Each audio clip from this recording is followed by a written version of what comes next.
Il lay down the tree.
Come on, V-Bridger. Open up. There we go. Hmm?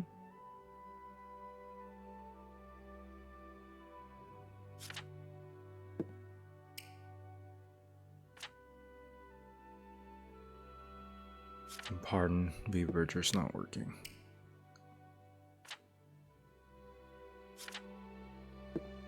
And I don't know why.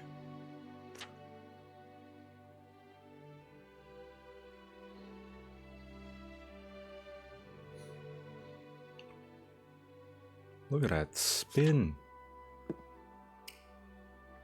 Look at that.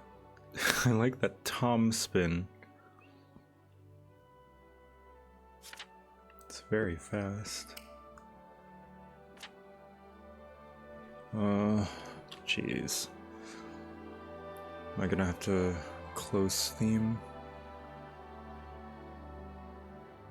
Yeah, in task manager.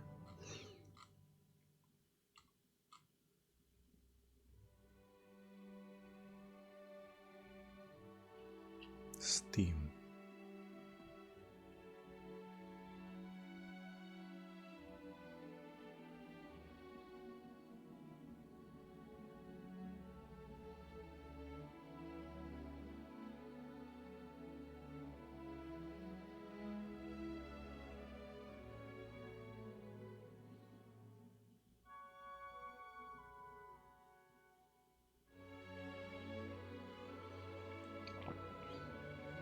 My Dota Plus subscription was unable to process. No!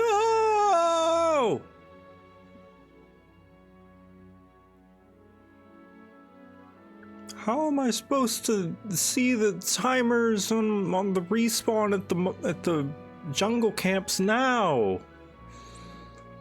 How am I gonna get my points to redeem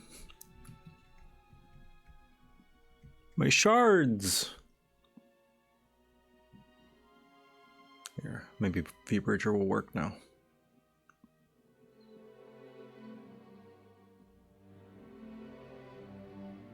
Nope, V-Bridger's just not.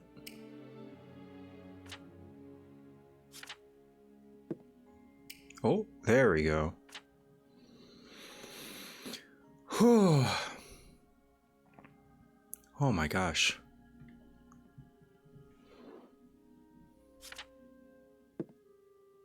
All right, there we go. There we are. Oof.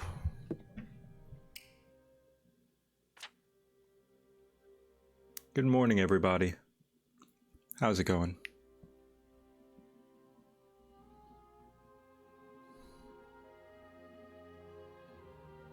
So I'm gonna be quite honest, I'm having a slow one this morning.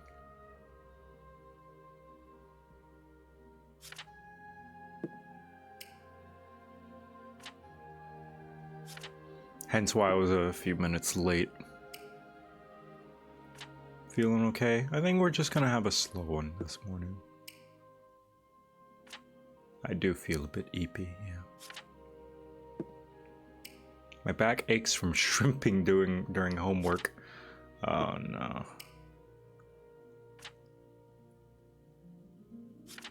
Seasonal allergies, that's rough.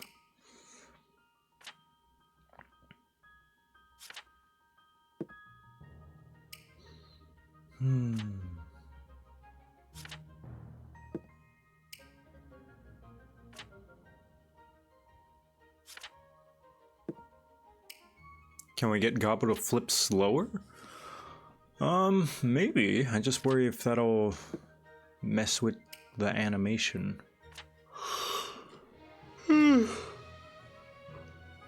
So I feel like that works for the physics of it, you know? Found a cozy game to play recently. That's good.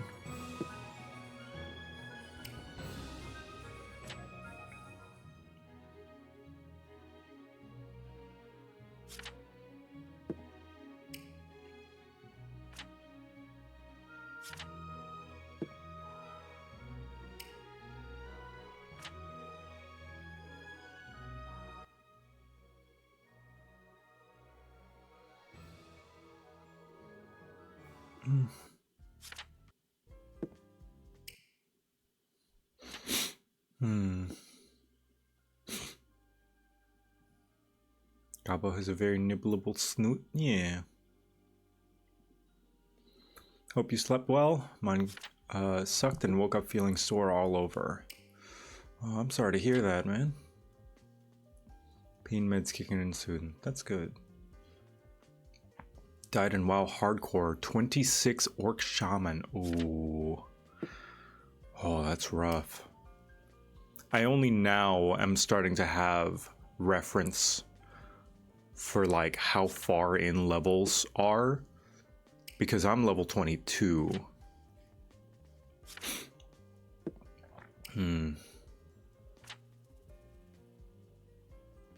I don't play WoW. What does that mean? Hardcore, when you die, you lose your character.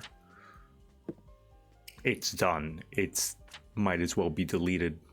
And level 26 is a good... level 23s, and how many did I play? 1, 2, 3, 4, 5, 6. That's a good, let's see. That's a good 30 hours in. So I would say that's something like 35 hours of investment.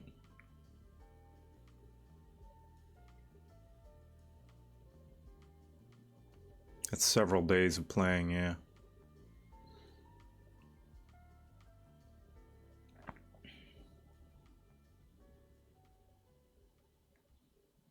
My personal goal was to hit 30.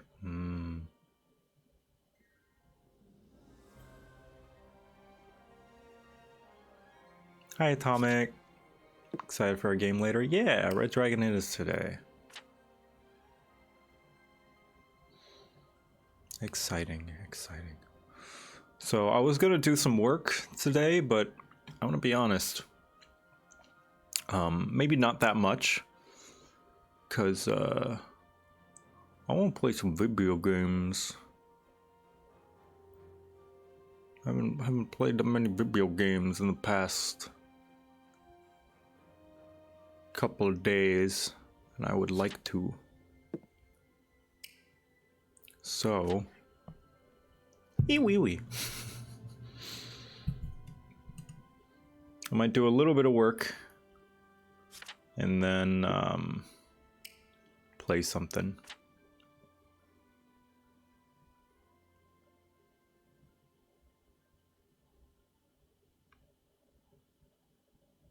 You go to the moon in 14 because that just came out. Yeah. 0.0 X patch just came out. So that's exciting. But for now, let's work on that Pancreas No Work video. I'm sharing with you guys some of it.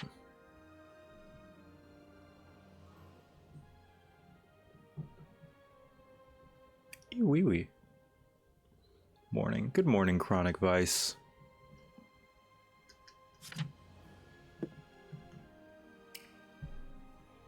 You know, everyone's always going on and on about how X Faction could win 40k, or X Faction will win 40k for those of us who are more confident and or deluded. No one wants to be on the losing side after all, and I'm plenty guilty of it. I have enough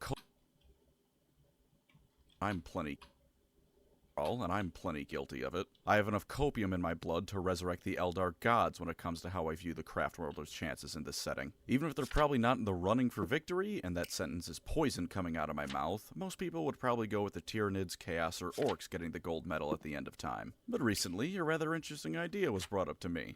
What if no one can win? What if at the end of the day, everyone in the setting is doomed to failure no matter what? And despite having done this kind of thing for over 3 years now, that idea just hadn't occurred to me. I've always thought someone would have to win, preferably the guys with pointy ears, but probably not. But thinking about it, the idea is completely valid. Ignoring meta context, there's plenty of reasons you could argue that mean none of the factions could ever truly win, even if they conquered everyone else in the setting. So with some help from someone else I corrupted into the hobby of selling your organs for plastic crack,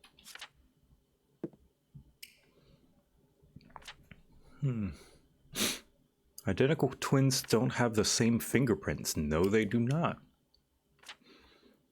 Yeah.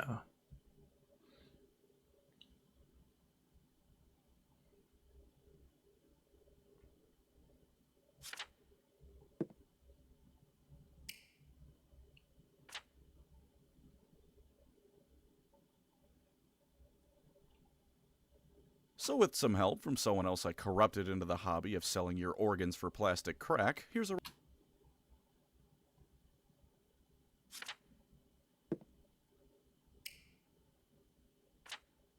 So with some help from someone else I corrupted into the hobby of selling your organs for plastic crack, here's a rather interesting video. I already want the Imperium of Man to falter and die like the rotting corpse it forgets it is, but perhaps everyone else is doomed to meet the same fate. Outright death for everyone involved? Maybe not. But the factions as they exist and their goals? Well, that's a different story.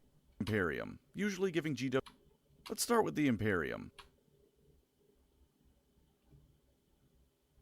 You want to do is conquer some worlds instead of usually giving GW's favorite child its equal attention cake makes me want to vomit, but because I'm talking about how they're royally screwed, I don't mind starting with them. Now I ask you kindly, for the sake of this video, to put aside as much as you can the fact that obviously for meta reasons, none of this will ever happen.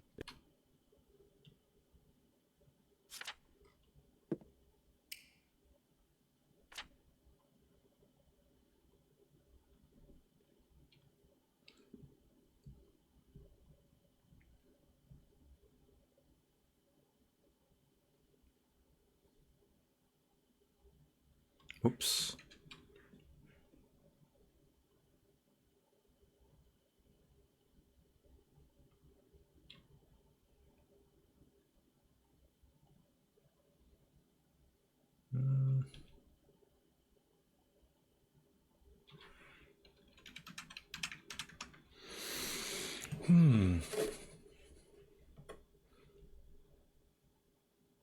What the heck did I show up to? I'm working on a video with Pancreas No Work. Believe it or not, I pitched this video to him June or July of last year, and I've been putting it off ever since. I got excited. I got super into Warhammer. I approached him, and then I kept having other projects.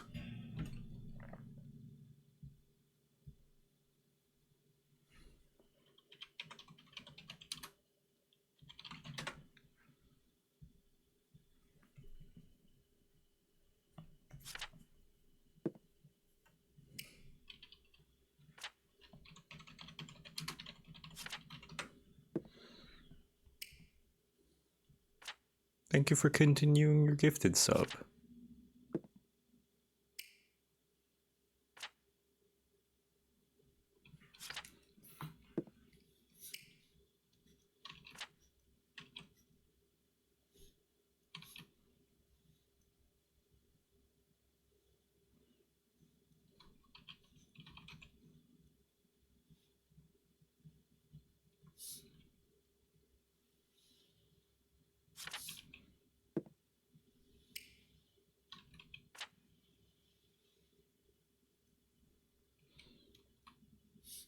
Some interesting audio, yeah.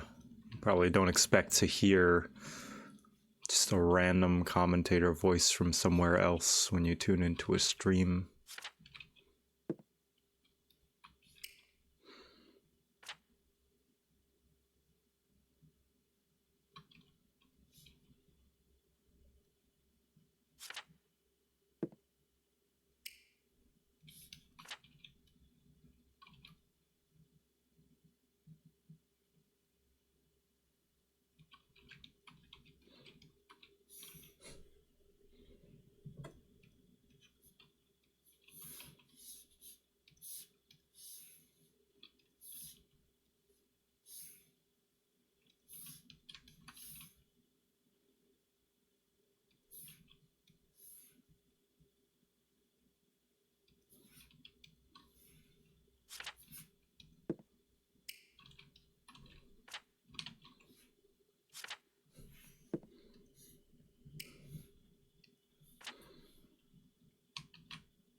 Pank video.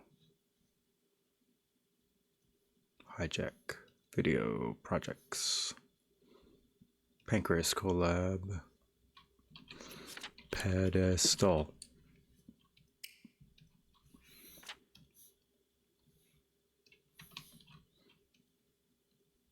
There we go. My fish sticks? Oh yeah, the timer pause. Oops. It paused because for the opening of the stream, but it's fine. You guys got some free minutes. Congratulations.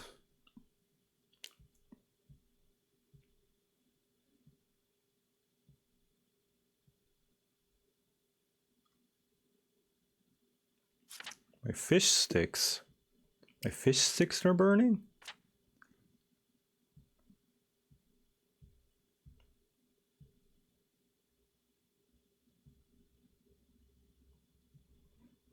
I don't get it.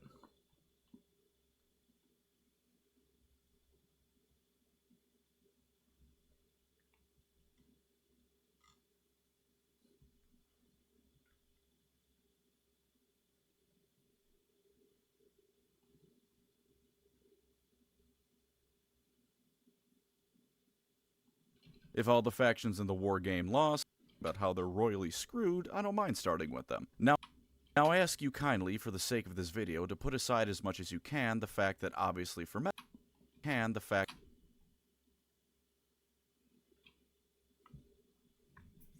Who's being silly? Aw. Damn. I thought there was fish sticks around. I was gonna be like, wow, free fish sticks. Oh, I haven't had fish sticks in a while, actually. They sound pretty good. Deep fried. Well salted.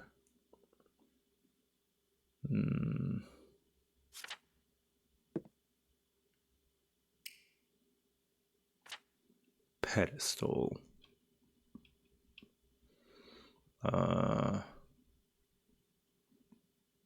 Let's see, where's the orcs? I'm gonna grab the orcs. at the end. There they are.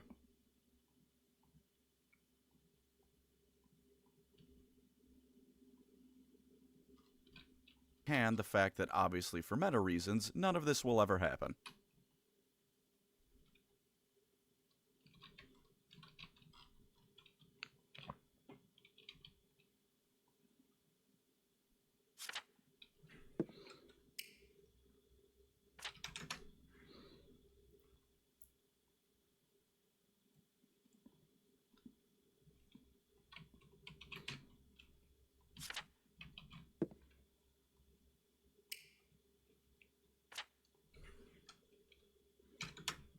None of this will ever happen. If all the factions in the...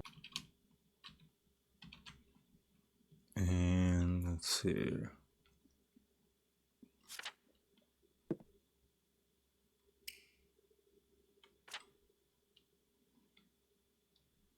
Where's the Imperium?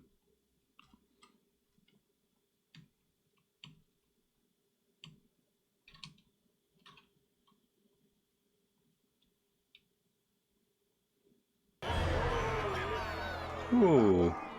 Hyperpixel, thank you for the 5 gifted subs. I appreciate it. Thank you for contributing to the subathon. That obviously for meta reasons, none... Let's see. Next, I guess Chaos can go over there.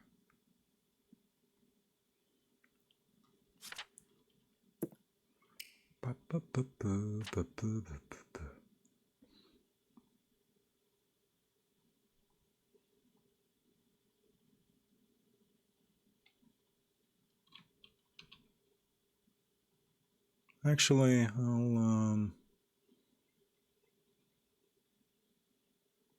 grab like these 3. Yeah, that'll fit on the pedestal, I think.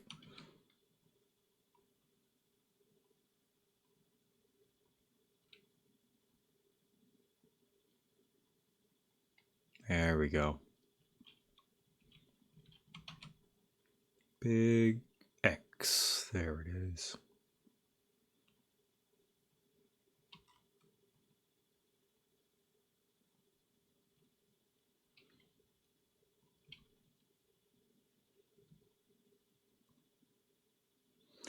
Did you know there's a planet in 40k lore where the Nids and the orcs were fighting non-stop? I bet the orcs were very happy. Can the fact that obviously for meta reasons, none of this will ever...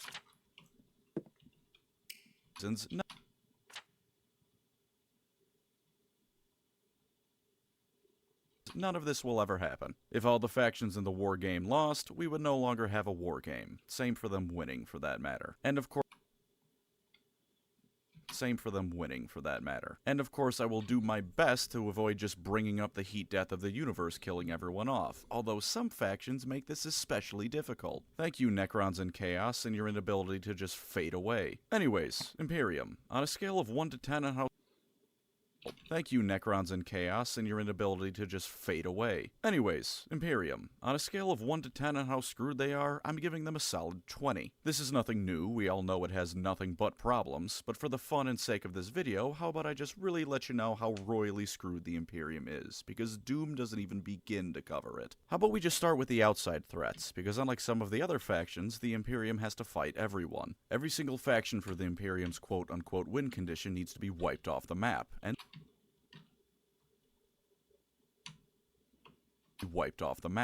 some of them are for admittedly necessary reasons. Coexisting with the Tyranids, you know, I just don't see that one working out.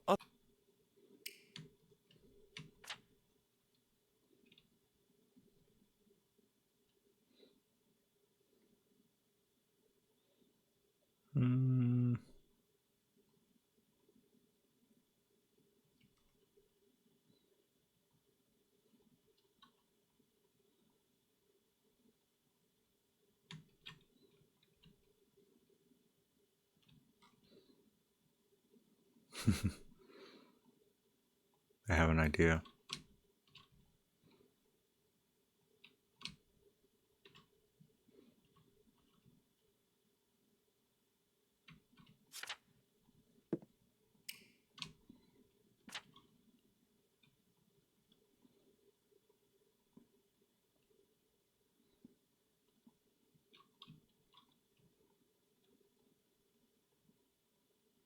Whoops.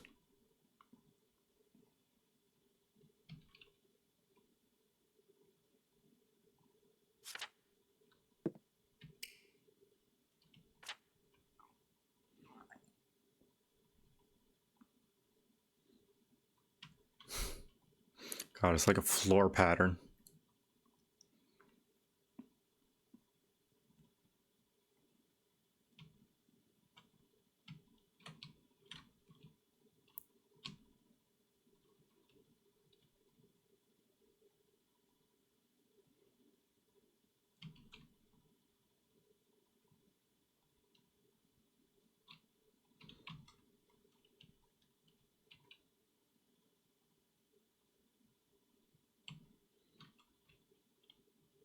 And some of them are for admittedly necessary reasons. Coexisting with the Tyranids, you know, I just don't see that one working out.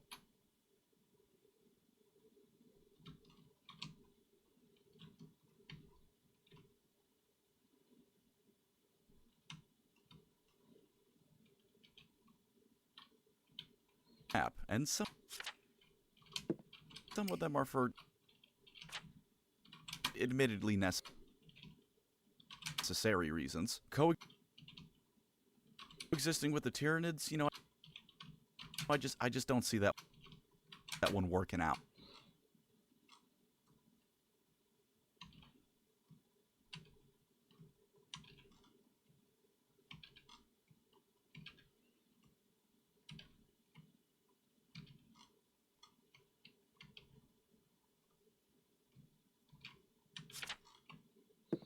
And some of them are for admittedly necessary reasons.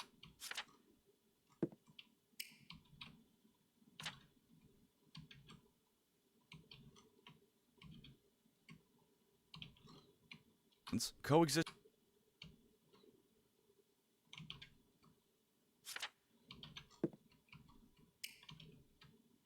Coexisting with the Tyranids.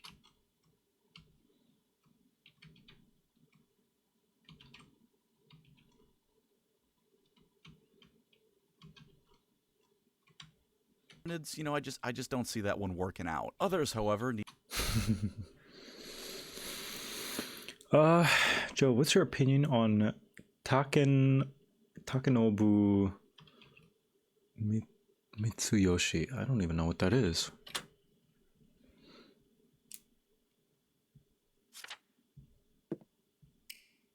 Composer, voice actor. Game over, yeah! I love them. My opinion is I love him. He's great. He made Game Over, yeah.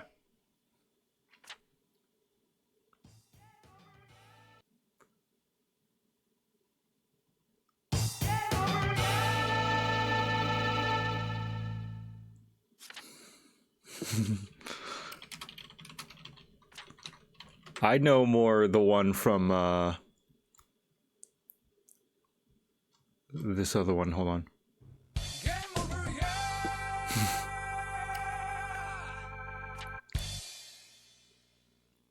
This is not the person who made Daytona, this is not the composer for Daytona, is he?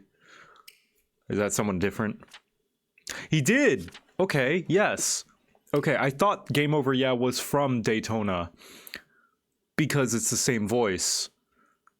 But that makes sense. It's not from the same game. Daytona, let's go away. Daytona.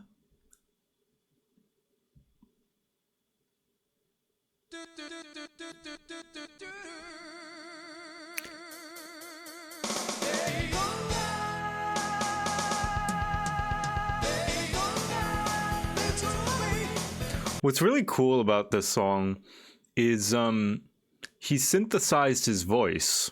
Not in the sense of like auto-tuning it or anything. He just turned his voice into an individual like button for the composition to be used. So he like recorded him saying each syllable, day, to, and na, so that he could just use it, and also all the different things. So like he turned his voice into an instrument in the literal sense.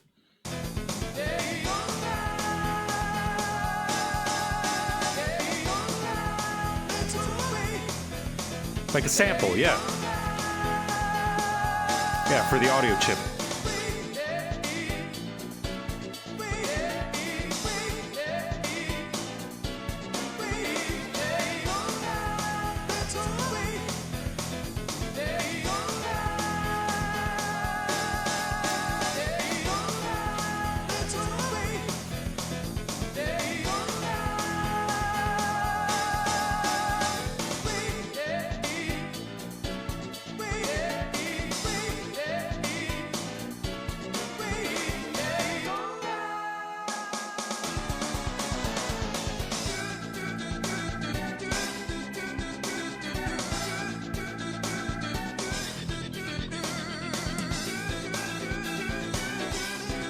Oh.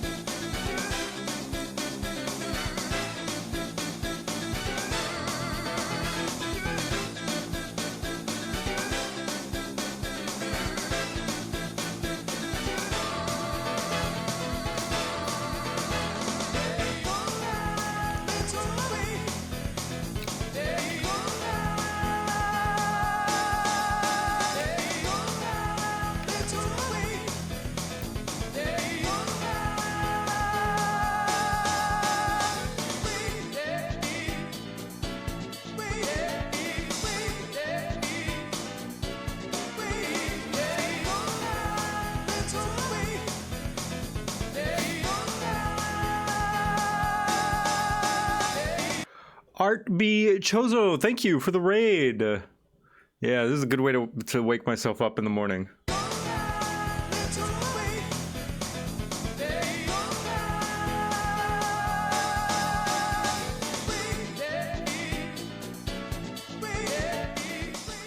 Alright, that's enough of that.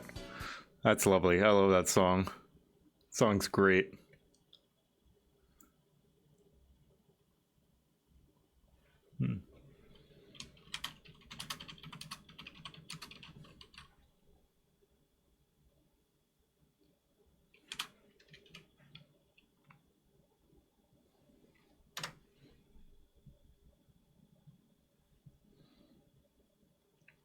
Joe, may I share with you the newest number of the Wink Wonk family? The newest member.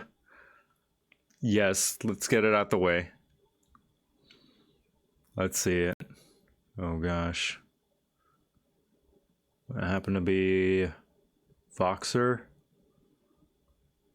What's the wink wonk? Let's see it. The what? Oh, you'll see. Let's see the wink wonk.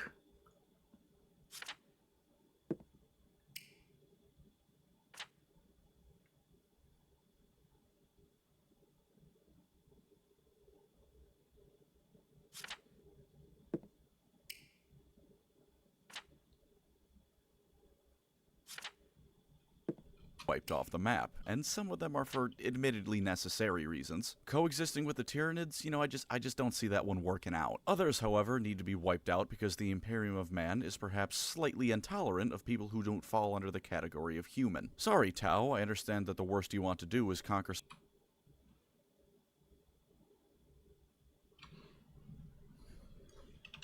some worlds instead of eating the entire galaxy, but you are blue and therefore need to go. So the Imperium's task of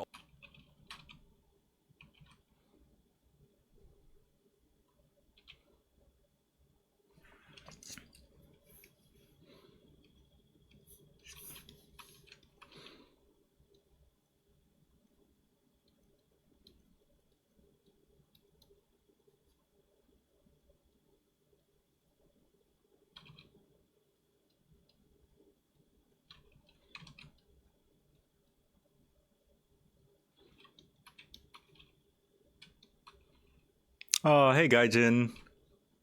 This is why orcs is the best. Yeah, I mean, like, this whole video is a theory on how nobody's going to win, but at the very least, even, like, if everyone, even if someone wins, everyone's going to lose eventually, even disregarding heat death of the universe. But I wonder what he says about orcs. I think eventually orcs would just run out, but at the very least, they would go out happy. Happier than most.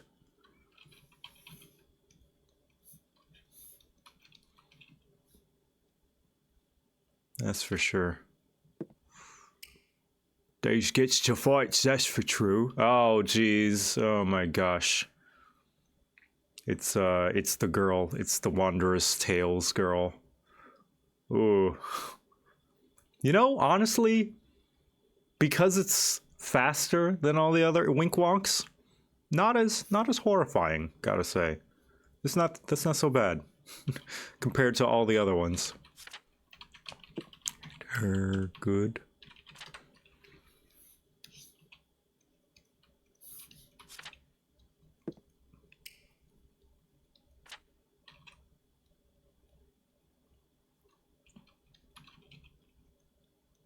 Alien. Why is my tablet acting up right now? I don't know.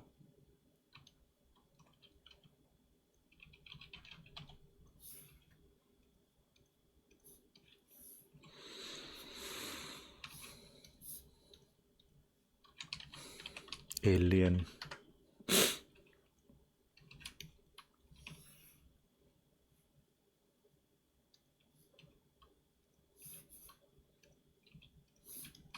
And then a little bit of muzzle flare.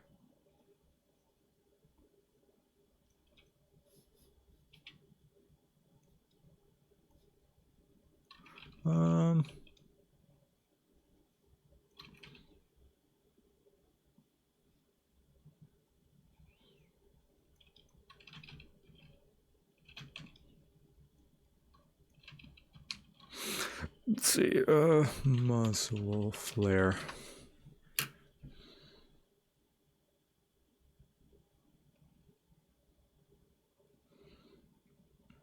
This is an accurate depiction of Warhammer lore. worlds instead of eating the entire galaxy, but you are blue and therefore need.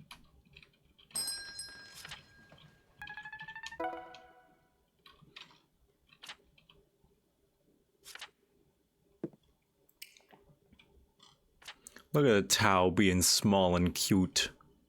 Sorry, Tau, I understand that the worst you want to do is conquer some worlds instead of eating eating the entire galaxy, but you are blue and therefore need to go.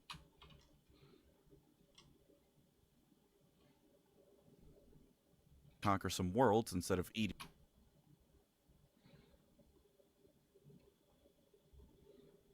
the entire galaxy, but you are blue and therefore need to.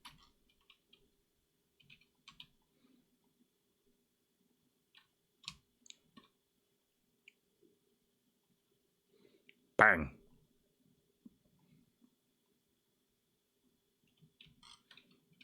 I know they're not supposed to have recoil, but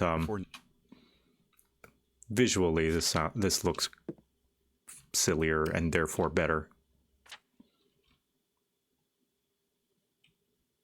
Therefore need to go.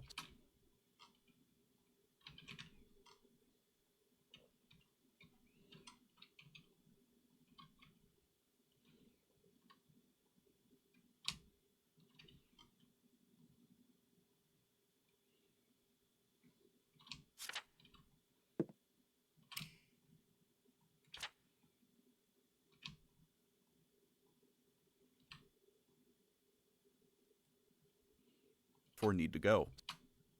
Bang, bang, bang, bang, bang.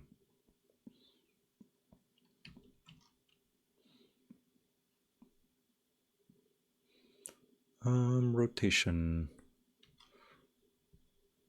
Ugh.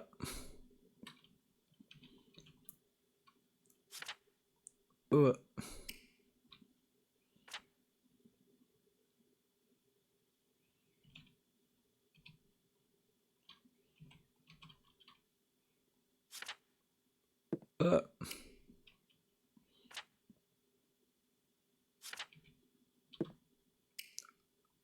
This is Tau getting shot by everything under the sun.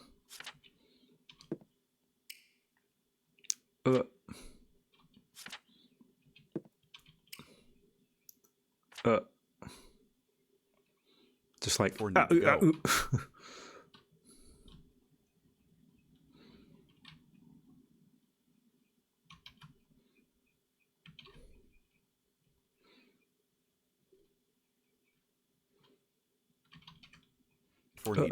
So the and let's get some damage numbers in here.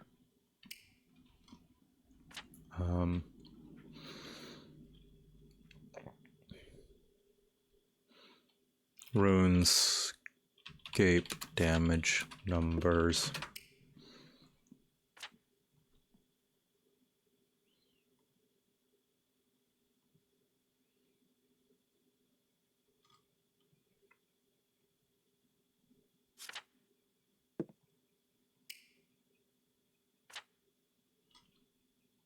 Transparent.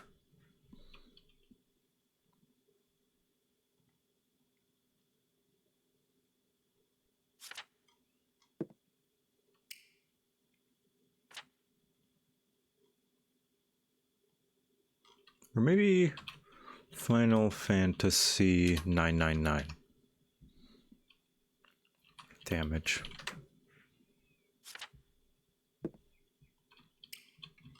Yeah, I'll just freaking write it. 999. 999. 999. 999. Yeah.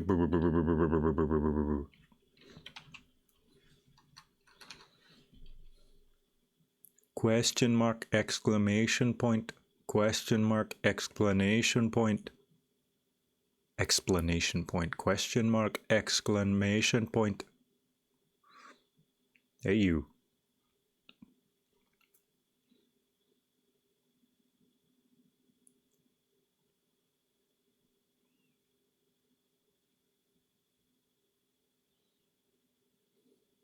Is Joe okay? I don't know. It's just been a weird morning, you know.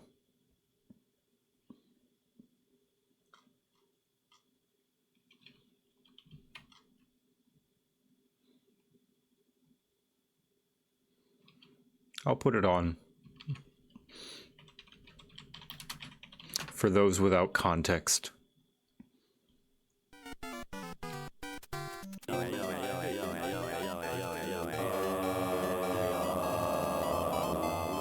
Holla holla get dollar. John Madden, John Madden, John Madden, John Madden. Question mark, exclamation point, question mark, exclamation point, question mark. Ayu.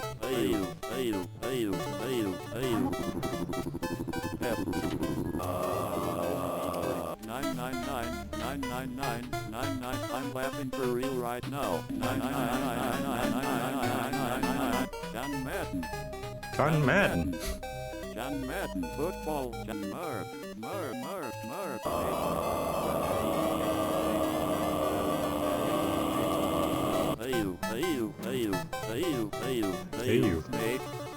Snake. Naki. 972-985. Big American TTS. 135 137. 890. Anyway, that's the context. 999. So yeah. Therefore need to go. So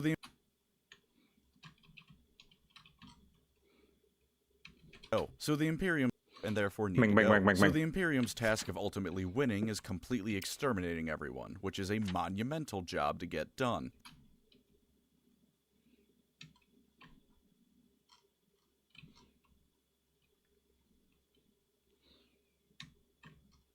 Let's see, and I think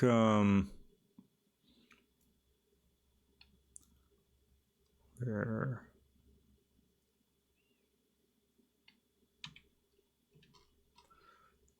Yeah, so I think this is every major faction. We've got Chaos, Imperium, Orcs, Eldar, Dark Eldar, Necrons, Tau, and Tyranids. Am I more or less correct? Sisters of Battle, Mechanicus, I'm lumping into Imperium.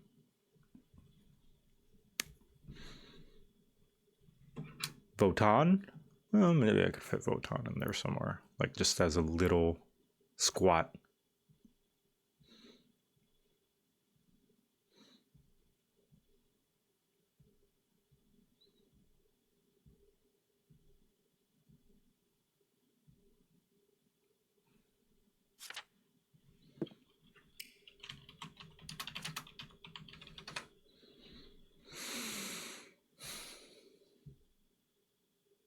Probably throw a sister in the Imperium group. Yeah, one sister as a treat.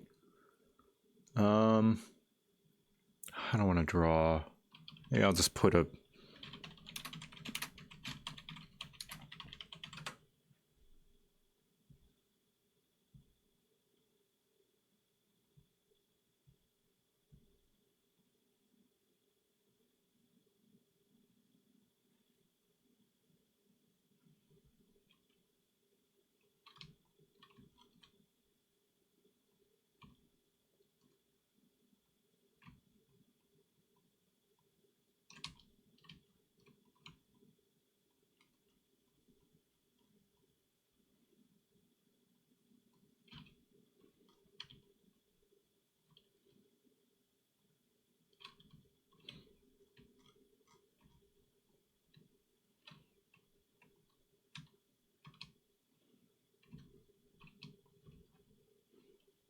Entire galaxy, but you are blue and therefore need to go. So the Imperium's task of ultimately winning is completely exterminating everyone, which is a monumental job to get done. The Tau are the best way to exemplify this. The Imperium could wipe them out. Yeah, let's put one little squat.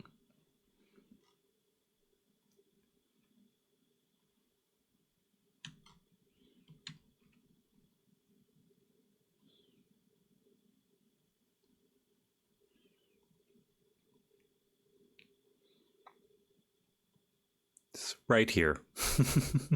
Every single faction for the Imperium's quote-unquote win condition needs to be wiped off the map, and some of them are for admittedly necessary reasons. Coexisting with the Tyranids, you know, I just don't see that one working out. Others, however, need to be wiped out because the Imperium of Man is perhaps... I know I haven't even worked an entire hour on this thing, but all work and no play makes Joe a dull boy. I want to play some. What do I want to play? I'll play a video game. Pank will understand. That was me yesterday, yeah. Listen to what's he say about the orcs? Void Dragon, to be precise. The Eldar puts them to keep thwarting him, and the Sea of Rain still reign. Oh, you were devoured by Slanesh because you're an Eldar? What if that just didn't happen? Sure, the homunculus to take it all, or he's got nothing left to lose, and breaking out the Black Nation needs a lot of energy. Play this army if you want. Destroyed is one permanent, or they win until the end of time, and suddenly there's nothing left to eat. As for their Gene Stealer cult minions, well, that's an easy one to explain why they're. Play this army if you want a happy ending for your forces to be even remotely possible. By design, you aren't gonna get it. This includes a happy ending for your bank account, by the way. This army is expensive. But what about the factions that don't need to eat, breathe, or honestly do anything besides sit there looking pretty and watch all these silly primitives kill each other? How are the Necrons doomed? Well, I admit that I might have to stretch the term doom, while actually destroying a Necron is sleep, the favorite pastime problem they face. Either way, for those of them that want their souls back, speaking of, the Tyranids might eat everyone before biotransference can be reversed, or chaos may corrupt everyone. Even though, the Orcs, and they're much like the Dark Eldar, one of the only ones you can say are actively winning as they are right now. They just want to fight, and 40k provides conflict aplenty. And as I've said before, an orc is always winning in a fight. He either wins, so he won, he ran away, so he can always try again, which is still winning, or he died, but he died fighting, which is fun, so that also counts as a win. Their gods can beat the hell out of the Chaos Gods, and the only reason they don't is because Gork and Mork prefer to fight each other most of the time. And while this probably won't happen, Tuska Demonkiller could eventually leave Khorne's realm. And when that happens, the galaxy is going to learn what happens when you lock a race of beings that get stronger with every fight in a non-stop battle royale for what may as well be millions of years given warp time distortion crap. Goodbye everyone else, because Tuska is now a Krork and he's gonna make it everyone's problem. And if you'll excuse me once again bringing up Age of Sigmar in this 40k video, Gordrak, the closest thing to a faction leader the Auric war clans have, has said that neither death, chaos, or order really get what life is about. He doesn't want to spend all this time civilization building because it's boring, why bother? But he also doesn't want to burn everything down to the last atom like chaos, because then there's no fighting left to be had. A stalemate is the best possible scenario for the Orcs, and they have one right now, because it means eternal fighting against fun opponents. Are the Orcs just Saiyans? So to try to give the Orcs some kind of grand doom, winning as a whole and wiping everyone else out would arguably be losing for them. There's no one left to fight but each other, and while they're happy doing that, it just isn't the same. Of course, getting to that point is a challenge even for the meanest and greenest of boys. The other races of the galaxy have plenty of methods of permanently defeating them and cleansing a planet of their spores. Most often fire, but Biel-Tan is pioneering the field of Orcish war crimes with that monofilament wire weapon that's covered in flesh-eating bacteria. That gets the job done real good. And if you could somehow keep the Orcs from getting into a good scrap, they physically waste away like you've deprived them of food. So, even with all the other races that have some claim to being eternal, the Orcs are probably the hardest to figure out how they truly lose. You could wipe them out, sure, but they're just happy to fight, and no matter how they go, it's gonna be one hell of a fight. The Leagues of Otan I am giving their own section, technically. Okay, so, yeah. I mean, this video is very much a stretch, even in its own existence. But yeah, it's really funny that, yet again, the Orcs stay winning in that the way that they lose is more like a, rather than a, they're doomed. It's like, okay, they could possibly be wiped out, potentially. They're happy about it, but they're the least, even if they win, they lose faction. Because like that's the whole point of this video is even should these factions win, they lose. But the worst you can say about the Orcs is if they win, they lose, is that they only have themselves to fight now. Which is like, you know, it's like having pizza every day. It's gonna get boring and suck after a while. But I mean, it's food.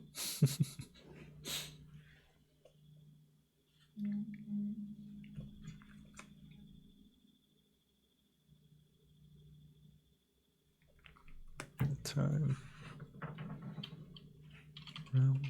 this time.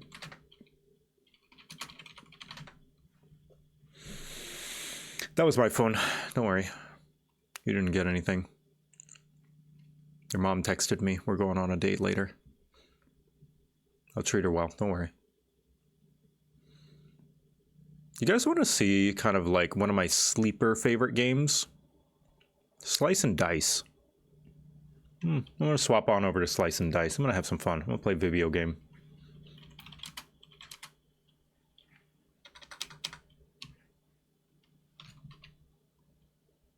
I like Slice and Dice.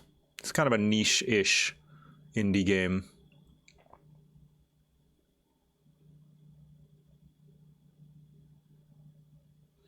Where, it's a roguelike. Let's see. I'll bring tits on over to, this. There we go. So I play this on my phone all the time. Super duper fun game. Let me turn on the music.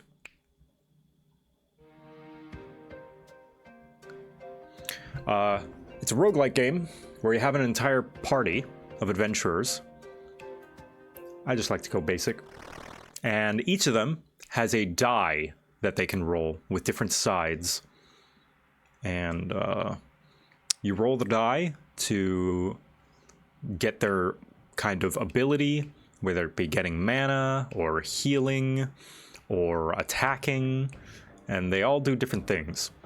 And the roguelike element is the random items that you can equip. Each adventurer can equip up to 2 items, and the classes they can be, which are also random. But yeah, I play this on occasion on my phone, sometimes when I get bored of Balatro or Slay the Spire. Actually, I haven't touched Slay the Spire in a while, but I have about like 100 and something 102 completed runs on mobile. Normal runs anyway. That's not including the hard mode runs and stuff, like the extra unfair ones. And you saw about 20 on here. So yeah, I like this game. Slice and Dice. Fun roguelike. I don't like really any of the modifiers. Yeah, I just kind of play with nothing. Have you played Inscription? Oh yeah, I love Inscription. It was great. Fun game. Cool story as well. So, cultist is gonna die, so let's kill this rat so that he doesn't. Damage to an ally, then 2 to the topmost. Yeah, let's kill this archer. Meow meow. Ooh. Yeah. Thank you. Coaster, that's the word. Here, taste. Tell me how you think. Echo made me tea. Good flip. Good. Perfect. That one's okay? Yeah. I wanted to see if you wanted pancakes or breakfast burritos or... One breakfast burrito, I think. Okay, just one? Just one. Yeah, thank you. Okie dokie. I love you a bunch. Showing them the dice game? Yeah, the dice game. Yeah. Okay, now, ooh, I like Juggler. These pink ones are cantrips, so that means they activate whenever the die lands on the face. So, yeah, I like Juggler. So, whenever you roll the dice, depending on if you like it or not, you can lock that die. You can lock that die in to be like, yes, I want that one, or you could re-roll. You see this cloud sword? Oh, geez, yeah, the juggler can hurt himself though, because sharp knives, I guess. There we go. See, and that activated even just when the die landed on the face. But this skull will prevent the ally from dying this turn. So if I do that, the juggler will not die this turn. And this cloud strife looking sword has exert, which means his next turn he won't be able to do anything.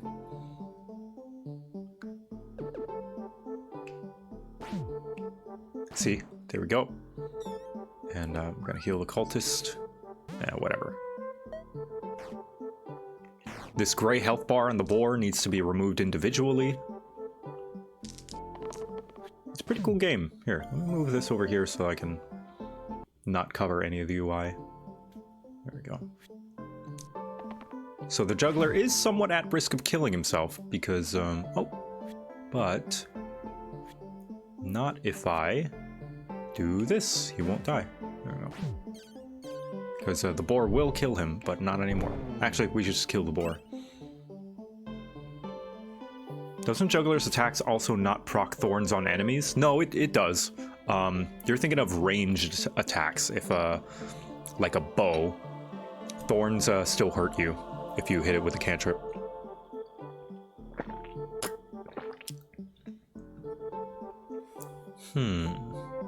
Clumsy shoes. Target must have the most HP. Target must have the least HP. But it is +1. But if there are multiple enemies with different HP, you just can't use it.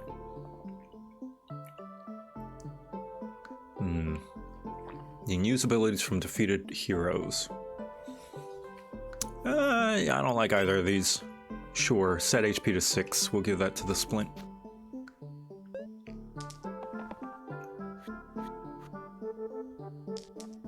The goblins, they have this white flag, which means they will retreat if they are the only opponent left. I should have locked in that sword.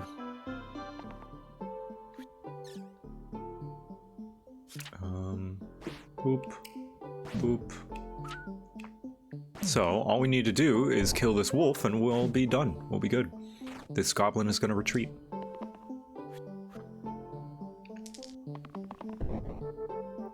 Oh, this cultist might die though, if I get that mana. There we go. Nice. Brute, I guess. I don't really like Disciple. Gain 2 mana, I guess that's nice. But this 3 mana is much better. Even if it is a single use. We're so early on that we're not gonna need that much mana anyway. Like, that's more than enough mana. These hammers are a little annoying. Target must have the most HP.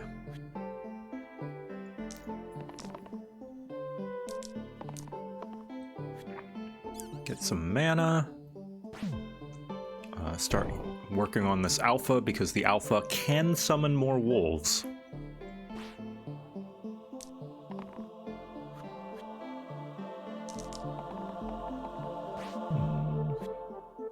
Yeah, that should be good. So long as the juggler does not hit the alpha one more time. Okay, cool, awesome. Let's heal the cultist to get some mana. Hit this guy. And we killed this guy. Nice. Clover or Ace of Spades? Ooh. 2 tier 1 items, I don't want that. Clover. Actually, let me look at my thing. I have a list of, like, other things to do if I ever had time. Maybe after this run, I'm gonna play one of these games that I have on the list of things to do if I ever have a time. After this run, I'm gonna play Space Marine 2. Finally. So I've been wanting to play it, but I never had an opportunity. And since we were working on a 40k video, why not?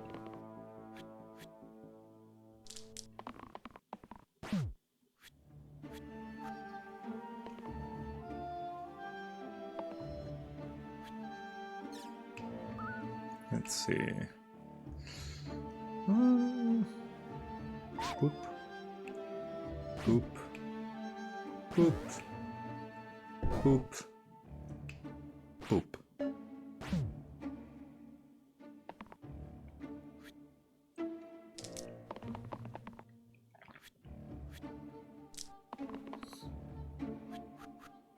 Smack.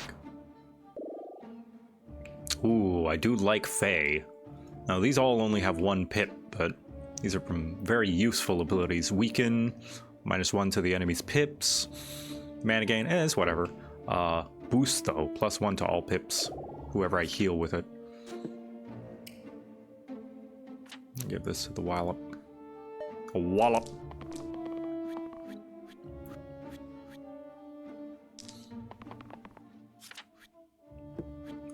Sure. Nice. Oh, that sucks. Wow.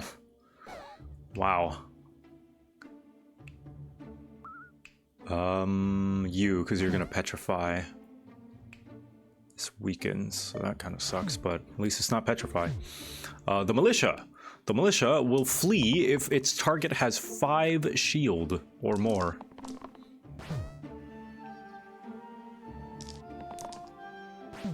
Oh, wait, yes, news about Oblivion. There was the Bethesda thing. I totally forgot about that. There's a Bethesda thing going on right now. I want to watch that. Hold on. Bethesda. All will be revealed. Is it on right now? The blind priests will deliver a scroll to you there. Ooh. Do not speak to the priests. What is this? Blindfolded. I've chosen you because you are the best. Good luck. Has it just started? Stop! You violated the law. Your stolen goods are now forfeit. Then pay with your blood.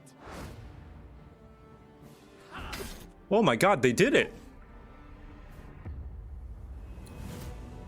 As Ooh. games have developed over the past 20 years, players have come to expect a certain suite of tools and controls. Like sprinting. Sprinting is an interesting one because there was such a big debate internally among our teams. Some of us were absolute purists, but ultimately, we decided it's 2025 and people are going to want to sprint. Oh my god, that animation. All of the locomotion has been completely redone from scratch, and that has a huge impact from the very beginning of the game. Every single updated or new feature was implemented with the player in mind. It all comes down to what makes Oblivion, Oblivion. What are those features that just immediately come to mind for players when they think of the game? The mini-games are the mini-games. Those are so iconic to Oblivion. Great! How's it go again? Like lockpicking. You can put a fresh coat of paint on it, but you can't change it too much because it's part of the core experience. Whether you're returning to Cyrodiil or you're a newcomer. I'm going to follow you and... Oh, the adoring fan. Ground you walk on. Paizura, You will Paizura, instantly feel Paizura. it. It just feels better. We've modernized a lot, but it's still the same incredible adventure and the same carefully handcrafted world. Well, it's about time. Do you know how long we've been waiting? It looks a little uncanny, to be quite honest. Core part of the story of Bethesda Game Studios. None of what we're surrounded by. To be fair, that's how original Oblivion looked as well. It's like they kept the spirit of the uncanny, creepy character models. The effort that we put In a into way, it, it's a little. It's kind of. the love that went into it. I kind of find that charming. Something that people care enough where you're in a position where you can remaster it. It's a privilege. And now, to help introduce this game to a new generation of players, I feel so lucky. I really think that people, when they jump back into the remaster, It does look pretty. they'll be shocked at just how good the game looks. The Oblivion gates look absolutely incredible, and I think they're just going to find themselves lost in the world. Even if it's just the music, for example, just walking around for half an hour in the world, you feel something, and that's precious. You're going back to a world that you've been to before, but it's better somehow. Like, it's an intangible thing, but it's like, it's new, it's fun, like it's exciting again. But it's Ooh, that animation is rough. For what was before, and I think the fans will Yeah, I mean the new graphics look nice. All of us at Bethesda Game Studios. And virtuous. We want to thank you for joining us today. Oblivion has a very special place in my heart, and being able to work on this remaster and bring it to a new generation of players has been an incredible No way they're releasing this today, are they? We were too excited to get it in your hands and didn't want to just show it off to you and then make you have to wait. The best part of my job is that I get to be the one to announce that the Oblivion remaster will be available today. They can do that? You can just do that, Bethesda? I was born 87 years ago. But for all these years, holy shit! I've never been the ruler of my own dreams. Fuck Slice and Dice, we're playing Oblivion remaster. This is the 27th of Last Seed. The year of Akatosh 433. These are the closing days of the Third Era. And the final hours of my life. I can always refund. I've seen the gates of Oblivion, beyond which no waking eye may see. Let me make sure there's no... Okay. Worse is yet to come. Looks clear. Okay. The time of cleansing draws nigh. Who now will save us from the coming darkness? If it's not great, I can always refund it.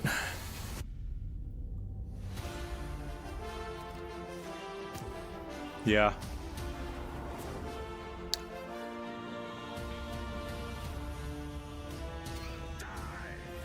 Here you must find your own path. Remember the Emperor! Yeah, it's probably the textures.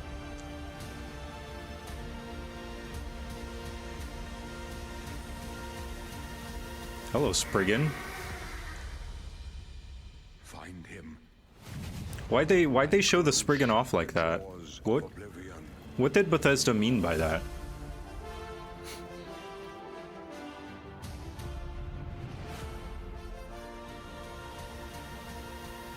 Wow. Impressive. Now let's see how it runs. Impressive, impressive. Now show me the frame rate. Now show me the animations.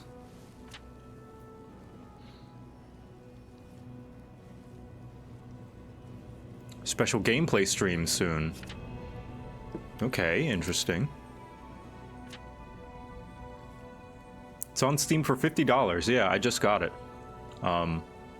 Mostly so I can see what it is for myself.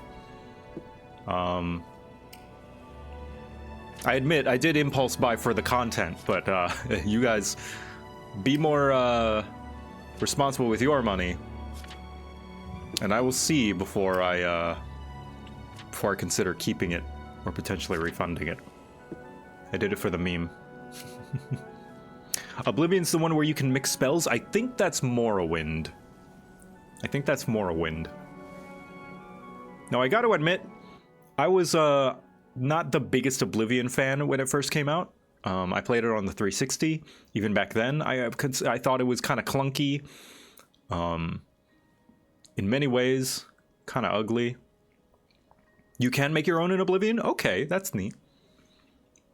I did like the aesthetic of the UI. I always thought the UI was very pretty. And it seemed neat, like a neat novelty of the time. I didn't quite understand it. I think I couldn't comprehend that this massive open world game with like pretty much total freedom was a thing. I don't think I really fully comprehended what it was. But what I was hoping for from a remaster ever since the leak happened was like, oh, maybe they could make it play like a modern video game. Maybe they could take some cues from Skyrim in making it feel like a game. Maybe not in the sense, take cues from how simple Skyrim is. How, you know, it kind of gutted a lot of the RPG elements from what I understand from long-term fans. But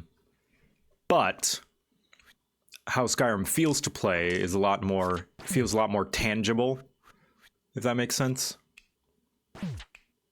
I don't know. Oblivion always felt a little floaty to me. I thought Oblivion icon for the Restoration School looked like the face of an owl or baboon. Yeah, I liked all the icons. Let me see. Oblivion Restoration spells. I like the I liked all the icons they had for stuff. So there's the restoration.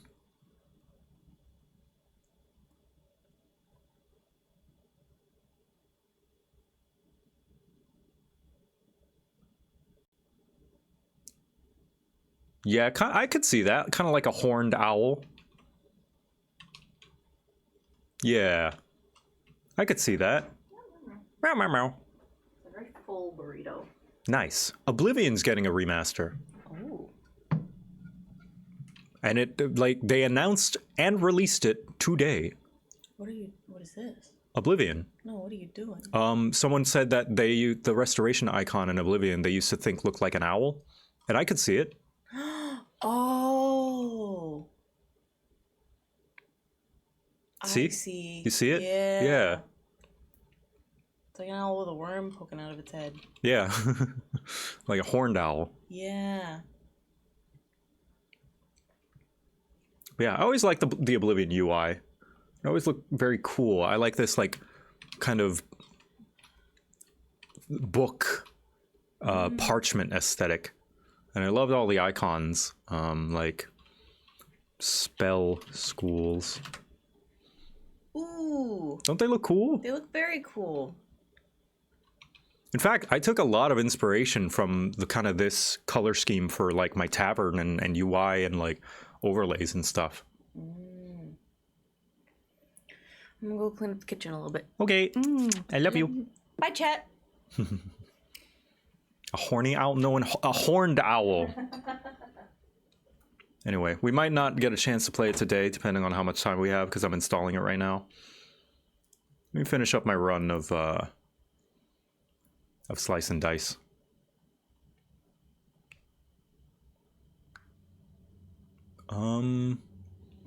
Reroll? Nah.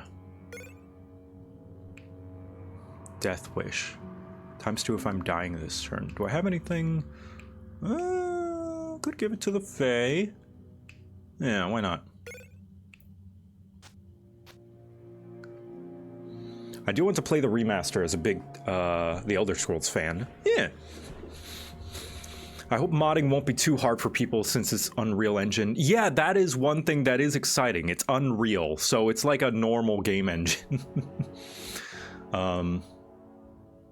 So yeah, free on Game Pass apparently.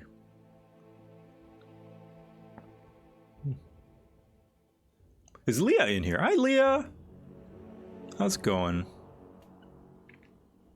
Yeah, Game Pass is great value, but you know, it's Microsoft, so there is a boycott going on right now.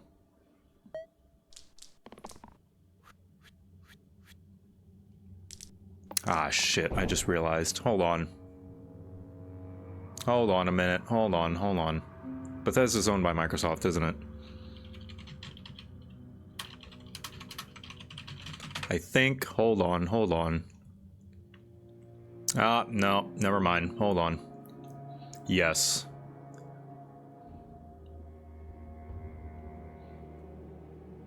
I was blinded.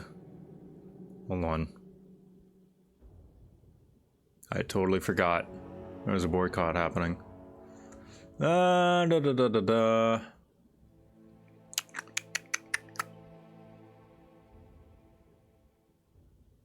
Hope.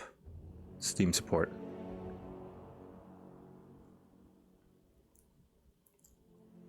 Elder Scrolls. Remove my account. Oop. I want a refund. Sorry.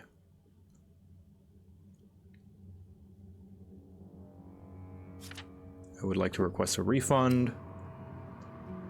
I purchased this by accident. Request a refund.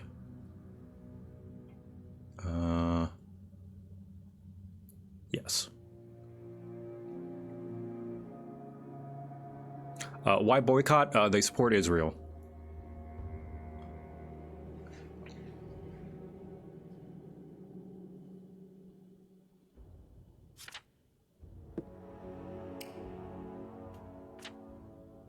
I totally forgot about that.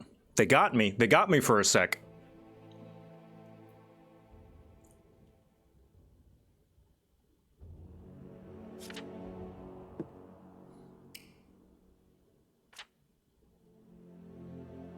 Yeah, there we go. Refund has been processed. I am not immune to propaganda, but I can work to combat it.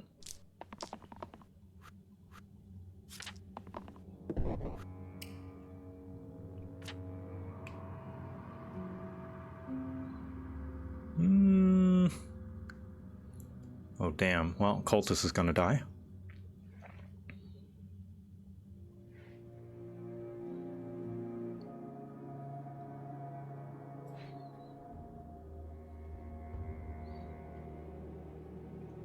Yeah, Sky Oblivion is planned, so might just do that, you know, in the Skyrim engine. It's a big ol' mod pack. So that's exciting.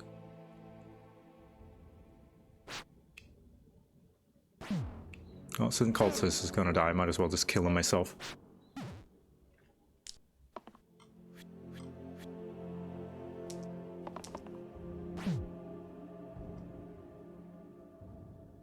Yeah. Sorry, I wavered there.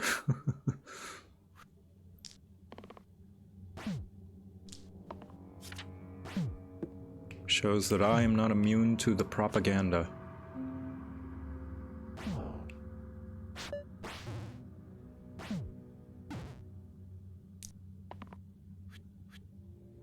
I say propaganda in jest, like it's more consumerism than propaganda, you know?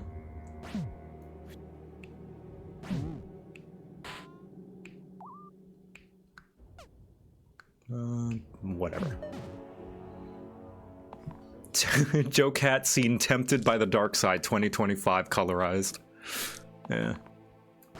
Damn it. Wallop. Tempted, but not give in. See, this is what I mean by dabbling in chaos. Now that I've already hit the purchase game button, I will not be tempted to do it because I've already done it. And I managed to hit the refund. So that's the chaos that I held at bay. I'm a heretic in recovery. Exactly.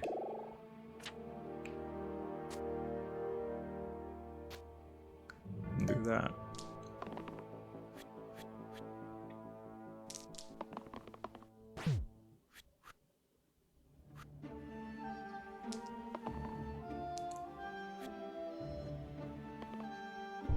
Oh, come on. What is light? Shield 1 cleanse. Okay. Well, Cultist is gonna die if I get that mana.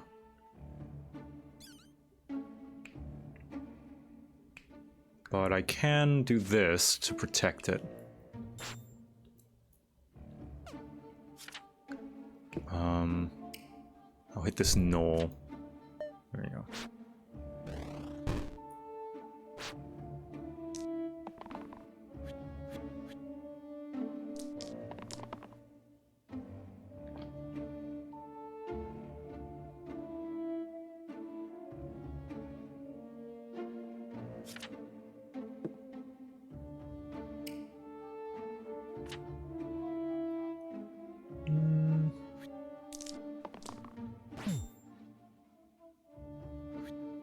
Yeah, I'm not trying to say anyone needs to follow in my footsteps when it comes to any of this. That's just what I plan, that's just what I want to do with my money. Just because I don't feel comfortable supporting Microsoft.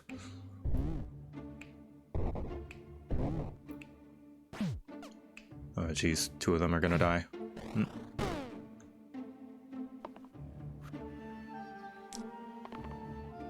I can't tell you how to use your money. All I can do is decide what to do with mine.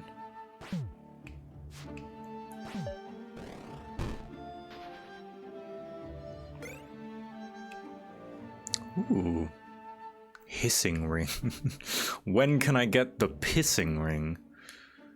God, I keep thinking of that one Frost Prime clip of us on the date. You've heard of the hissing cockroach.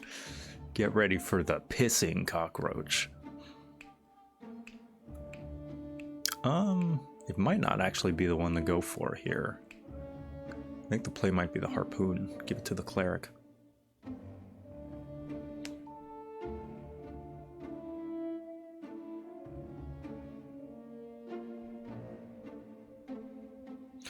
I'm torn because if it's good, I want to support the devs, but not Microsoft. So here's the thing.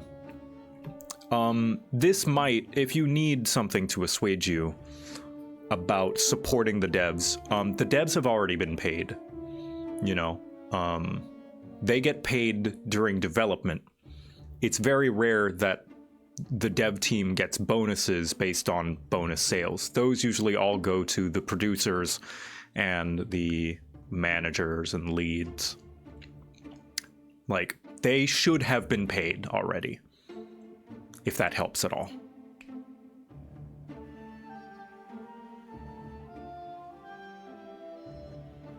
What game are we talking about? Oblivion Remastered, which is developed by Bethesda, which in turn are owned by Microsoft, and Microsoft supports Israel. Well, we're not going to get too much into it. I'm just not comfortable supporting that. So I, remembering that, immediately refunded the game. That's just me. I'm not saying anybody else has to.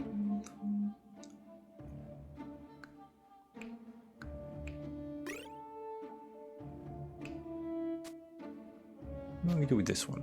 Yeah.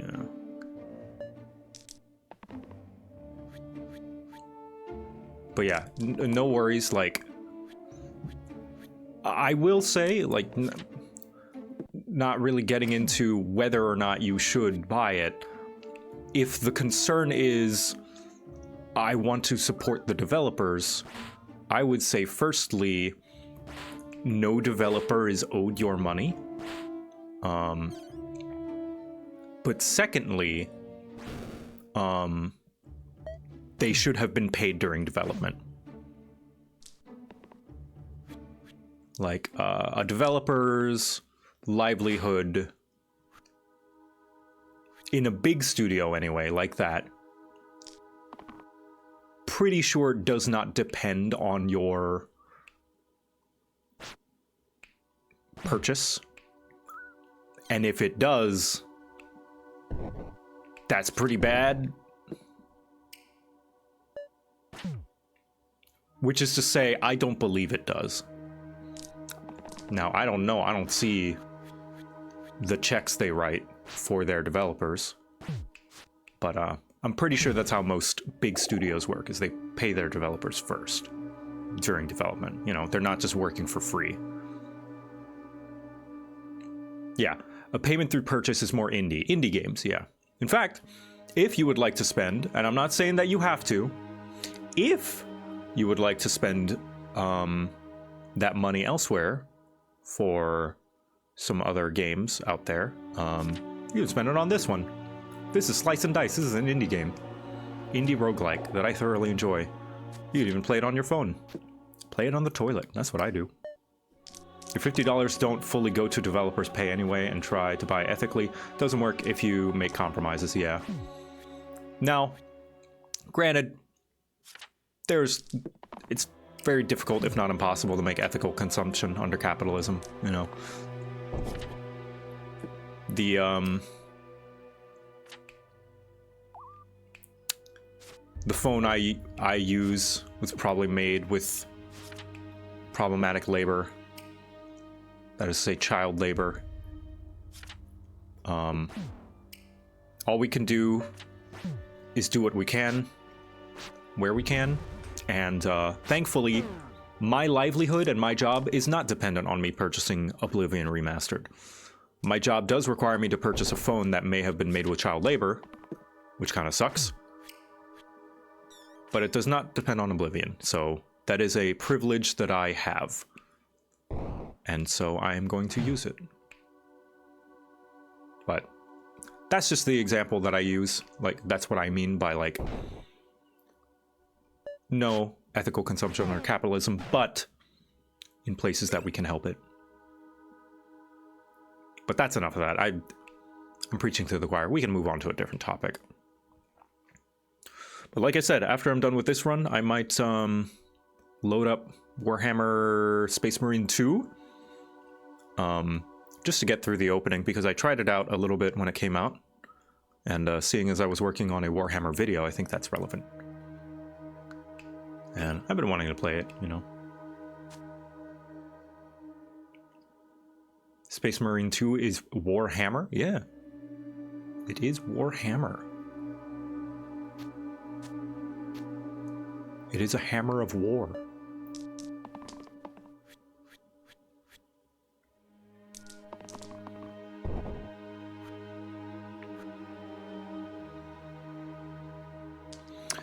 If it helps ease the tension a little bit more about if the game performs bad, then they might not get future work. I'm in the industry, and many times if a game performs badly, then we as community managers will have to tell the producers exactly why.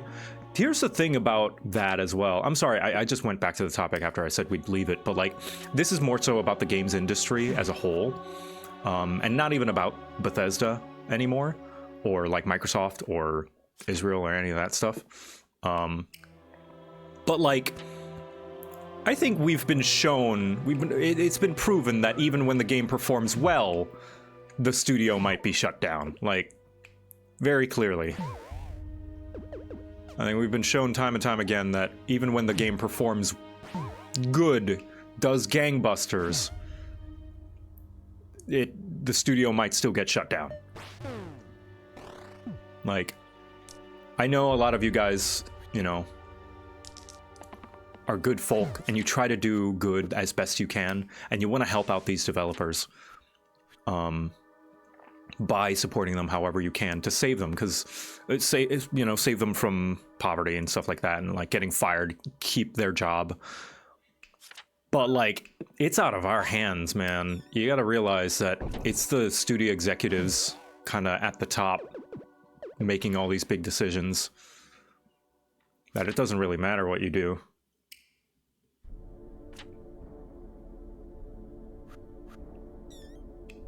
Like, it's stuff that we can't really help them with. It's all dependent on the people in charge. And I understand that feeling of responsibility of like, oh, I have the power to help them, you know? Without me, they might be fired and stuff, but you can't really shoulder that responsibility. It's gonna eat you up inside whenever you do all that you can, and then things still go to shit, you know? That's my my take anyway. It's like, are you doing what you can? Will what you do have a major effect or a minor effect on things? And how do you feel about doing it at the end of the day?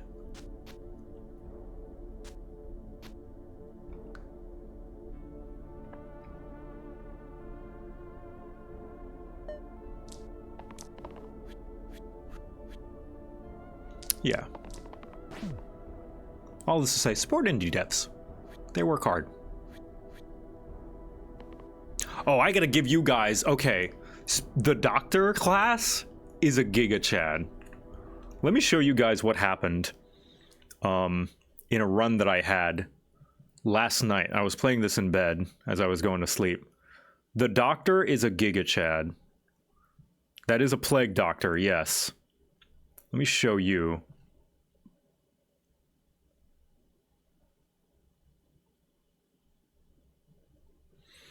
All right, so here's how the doctor works. The doctor can give a regen. So at the start or at the end of each turn, you just heal for 2. The doctor can gain mana. That's not really too relevant. The doctor can also cleanse, which means it removes debuffs, right? You can remove debuffs. The doctor also has add poison. Poison deals damage every turn. And I was in a scenario where all of my guys were dead, except for the doctor versus the Troll King. I was in this scenario. Everyone else was dead. All of my spells were gone, and I'm like, oh fuck. What do I do now? It was the Troll King and one archer. But the Troll King doesn't have a single face on his six-sided die that can deal enough damage to get through the doctor's health before he can heal. Yeah, so he turned into Wolverine. And just like he just became the unkillable snail. Even when the Troll King had poison of his own, he couldn't out-poison the regen.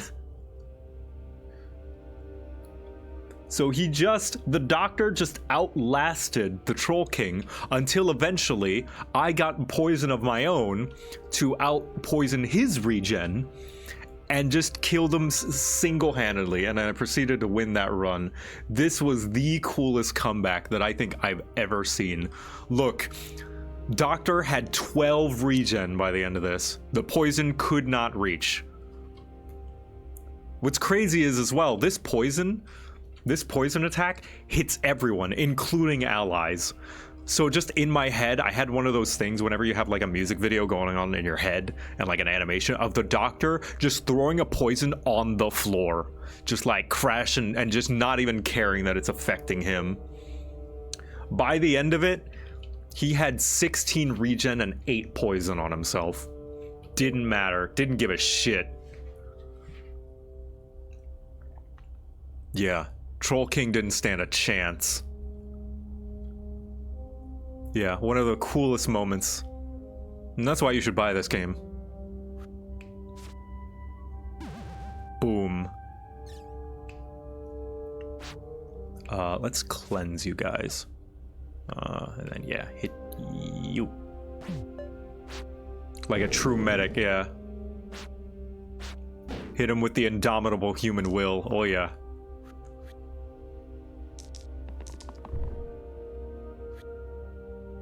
Okay, probably can't do another poison because that's gonna kill us. It's gonna start to hurt quite a bit. So we shall do this and this and this. Do a little bit of a drop.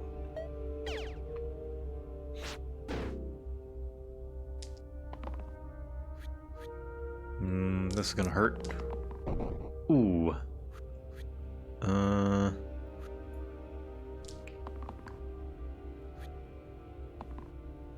Probably hit the imp.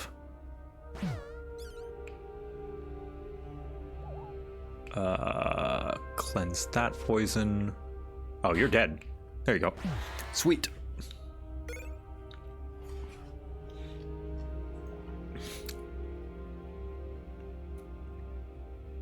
You know what I appreciate about you guys, chat? Going adjacently back to the topic, but more so about you. I appreciate that you guys are very respectful and mature when it comes to discussion of deeper, kind of more, I don't know, volatile topics like the boycott. I appreciate it. No shit flinging, everyone being very respectful and understanding. That's nice.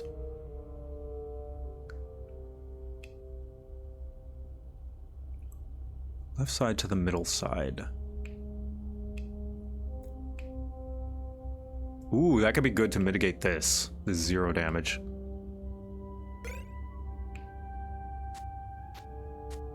That's good.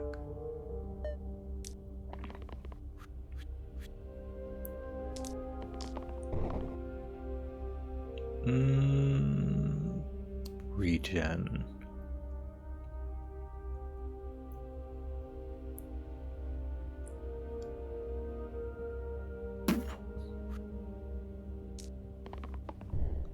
Ugh.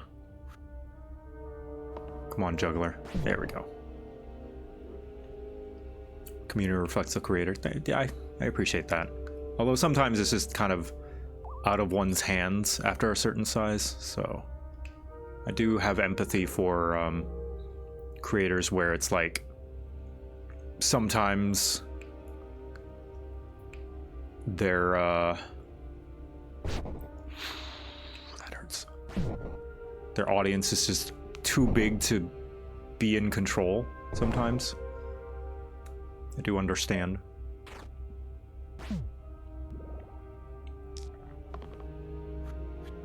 Yeah, I'm just one guy. Okay, yeah, done. done for real. I know I have like, okay, for real this time. Last version. It was more so just to compliment you guys because you're cool.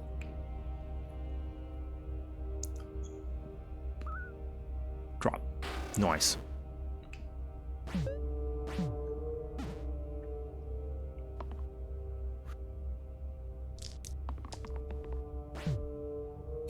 Oh my gosh, I think you're cool too.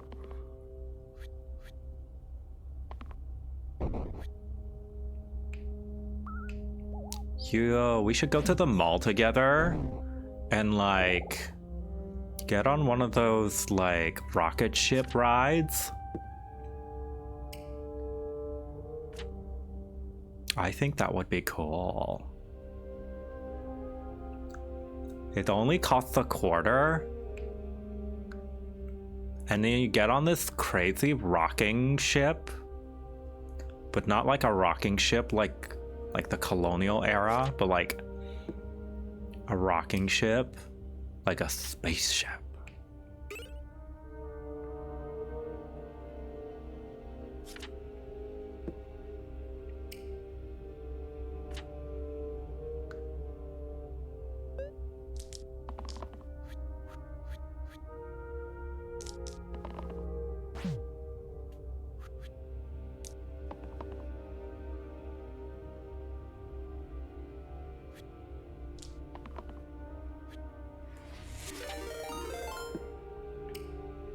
Ooh, Ferret Bomb, thank you for the raid. Welcome. How do you do? Ferret bobbling raid. Bobbling? I'm playing a Slice and Dice. Very fun indie roguelike that I've been playing on my phone for a bit. Sorry I've not been explaining what's going on the screen. It's just so second nature. But yeah, I've just been playing this because I haven't played any video games in a little while. Just for fun on stream. So instead of working on a video that I should be working on, I'm just playing games. But hey, it's my stream, I can do what I want. It's my stream and I can do what... Oh, that's gonna kill. I do appreciate that it lets you go back so you can fully plan out your turn if you don't like how the results are. There we go. That might kill us. Yes, it will. So I'm just gonna hit this guy once, hit this guy once.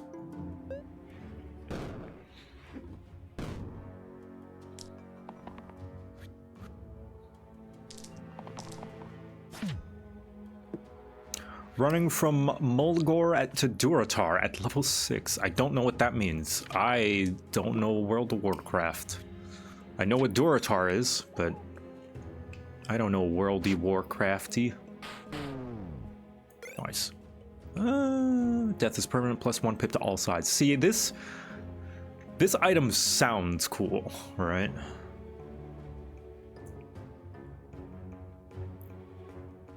But it's also scary. Because sometimes I will let characters die. I'll go with the Eucalyptus. Eucalyptus is pretty reliable. 5 cleanses, you know? Or 4 cleanses? Yeah, it can be used 4 times in a turn. It's pretty good. Am I alone in thinking that roguelikes are a bit oversaturated? I don't think so. I don't think you're ever alone in any sort of opinion most of the time. I also don't think you're wrong. I don't mind it because I like roguelikes, but there are a lot of roguelikes coming out right now. Roguelike right now is kind of like what puzzle platformer was in the 2010s / 2000s, late 2000s. Just because it's an easy way to make, and I'm not saying game development is easy. What I'm saying is it's an easy way to make sure your game has some nice longevity to it as an indie dev, because making a lot of original content takes a lot of resources. So what do? You make it a roguelike. So that way there's a lot of replayability.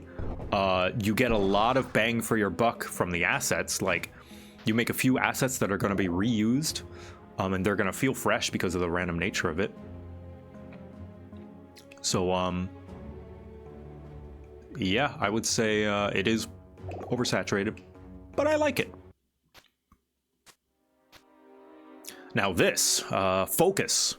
It deals double damage to whatever target was just hit last. Which is pretty good. At 4 pips, that's 8 damage. It's pretty good. This one, this like flail, I could never really get it to work well. It's got chain ×2 if it shares a keyword with a previous die.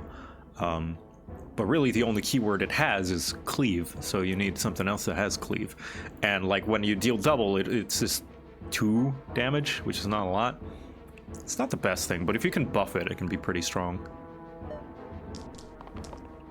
To 500 frogs. I'm skeptical of gaming trends in general. That's fine, you know. I think it's fine to like consider. Ooh, watch this. Boom! Big damage. Juggler, do you have? No, you don't. Okay, this Tarantus is going to kill the Juggler, so let's get as much use out of the Juggler as we can.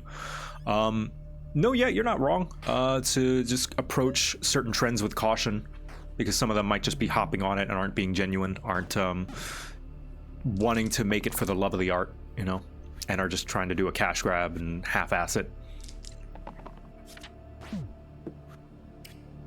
Ooh. So let's kill some spiders before we kill. Well, goodbye, Juggler. Ugh. Boosh and boosh, boosh, boosh.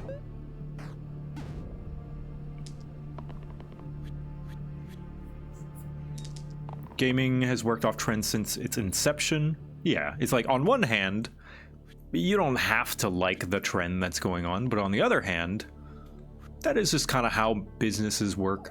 They see popular thing, they want to make popular thing because they know popular thing will make money. Because in the entertainment business, as someone in the entertainment business myself, I understand the temptation for a little bit of security, a little bit of certainty. It's why a lot of streamers and gaming YouTubers will stream or play the newest game, because they know that since it is the newest game right now, people are likely going to watch it. And when you've got something as volatile as entertainment, where there's no guarantee someone's going to watch you, I can understand why some people might want to do that. Because it's like, your survival is dependent on whether or not someone has an interest or someone finds you entertaining, which is not a guarantee, even if they really, really like you. Sometimes you just make things that people don't care about.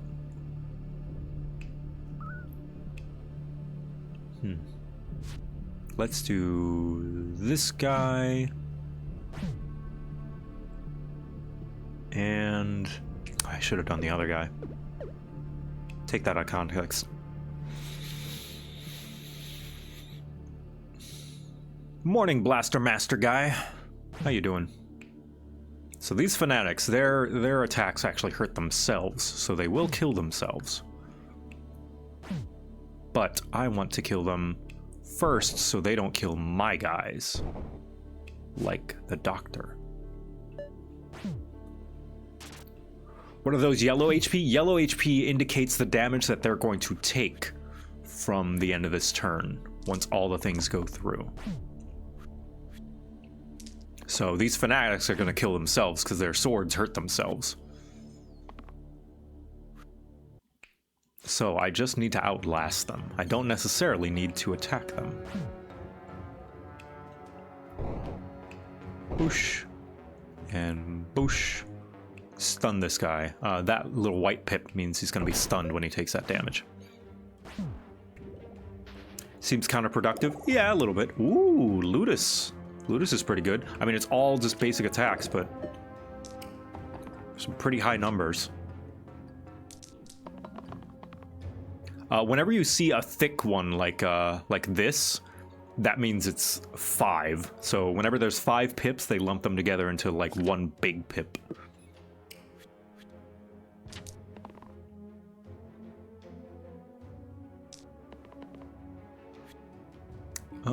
Let's kill the Banshee.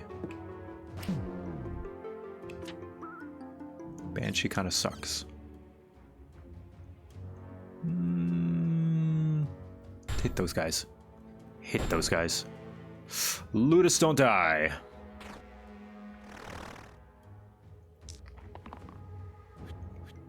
Big number, make brain happy. Oh yeah. So this guy, his little health bar, these little arrows pointing down indicate that whatever damage he takes will hurt the bottommost, will also hurt the bottommost character. So I should heal the Weaver. And give it some block as well. So that it doesn't die. Yeah. And hit you. Hit that. He's gonna summon an imp, that's fine.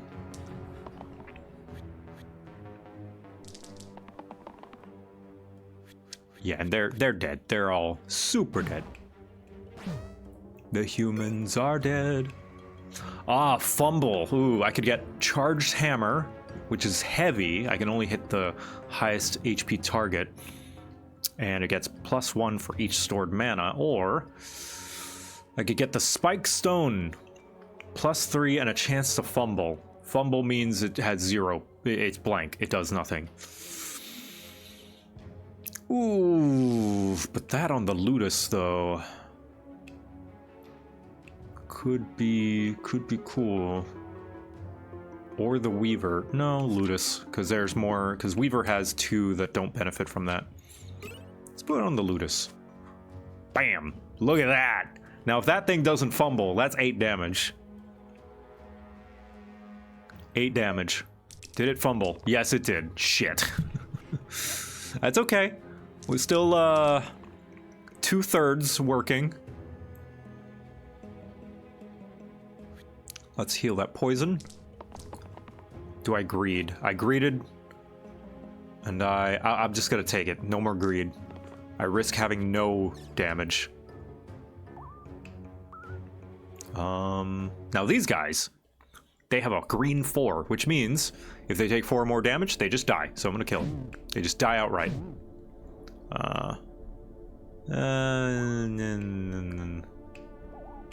Whatever. Block. Or I could kill 2 guys. There we go.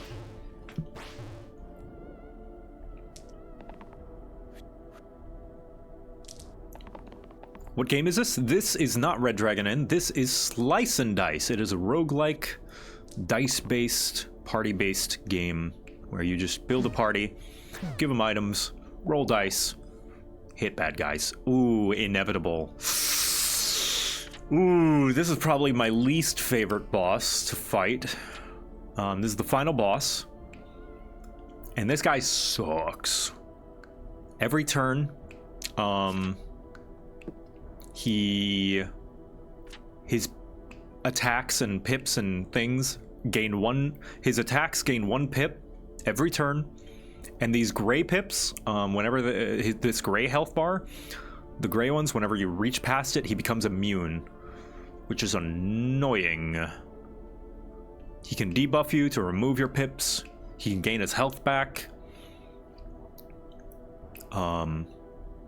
He can give exert, which means whenever you use your die, your next turn is lost. So, we need to outlast him. What is going to help me outlast? The inevitable. Probably Paladin's better because it's got a cleanse. So, we'll go Paladin. But we will give him all his stuff back because the Eucalyptus is very strong. And the Harpoon. This. We're mostly just getting him so we have another cleanse in addition to the one that we have from the Eucalyptus.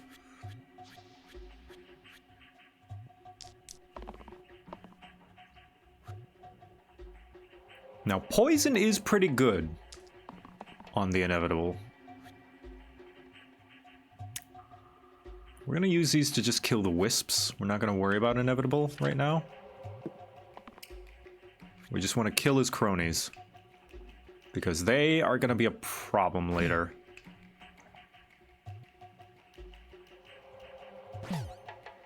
Boosh. What else is happening? Pain, that's gonna suck. Weaken, I think we can afford weaken on him. We can't afford weaken on you though, so.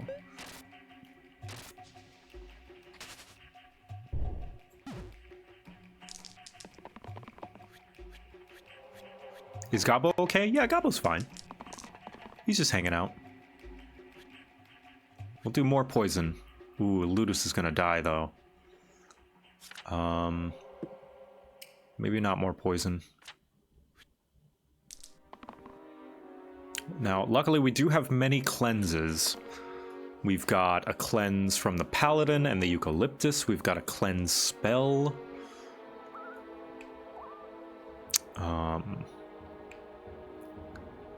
Let's kill you. You're gonna summon a skeleton, that's fine. It's one of the least bad things you could do. This is just one pain, so it's not that bad. We will cleanse you. We will cleanse you. We're gonna kill these two, and then we'll be fine. That's gonna get rid of his one invulnerability. It's okay. I cleansed their little weakness.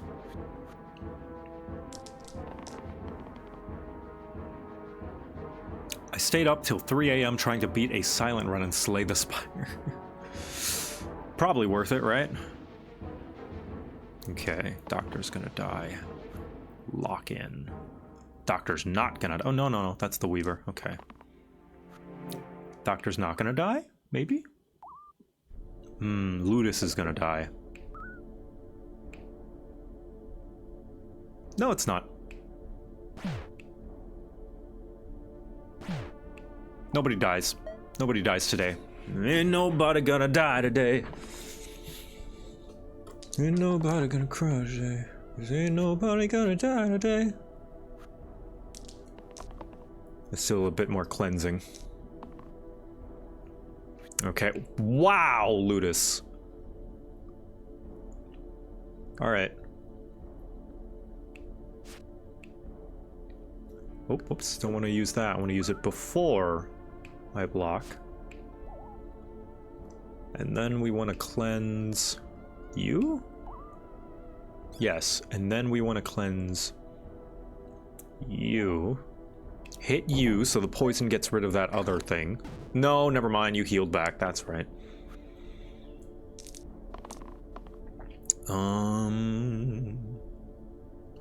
Could do something crazy here. We're not gonna do something crazy, we're gonna do some healing and cleansing. If I possibly got them. Okay, yes, we're fine. What is this? This is minus pips? Yeah, minus pips. What do I need the most? Probably mana. Oh no, that's exert. Okay, exert, that's fine, that's fine. It's not so bad. Oh, that sucks though. Wait, I can use this on the Paladin himself. I can cleanse the exert by using the Eucalyptus to cleanse the exert. Ludus, please have something. Ludus, what are you doing? Alright. Never mind, you can't cleanse the exert off yourself. Okay, that's good to know. Oh, Ludus is dead. Yeah, this boss sucks. Look how little progress I've made.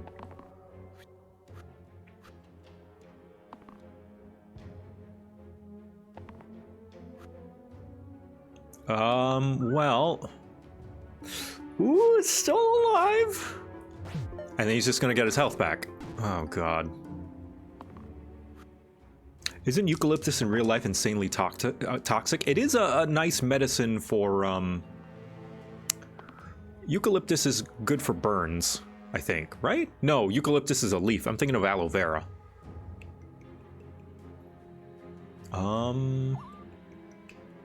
Boosh and boosh? And he's just gonna get his health back. That's it.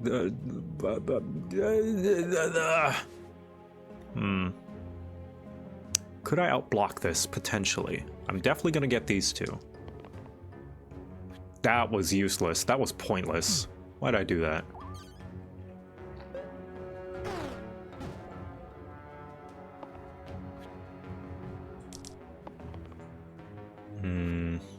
Yeah, this might be it. Fucking inevitable. The inevitable. I can outblock this, can I? Yes. And then he just heals. And he just keeps getting stronger and stronger.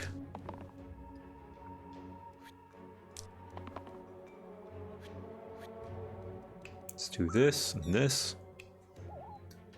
He really is inevitable. He's like Thanos. Damn. Yeah. I lost. Didn't have a strong enough build. And he keeps biting! Stop biting! Me at the goblins in my house. Stop biting!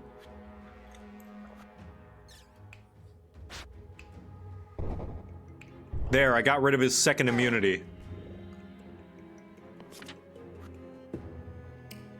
Yep. Well, this is it.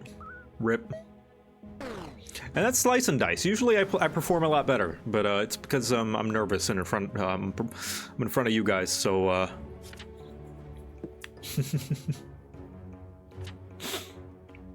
I could have done it. I just didn't want to. Anyway. We were just eating lunch, Father. Just eating lunch? Am I your lunch now? Performance anxiety affects us all, yeah. Speaking of lunch, I'm gonna eat my breakfast burrito now. I know I said we'd play Space Marine, but we might not have the time. So, also, I wanted to watch this clip that I saw of Colin Ryan going through A Realm Reborn. He lay down with a dragon, the gravest of all sins, according to the Ishgardian faith. Here, I'll share it with you guys. Colin is in the latter half of post A Realm Reborn. He lay down with a dragon, the gravest of all sins, according to the Ishgardian faith. What does that actually mean, she lay down with the dragon? You know what it means, Colin. Does that...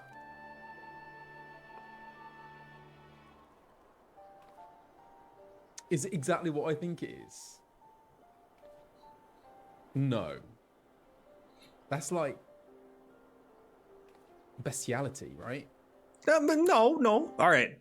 Colin, let me introduce you to the Harkness test.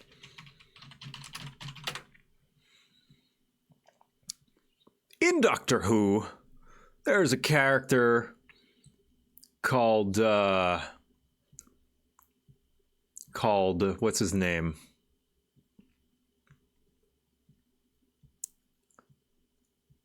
Guidelines. They're guidelines set by what's his name? Jack Harkness. Captain Jack Harkness, who's a bit of an omnisexual, we'll call him. So long as you've got the ability to speak and communicate with him, he might try to sleep with you. Now you may wonder, with all these aliens and creatures in Doctor Who, how can you tell what's an animal and what's not? I present to you the Harkness test. An imperative tool for all monster fornicanery. And it needs to follow all 3 of these specified rules. 1, does it have a human intelligence or greater? 2, can it talk or otherwise communicate with language that you can understand? 3, is it of sexual maturity for its species? You require a yes to all 3 of these questions in order for it to be considered not bestiality or pedophilia. Because one or the other would be bad. So if there's no to one of these, that would be bad. Any single one of these being no means that, yeah, you're doing something wrong. So here's an example. Are you an adult? You want to fuck? This is probably, you can't know.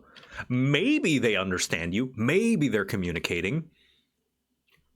But you don't know for sure. It's not worth the risk. This could be an animal for all you know. And that would be bestiality. However, this, are you an adult? Certainly. You want to fuck? Of course. Very clearly, mature, of intelligence and consent. Not bestiality. It's that simple. Define the line between human and animal intelligence. It can talk with you the same way you can talk to me. Seriously, that is crazy.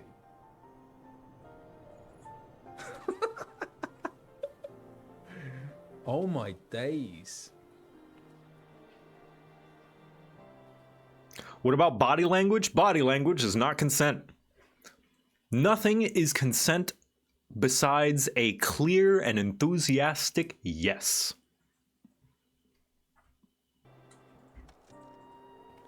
Keep yourself safe, everybody. Yeah. Chat is going crazy. Oh yeah, it even marks it down here.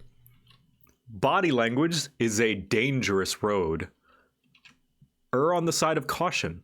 Only rely on body language if both parties have attempted communication through different means and failed due to language barriers and other special situations. Yeah.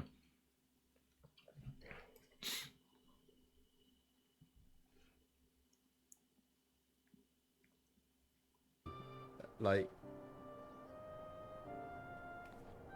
oh my god, okay. He laid down. He'll understand it in time once he starts talking with the dragons.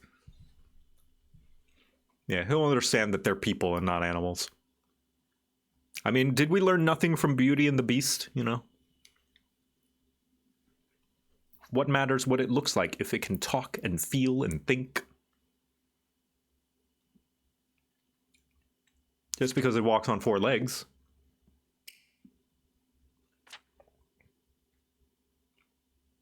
The king said to slay the dragon, not to lay the dragon. Okay, but like... I mean, the dragon was very inviting to her abode. She offered me a bit of her hoard. We talked, and we found a peaceful solution together. And, you know, she's been around the block quite a few times. She has quite a bit of experience. I feel as though it would be a missed opportunity. And I feel as though an open-minded king would understand that, there are alternatives to war that are more agreeable, you know, other approaches. I believe in peaceful solutions. And I believe this deal will be beneficial to all of us. For the good of the kingdom, of course. Anyway, I'm going to eat my burrito now.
Chronic Vice, you give me a great idea for a tier list to do before Red Dragon Inn.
Okay. Someone asked if I like the more draconic kobolds or the more pup-like kobolds or the weird kind of World of Warcraft looking like rat-ish kobolds. And I would need time to evaluate how I feel about those, but it got me thinking.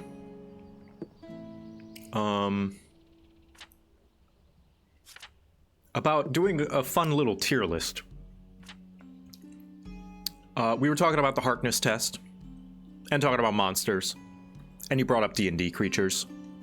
So in honor of Tiefling Melissa, the monster fucker expert, I believe it's some time. It's about time I did a tier list about smash or pass on monsters. Now, we're going to assume, you know, in the possibility, because D&D, anything can happen in D&D, anything can happen in fantasy, there's magic, there's creatures.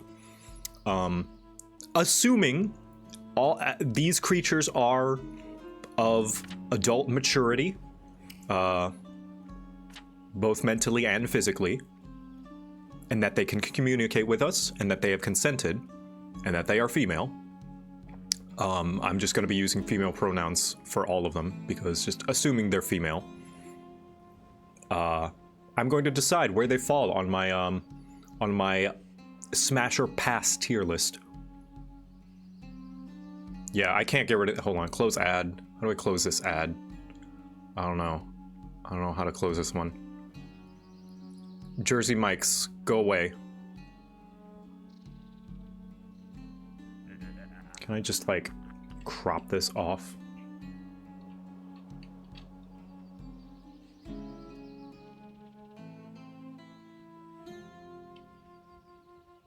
There we go.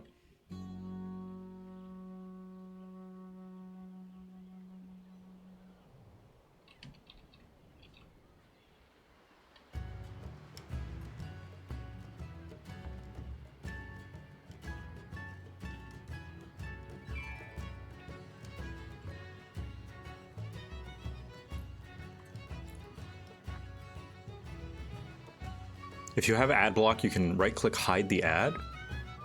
I do have an ad block.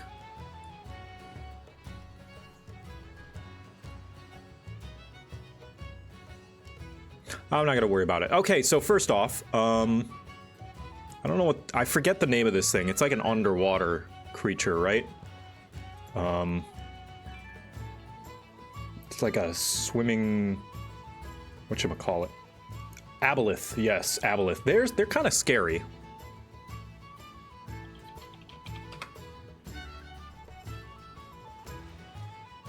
Let's see, the Aboleth.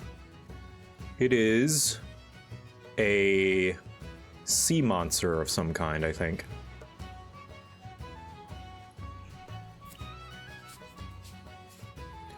Subterranean lakes or the rocky depths of the ocean, often surrounded by the ruins of an ancient fallen Aboleth city. Let's see, what's it got? It's got tentacles, which is kind of nice. It's got a tail, enslaved. Targets one creature it can see. Wisdom saving throw. Oh, it can charm. All right. Mucus cloud, so it's got lubrication, you say. A cosmic psychic octopus. Oh yeah, I'm gonna make this, change it from no way to hard pass. There we go. It's amphibious, so that means that it doesn't really have scales, does it? It's got like a... So that's good, no rough skin. We like that. We like no rough skin. That mouth though, lots of teeth. So I'm gonna put it in, if I'm real down bad, the tentacles are nice, the mucus is nice. We like natural lubrication. But, yeah, the teeth are a bit of a turnoff. This is an Aarakocra. This is just a person. Yeah. No doubt. In fact, I'm gonna make a new one. Above. A new, hold on. Without question. Change this one to red.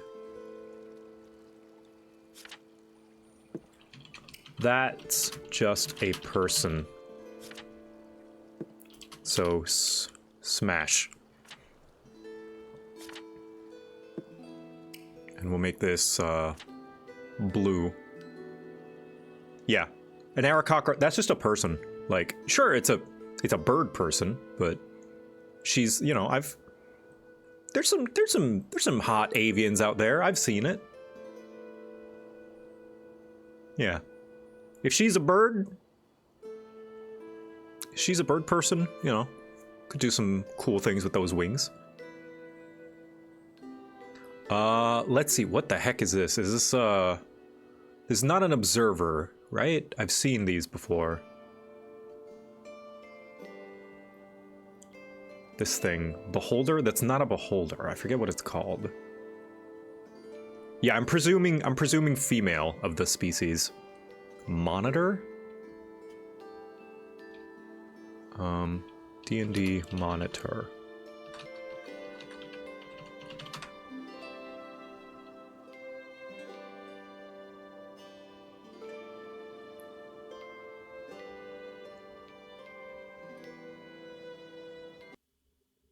Oh, I just accidentally closed my music. Hold on. There we go. Sorry about that.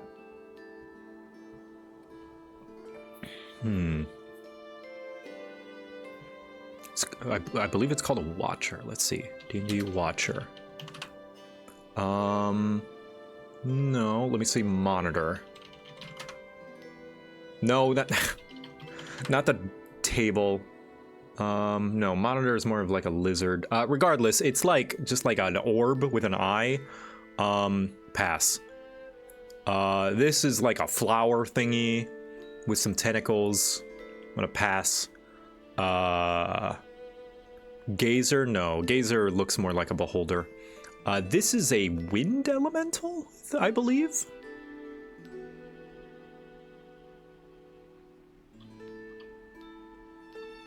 Wind elemental. Air elemental. Yeah, I mean, that's just wind. So the thing about this air elemental is that it's not a pass because I am not turned on by it. Which I'm not, but it's a pass because I don't know that I could feel it. It's just kind of there.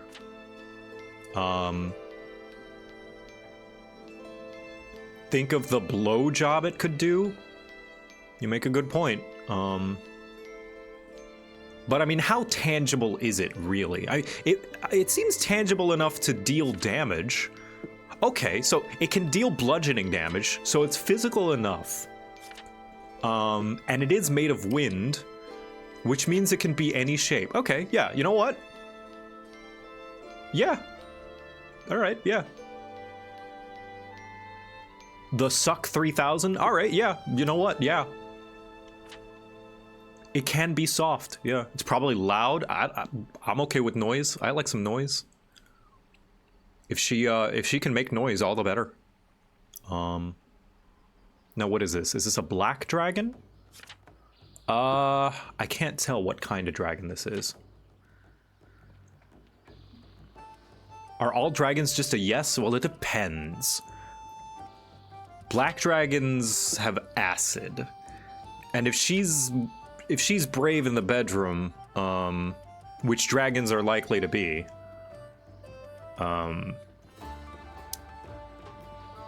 you know, if she's not gonna respect my my boundaries, she might try some things. And when it comes to breath attacks, I think acid is the least thing that I'm willing to have risked, you know, happen to me. I do like a little risk, but I'm gonna say if I'm real down bad for the black dragon. For the blue dragon, though, let's see, what a blue dragon, what is that? Lightning?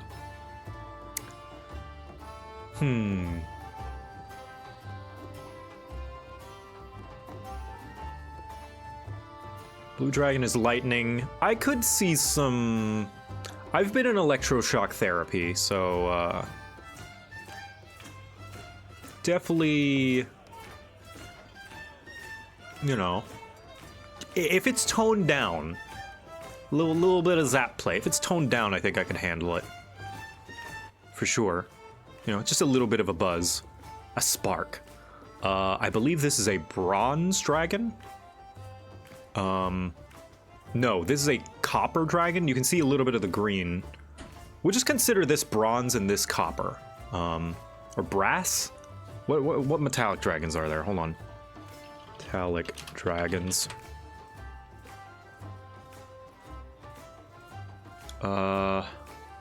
Bronze, brass, and copper.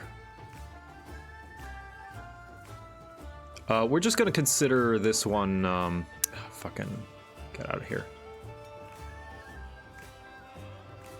Let me look it up.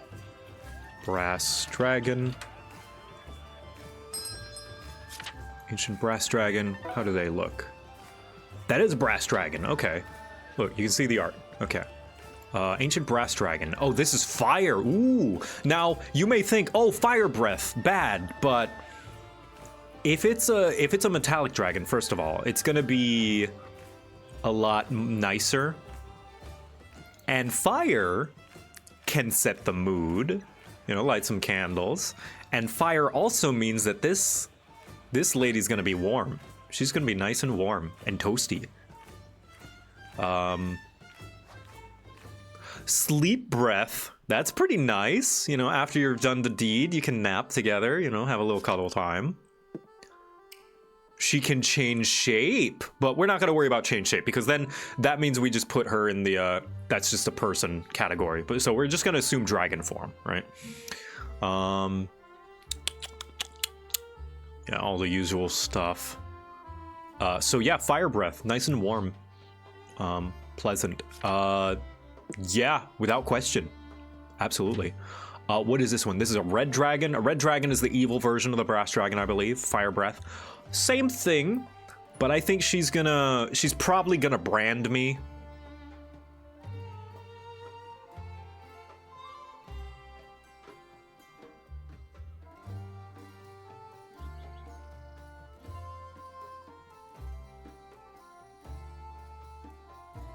Nah. Evil, dominant, fire in bed. I do like dominant. But I also have to consider my safety.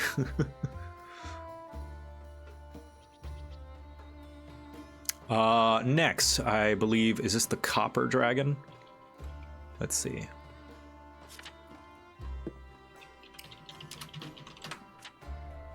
Copper dragon. Adult copper dragon. No, that one was the copper dragon. Okay. So, where's the red dragon? I think this is the red dragon. Here we go. Red dragon is here. Copper dragon, though. What is copper dragon? Acid breath. Ooh.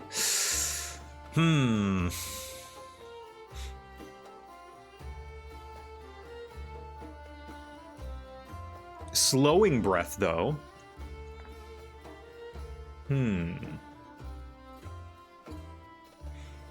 Yeah, same as a black dragon. So the metallic dragons are more altruistic, so she's probably going to respect me not wanting to do some acid play. I don't know what you could do with slowing in the bedroom. Makes it last longer? I don't know. Like, I don't know that it makes me last longer, but it's gonna slow me down, which I do like slow and steady sometimes. Maybe it's like a high? It could be. Yeah, okay. No, yeah. Foreplay, yeah. Alright, yeah. Yeah. I don't know what this one is. Gold dragon, maybe? Gold dragon.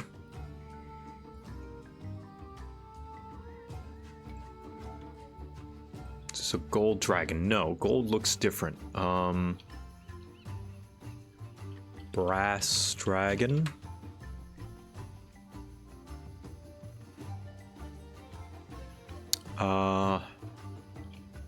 Then I don't know what that is. Bronze? Yeah, bronze dragon. So, too many of the metallic dragons look the same color. Adult bronze dragon.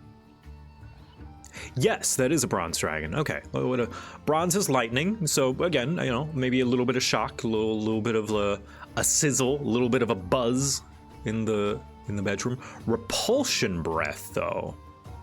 She could hold me. She could push me against the wall. She could hold me against the wall just with her just with her breath.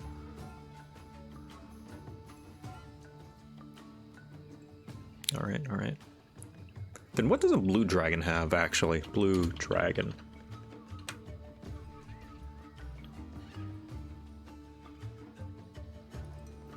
So, does that also have repulsion?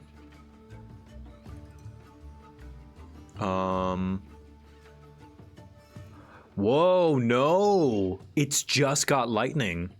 Blue dragon only has just plain lightning and nothing else.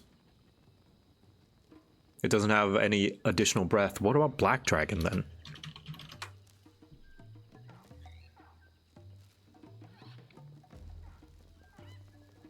Yeah, only acid. Wow. Chromatic dragons have fewer tools at their disposal than metallic dragons. Green dragon.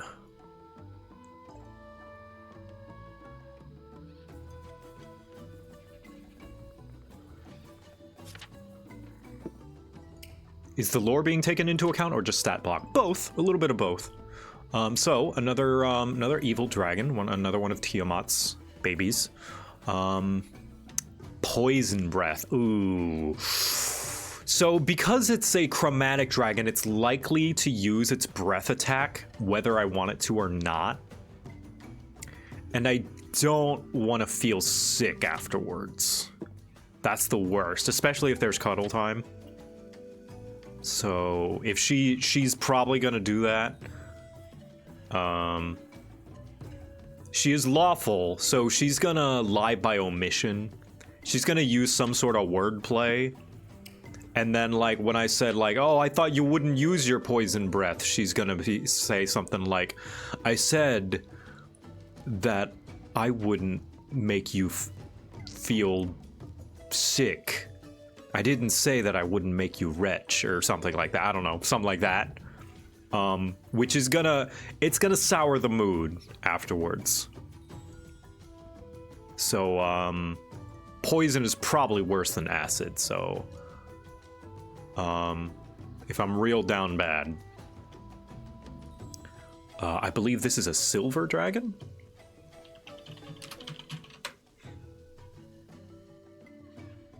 Her gamer breath? Oh yeah, and she probably stinks as well, actually. Poison? Actually, some poisons smell good. Like, some poisons mask their smell. So, maybe she might smell good. I'm not going to take smell into account. Yeah, so that's the silver dragon. Cold breath.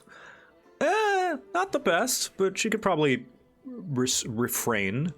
Paralyzing breath, though. Now, you may think, oh no, you're trapped, but...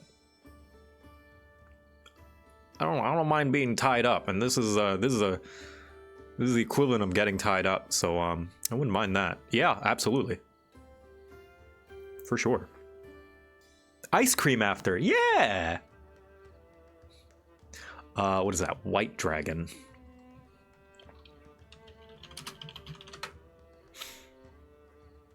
Ice is a kink, that is true. There's ice play. White dragon. Okay, what do we got? Just the cold breath. Okay, so this one's actually not bad. This is probably the least bad of the chromatic dragons. Also, she looks like she's trotting around like Muffin. This is how Muffin runs, just trotting like this, completely horizontal. Yeah, I feel as though of all the chromatic dragons, the white dragon is probably the least dangerous to me, because she's probably just gonna make me feel a little cold. Maybe like put a little icy touch on my back. So that's not so bad. Yeah. Would have attachment issues? Yeah, probably, but yeah. What is this? Is this a chimera? No, chimera looks different. I think that's a sphinx? What is that? Manticore? Hold on, let me find.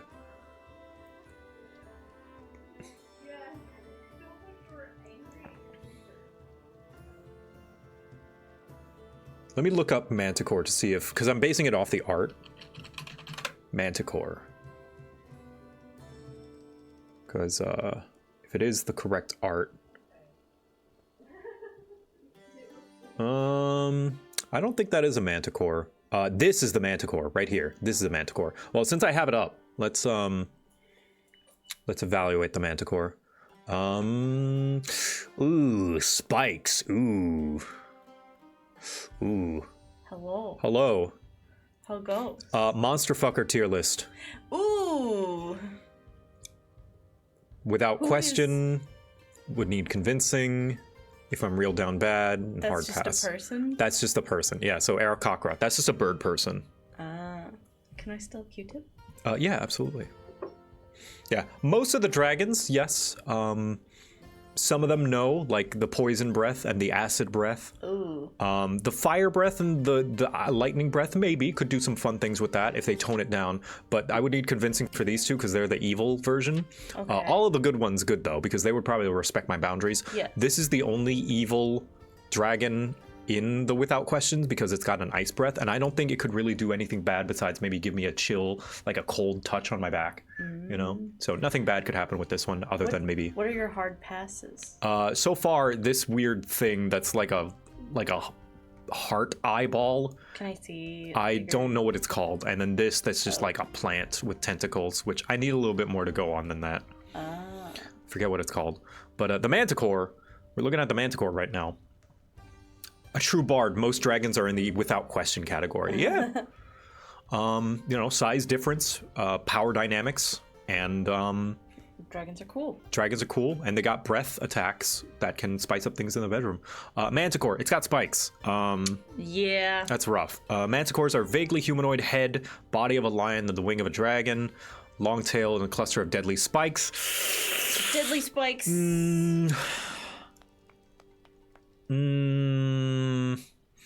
I would say alcohol required. Because the dragon-like body I can deal with. If the face is really pretty, yes, maybe. So it depends. The spikes needs a lot of convincing. I don't know what this is. It's probably just a sphinx. Oh, it's a gas spore, a fake beholder. A gas spore. Hold on. D&D gas spore. Yeah, you're right. It is a gas spore. No, stink. If it's stink, like I realize smell is a big factor for me when it comes to the bedroom. So like it kind of looks like it could trick you into thinking it's a beholder, which already is a pretty hard sell for me. The beholder, really? Yeah. I mean, it's just a big eyeball. That doesn't do anything for me. It's a big eyeball with a bunch of eyeballs. Now, if it can like instill some sort of visions in me, then I can work with that. Kind of like that one SCP that looks like your greatest sexual desire to you. And looks like your greatest sexual desire to everybody, but no one ever sees its true form. So no one knows what it looks like. Actually, some cameras see what it looks like, and it looks like a big lump of flesh. Oh. Beholder only wants to watch. Oh. Well, I didn't consider that. I'm using this tier list. Would only want to behold. Yeah, this tier list is about if I am with them as my partner in the bedroom. Your model is so smooth. Thanks. Yeah, sorry my hair is greasy. I meant to shower, but I didn't. That's okay. But yeah, Manticore. Actually, I'm going to change alcohol required to be like, really need a good argument. I don't know why this yellow one is like to the left like that. But Sphinx, I'm just gonna find a random Sphinx stat sheet. And just use that. Okay. Can I come sit in here? Yeah. Is it an Androsphinx? Androsphinx. You're right. It is an Androsphinx. You're right. Okay, so she's got a beautiful lock of hair. Roar. She makes noise. I don't mind making noise. Androsphinx by lore are always dudes. Maybe she transitioned. I don't know.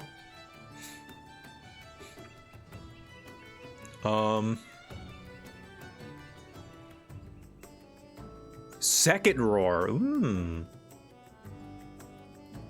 And third, okay, so she's gonna be very loud.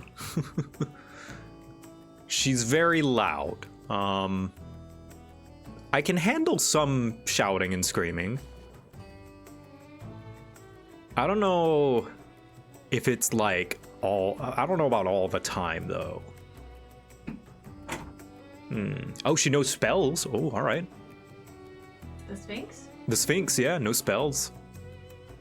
She has 3 roars. First roar, second roar, third roar. So she's very loud. Lots of screaming. Now, I do like some noise. Okay with earplugs, yeah. She can teleport, okay. Up to 120 feet. Okay. Sacred Flame, Spare the Dying, Thaumaturgy. So I won't die. Command could be fun if I consensual non-con. Lesser Restoration, okay. Freedom of movement. Greater Restoration.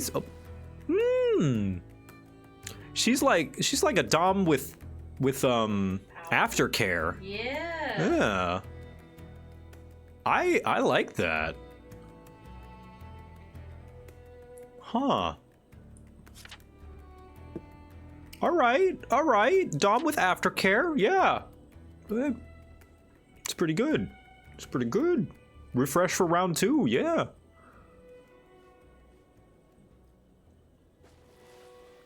Let's see. What else?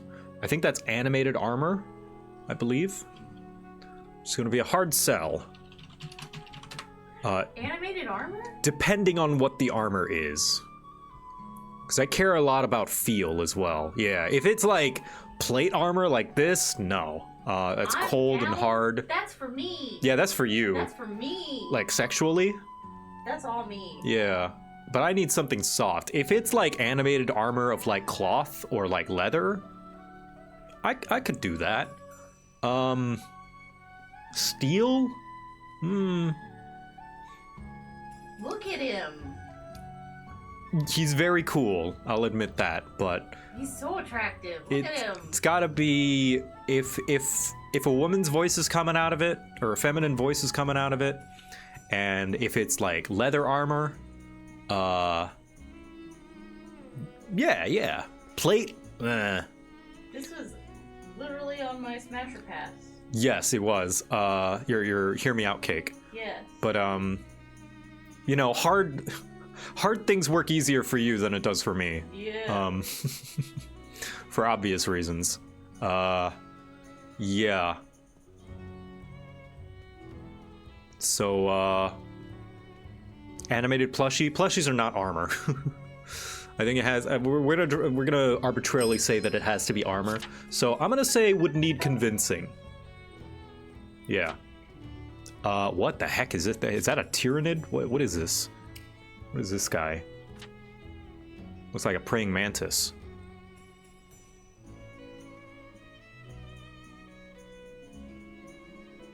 Chul? Or an Ankeg? So are these D&D monsters? These are D&D monsters, yes. No, that's not Chul. Ankeg. I believe it is an Ankeg. Yes. Ooh, bug carapace. Acid spray. Ooh. Armor class 39. Yeah, that thing is hard as bricks. Ankeg resembles an enormous many-legged insect. Its long antenna twitching in response to any movement around and its legs, and in sharp hooks adapted for burrowing and grasping its prey, and its powerful mandibles can snap a small tree in half. I mean, that's pretty hot, but like the rest of it, not so much. I'm not an insect guy, first of all. I need some... Oh, AC 14, sorry, I thought that's hit points. Sorry, hit points is 39. That's not very high. AC 14, never mind, I'm sorry, I misread. But all the spikes, the hard carapace, nah, hard pass, I'm sorry. I'm not against the potential for bugs, but it needs to be very convincing. This is not convincing. Next. I don't know what this is. What's this guy? This who's this Ghost Rider? Azer. Alright, Azer.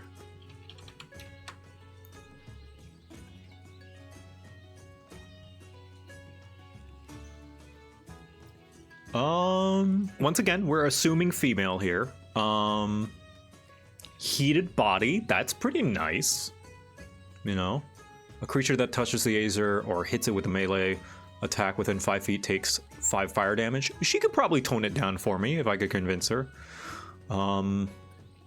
Native of the elemental plane of fire, Azers are master crafters, expert miners, and sworn foes of the Ifrit. Okay, so she's probably real cut. She's probably real fit. In appearance and manner, an Azer resembles a male dwarf, but this is a facade. Beneath its metallic-looking skin, the Azer is a being of fire, which outwardly manifests its fiery hair and beard. Once again, assuming feminine, presenting, and identifying, or yeah. Even feminine presenting with stuff with beard, though, right? Because it's dwarven. I'm okay with that. Okay.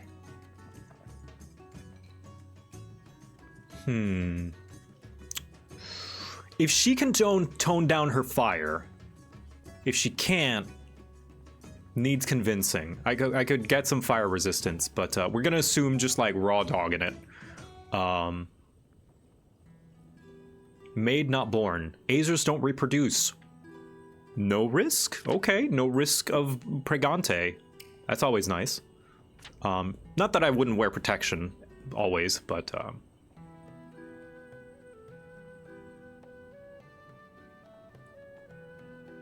crafted from bronze.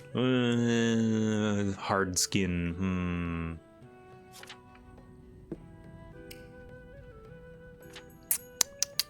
Would need, I think I would need some convincing.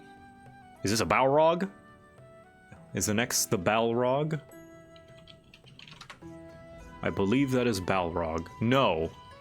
Balrog is probably a Balor? Trademark distinct Balrog. Okay. So she's humanoid. That's a good start. Fire aura. Okay, similar to the Azer. Magic resistance, magic weapon. Death throws. When the Balor dies. Okay, so I'm not gonna need to worry about that. She got a whip. That's pretty nice. Balrog at home. Figures of ancient and terrible evil. Balors rule as generals over demonic armies, yearning to seize power while destroying any creature that opposes them. Wielding a flame whip and a longsword that channels the power of the storm. A Balor's battle prowess is fueled by hatred and rage, so she's going to be pretty aggressive. Channels the demonic fury in its death throes, falling within a blast of fire that can destroy even the hardiest of foes. So she's going to be very angry. She's probably not going to respect my safe word.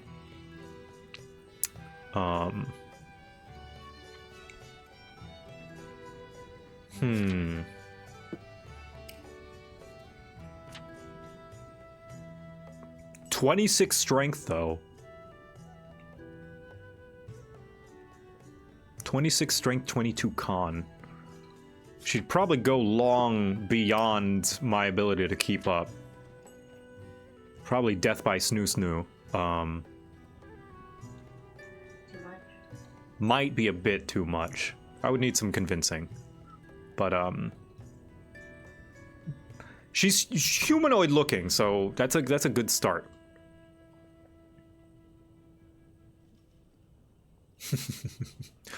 Is this a bay here? No, this is a bay here. I'll do the bay here since I know what that is.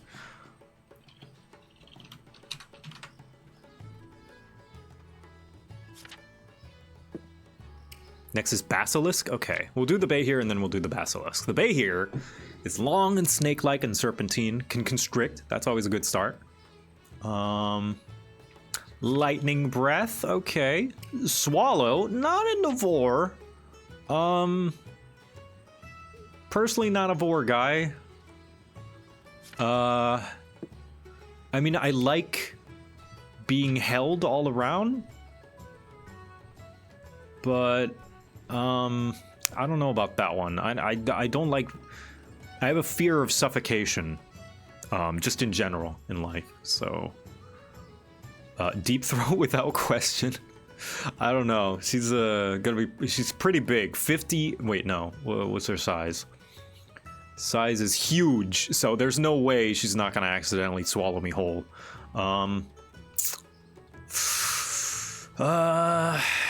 Crawls along floors and clambers up walls to reach its prey. Its lightning breath can incinerate most creatures.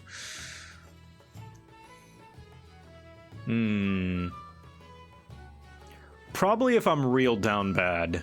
Yeah, if I really just need like any port in a storm, I could see some, but yeah. The basilisk. That's for the basilisk though.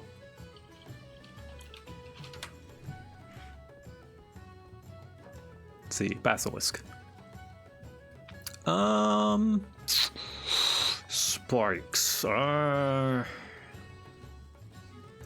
Multi-legged reptilian horror whose deadly gaze transforms victims into porous stone.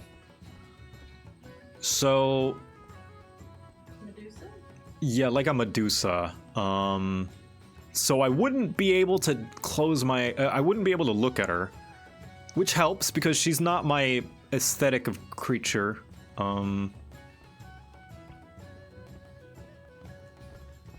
Can't turn me to stone if I'm already rock hard. Well, that's the thing. I don't know if I would be.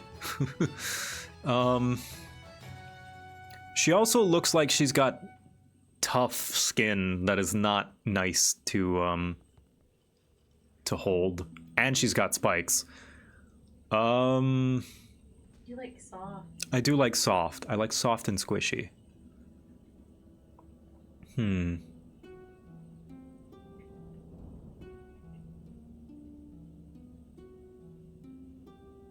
You know what? I don't think it's worth the risk.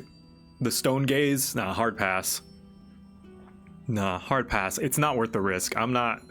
just by looking at it, like, sure, I could put on a blindfold, but I like a little bit of eye candy, you know?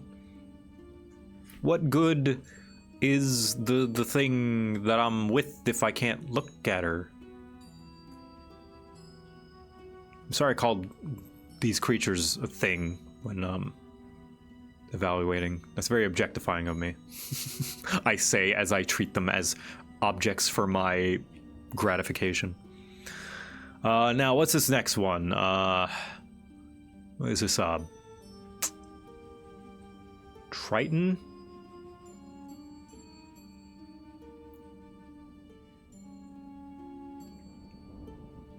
Bearded devil? I don't know. Or bear devil?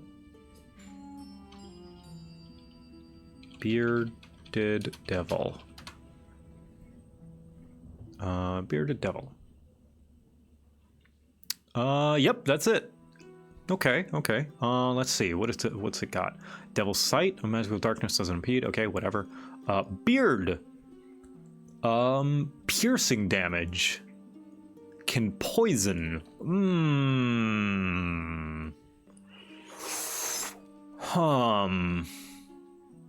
So she might make me sick. And you know she's gonna use them. Would? Smash?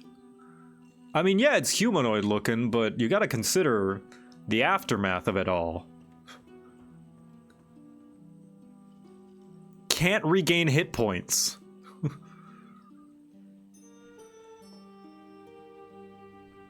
While you're poisoned, you can't regain... Medicine's not gonna work. You have to pass it naturally.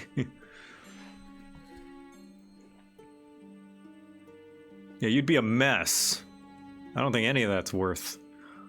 Archdevils as shock troopers fighting shoulder to shoulder and reveling in the glory of battle. They respond to violence, with violence to any slight, real or imagined, gorging themselves on violence as their internal blah blah blah. Take their names as soon. So, if I'm really down bad, because at least she's like humanoid, but man, I'm gonna regret it in the morning. That's a bugbear. That's just a person. Yeah, absolutely.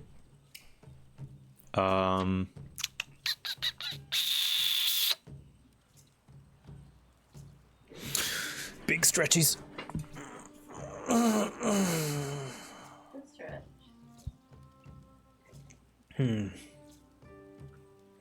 Probably very soft and warm, yeah. Black pudding? Okay. Probably a black pudding. Oop, come on. Black pudding.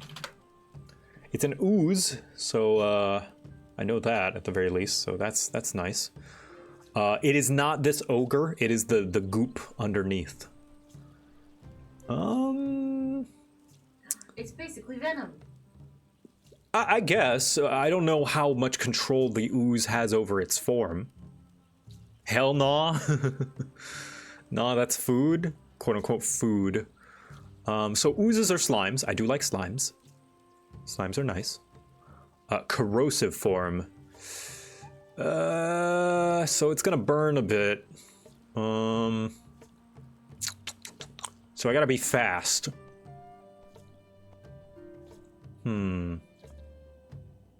Pseudopod. Yeah. And spit.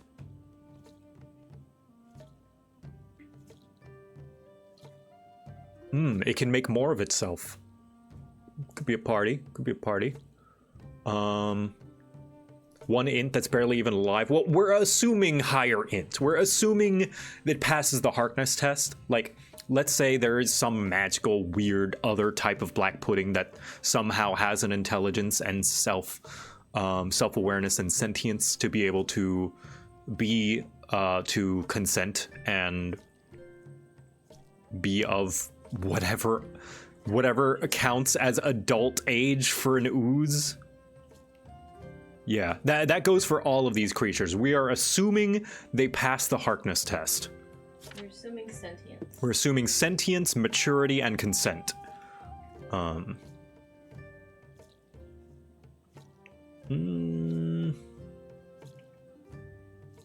black pudding resembles a heavy mound of sticky black sludge. An ooze kills its prey slowly. Some varieties, such as black pudding and gelatinous cubes, engulf creatures to prevent escape. The only upside to this torturous death is that the victim's comrades can come to the rescue. Since not every ooze digests every type of substance, some have coins, some metal, gear, bones, and other debris suspended within their quivering bodies. Others that understand an ooze's need to feed might lure it into a location where it can be of use to them. According to Demonomicon, oozes are scatter fragment, blah, blah, blah, blah, blah.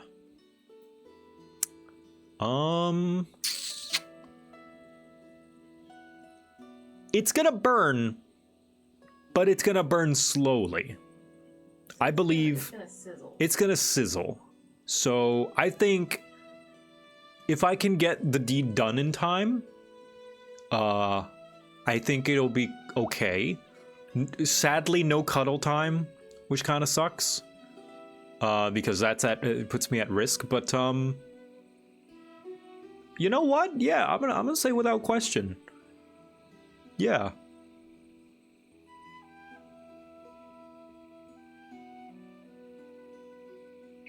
Gonna need some aloe. Yeah. Actually, not without question. Would need some convincing. Yeah. Bullet. Okay. Bullet.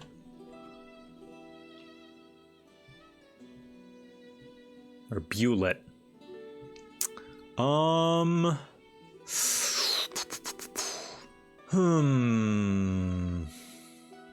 Massive predator that terrorizes any land inhabitants. It's called a land shark. Underground hunters. A wandering monster. Big mouth.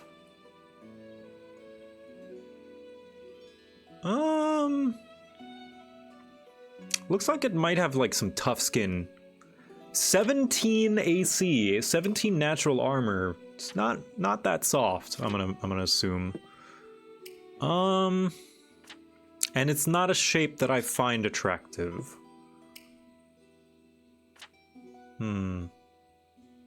She will find a way to burrow into your heart. Aww.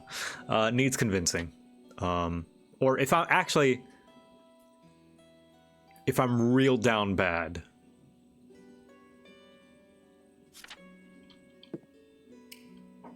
if I'm real down bad. Like, there's nothing dangerous about the Bullet. At worst, she could hurt me with her size and weight, but I don't feel as though it's gonna feel very good for me, generally speaking. So yeah. Next, is that a centaur? Hold on. Pretty sure that's a centaur. Just a basic centaur. Yeah, that's a centaur. That's yeah, without question. You know, that's just a person half on a horse half. That passes the Harkness test real easy. Or rather, like, you know, there's a person half. It's fine. Now I know this is a chimera.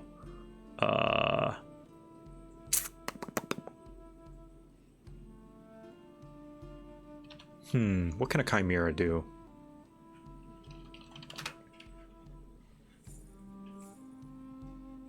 Yeah, it's basically, I'm gonna put in, that's just a person, yeah. Chimera, no, not this one. Legacy. Chimera. Oh, it's noon, it's time for Red Dragon Inn. Oh, shit. I totally forgot.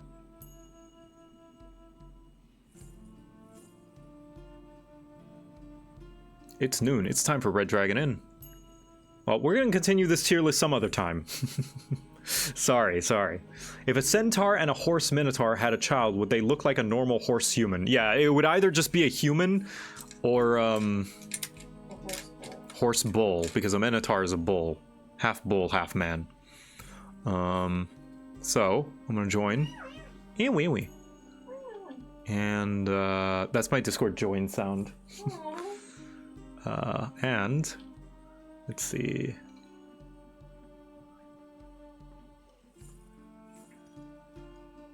Looks like Cena cannot make it to the Red Dragon Inn, so we're gonna have someone fill her spot. A woman. Max! You silly sausage. I'm a silly sausage. I'm late. You silly sausage. For a very important date. Were you watching this whole time? Yeah. Damn. What do you think? I was like waiting. I was like, you know, getting all my shit together, sort of rushing around, like, oh, I need to be on time. And then I come back to my computer, and there's no red on my Discord. there's no red notification in this server, and I'm like, interesting. Sorry. I go check out what you're doing, and I see the really long list of D&D monsters, and I'm like, oh no. Yeah, I got a little distracted. Oh no. Got a little distracted. Check your DMs, nerd. I almost died. What the heck? Oh my gosh. Oh yeah, we checked out your house, Shen, because you submitted it. That was the first house we checked out. So, yeah, we saw Sad Boy Hour, and we're like, wait a minute. Hi, Shen. How's it going? Were you doing like room reviews? What were we doing? What? Like room reviews? Yes, we were. Yes. Yeah. RDI JoCat Subathon. And create server. Here we go. And Red Dragon Inn. I'm gonna ping the people.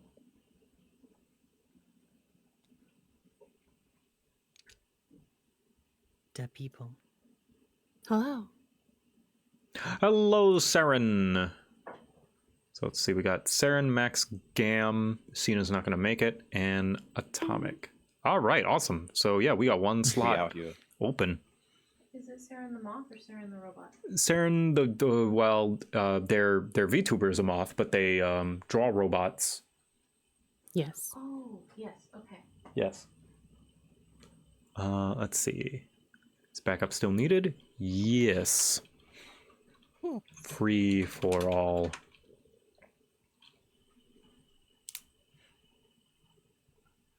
Continue playing the tavern music since it is fitting. Hey Jay, what's up? Thanks for filling in.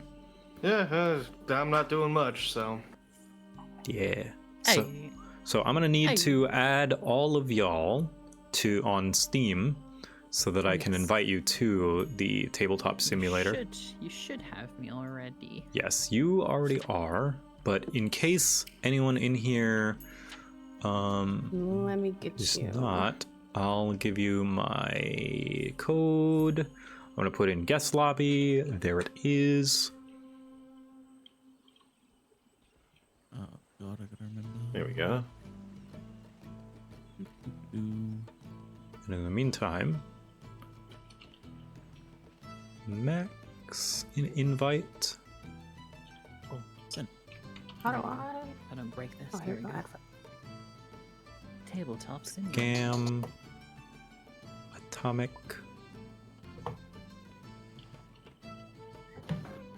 Gam invite.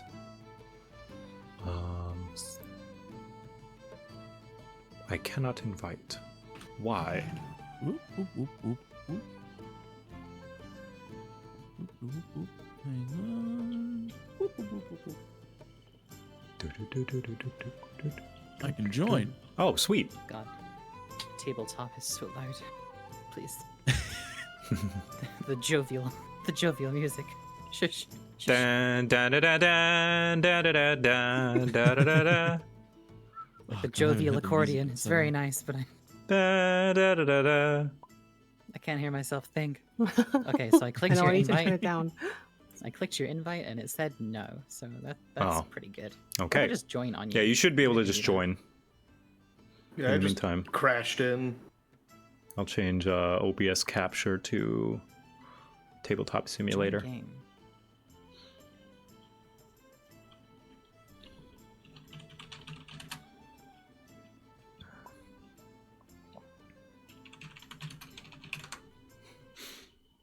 You know, I'll play Hearthstone music. That's Failed usually to nice find tavern any music. servers. Oh my god, it's Tuesday. Oh. Oh, it's What is- Tuesday. What does that mean? It's Steam does Steam its maintenance. maintenance on Tuesday, so it's a bit iffy Oh. with joining stuff. I It see. Might not. It looks like Steam is still up, so it might just be me. It might just be you, because I think they usually do the maintenance in about Yeah, it's usually in a couple of hours. 4 or 5 hours or so. Yeah. Might want to restart Yeah, let me just Steam, I suppose. guess so. Give it a little. Give it the old smother with a pillow trick, and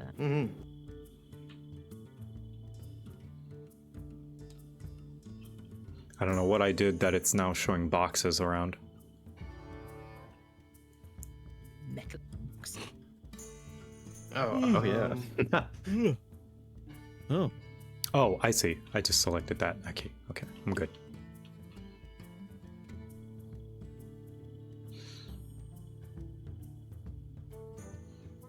It's the F1 through 12s, I believe, go through the tool list. Oh yeah. Who am I gonna play as? I don't know. I might just go Flick, just because it's nice and basic. I haven't played in a while, and I just want something basic. Although, what's his name? Warthorn Redbeard is very fun. I do like So doing. I've never played. You never played? Don't worry. We're gonna go through it. Yeah, me neither. Max, you've never played. No. I could have no. sworn you I played read- Red Dragon before. I have not. No, I spent about 40 minutes before this reading the rules. Mm-hmm. Don't worry. I would have tried to, but I'm not awake enough to do that. Don't worry. It's super simple and straightforward. And should you forget it, like your card thing on in front of you should tell you the basic process of a turn. I'm brown. I'm brown like the table. So we've got Jay, we've got Atomic, we've got Are You Happy Now? Is that Gam? Oh, did it not change my name? Oh, listen, it's a long story. That's very threatening. No, we've got Max. Listen. And we've got Saren. All right, I think that's everyone. I forget that I'm a slime. I'm like a little Dragon Quest slime on stream. I just forget that. I regularly change my name on Steam to test if games have sanitized their input. And I did it the other day, and everyone got pissed off at me, so I changed my name to Are You Happy Now? Now, That's pretty good. Now, I did want to have more people, but Red Dragon Inn gets exponentially longer the more people there is. So I thought 6 was a nice size. But yeah, welcome everybody to Red Dragon Inn, one of my favorite board games of all time. It is a game about a bunch of adventurers after a long quest coming to a tavern to have a fun little night drinking and laughing and playing while simultaneously trying to screw each other over and get everyone else kicked out of the bar. The goal of the game is to be the last player standing. Now, let me just select one of these decks real quick. There are various different characters to choose from the different expansions. We have pretty much all of them, and they range in difficulty from easy, intermediate, and hard. I am going to ban one of these characters because they are just vastly overpowered and way too strong just because of like action economy and stuff. And I believe it is it Wrench? Which is the one that has inventions that you have to destroy before you can reach their hit points? Like Yeah, they that's essentially Wrench. Wrench. Yeah. I'm gonna ban Wrench. Wrench is way too strong. He essentially makes inventions that serve as temporary HP. He's way too strong. Oh my goodness. But let's say I'm gonna select my boy Fleck the Bard. Let's just pretend I'm selecting Fleck. You start with a deck of cards and a little bit this board. Now, you have Fortitude, which is your health, and you have alcohol content. Whenever you take alcohol content, your alcohol content goes up. Whenever you take Fortitude damage, your Fortitude goes down. You are knocked out of the party, knocked out of the tavern whenever these two things meet on the same number. So the goal is to keep that above. And hold on, let me just, I think I borked it. Hold on. Let me just select them again. There we go. So that is essentially your health bar. Some things will give you alcohol content, some things will give you fortitude. Now, how the game works is every time it is someone's turn, there's a turn order. Very, very simple. It shows it on your card right here. You will discard any cards that you have in your hand at the beginning of your turn and draw up to 7. You always draw up to 7 no matter what. You don't have to discard any cards. If you have fewer, then you can draw up to 7. So I'm just going to go ahead and draw myself 7 right here. Just like that. Like, whatever. I'm just gonna have these 4, right? I draw. You can perform 1 action on your turn. Like, for instance, this. This is an action card. I can play one of these. So, for instance, it says, I've composed a poem about our most recent adventure. And each player pays me 1 gold.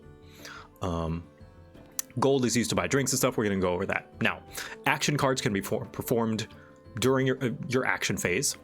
You also have sometimes cards. Sometimes cards can be played, as the card reads, sometimes.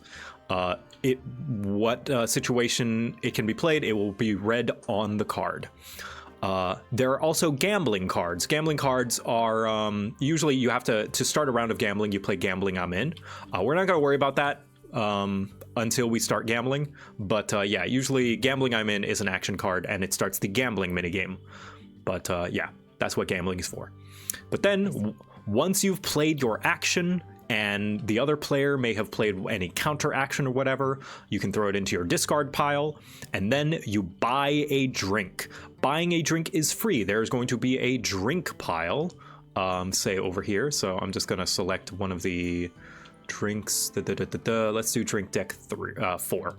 So once I play my action, I select a drink for free to give to someone. I don't flip it over. Sorry, I didn't mean to flip it over. So you get 1 drink and you give it to any player you want. And then they have that drink in their drink me pile. So then after I give someone a drink, then I drink my own drink in my drink me pile. So like for instance, a light ale, I would drink the light ale unless I have a card that counters it, and my alcohol content goes up 1. Boom. That is my round. Then it goes on, that is my turn. It goes on to the next player. Sounds simple enough, right? Any questions so far? do we start with a drink, like a drink me pile, or does that get built up? Yes, everyone starts with one drink in their drink me pile. Okay. Now, once the drink deck runs out, consider it like the essentially the service like tray of drinks. Once it runs out, everyone needs to pay 1 gold to the inn to buy another round of drinks. Right.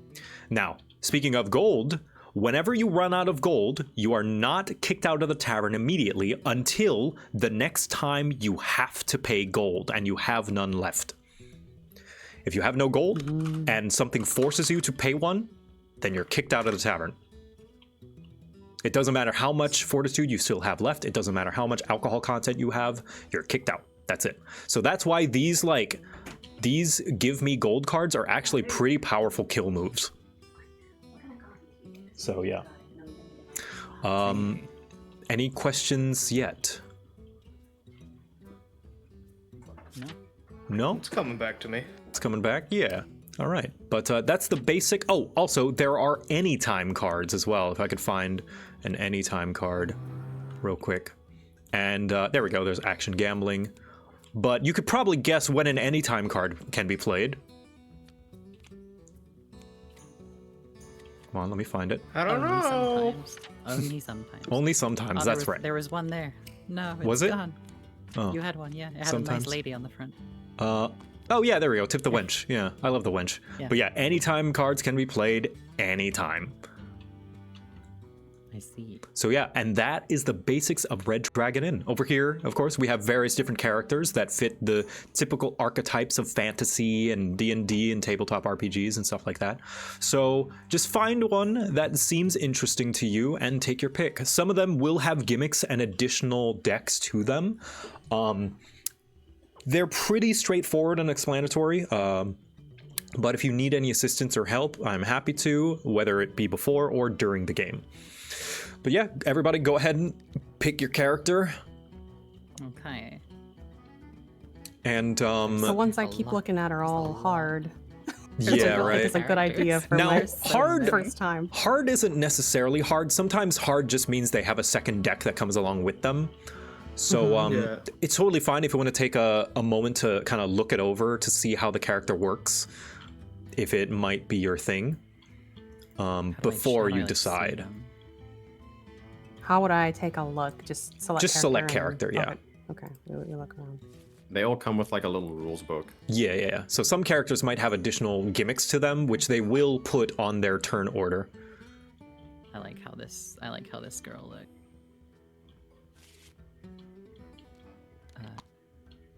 Greppa. Yeah. Oh, she's a bard too. Huh. How do I open this fucking thing? The rules? I think you press the rules name down there. If you press the rules down button, here.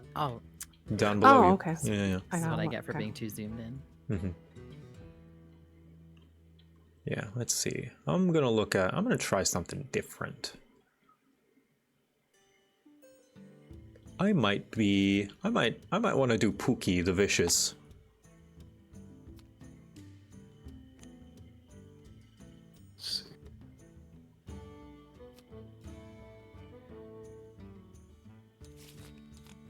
I have to go around mocking people. Oh no.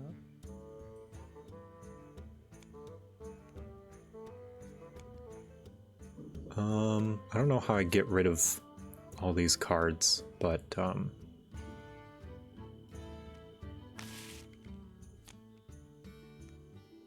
just gonna do it the like scuffed way, I guess. Just throw them over here. yeah, forget how to get rid of everything properly. Mm-hmm. Oh, you can right-click delete. Oh, right-click. They're in a Okay. stack. Sweet. Come on. Delete. There we go. Awesome. Thank you. Oh, I don't think I'm allowed to delete things. Ooh. Yeah, only JoCat can do it. The Lich King. Do you need me to delete something? Yeah. I was choosing between this guy and another, and I think I want to do the other one. Okay. I think if you just select the other one, it should override this one. Oh, it should? Okay, Yeah. sweet. I could remember. Yep.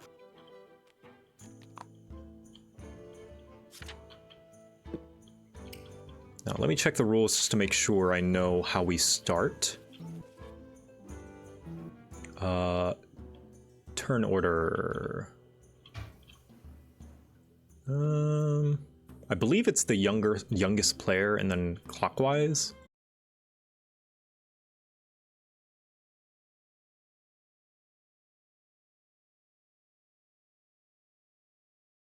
Oh, you're Yeah. fine. It's okay. It auto-saved. Yeah, no, Twitch wasn't borked. That was me. That was my internet. Again, I apologize. My my Ethernet cord. It's probably gonna happen a couple of more times, so just be prepared for that. Yeah, it was the internet.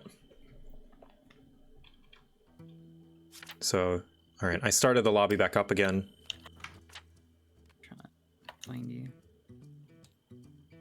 The only option I have is VTube Studio. Huh? Why, yes. So you guys not able to join? Here, I'll invite friends. Yeah, did you? What? You're not on... What? What heck? What heck, why? What heck? What happened? What happened? What happened? Exit to main menu, yep.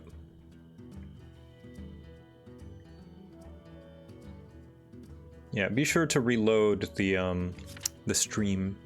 Well, if you have to reload it, you probably can't hear me then. Yeah, no, it's not Steam, it's my internet. It's my Ethernet cord.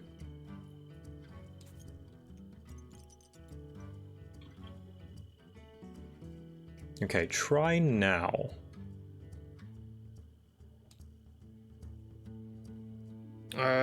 VTube Studios overpowering tabletop sim. Hold on, let me invite you through Tabletop Sim.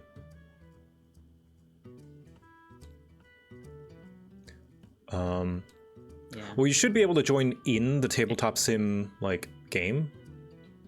I think, if you What's just showing up for me? go to friends lobbies. Oh, never mind. This thing is like, actually, this thing is it seems to have automatically accepted the invite, but not actually put it through. Yeah, alright, I'm gonna kill Tabletop Sim and Yeah, I'm gonna kill this again. We're just gonna kill it. We're just gonna kill it again. Yeah, good idea. Sorry. Not your fault. It's okay. This is the jank that all great warriors strive for. No, but my problematic upbringing has caused me to have a deep insecurity about things going wrong and attributing them to my own responsibilities for some reason. Damn. You know, That's you rough, could just buddy. say my name, Joe. Hi, Fume. Hi. Unfortunately, we are filled up. The spot has been filled, but if you want to stick around just to watch. Yeah, I'm just trying to get through this heat right now. Here, I can share my screen for you.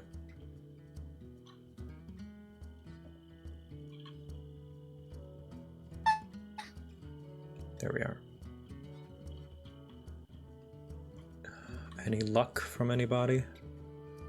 Could you try sending me one more invite? Yeah. I might It's not kill. showing up on the friends only. Okay, I'm gonna kill Tabletop then. Myself. Kill. Let the tabletop die. I'm gonna. Alright, everybody. Get your knives, start stabbing. Virtual games only from here on out. No more tabletop. No We're more gathered physical. here. Mourn the loss of Tabletop Simulator. No more physical media. Oh, ye many scuffed a bastard. Right, dragon in. Load. How about now? Oh yeah, there we go. Yep, Okay, it's- cool. All right, next time that happens, I'll just have to reload There we Tabletop go. Sim. Join There it video. is. And it's going to work this time. Everything It's is going to work. good. Oh my god, I did Everything it. is It's worked. fine. Everything's perfect. But I assume everyone's happy with the character that they picked, or do you need more time to look at them? I'm looking real quick. I'm just I'm gonna gonna have a look nice at, and I'm gonna have a look at easy. one of the It's like easy easier one. ones because Greppa has a mechanic and that frightens me. I always like the wench. The wench is fun and silly because like sometimes it's like tip the wench. It's like I am the wench. What do you mean? I am playing the wench, yeah.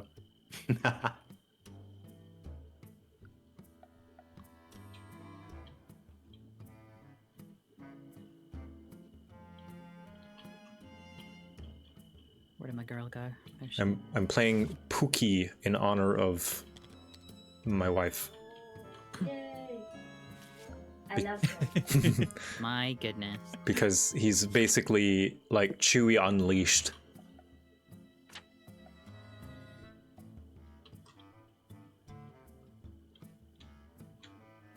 But Jay, are you settled with Bryn? Yeah, I think I'm just gonna do something simple. I'm realizing I don't have as much brain power as I thought. Gosh, this is a lot of words. There's a lot of words I gotta read. Atomic, you going with the wench? Hell yeah. Gam, you're gonna be Eve? Yep. I'll give you some time, you two, to look over.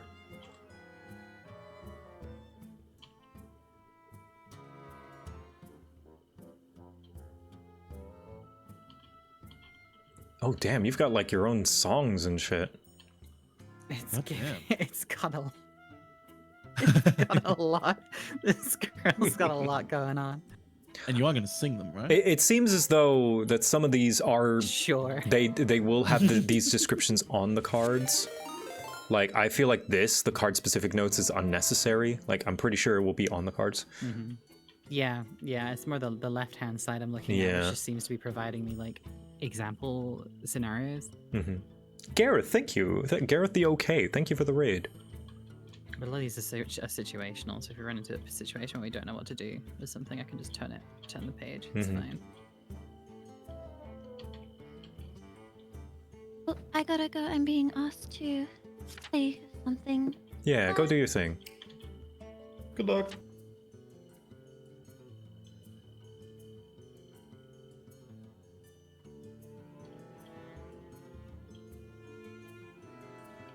I think I'm going to settle with this. This seems much simpler than what I was looking at. Yeah, the skeleton king with all the different rings that he can take off. I know. I was like, oh, I think I should learn the game first. Yeah. So, yours, Max, I believe, is a lot simpler than it looks. It's just like... Yeah, no, it seems like it is. It seems like it's a lot of words because it's just a lot of different situations can happen, but those situations aren't themselves complicated. Yeah. But I believe it's just like, if you do a thing that has a song, you just open up a mockery. Mm-hmm. But, yeah. I wish I could do a ready check like 14, but I presume that is everyone ready then. Whoever is not, speak up now if you need some more time. No? Okay, then we begin. Let's see, who is the youngest Amogus? I was born in 96. Who's the youngest? Oh no. 97. 97? Okay. 99. 98. Oh. I'm gonna answer you all and say I'm in the 2000s, so I'm probably the youngest. Oh, yeah, all right. Oh my goodness. So first up is going to be Atomic, the wench. She's gonna go first, and then we will go clockwise. What year? 2000. 2000? I think, like. Oh yes, and drinks. Let me get some drinks. Boop. 2000 and? You mean there's more? Yeah. No, don't. So yes, everyone pick up a drink from the drink deck, just one, and put it in your drink me pile. Oop. That's the wrong rotate button. That's the rotate button. Oh, that's the flip On button. accident, I saw this because I drew it, so I'm gonna put that back in shuffle. Yeah, do not turn it upwards. Yes, and it slots in very nicely underneath your player card. Yeah. We love when tabletop sim. And also, everyone draw 7 cards. You can right click and draw. That should put it in your hand. 5, 6, 7. I'm so good at counting. 3, 4, 5, 6, 7. Okay. I was like, I'll spam it. I'm like, it's 4 a.m. I'm not gonna fucking be able to spam to 7 without missing. Oh my goodness. And if you do need to zoom into your card, Tabletop Sim has this trusty feature where you can hold Alt over it and it will make it bigger. Oh, good. That's good. Beginning to wonder if I might need glasses, actually. I'm loving the names of these cards. I think me 2 years ago could have read all of this without assistance, and now I'm like squinting.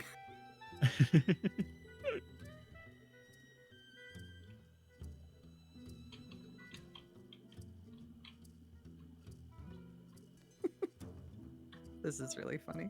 I love these.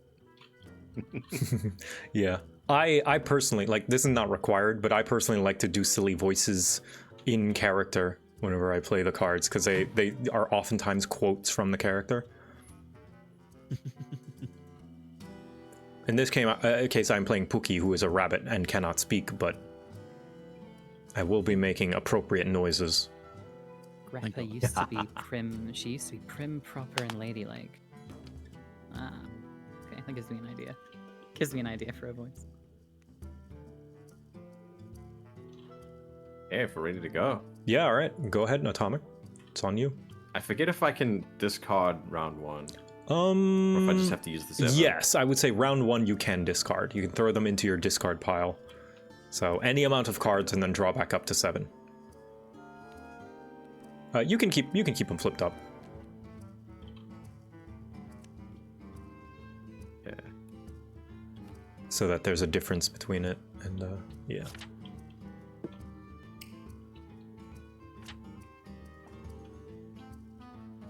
Okay. Trust me, after this one, you'll want to have the whole bottle. Ooh. I'm gonna pick another player. They'll gain 1 alcohol and get a special drink from me. Oh boy. Ooh. And we'll give this to Joe. He can start us out with a special drink. Thank That'll you. stay on top of your deck. Yeah. Oh, thank you. I appreciate it. Free drink. And you take 1 alcohol. Oh, just off the 1 bat? alcohol damage. Without even... Yeah. Oh, damn. Yeah, just 1. Oh, man. I'm just get drunk just looking at you. It's the perfume you're wearing, I'm sure. It's the winch effect. Mm-hmm. Joe's getting drunk off the atmosphere. Mm-hmm, mm-hmm. And Why then choose I will whiskey order for a perfume? drink. So then you will pick you will buy a drink, which is to say just grab a drink from the drink me pile and give it to someone. I'll give it to Saren. Here you go. Oh, thank you. And then you may reveal your drink. And that's 1 gold, isn't it? No. We only tip 1 gold yeah. whenever we have to refresh the drinks. Oh, a light True. ale.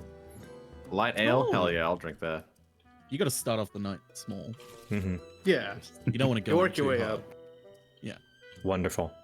And that will be my turn. And that's your turn. And there we go. That's 1 turn of Red Dragon Inn. Wowee! We Go did on, it. Go on, Jay. All right. I'm gonna. We'll hold off on gambling for now. Mm-hmm. Let's see here. Let me see what I got here.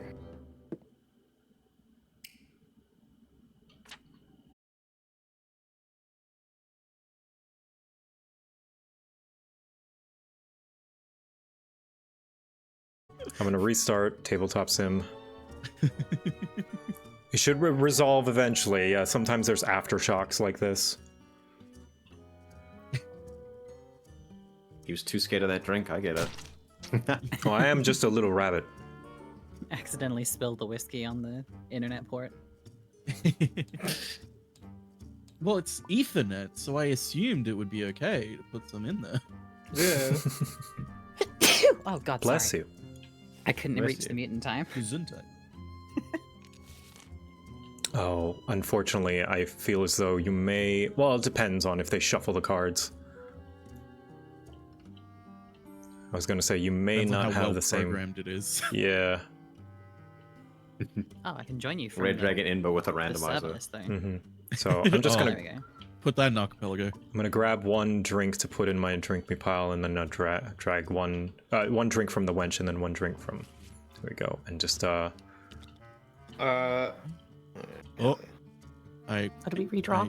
Yeah, redraw. What? Wow. No, they are not the same cards. I have my I am... starting hand. Oh, do you? Yeah. Atomic, you do have your starting hand, but I think everyone else's is different. I cannot. Sure. Let me try and close tabletop. So, oh man, I had a really funny card that had funny art on it. Now I can't look at it anymore. I was about to start wrestling someone. I have one where I just smack somebody over the head with my lyre. Yeah, sorry. If for some reason this is capturing the wrong thing. There we go, tabletop sim. Thank you. Yeah, this is the autosave that I restarted from. Sorry. It's okay. That's all good. Who was that blue elven tabletop woman? sim, you're not doing okay, are ya? Oh God. Oh. All right. It's survived through worse. Oh, I know it has. I've drug it through worse. Roll back up. Gonna beat it over the head a few times. It'll get there. Yeah, that's 7. These are diff. Oh, I know what that's. Yeah, Who is that blue elven woman? That is the base 3D model for V-Bridger, which is a supplementary program that I use for good tracking on extra special tracking, like my mouth going from side to side. And puffing my cheeks.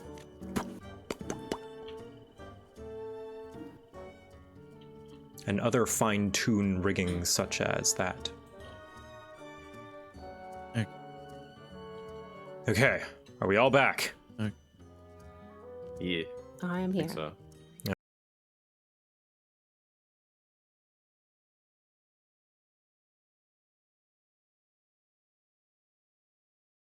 I had lethal. I had lethal. And then Joe It's combat a flaming log. shot card. Joe combat logged out.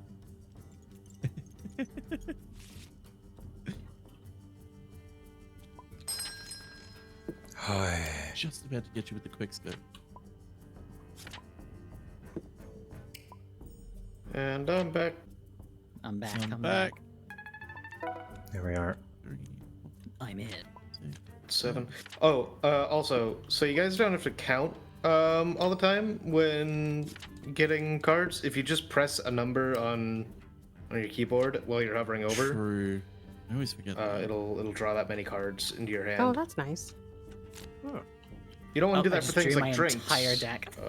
I just drew the entire. Yeah. What? Yeah. So what you want to do is hit it and then wait a second. Otherwise, it'll think you're like typing 77. Oh my god. I play the entire fucking deck. Go! I'm just gonna do this the old-fashioned way. How about that?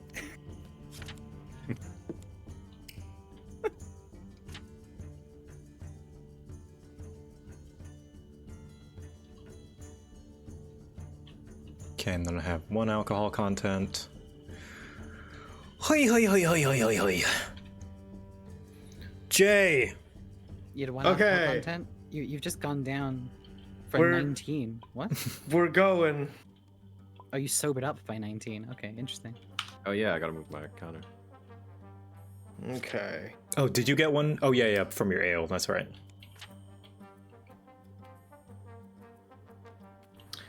Well, all right. That changes the turn. That's fine. Well, I'm gonna go into the buy drinks phase of my turn. You're not going to do any actions? I don't have any. Oh, all right. Well, that sucks. But, yeah, none that I want to do at least. Okay. Wench, some drinks for my friends. Of course. Pay 1 gold to the tavern. end. Okay. All right. So wait. 2 additional There I drinks. am. So you're going to get 3 drinks. Yes. So we're gonna we'll just kind of share the wealth to everyone around. So I'll pass them out. That's the entire deck. You don't need that. Someone's getting drunk. All right. Yep. There. 2 additional drinks may place these drinks face down on any player. Get drunk. We'll just pass them out to people who haven't had a drink yet.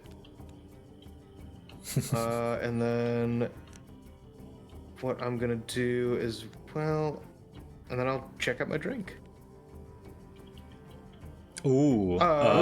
Pixie Punch with a chaser. Now, it Oh, only you has the know- chaser with whatever alcohol that you have in your drink me pile. Since you have no additional alcohol, there is no chaser. So that is 3. Okay. A chaser of nothing. All right. Well, you know what? I'll take it for now. We'll save things for more dire circumstances. Cool. Now, here's one thing. Notice that Atomic and Jay don't have a drink in their drink me pile. Should they... No, I don't think we should focus on that. No, Should they pass their turn without taking a drink, they will sober up by 1. Ah. Therefore, it is within your best interest to make sure everyone has a drink. Therefore, it is our responsibility to have drinking buddies. Now, I'm gonna get rid of these gambling cards. And... I like how everyone didn't care for gambling. Yeah. We are gonna do it eventually. I might be the one to do it, but... I just didn't have a good hand for it. Yeah. Yeah, I don't have a starting gambling hand. But Pookie is gonna look on over at the let's see. Pookie's gonna look on over at the bard next to him. And well, hey there, darling. He's gonna go and what the fuck? Pookie wants to play some darts. Oh my god. So, oh dear lord. Since Pookie is calm, you only lose 1 fortitude. I see. Well, Yeah. got a thick skin. You mess with me, you mess with the crew. Whoa. You also lose 1 fortitude. Oh no, ouch. Ooh. Bro saw a bunny throwing darts and punched it. What is... Throwing hands with this. The adventure this bunny went on was to fight like a goblin camp, and now I'm here. I'm giving him like flashbacks to that. Okay then. And now I'm gonna buy a drink. I'm gonna grab a drink for Bjorn because you look like you could use a drink. I can't right now, sorry. That's for ignore drink or event card, Oh, okay, not okay. not like being given. Never mind, never mind. You can't do anything about being given a drink. Right, my bad. Yeah. Unless I give you one. You cannot refuse my hospitality. Yes, exactly. It's rude. It's And- the rudest thing you could possibly do. As for the wench's drink, is going to be Elixir of Telepathy. Put this card in front of you. While it's there, you may play it as an anytime card with the effect pick another player, look at their hand. So I keep this. I do take 2 alcohol, but I keep this here. Oh, okay. Thank you, So wench. You can see what we're I just cooking. made the bunny telepathic. What have you done? All right, Greppa, go ahead. Oh gosh. Well, seeing as I've been hitting the arm with a dart, I guess I better turn around and go make sure that I. Oh, I'm sorry. Oh. Did I hit you, Pookie, with my loot just then? The wench thinks that you shouldn't be mean to Pookie, so I'm gonna ignore that card. Where do I put the card if ever? Do I just sort it back into my deck? Discard right here Oh, in the discard center. pile, okay. Yeah. Yeah. I'm glad I cameoed so many people's decks. Well, Here, let me move this here for I you. suppose I can follow the rules of the establishment now. Sorry, I'm still like I've got like the PDF of the rules open. Okay, so if I buy a drink, does that cost gold? No. Only when we run out of drinks do all of us have to chip in 1 gold to refresh the deck. Okay. Oh yeah, you do not have to pay gold when you buy drinks in this way. Yeah, Okay, so I just take a yeah, drink. I just take a drink. Yeah. Take a drink. Give me a drink. You have to give it to someone else. Oh. Oh my god.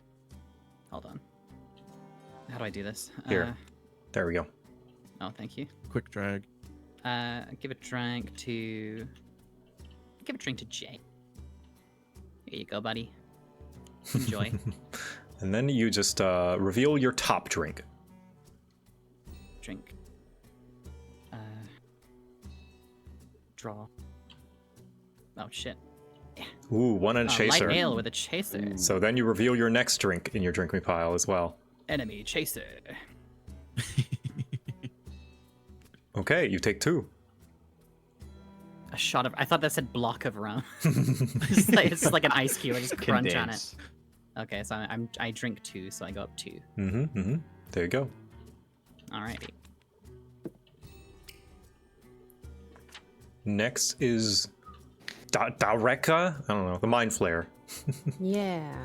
Okay, so I can discard any amount and draw up to 7. Goodbye, Gamba. The gambling god. I mean, honestly, this is the best time for someone to start gambling since we got rid of our gambling cards. True. Means we have nothing to play. Don't tempt me. It is in your name. And I do have a whole heap of gambling cards. Just. All right, let's see. Wow.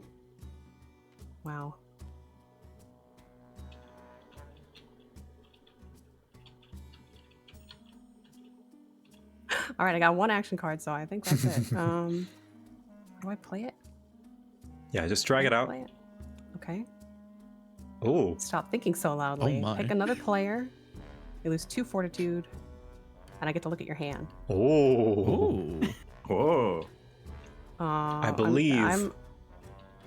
How do there's a way? Okay. I don't know how to look at another player's hand without them dragging their cards into yours. We can just do the honor system. Yeah, honor No one system. else look. So yeah, no one else look. Zoom in on my own cards. Who are you targeting? Well, I'm curious about Gam's deck now. You want to see all my gambling cards? Yeah. Okay, no one else look. Not looking. Oh, goody, I love reading upside down. Alt is your friend. Alt? Okay. Oh, Hold Alt down bless. while you hover over Thank the cards. you. Oh my goodness, you do have gambling cards. Yeah. Thanks for letting everybody know.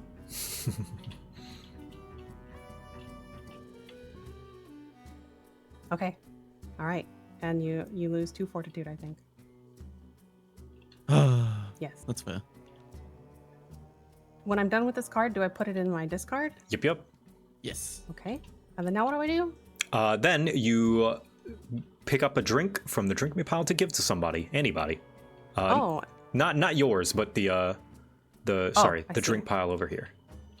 Okay. Well, I want Atomic to have a drink. Yay. And then you reveal the top drink of your drink me pile. Okay. How do I draw it?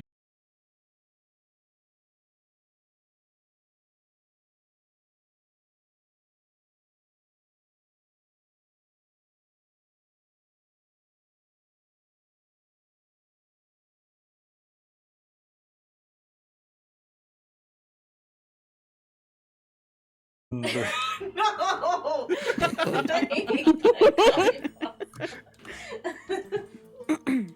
Oh god. If you are in the net, the net of net. So good how I can perfectly visualize that panel just from those words. Me when I net. Okay, luckily I believe it has saved most of our cards. I'm not looking at it. I'm honor system, not looking at your cards. Just make sure to. Oh yeah, my cards are on the desk. Yeah, Hang just on, put let me them back in my hand. In your hand. Oh, I'm so sorry. My drinks. If you need to, you can So like easy. flip them over I'm and good. then draw them all. You can look.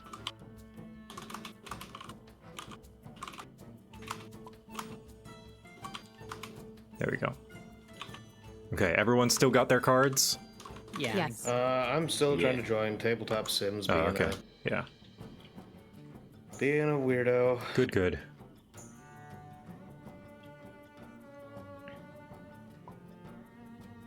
There we are.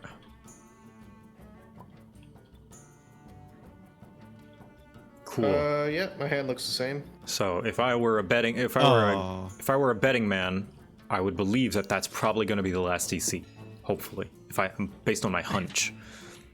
Crossing our fingers. But looks like you don't. You just drink some water. Nice. I get some water. Mm-hmm. Staying hydrated. Oh, nice. Hydration is important. I forget. I think I asked this question already and I forgot the answer. The card that I played, the action card, do I just discard? Yep. Yep. And the drink goes into the drink discard. And Right. then we move on to the next. Gam, go ahead with all your Gam cards. Huzzah. I'm so tempted to just start gambling. It will teach us how to gamble. Everyone is weakened. You know what? I have enough cards. I feel like it is. I Proper. didn't get rid of my gambling cards. I anticipated this. Okay. Well, let's go for gambling. I'm in. Let's go gambling. So here's how we play gambling. Whenever somebody plays gambling, I'm in. We all need to pitch in. We all need to ante up 1 gold. So let's just throw it, I don't know, just in the middle here somewhere. So everyone I'm antes gonna up. immediately nope out of gambling. Ah. Yeah, I've got watch Con duty. right now. How do I just pick up 1 gold? You just gotta click it and draw it quickly. Yeah. And because I'm being so improper, so rude, leaving gambling so early, I'm gonna give Gam an apology drink. Here you go. Oh. Oh, thank you. I'm getting so drunk tonight. Wait. How do you give him a drink? In either my case, action pick card another is I player leave that gets gambling and give them a drink. Oh, I see. Yes. Okay, so now that we begin, so how gambling works is one person will have control of the round of gambling. Right now, it is Gam because he has played the gambling card. When you have control of the round of gambling, should you, Atomic, why'd you pick up the thing? Oh, I had one and it got yeeted when we got disconnected. Oh, okay, never mind then. Yeah, So I just so started quick. it will go clockwise from Gam to me to Max to Saren. However, if none of us take control of the round of gambling before it returns back to Gam, Gam wins and takes the money. Now, how do you take control of the round of gambling, you say? You can either play a Gambling I'm In card, a Winning Hand card, or a cheat card. Now, if you play a winning hand, nothing can beat it except for a cheat card. A winning hand cannot be beaten by anything else but a cheat card. But once a cheat card is played, the cheater gains control of the round of gambling, and it is now open for anyone to gain control. Does that make sense so far? Okay. I think so. I think so. Yeah, I think so. So, so Gam goes, Atomic and Jay chose to stay out of the gambling, so it now comes to me, and I'm gonna pass. You can choose to pass, even if you have a gambling card. So, I'm gonna pass. Okay. Unfortunately, I do have a winning hand, so I will be winning. I fear. Ooh. So, Max has control of the round of gambling. Saren. I have control. I maybe have a cheating card. Oh, oops, I got No. it. Oh, no. All right, Saren has control of the round of gambling. Gam, your turn. Well, aren't you just a clever one? Well, you know what? I'm gonna raise. Oh. Everyone. We ante up an additional gold. Yep, everyone who is gambling pays up an additional gold. Gam now has control of the round of gambling.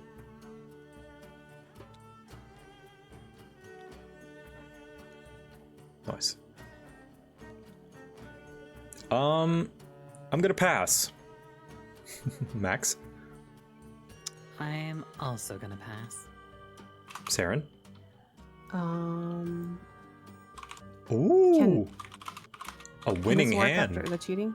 Yes, it can. Okay. Because at just then, Gam had the role control because he raised. Gotcha. But yeah, you've got a winning hand. All right, Saren has control. Gam. Gosh. My word, what could that be? Oh. All right, Gam has control. My turn. Yep. And Pookie's got Zot's lucky dice. I have control of the round of gambling. Where were you storing those dice? Maybe he's a marsupial. We don't know. We don't know what's going on there. Max? The term anteing, what does that mean? Is that just Ante. that's when we put gold in. Yes. Okay. And it's specifically only when you put gold in. Yes. That counts as anteing. Yeah. Okay. Let me give my cards a quick read. I'll pass. Okay. Saren.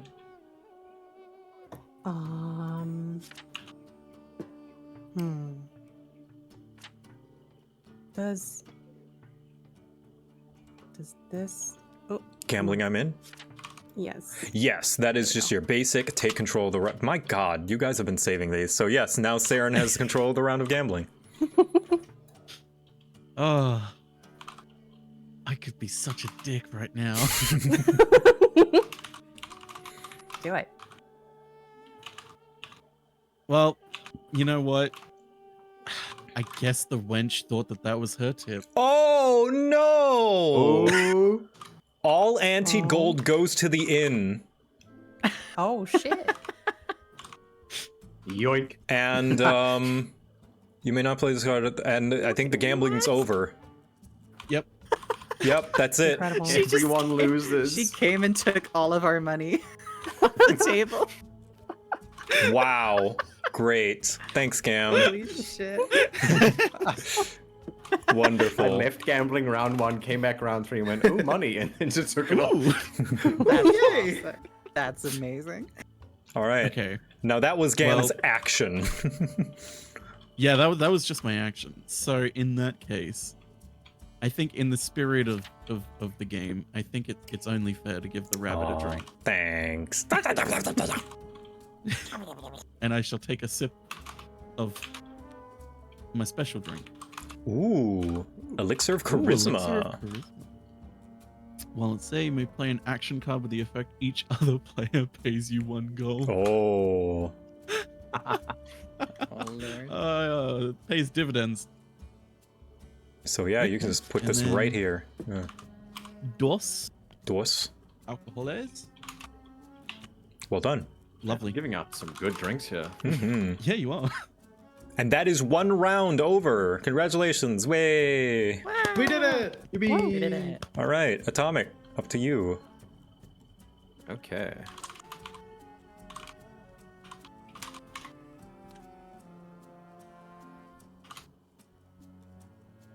Okay.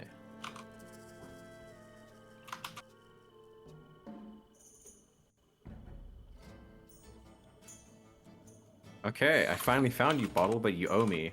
Ooh. I'm gonna pick another player, they pay me 1 gold, and I get them a special drink. Ooh. Got gold. Okay. Jay, I'm gonna have to ask you for gold. Wait, hold on, let me double check something. Oh, never mind. Damn. All right. Yeah. And here you go, a special drink just for you. It's alright, I got you. I'm gonna play an anytime card. I'm gonna make you pay that gold to the wench. To the inn. To the inn, man. Pay to the wench. I am the wench. Hit the wench. I am the wench. No. The other one. Lovely. Then I'll buy a drink. Ooh, Max, looking a little low there. It's a little dry over here. Wait. Yeah, no, here, have a drink. Oh, thank you. Take a sippy. What a darling. Whoa, pixie And I'll have a punch. pixie punch. That's 3 to the head. Oh. Damn, you're just gonna swig that down? Whoa. Yep.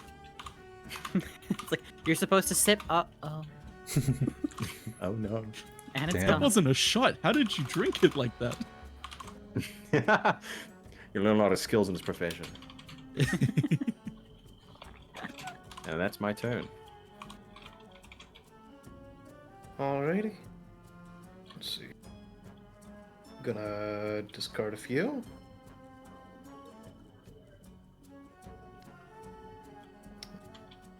Five. Hey, how you feeling, Gam?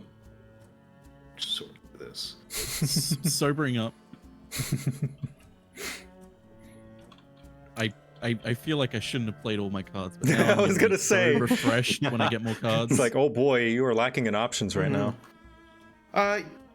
You know, how about an arm wrestle? Oh, that's a shame. I always forget my strength when I'm drinking, and sorry, that extra drink. Oh, is your arm okay?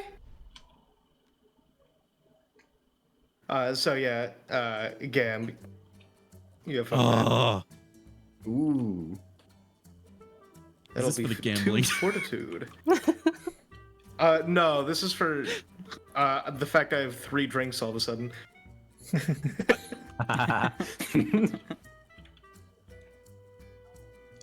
Alright, let's see here. Alright, I'll go on to the buy drinks portion.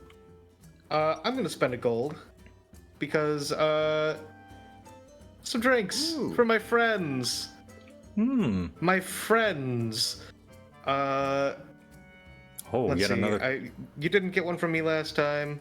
You didn't get one from me last God, time. my God. Joe's getting sloshed.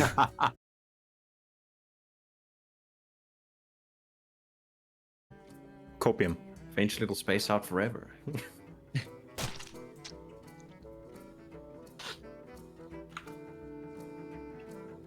Oh, where is it? Now my tabletop is mad. Yeah, same. Yeah, I'm gonna restart it. Herkity bee.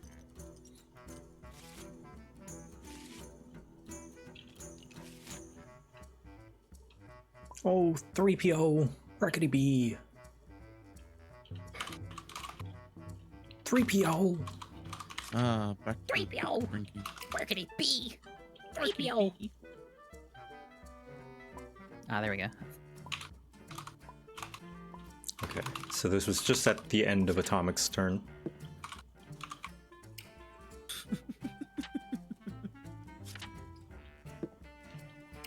Me?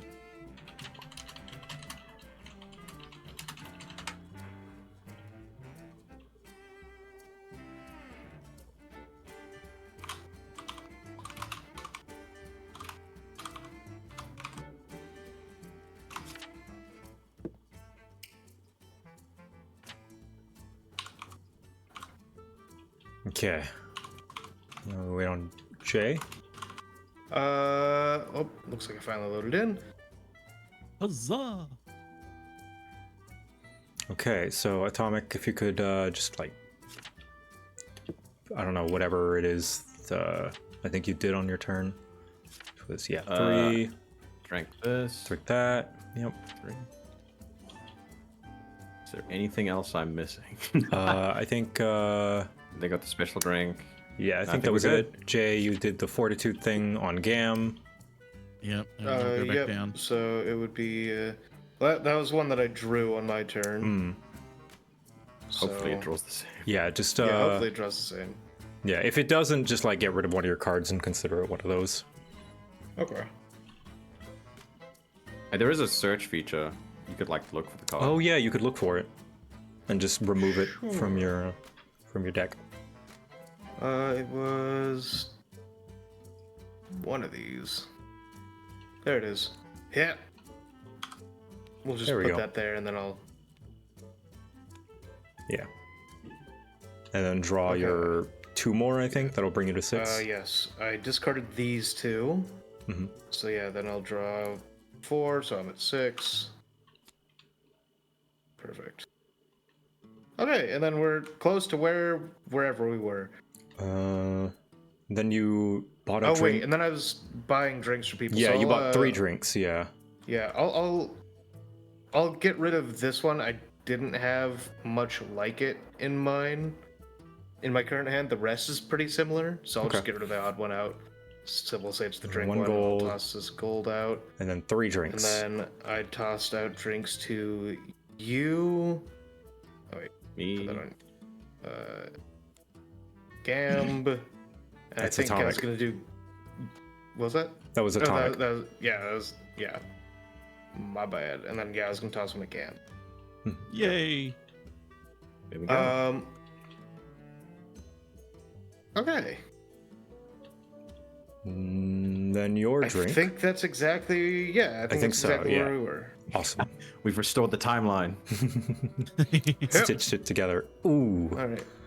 Oh my God! Late harvest elven wine. Pay 1 gold to the inn. Oof. You know, I can't right now. I'm a little busy.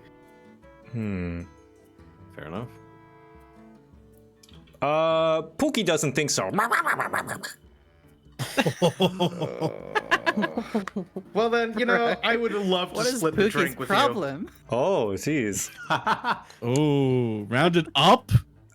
Ooh, okay. Oh my God! So you both take 2. We both take 2. All right, yeah, that's fine. That's fine. How do we deal with the gold? Do I just pay that, or? Well, because yeah, you just pay it. I think just you. Wait. You each take half the drink's effects rounded up. Yeah. So does that mean we'd both? We both pay take it? 2. Okay, I didn't know if the drink's 1.5 effects. rounded up. No. applied to That's both it. of Just says us. the alcohol content, right? No, it says effects. Effects rounded up. Oh, okay. Maybe I do. So I think we both paid a gold. You might be right. Yeah, I won't pay a gold. Oh yeah. Our math. Damn. I should have just let sleeping dogs lie. I don't know what to tell you. Just took a drink and the inn was like, pay a gold for that, and then the rabbit he beat you over the head, and they were like, you can pay a gold too. I don't care. 1, 2, 3, 4, 5. Cool. You got some of the drink on you when you did that. That means you have to pay too. Yeah. Oh, I've been completely forgetting that Pookie has a passive. Oh no. So, a card played. A card played from another player's hand causes you to lose fortitude. You participate in a round of gambling and do not win. Or a card that says Pookie's mood gets worse. So I did lose the round of gambling. So Yeah, that's true. Pookie is now manic. Manic? Oh no. Oh dear. Oh my God. What does that do? It changes the effects of some of them. Some of the cards, yeah. So let's see, is now calm. Okay, so since I lost the round of gambling. Anyway, let's see.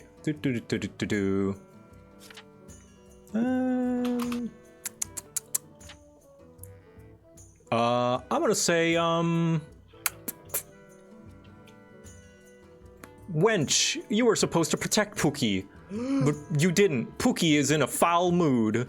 You lose 1 fortitude. Oh my goodness. And Pookie's mood gets worse. Oh no. Uh-oh. Pookie's now crazy. Pookie's crazy. Crazy Pookie. Crazy Pookie. I can't believe Pookie would betray me. You betrayed Pookie by not protecting him. You have done that The yourself. apex predator. And Still giggling at Pookie has a passive. What a sentence. Grappa, you look thirsty. I'm gonna give you a drink. Oh, did I not have a drink in here before? I guess not. On my drink. Oh, yeah, okay, I need to take another one then. And 'Cause I had one. Oh geez, 2 and a chaser. Grog. Ooh. Uh-oh. Oh god. Uh-oh. Shot a rum and a chaser. Oh Pookie's god. getting drunk fast. Oh. That's a Pookie's 4. getting fucked up. Pookie's fucked. Pookie's pissed and definitely taking it out on the alcohol. Pookie's gonna start drunkenly singing Mr. Brightside any moment. All right, well, now. there's nothing I can do. So that is 3 or more alcohol content. So I'm gonna 1, 2, 3, 4. So I'm gonna take that, and Pookie is now psychotic. Uh-oh. No. Oh god. Yippee! Scary. In the span of Apex one predator turn, this Pookie. bunny went from calm to psychotic. At the worst mood swing ever. And that's gonna be my turn.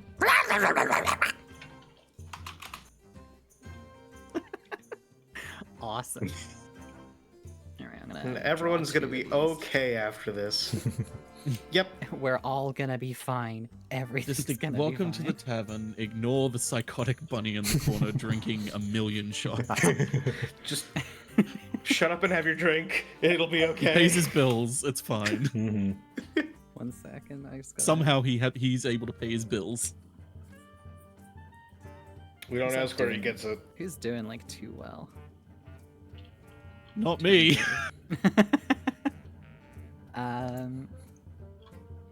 Yeah, because like of because of taking over my winning hand, I am going to stick a dagger in the back and the feels of Saren. Whoa. Oof. And you get Which means you lose mocked. 2 fortitude and you get mocked, which is a new Wow. mechanic that I'm introducing to the table now. Yippee! I think I draw one of these and I just give it to you, and it's there now. Oh my gosh, you Oh lose my an God, which additional means 2 you fortitude. you lose an additional 2 fortitude. Okay, so wait, I lose 2 and then 2 more? Yeah, Yeah. or Yes. alternatively, you could Wait, shake it double, off, triple pay check 1 that. gold to Greppa. You can pay 1 gold to regain 1. You can also respond. You can also respond, like if you have like a thing that has like an action card that's like, oh, respond to an action that Makes you lose like fortitude. negate an action that makes you lose fortitude. You could use that. No, It I only have says- stuff like drinks, which I don't think applies here. After you Okay, but I resolve the can- effect, after you resolve the top effect, it stays in front of you at any time. At any time, you can play its shake it off effect, which then of course comes with the cost. Okay. Damn, why she tied him up like that? I don't know. Oh my goodness. Oh, whoops. Did your mommy knit your armor? I need to go retrieve one of my drinks. There we go. Why is she pulling the thread like that? She's I know. She's this goblin is great because she has like cards that are very like ladylike, and then there are also cards that are very goblin.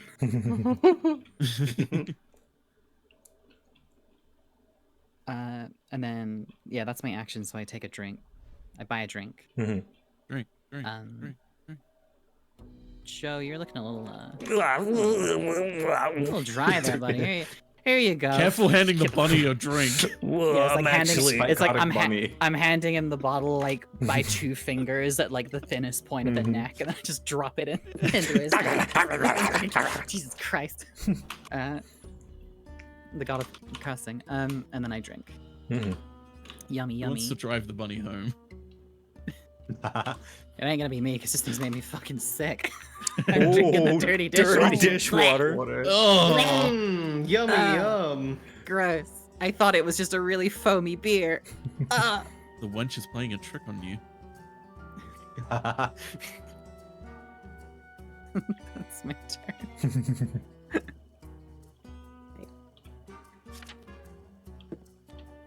Oh my god. Uh-oh. Oh my goodness. Aaron, the script. I don't know what that means. Hopefully nothing. Hopefully it doesn't. I'm gonna, I don't know. We should just blame someone. Who do we pick?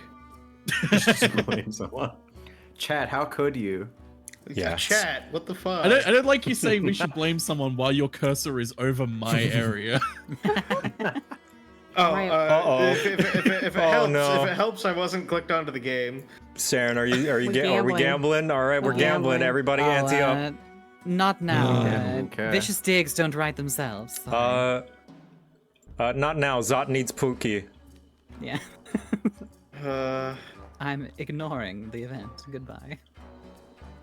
Fine. oh, I just put in all my money on accident. Whoops.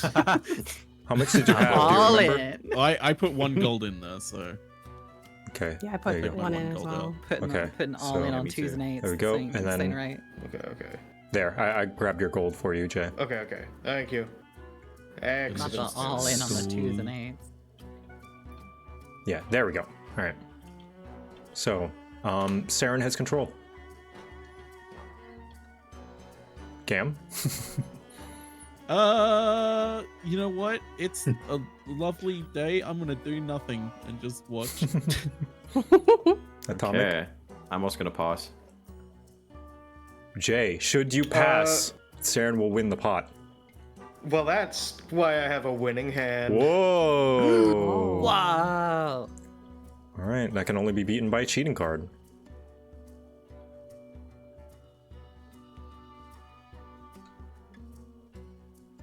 Is that it? Is it me next? Yep, since you guys it's asked? you, Saren. Okay. I do not have a cheating card. So. All right, cool. Unless you're lying. Yeah. Gam? Nope. No cards. No gambling. Nope. No cheating from me either. All right, congrats, Jay. You win legitimately fair and square. I did not expect that to happen. Completely fair game of gambling was Yeah, happening. wow. That's incredible. Impossible. It can't be real. Not only was there no cheating, you didn't win by cheating either. Yeah. Touch yourself. You know it to be true. No! Impossible! I can't win at gambling.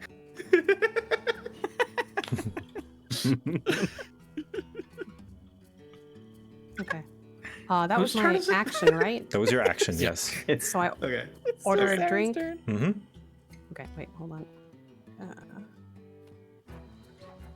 You can have a drink. Oh, thanks. And then I drink mine. Mm-hmm. The top one. Yeah. Take a little sippy. We're cutting you off. Oh. The wench bring you a cup of coffee instead. Oh, you sober up by one. That's so I wasn't- thoughtful. You're already okay. sober though, so. Oh, I'm already sober. So you go into I could use negative that. Forcing this sober and person to become be the the drunkest designated person driver. You're driving the bunny home. Is this the discard? right here? Yes, There that we is go. correct. Yeah. It's like in Civ when you're when the AI's like aggression goes down too far, it goes into the negatives and they become like yeah. super aggressive. Mm-hmm. Okay. Roll. 4, 5, 6, 7. Oh, well, these would have come in handy about 2 seconds ago. I mean, gambling cards, what are those? Okay. Oh god, that's a complicated card. Okay. I think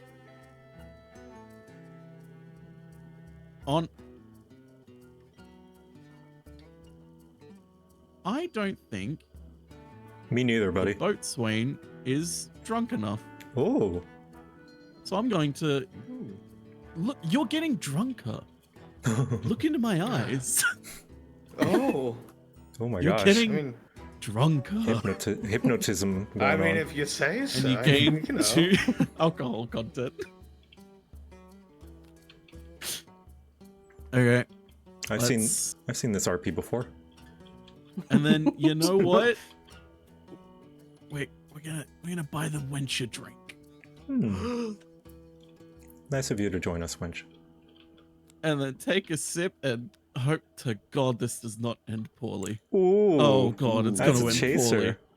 poorly. Wine with a chaser. as well.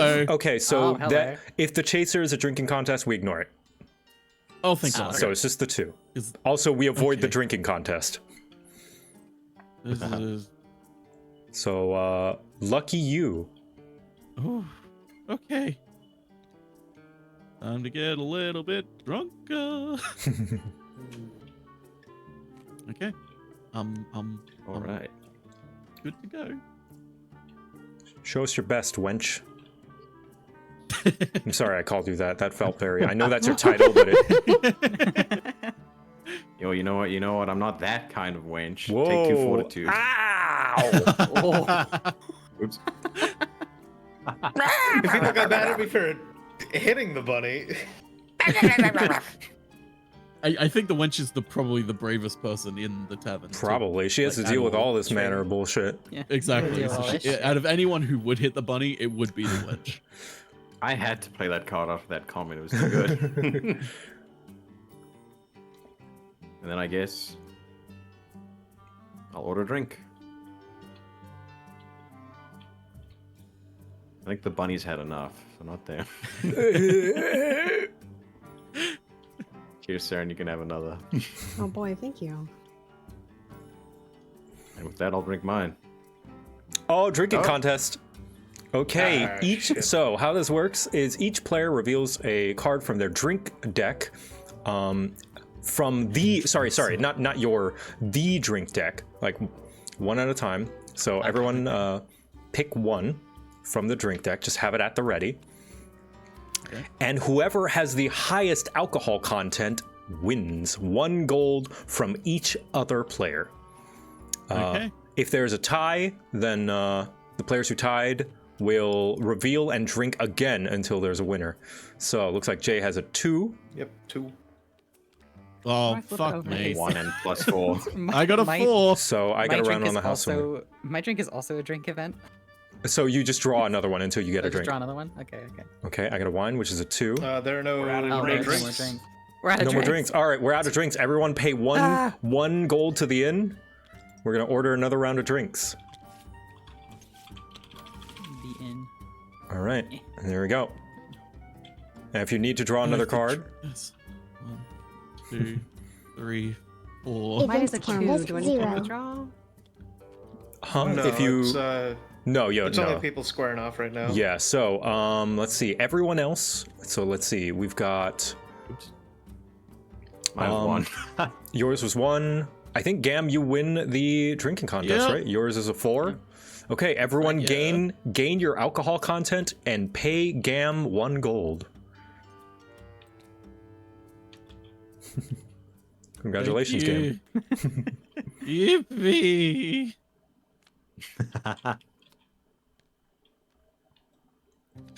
Let me get 1 alcohol content? Mhm. Yippee! Or the card that we drew. The one that you drew. Okay, gotcha. Yippee! Good job. That was an event. That's that. Yeah. All right.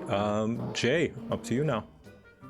Oh boy. All right. Yeah, we'll keep those. We'll draw these. Oh, all right. Give me just a moment. Sort through these.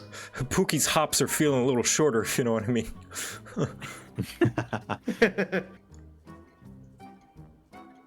Oh, I could have used that earlier. All right. Anyway. That's always the worst feeling. Yeah. You know, I don't like the cut of your jib. Oh, 3 really? fortitude, please. Oh, good God! Ouch! You're just punching. You're just hitting people. Yeah. Well, you gotta be thick-skinned in this business, I'm afraid. So. I'm a little drunk. Oh, so damn. I'm afraid I will not be taking any fortitude damage. Oh, that's fine. You want to see a brawl? Everyone loses 1 fortitude. Wait, JJ. No, you can only play one right, action. Right. Yeah. Only one. Yeah. My bad. Yeah. No. My bad. The over-eager bosun in here. The wench comes up to you. No. No. Yeah. Pookie comes up to you and does the Kingdom Hearts like Woody hold on. I'm locked in a cutscene now. Everyone is safe. In the Pookie voice, my guess is no one's ever loved you. The only bit of common with the fucking rabbit speak. Mm-hmm. All right. Hey, are you okay? No. Order a drink for somebody, Jay. No one will believe you. In that case, I'm gonna give you a drink. Sorry about trying to hate you. That's okay. It's all right, darling. And Adrenaline's high from the adventure. It's all right. Let's see. Ooh. 2 more. Oh, Gnomish Inspirational Ale. Draw two alcohol and draw 2 cards from your character deck. So this is one of the few cards that can put you actually above your 7-card limit. Yeah. Interesting. Because I don't want to ride too high. I'm gonna reduce it and just take none. Oh wow! All right. But yeah, you still you still get your 2, right? Yes. Because that doesn't ignore the drink. That just reduces it. Yeah. I'm just good at drinking. Damn.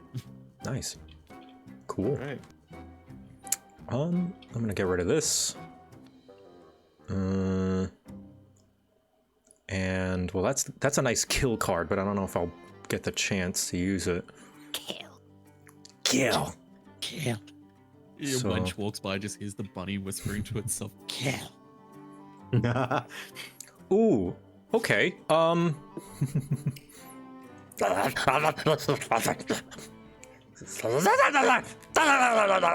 Nasty big pointy teeth. Oh God. So, Holy shit. if Pookie is psychotic, I get to pick someone to lose 4 fortitude. My goodness. And you want to get rough? You want to get rough, Boatswain? Let's get rough. Take 4. Stop hitting yourself. Oh. Oh my god. I can get rough. Pookie, self-harm. Pookie's not looking too hard. It's like Pookie accidentally bites the side of his cheek or something with his big teeth. And Pookie is now calm, so I just hurt myself and just feel bad. Hurt himself in confusion. Calm down now. Okay. Here's a drink then. Alright, and my drink is... Ooh, wait, hold on. Oh no. Oh no. Uh-oh. Hold on. Oh.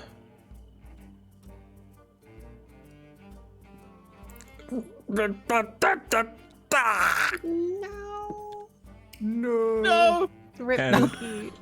And let's see, 1 gold gets distributed to every player and the rest goes to the inn, I think. Bro, Pookie fucking died. Wait, no, hold on, let me... You killed Pookie. Pookie fucking died. The drink killed him. It wasn't me. He Hold on. started it.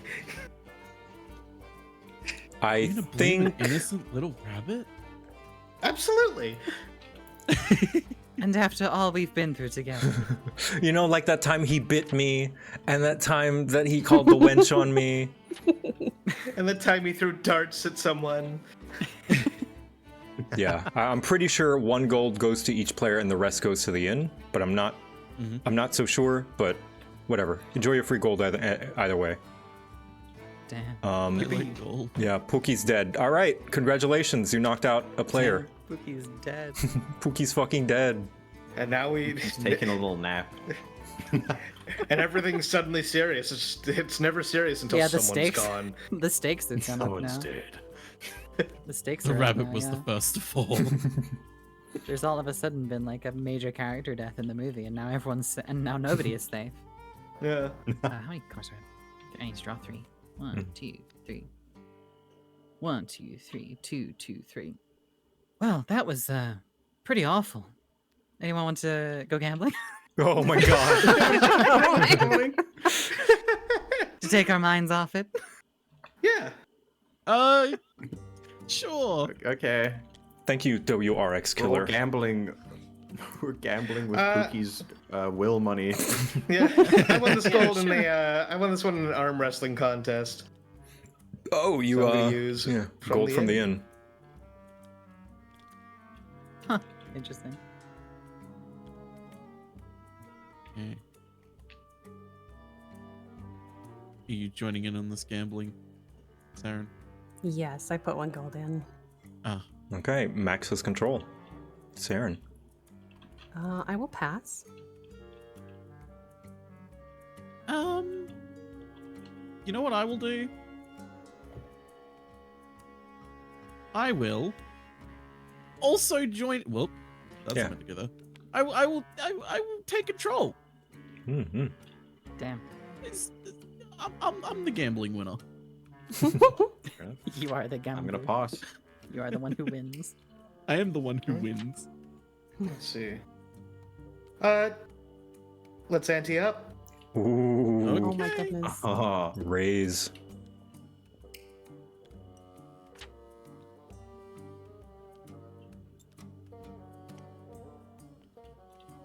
Okay, Jay has control. Max.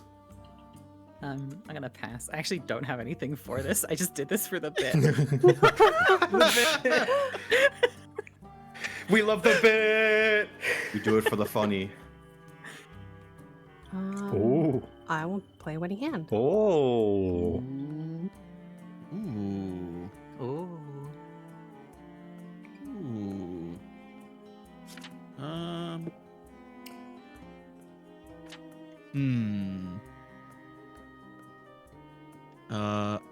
I will pass because I can't play anything. Yeah, me too. Yeah, I can't beat a winning hand. Whoa, congratulations, Jay. Oh, That's a big pot. That's a whole player of gold. Yeah. Woo. Damn. It's like you won a whole man. Won a whole man's worth. Mm-hmm. One entire guy. One dude. All of Pookie's inheritance. Yeah, that's the whole man. It's Knives Out, but with Pookie. I'm gonna buy a drink. Here you go, Atomic. Enjoy your drink. Thank you. And then I'd pay to watch Fantasy Knives Out. That'd be fun. Yeah. It would be amazing. But can we still keep? But Benoit it's still Blanc in Daniel it? But Craig. Yeah. No, Yeah. and Yeah. he isn't a fantasy character. Yeah, he's just still himself. Benoit. He's still just a normal. It's Benoit like Blanc having a gets movie. isekai'd. Yeah, it's like a movie yes, full of yes. Muppets with one human actor. Okay. Flip. Oh, not again. Drinking contest. Yippee! Drinking contest. Yippee! I'm going to ignore an event, so I'm good. Oh God. Okay. Hold on, let me see what Oh, the no, rules wait, are for it's from chasers. the drink. I'm pretty sure the chaser means you draw again, Jay. Yeah. Does it? Maybe? I'm not sure. Let's just go with it for now. Should everyone win the chaser? So I draw. Oh, thank God. I've never been more glad to lose. Do I need to draw again? I think so, yes. Max is at 4. Let's. Max is at 6. Oh shit. 7 whole Everybody got a alcohol space. content. Holy shit! Oh my God. And I think Put the I win. funnel down. I think you win. I win. Wait, hold on. Did I Playing with win? the drinks, that's my job. I'm gonna add one alcohol to that. Oh my Oh my God. What are we on now? Wait, what's 8? Oh, somebody help a girl out here. What's 3 plus 8?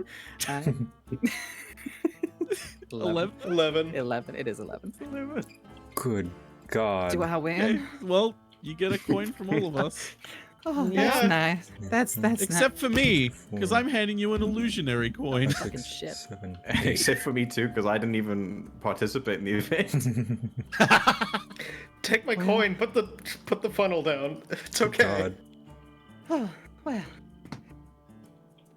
I guess the rest of you just can't compete with it. Oh my God. That was insane.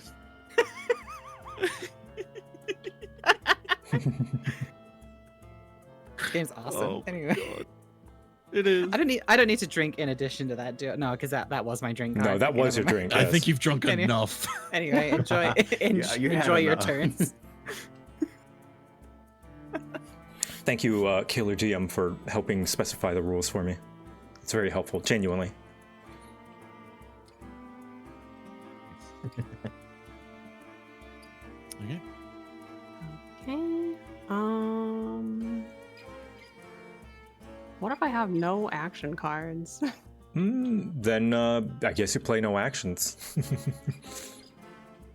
And you Stunned order by that display. You order drink and drink. All right. All right. Damn, bad luck. I know. Oh, just one. You gotta order one first. Oh wait, too. order one for Yeah. somebody else. Okay, right. Yeah. Oh, we don't. Wait, everyone has a drink. Who's not drunk enough? Who's not drunk enough? You. Look at you. You're super sober. You're sitting like I'm fairly sober. sitting yeah. pretty. You could drink yourself. Greta and Darika right now are that scene from Lord of the Rings where Gimli is like drunk off his face. And Legolas is just sat there like, I think I feel a tingle. Okay, and then I drink one, right? You're sober enough to portal home. Oh. Ooh. Oh Okay. my God. Fortitude go up. Oh, Fortitude go up? Fortitude go up. Yeah, fortitude go Interesting. up. Alcohol go down. Okay, I'll take that trade, I guess. All right. Wizard's brew. Yeah, so there's pretty no sure- there's no net change. It just shifts the tokens around. Pretty sure What's a round of um, drinks again? Because Max drank all of it. Oh yeah, another round of drinks. Another round of drinks. That's because you All right, like drink. just can't keep up with the liver of the... Liver of a lady. Okay. Have you Who tried wants to hear water? Wonderwall? You tried water. I'm going to Today get is gonna be the day. rid Waterwall. I want to get rid of my gambling cards. And then I'm going to draw 5 more. By the way, Wizard Brew, I'm pretty sure that was made by. I'm joking when I say this. I was gonna say this. I'm pretty sure Worthy Kids made that drink. Yeah. From the Oh my mountaintop. gosh. Wizard beer. Wizard Ale. Brewed to the mountains.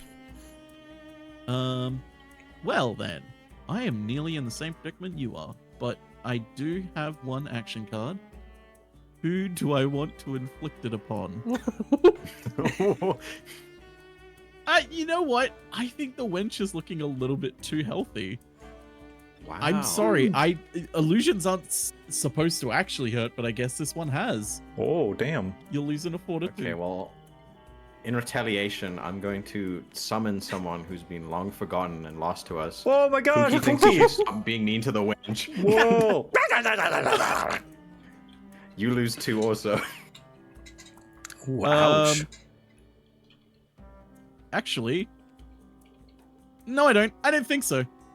Oh. Pookie got deflected once more.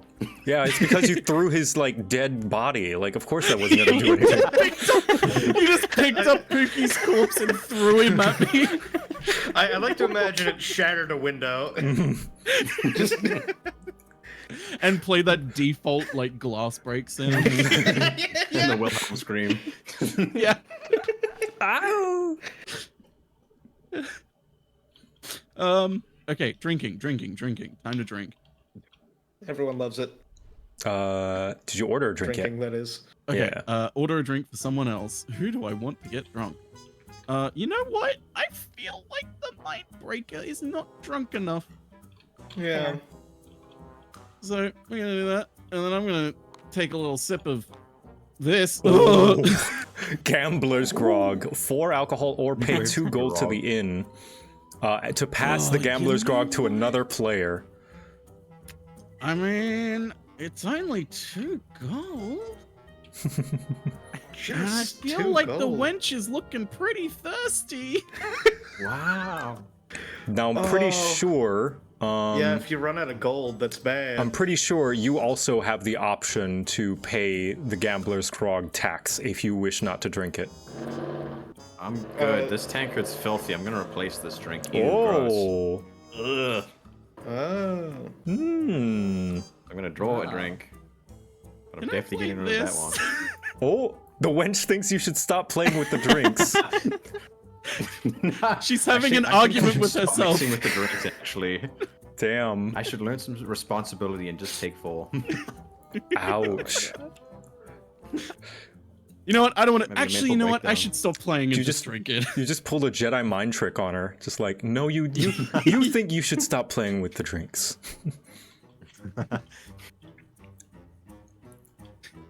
You want to go home and pour another shot. I want to go home and pour another shot. This is not the tankard you're looking for. This is not the tankard I'm looking for. Oh, wait, I forgot to put this one back.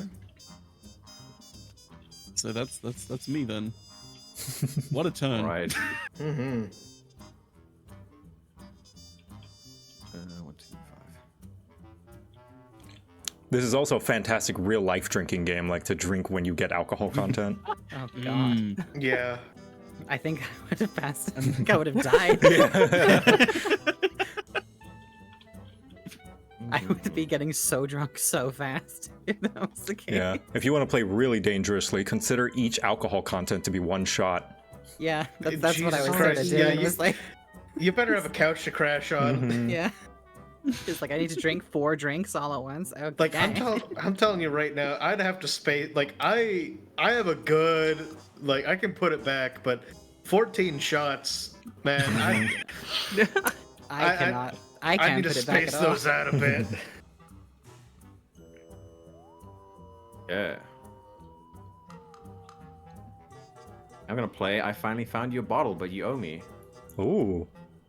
And who's looking a bit richer? Okay, yeah, Saren, can I have 1 gold? Sure. She works hard. She works really hard providing us drinks. And here you go. Here's a special one for your service. Oh, thank you. Okay, now I'm gonna order a drink, but I've got something special for my friends. Wow. Whoa. 2 special reserve drink. Oh, she looks so cute in that art. I don't know if that's on top of the drink or it's just replaced. It is on top of, yeah. Yeah. Okay. So 1 drink from the regular drink deck, and then 2 specials. Okay, I'm gonna give a regular one over here, and then 2 specials out for the gang. Here you go. Thanks. And I'll drink mine. Ooh, dirty tissue. She's trying to wash it out. I got confused. It's been a long day. It's been a long shift. Yeah, it's been a long shift. Another one has fallen victim to the is it a frothy beer or a dirty dishwasher? You know, when you get drunk enough, you can't really tell. And that's my turn. The drunk you are, the further you get through the glass before you realize. Yeah. What's this game? This is Red Dragon Inn. It's one of my favorite board games ever. It's a very, very good one. It is very fun. I have it. I have the physical. Me too. Copy. I don't have every character. I tried to find it. Yeah, I have no one to play with. All right. Let's see.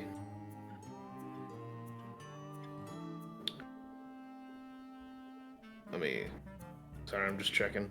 Mm-hmm. You know, put it there. I cut your jib. Take 2 fortitude damage. What? Your hands are too strong grip. Just shaking a hand. How bad can it be, right? Other than that, All right. yeah. And yeah, I guess I'll hand out a drink and then take my own. Who's low on drinks? I think you should tip the end for that. Oh. Okay. Just- You know, that's fair. Just a money. I like this is from the Villains, I think, like Underworld Yeah, Villains but set, like and the wench is a Gorgon. It's very Yeah, fun. it's a Gorgon. Oh, that's cool. I like her. Mm-hmm. Hell yeah. All right. Been paid. You're the lowest on drinks. You have that one. Thank you. Wait, one more thing. My special drinks stay at the top of your drink deck. Oh, they stay at the top? Okay.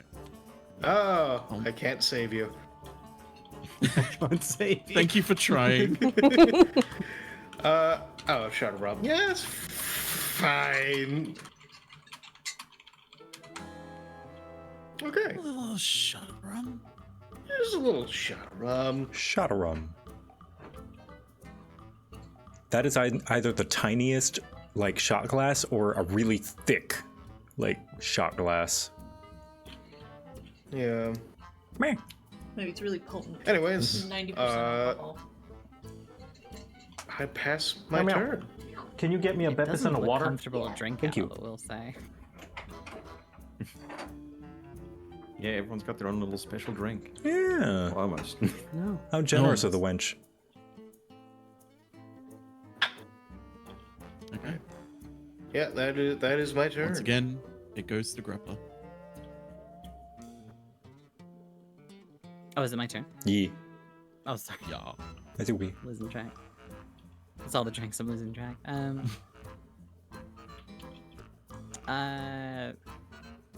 Excuse me, Gam. I just need to scooch right past you and, oh, so sorry. Oh, damn.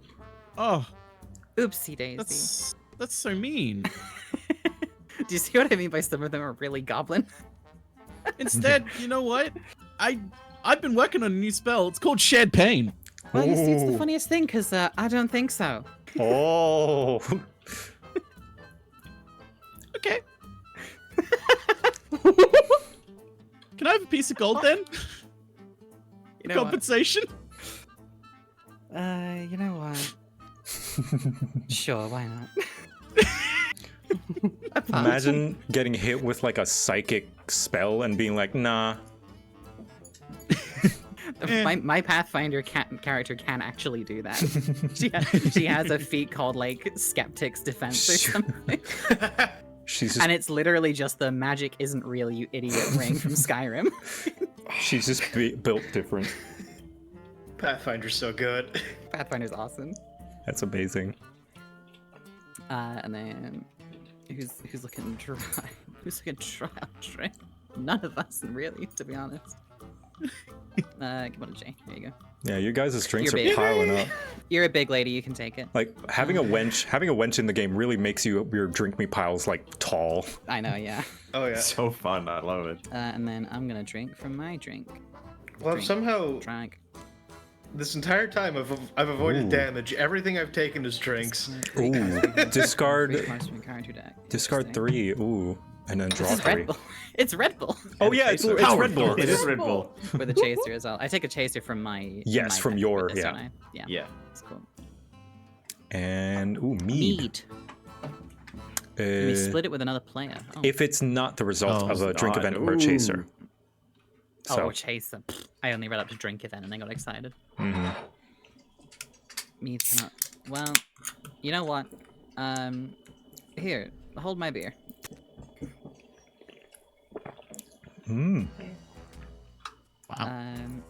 And I'm gonna give it to. Turn on puppy cam. Looking at. You know what? I'm gonna give it to.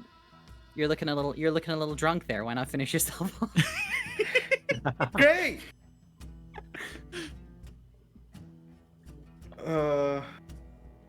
3. Oh, fuck me. Just putting the pressure on. You have lost no fortitude.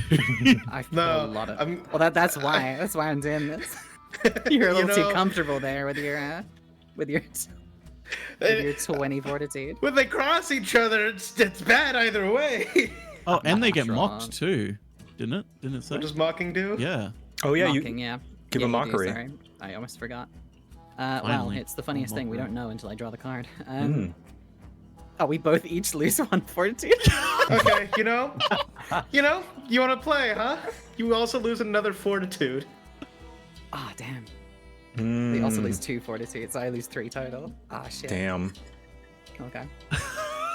That stays What in front a of me, by the way. round. That just chills with you. This is throwing hands over drinks and then calling someone an insult. Yeah. Oh yeah, well, takes So one yeah, to know one. you can lose 1 additional fortitude at any point and then draw 2 cards. I can't. You think I'm allowed to do that? Oh yeah, I guess you can't. So Which means you are mocked forever. Unless you sober up. Unfortunately, the must kill take the to kill the shot grave. that I had being set up has now been discarded because of that. So Because you it's took now a been Red Bull. discarded.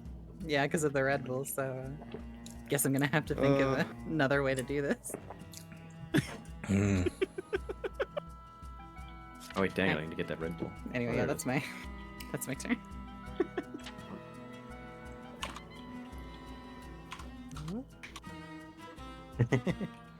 Oh my goodness. Oh god, I'm pretty close to the wire too, actually. Shit. I really should have discarded some.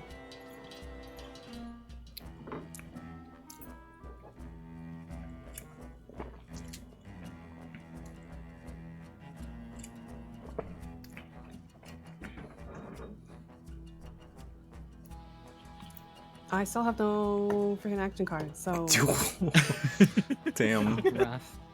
You gotta order a Wait, drink. hold on, Yeah. I gotta buy a drink for somebody. Who's looking? No one's looking dry, really.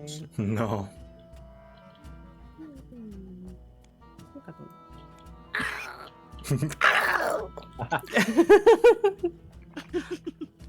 So mean to the goblin. Ooh, imported rum with a chaser. Okay. Okay. that's not too bad. Can I ignore a drink? Yeah. Yeah. Yeah. Yeah, it doesn't say you can't do it on your turn, so. Yeah. All right. Congratulations. Like this, if I drink this, we'll all end up making a bad decision. It's funny. All right. I think that's my turn then. Okay. There's strategy in having a lot of cards to react. Let's get rid of sleight of hand. and 6 cards and see where we are at.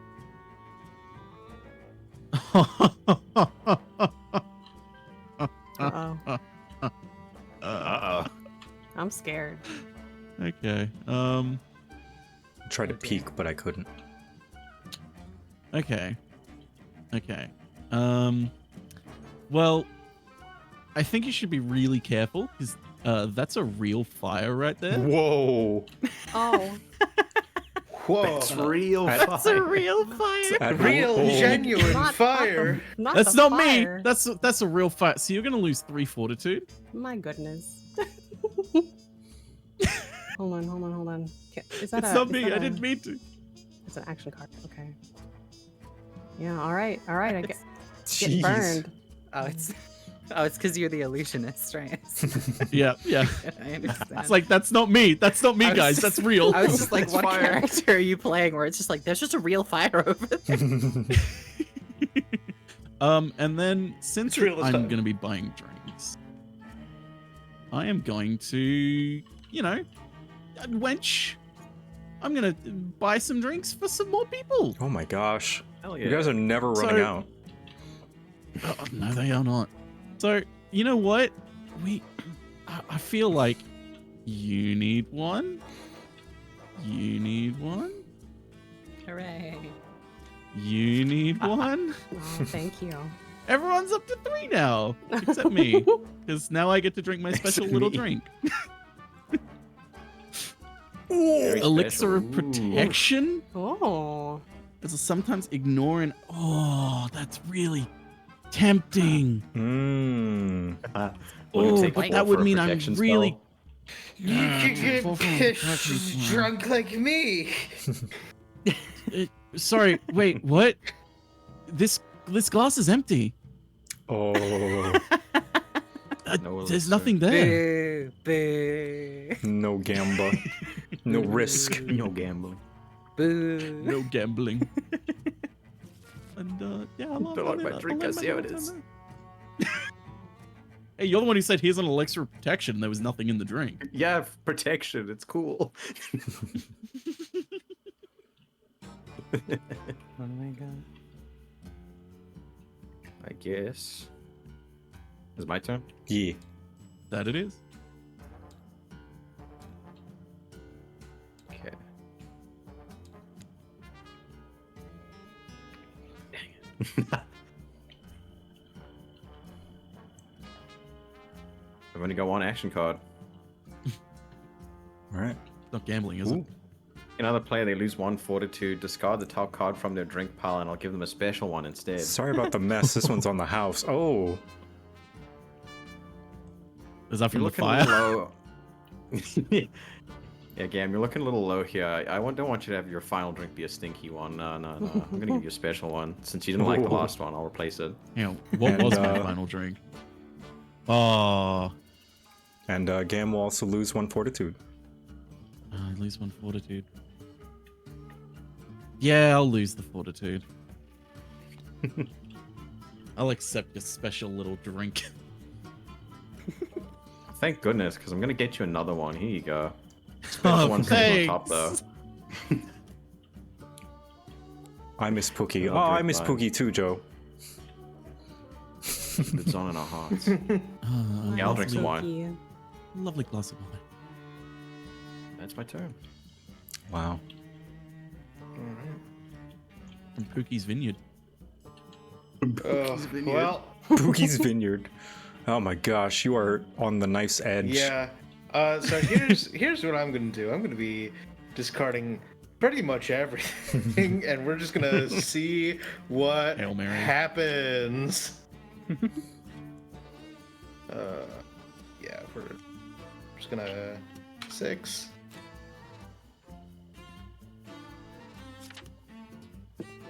Oh boy.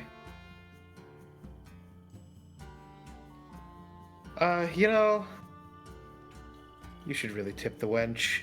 Ooh. Hey, wench, tip yourself. Yeah. Tip Give, yourself. give Okay. yourself a little love. You should tip yourself now. Oh my god. And you shake my hand. Okay, so that was an anytime. anytime. I see. Yeah. I've learned my lesson. Well, you know what? There. Fair enough. Put it there.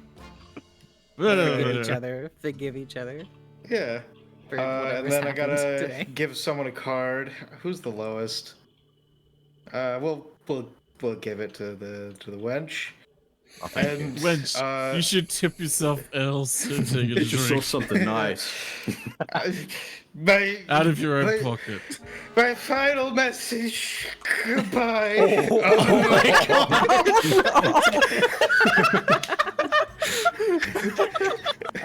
Going out with a bang. God, my final message: explode. My final message. Get fucked up. Ooh. Okay. No, you okay, draw yeah, another one, yeah. Jay. Yeah. Oh, there it goes. It's a 0. Oh, 2 and a chaser. Okay. Yeah, no, I'm done. We'll just see it. Oh my God, Jay! You are mega dead. You are super dead. Oh wait, wait, no, That no. +4 won't save me. Yeah, that's gonna be it one would just total. put me up there. One. Oh And, yeah. yeah. Goodbye, My Jay. final message. Get fucked up more. He forced us all to toast to his Well, head. Yeah. That's it sure is a shame that you tall folk sure don't have the. Oh god, the room's spinning. I'm dead. So, oh, you're dead too. Oh, shit. Yeah. Oh my gosh. God, that was like the drinking Flip it. equivalent of like a vehicle exploding and taking everyone around it with it. It's not letting me flip it. How can I flip it? You have to put your fortitude on the drink. There we go. Boop. Oh, there we go. Forgot I'm muted. Shit. My final message. Pass out. Let me Let's check get this. some Foley. There we go. Oh my god. Good. So just a note. You keep your mockery cards that I've given you. Any gold cost from the Shake It Off just goes to the inn instead of me. Okay. This one goes to the inn, and then same with Jay. Gold distributed. And then there were 3. There were 3. I need to pee so bad. Go pee. Go piss, girl. I mean, after all that drinking, yeah, it makes sense. Okay. Is it my turn now? Yes. Yeah. Max never got to go her final turn. I'm gonna discard this.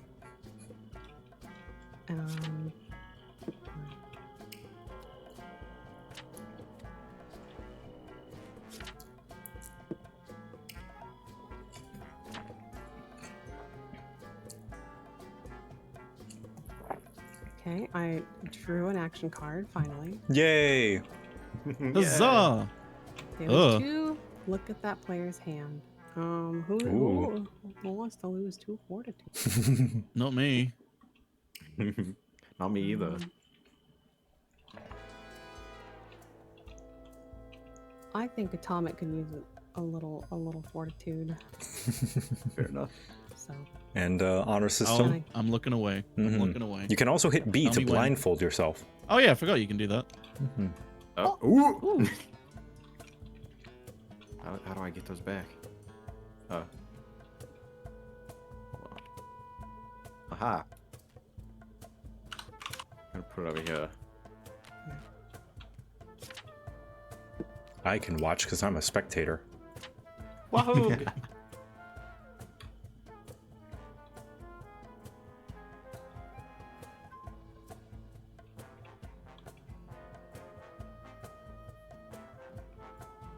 Okay. Thank you. Who needs Here. drinks? We all have plenty Thank drinks. you.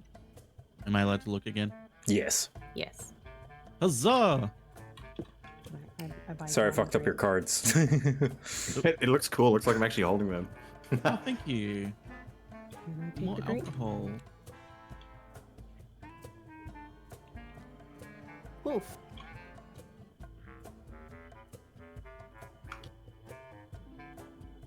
Yikes. Okay. Ooh. Can I? Actually, someone's thirsty. Ooh. Who's thirsty? Gam, are you thirsty? No. The meekest no. I guess I am thirsty. Okay. God, I hope this special reserve is just a glass of sparkling water. Glass of healing. Okay. I'm gonna get rid of my gambling cards. I think there's no purpose in gambling anymore. And then... Okay, let's draw 5 more.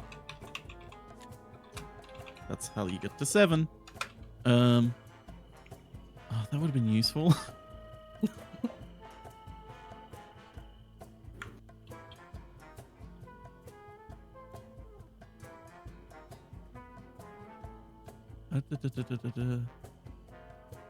Okay. Well then. This is interesting. I have only 1 action card. I'm sorry. Illusions aren't supposed to actually hurt. Oh. You're taking 1 fortitude. You're really just hitting Saren over and over with everything. It's like, oops, I'm sorry, not meaning oops, to, it sorry. just keeps happening. Oops, sorry, oops, sorry, oops, sorry. Sorgy. Okay. Let us pray. Let us pray. Let us pray.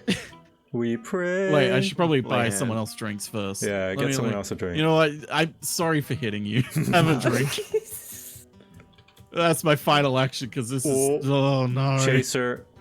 Also, Discard a card from my hand. apparently, you have to reveal the entire drink with the chaser before you do anything with like ignoring a drink. I did not know that before. Oh, okay. Yeah. So, Saren, you could have like ignored whatever came with your chaser as well that one time.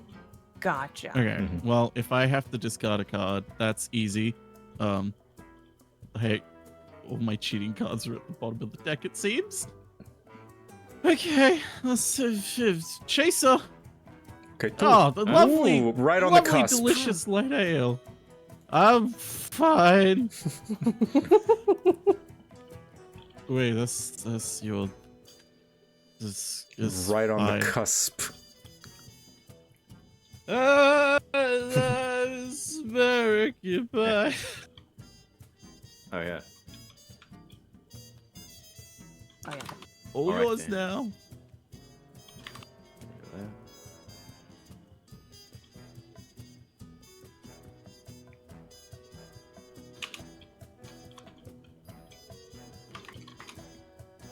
All right, gang, we're going gambling. Oh god. Oh. Here we Fuck's go. sake.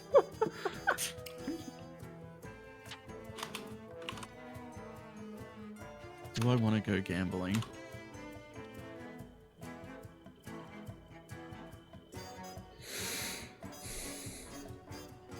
Okay, fine, we'll go gambling. Let's go gambling. Let's go gambling. Got any cards, Saren? I'll raise. Ooh.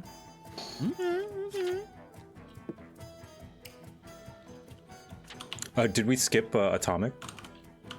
I Oh wait, saw no. it. Atomic is the one who put the gamble. Okay, Yep. okay. Okay, if you want to raise, then, hang on. What's that up your sleeve? Ooh. I'm taking control. Assuming direct control. Assuming direct control. There's an and there though. Oh, I thought it was an or. You forced one of us to leave. Oh. Pick one shit. player. Wench. You're meant to be serving drinks. Ouch. Terrible. I'm out. Fortunately, dang.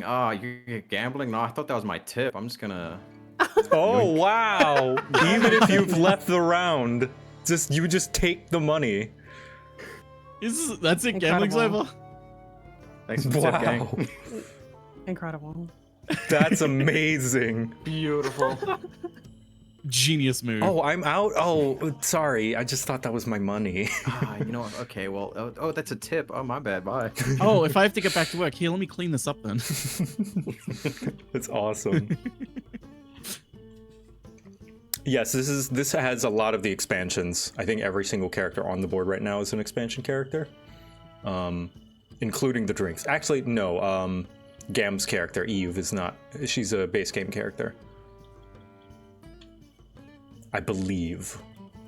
Time to hand out drinks and drink them yourself. Either that or maybe expansion 1. No, yeah, they're from deck 2, so yeah, technically expansion. We have Sarah another drink there. Oh, my thanks. I'm gonna drink I'm mine. gonna run out. Ooh, you sober up. Coffee. Oh. Don't mind actually, if I do. Oh. That's a dragon breath ale. Oh. The effect Holy instead shit. is gain 4. Well, I'm gonna ignore that. That's coming on my pay. So I guess you go back to that. Yeah. Ooh. Yeah. Damn. It's getting cut through. I put you back on where you were. Oh, thanks. Sorry, I should have said something. And that's my turn. All right.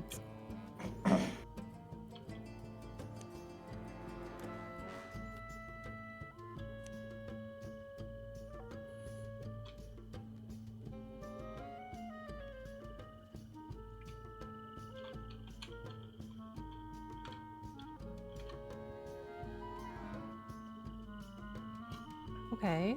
Ooh. Pick another player, they lose 2 fortitude. Ooh. I've been known to break a mind or two. Sorry, buddy, you're the only one with fortitude to lose, I think. We've got our quick reflexes. Ooh. I'm gonna ignore that. And I'm gonna give I you get a special drink. Oh, thank Thanks you. for thinking about me. That's so thoughtful of you.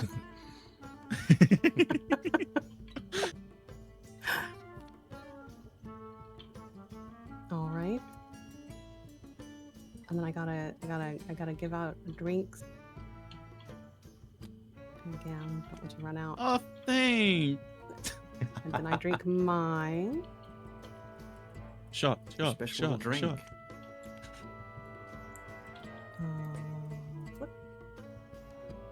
Ooh. Reveal up the top 2 cards of your character deck. Put one of those cards into your hand and discard the other. Ooh. Ooh. Okay, wait. So Interesting. So plus 2 health. Plus 2 health, minus 2 alcohol, or like gain 2 alcohol. Yeah. Or 4. Sorry. Gain 4 alcohol. Yeah. I can count. And then top 2 cards of your deck. Yeah. Thank you. And then 1 business. It's like you're scrying. And then I have to. Sorry, it was the top 2 cards. From your from character deck, and then you discard 1. Okay.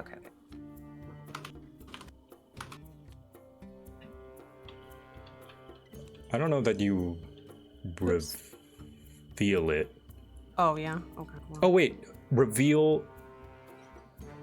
So I don't know what I guess reveal might mean to everyone, because it says reveal rather than draw. So maybe you do. I don't know. I don't exactly know. It could be wording. show us. I think reveal implies show us. But Yeah. I don't mind. Okay, either yeah, way. that makes sense. Because it would say The one draw that I if it saved. meant. Yeah. Oh my god, that is a locked-in card if I've ever seen one. Okay, I think that's my turn. Okay. Wait, did I drink? Yep. Yeah, that's your drink. That was the drink. Oh my god, damn. Oakley Doakley. I'm still in it. Something last hit point. Something is true survivor. Okay. Okie dokie. This is interesting. Oh. Having fun. Wench, Uh-huh. Yeah. look into my eyes. You're getting drunker. Oh my goodness. Gain 2 additional alcohol content. I'm good. Here's a drink for your effort. She said nah. Thank you. You know what? Since it is buying drinks time, rounds are on me. Hell yeah. You know what? You can have one. And you can have one. Whoa. Oh, we're out of drinks. Oh, Hang look at on. that. Everyone pay an additional Everyone gold. chip in. Yippee. Oh, the wench's card is in here for some reason. What are we up to? Let's eeny meeny miny. You Wonderful, can have thank the you. third alcohol. It's a delicious third little alcohol. alcohol. I've got so many. You know what? I'm gonna take my little drink now. Special Ooh. little drink. What do you got for me? Ooh. Ooh. Effects that would ignore this drink instead reduce its alcohol content by 2. I think you're boned. Even though my entire deck is filled with cards that would have saved my ass. Oh, wow. Literally the one drink that would have killed you. Oh my god. That's insane. No matter what, you're taking 1 alcohol. Literally, I have 3 other cards that could have saved me if anyone tried to hit me with a drink. Wow. I summon Exodia. Wench Exodia. Let me My drink deck has no pathetic cards. Amazing. I like to think when she passes out, she's passed out under the stool, and there's just an illusion of her sitting fine on top of the stool. Absolutely. And every Alright. time like the wench comes by to give her another drink, the illusion takes the sip and it just falls straight through on top of the stool. Just. Okay. Gonna get rid of this. Last 2, the dark one and the one that runs the place. Who will win?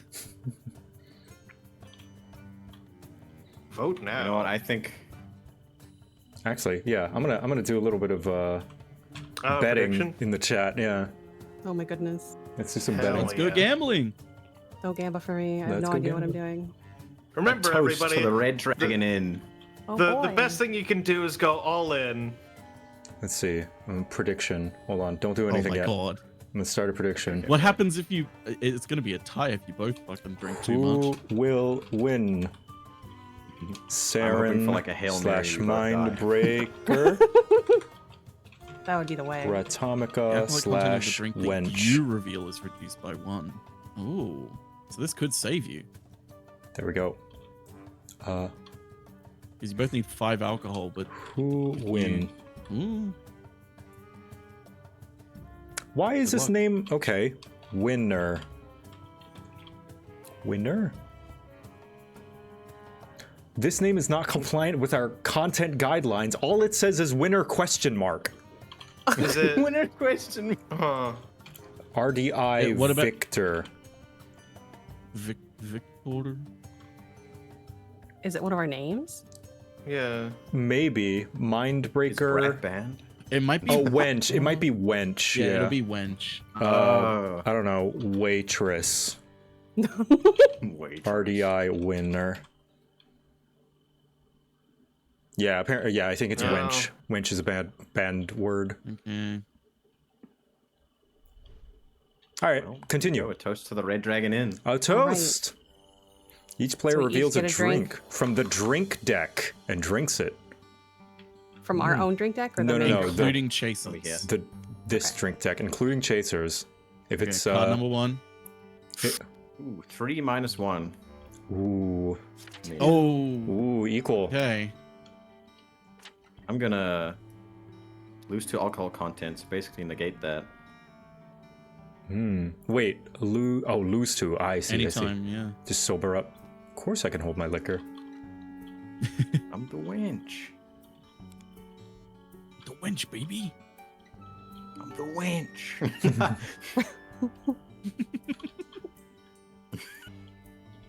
And then... Oh, also, Gam, your money gets distributed. 1. Oh, yes. 2. And then... I believe evenly, and then the rest goes to the inn. To the inn with you. There we go. I'm gonna buy you another drink. Have fun. Oh, thank you. And drink one of mine. Oh, a light ale. Lovely.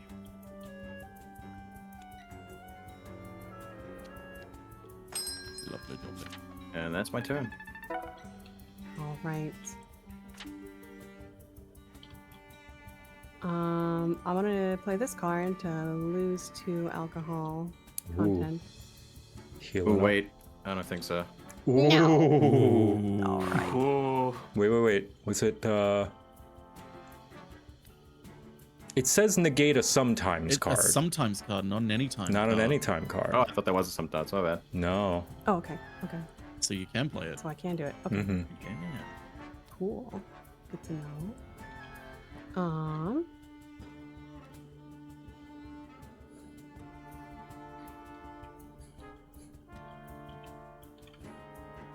That's Ooh. my Don't worry, this action rarely leads to card. permanent damage. Ooh. You gain 2 alcohol content. You and that getting player nice. each draw a card from your character decks. Ooh, fun. Don't worry, this rarely leads to permanent damage.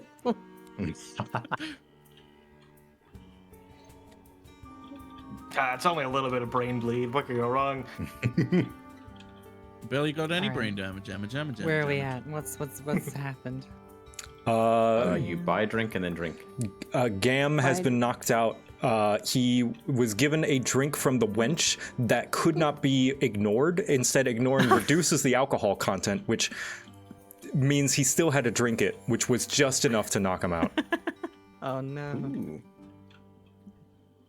Pay 2 gold to the end to pass the ground was growing to another player. Ooh. Ooh. Okay, yeah. We can do All right. that. So I'm gonna I'm gonna pass this over. Oh my god. You can't wait. This is it. Yeah. You can. Wait. You can. This is it. No, it's just 2. It's just 2. If I didn't have something to Oh, yeah, ignore, drink. But can you not just pass it back and forth? You can Is that not- if Atomic wants to would pass lose it back. Well, In this economy, I cannot afford that. well, yeah, that's the thing. But you do get a special drink, yay. Oh, thank you. Wonderful. You can ignore the drink. I see. Okay. I was worried for a Wait, second. is that there. not I a was like, wench oh, drink? God. Oh no, it's not. No, Oh, it's I'm not. surprised. I think that's my turn. Yeah, I think so. That was your drink, yeah? Yeah. Mm-hmm. Okay. Oh my gosh, you guys are battling it out. Okay, I'm discarding this. Oh, you don't want to go Discarding gambling? this. No, I mean... Everyone loves gambling. And draw 4. I'm gonna end the predictions right now. It's pretty close.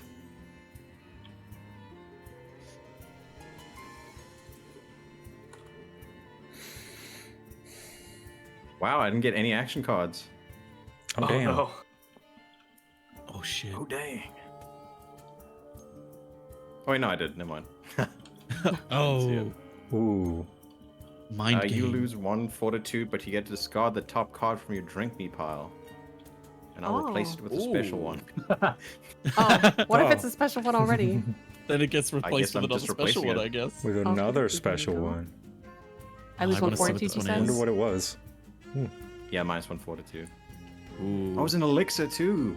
Oh, you can make each other player loses 1 fortitude. Oh, an AoE card. Yeah. Oh, that's gone now. Yep. Yeah. Yeah, that one's no good. She knows that like there's no reason to use AoEs right now. Yeah. We want single target. Mm-hmm. Lovely. Right. Okay. I'm gonna give you a drink. Thank you. I'm gonna drink mine. Here we go. This might be the end, gang. Drink, drink, drink, drink. Ooh. Oh. Ooh. One mine. Oh, perfectly bad. Oh. Anything? Anything to negate it? Hold up. Don't want my cons.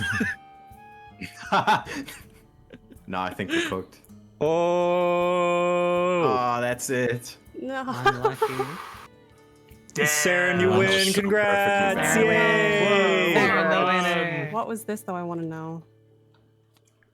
Ooh, Elixir of Alacrity. Oh my god. At the beginning of your next action phase, discard this card. You may play an additional action. Whoa. Oh wow. It's like haste. Dang.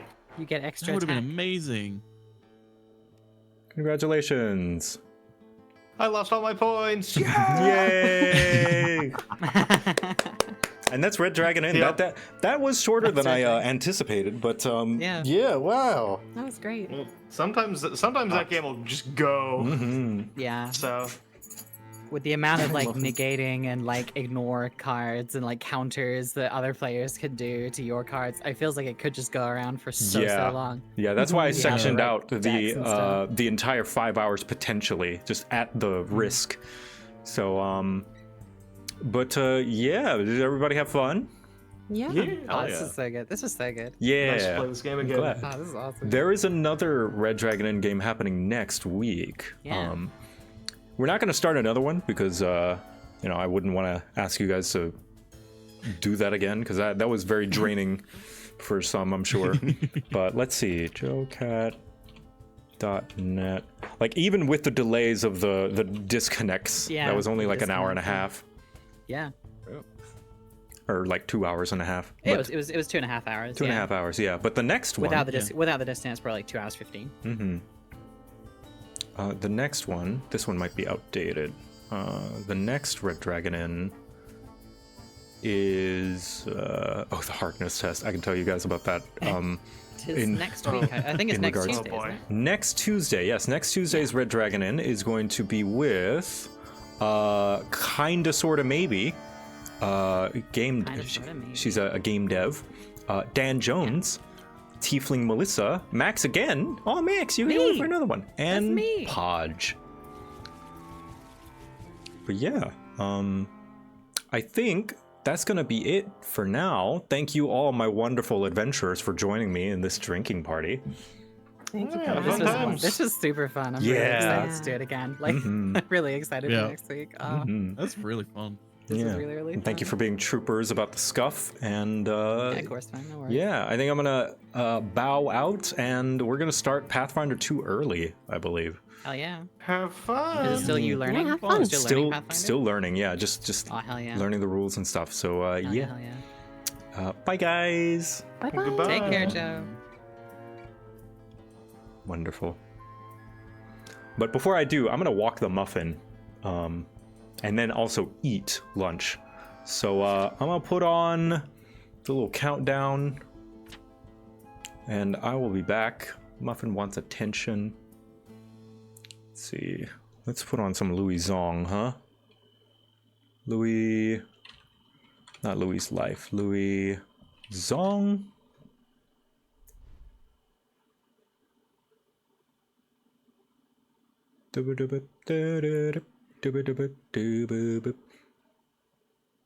Here is Louis Zong's business. Ooh, hello, baby. I'm gonna go get some food and walk the muffin. In the meantime, here is Louis Zong's business. Goodbye, Father. Goodbye, Gabo. Welcome to business.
This Subathon is brought to you in part by... Sick of your fantasy adventure starting gear not being fantasy enough? T-shirt and jeans ruining your immersion? Introducing the Novice Gear Hoodie, the perfect piece of starting equipment for an up-and-coming adventurer. Comfortable and versatile enough to fit into any build or specialization you set your sights on, including warrior, bard, rogue, gun.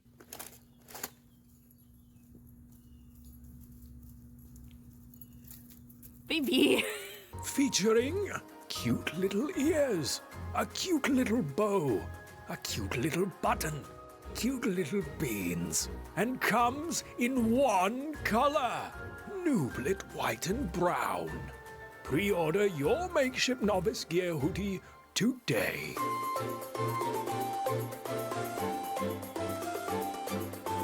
Devastate their mind. Oh.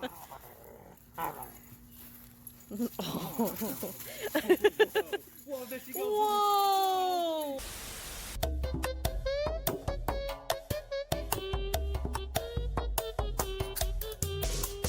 Perhaps we can return for more tacos later.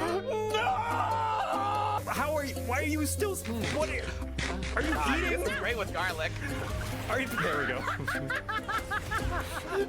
The goodness shall leak out like the runny nose of justice. Dan and Ray, it looks like you guys are a match. Hey-oh. Oh. Because you... Never mind. Oh. What is your quest? Oh, no! Oh, no! Joe! I don't know. I'm coming. Let's stun the monster together. Like, that's a... Ooh. Yeah. Whew, like, I need to fan myself when I see this.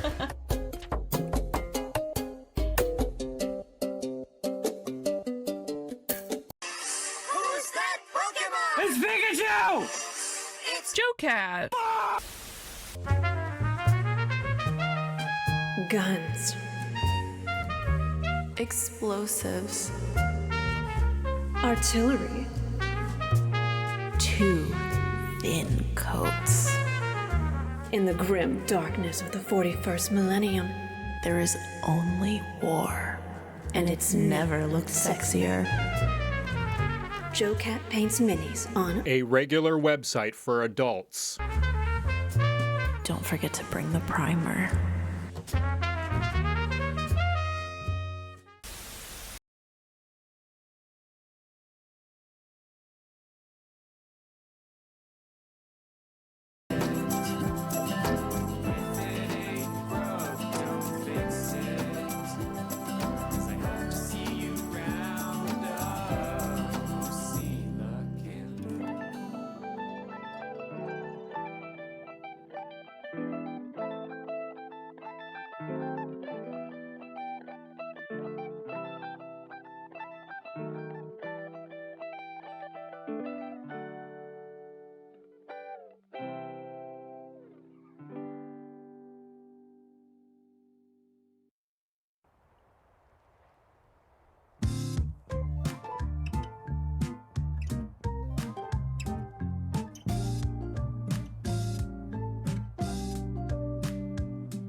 Hello!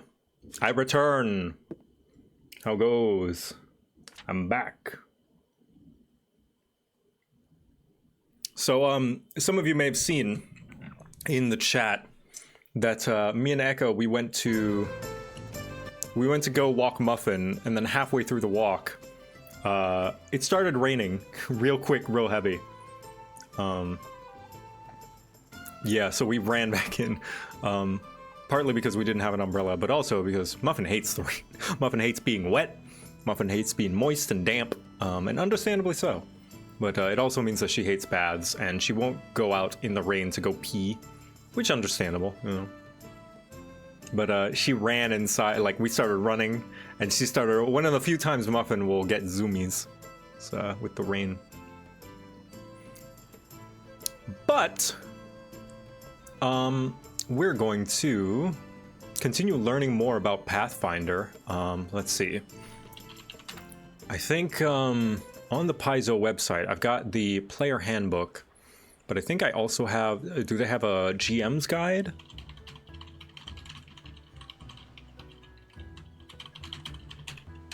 Let me see.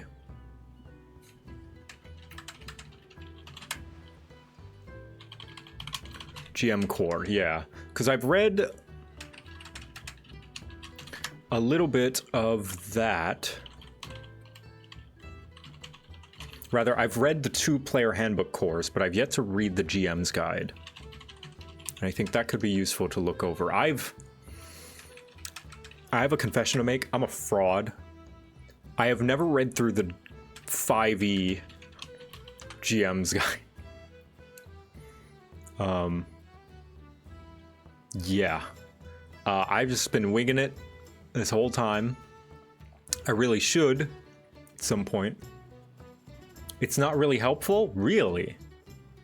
I've heard the opposite. I heard people say that it's surprisingly good, but honestly kind of useless. 5e books are mid. I see. So par for the course, I guess, for D&D.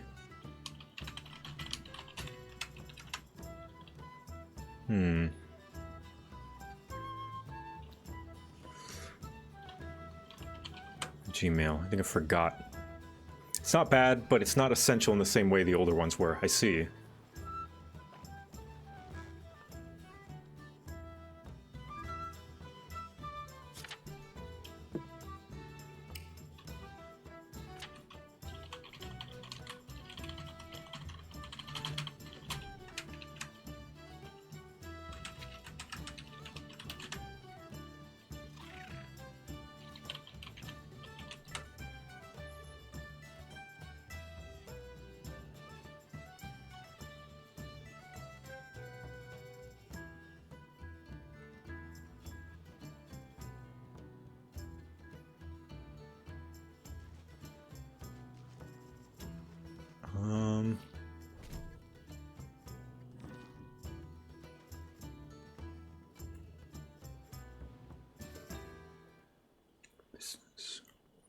Just trying to remember my login, Paizo.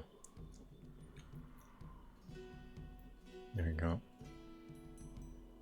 New email address. Sign in. So it is business.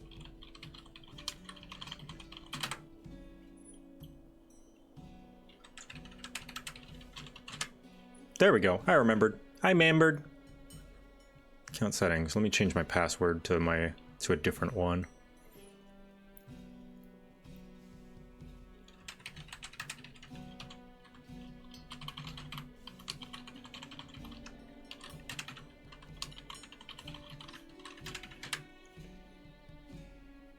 They don't match.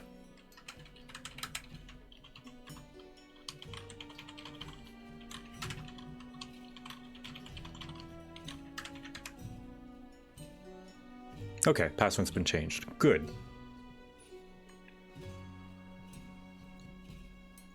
Yeah, Archives of Nethys. I should have that up as well. Archives of Nethys.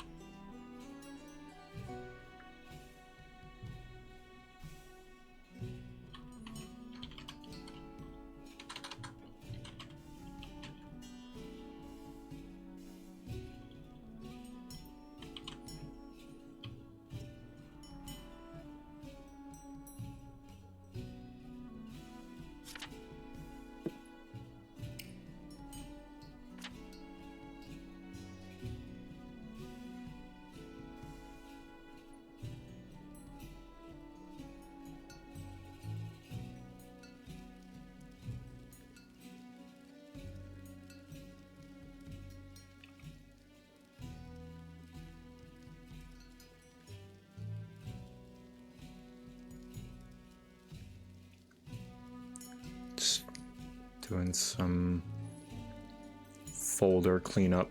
Give me a sec. Thank you for your patience.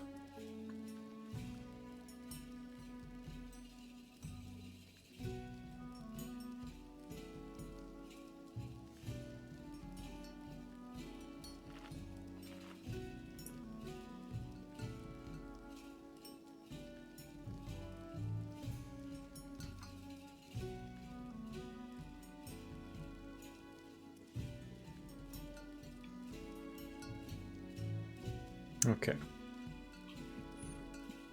Archives of Nethys.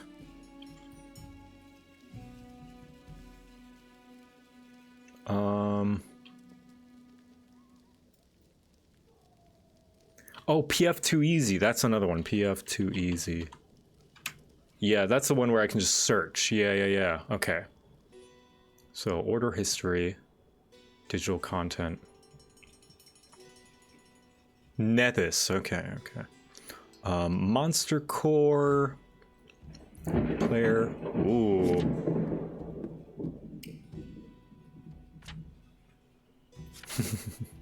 GM Core. And Monster Core.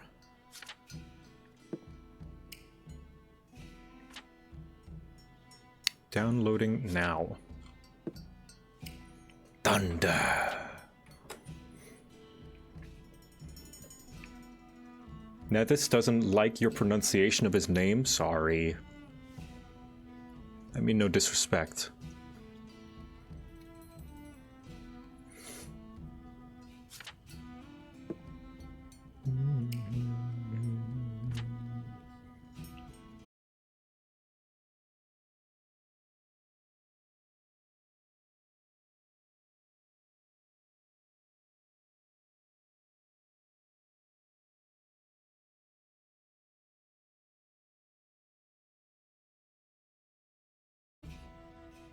Oh. We should still be good. We should still be good.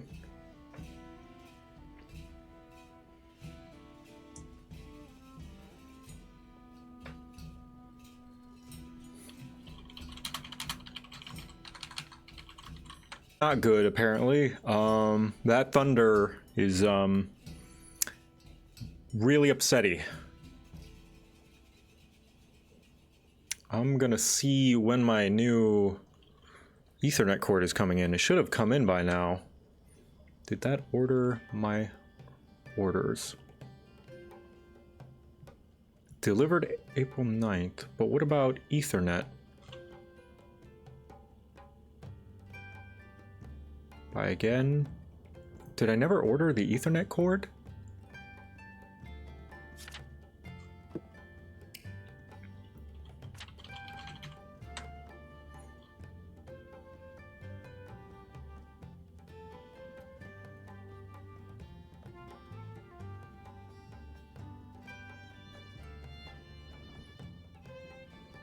That was actual thunder, yes.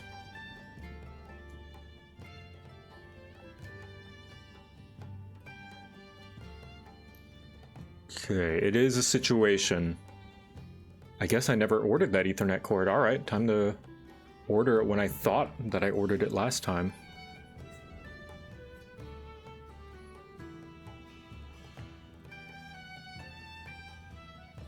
There we go, okay. I'm ordering a new, are you going to give the new remastered Oblivion a go? No, I'm currently following with the boycott of Microsoft in lieu of them having ties to the Israeli government. That's just my decision. You can spend your money however you want.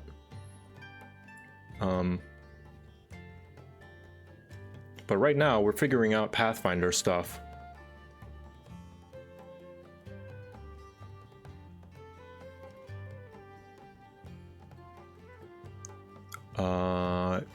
Yeah, I need a new Ethernet cord. Hopefully this one actually comes in now that I've ordered it. As soon as you play a PC game that requires internet, it all goes to hell, yeah. I blame the thunder. Just doing a little bit of... Oh! You guys heard that?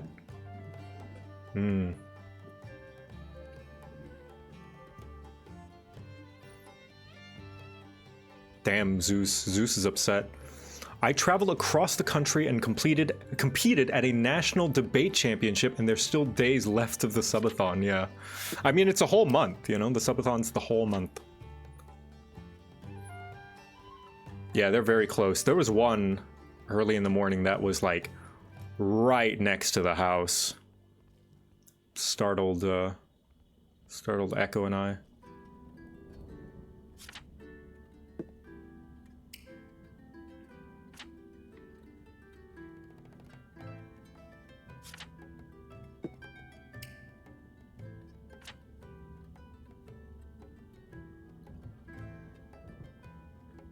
All right, click the link again in 60 seconds to download. Okay. In the meantime, how are you doing? Stream seems stable now. Refresh the page to come back. Amogus, good input.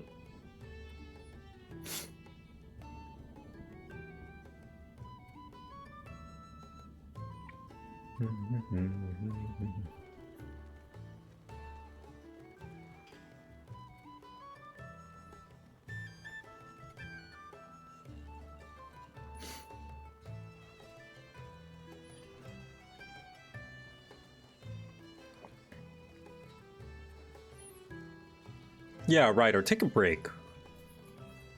Take a break from your rhythm game and modding if you need to. You've been like really like pulling triple time with the modding.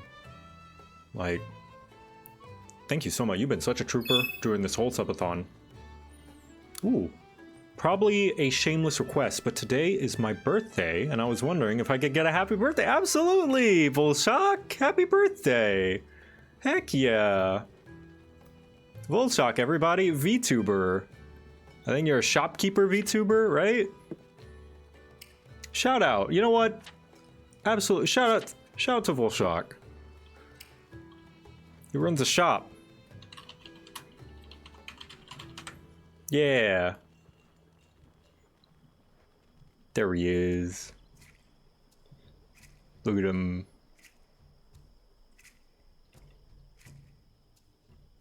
Designed by another VTuber, Rainy. Hell yeah. You know what I appreciate here? Can we just take a moment for your birthday? I'm just gonna compliment you a lot.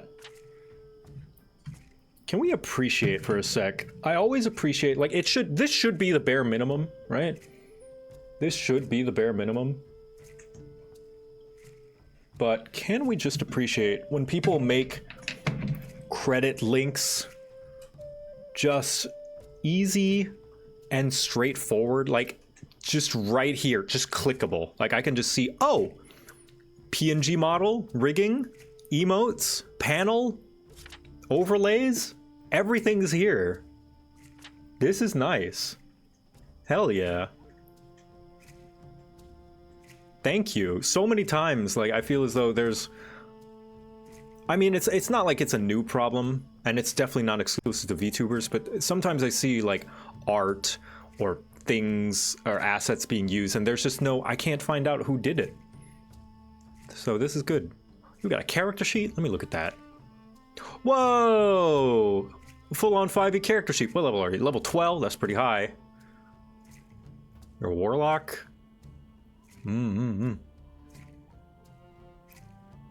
Nice and standard, nice and standard. What do you got? You got a boomerang. What are you, Australian? Crediting artists is very important, and I'm glad that you do. Not only do you provide links to like their socials and stuff, which is great. Like immediately. It's not like I don't have to search up anything. I can just open it and just go. That's nice.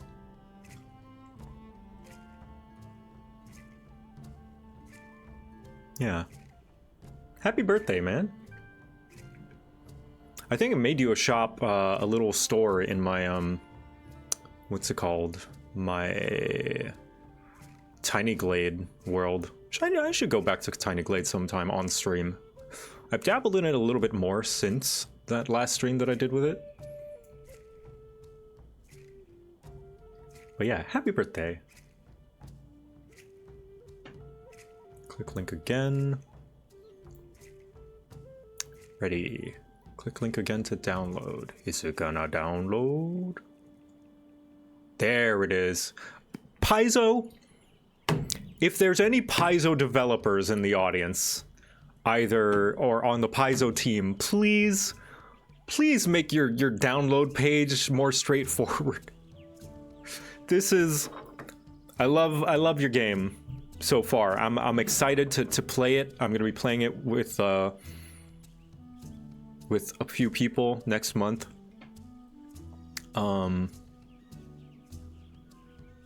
They're working on it. Good. They announced it. Good. So let me show you guys what I'm working with here. How you download is you have to click this link.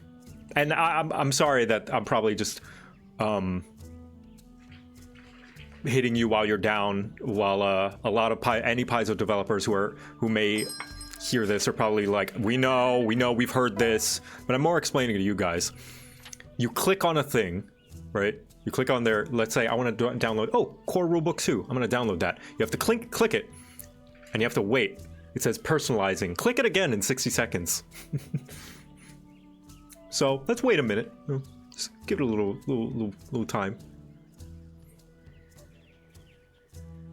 It's because they want to watermark and attach your email to the PDF, I believe anyway.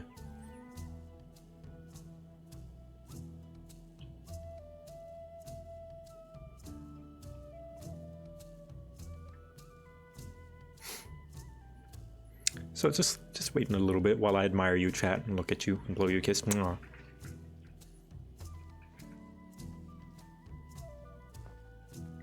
I'll take the time to browse Blue Sky. What's happening on Blue Sky?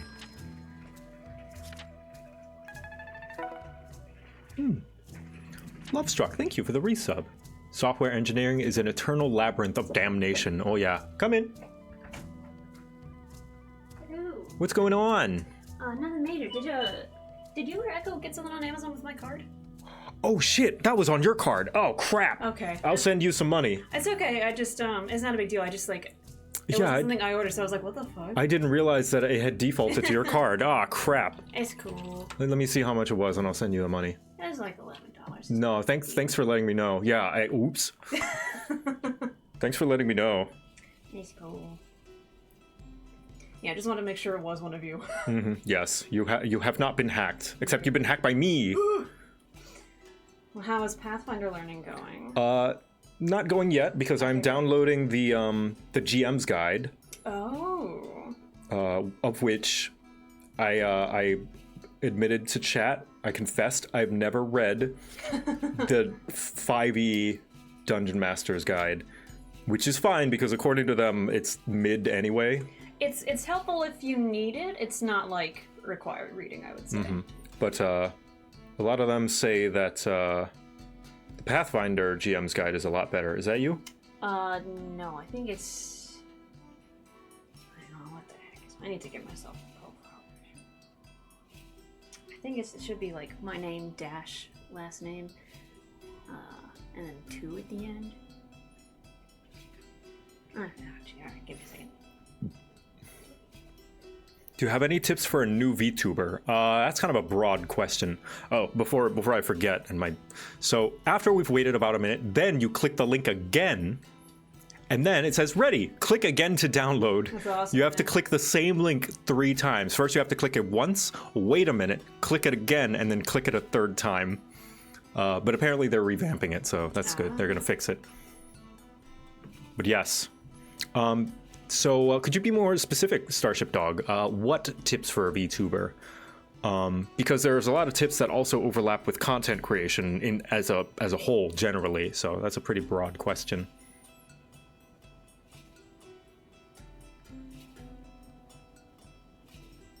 The thing about the DMG for Pathfinder is everything you or the players could want to do in the game has codified rules for the most part.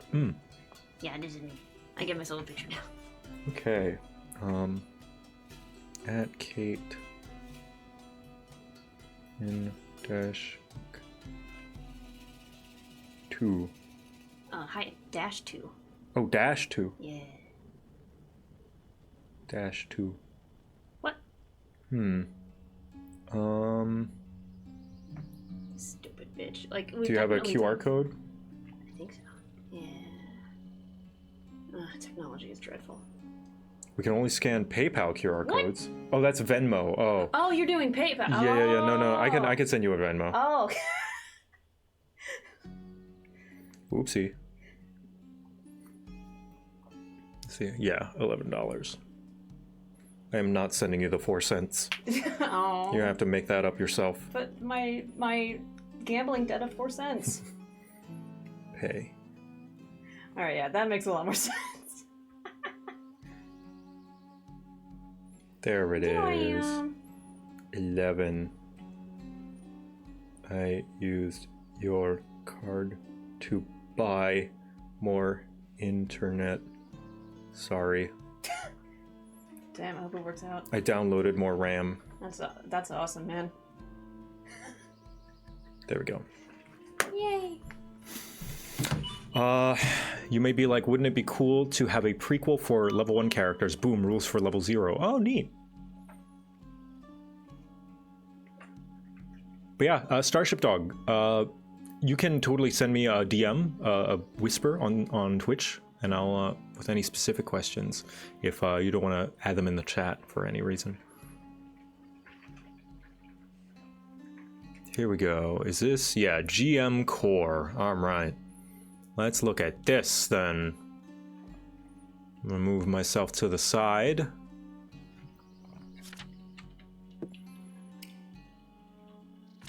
And move this over here. Put this over here. And then we're gonna...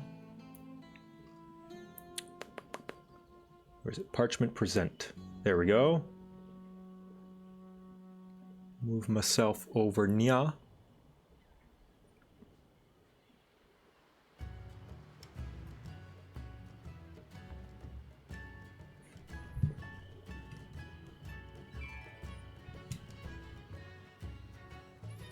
And yes, and I will move this over Nya.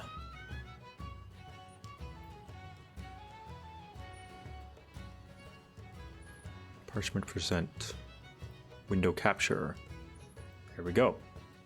All right, here we go. Now, yet again, I must mention that the reason why this thing is obscured like this is because Paizo has sent me, for transparency, Paizo has sent me the DMG and player handbook for free. I am not sponsored. I did not sign anything, but I do feel it necessary to mention that they sent those to me for free. And their only request, which I aim to respect, is to obscure the PDFs so that people can't simply screenshot it and use them. So hence why it's like this. Okay. Oh, then. Let's see here. Pathfinder GM Core. Running the game. Let's see, five chapters. Oh, that's it. Well, 300 pages though. All right. The game master is the blah blah blah telling the story. I don't think I feel bad that I don't think I'll ever get over calling it a dungeon master. That just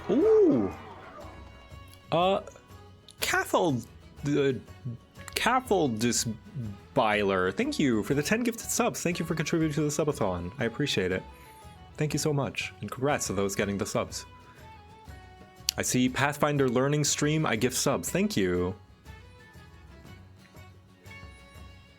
I always switch between GM and DM too. Yeah, like I know, like it's kind of like Band-Aid, right? No one calls it. Well, some people call it a bandage or like whatever, but Band-Aid or Sharpie, like the name is synonymous with the thing, or the brand is synonymous with the thing that it's based on. Kleenex, yeah.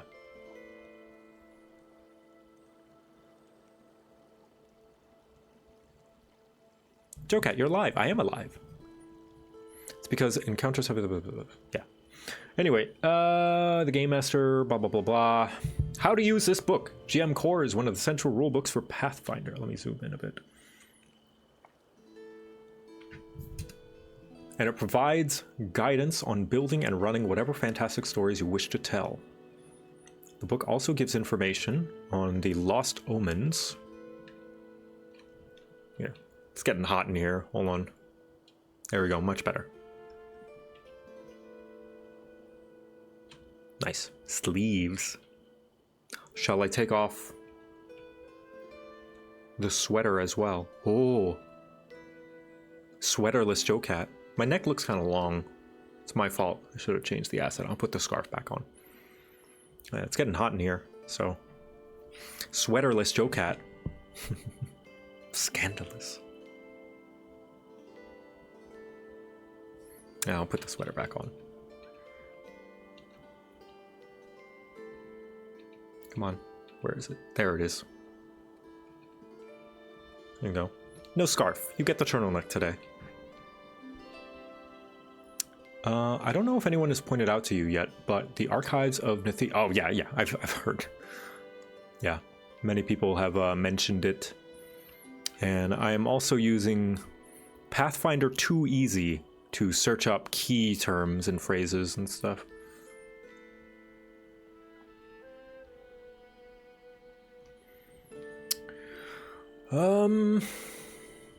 Age of Lost Omens, the setting of Pathfinder. Ooh. Pathfinder is a game all about customization, and this book provides you, as the game master, ways to customize your game.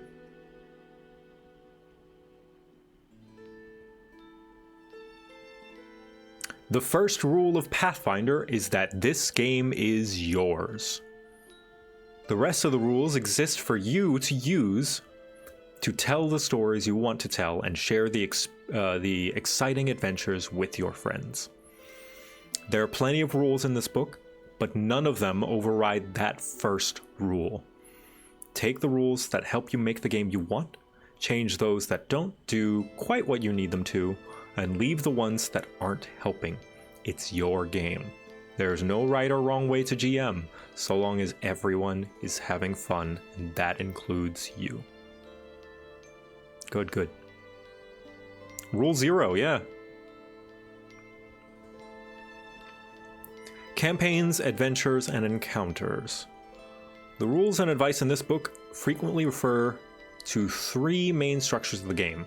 A campaign is your group's game as a whole, a serialized story consisting of 1 or more adventures. Each adventure tells a single story arc with a beginning, middle, and end. It includes many interaction challenges. An encounter is a single showdown or content. Okay, so it's just defining terminology that's going to be used in the book. Okay. Wrong. Foam noodle be upon ye. Also, side tangent. Can we yet again appreciate the rigging on Sherry's model? Look at this. It's so expressive. It's so expressive. I can move my head around like, wah, wah. It's great. I love this. I love this rig. Sherry did a fantastic job. I need items. New and experienced DMs alike will find the treasures in Chapter 5 of great interest. Whether you're looking for a reward in the published Pathfinder adventure, might be... okay. The role of a game master comes with the responsibility of ensuring you and the rest of the players have a rewarding, fun time during the game. I'm going to move this over to a different window, actually. And then just adjust my things. And do some VTuber shenanigans. Alright, I'm going to look over here.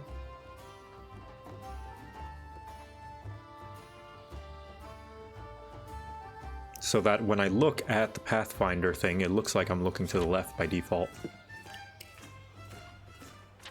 And then I can look this way to look at the chat. So it looks like I'm looking down to look at the chat. There we go.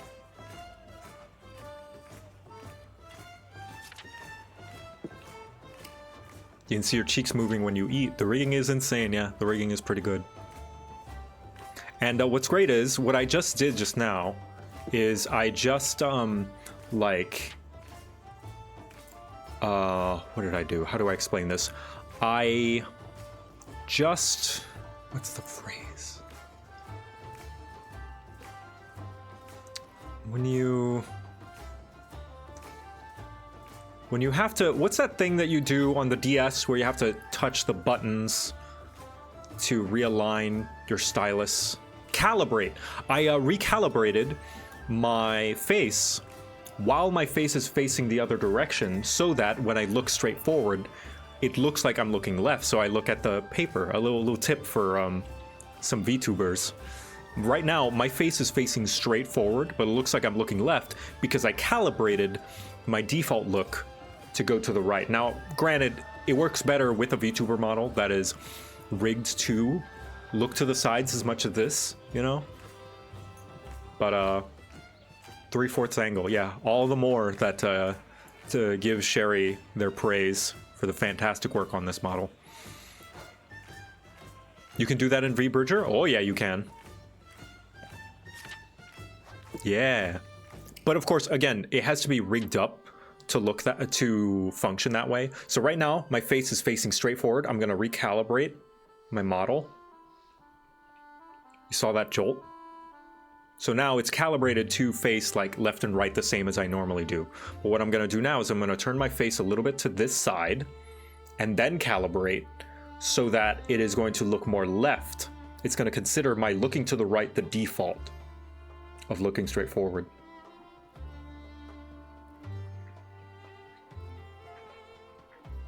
So I haven't moved my head, but looking to the right makes me look straight forward, and looking straight forward makes me look to the left.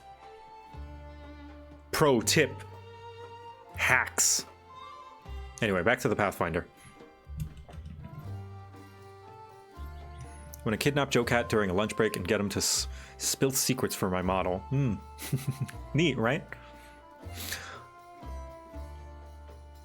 Pathfinder has a higher skill floor than D&D, but it's much better vehicle for tabletop class fantasy. So I hear, yeah. It does allow a lot of customization. It's like, for those who don't know anything about Pathfinder, all the classes in Pathfinder are like if you took, like, Warlocks, Eldritch Invocations, and applied it to every class. And also race and background. I think. Maybe not background, but yeah, and archetypes, yeah. Every class is way more modular, oh yeah. The role of the Game Master comes with the responsibility of ensuring you and the rest of the players have a rewarding, fun time during the game. Games can deal with difficult subjects and have stressful moments, but fundamentally Pathfinder is a leisure activity. It can remain so only if the players follow a social contract and respect one another. Now, granted, the book can't make you do this, but it's good that they include this. Now, D&D includes something like this as well. But it's like, this is me like cheering like, yeah! Whenever I see shit like this, it's like, yes! Yes! Players with physical or mental disabilities might find themselves more challenged than able players. We'll work with your players to ensure that they have the resources and support they need. Additionally, be on the lookout for inappropriate behavior, whether intentional or inadvertent. Here's one thing that I feel like perhaps old school tabletop players who played D&D more like just a war game, like a numbers game, tend to forget, is that you're playing with people who have emotions and thoughts and feelings, and that if you want to play a game with them, you know, you should take their feelings into account. I don't think that's a hot take, but apparently to some it is. But more importantly, you should play with people who want to play the same game that you want to. I'm not saying that you're wrong for playing it like a war game, purely numbers and playing it old school style, but make sure that everyone else at the table wants to play that game too. And if everyone isn't on the same page, that's totally fine. And it's fine if you want to leave and go find players that do align with yours. But no one way to play is better than another. the best way to play, the best kind of play style is the play style that works with every other player. Regardless of how you believe the game should be played as a whole, you should only play with people who play it the same way that you do.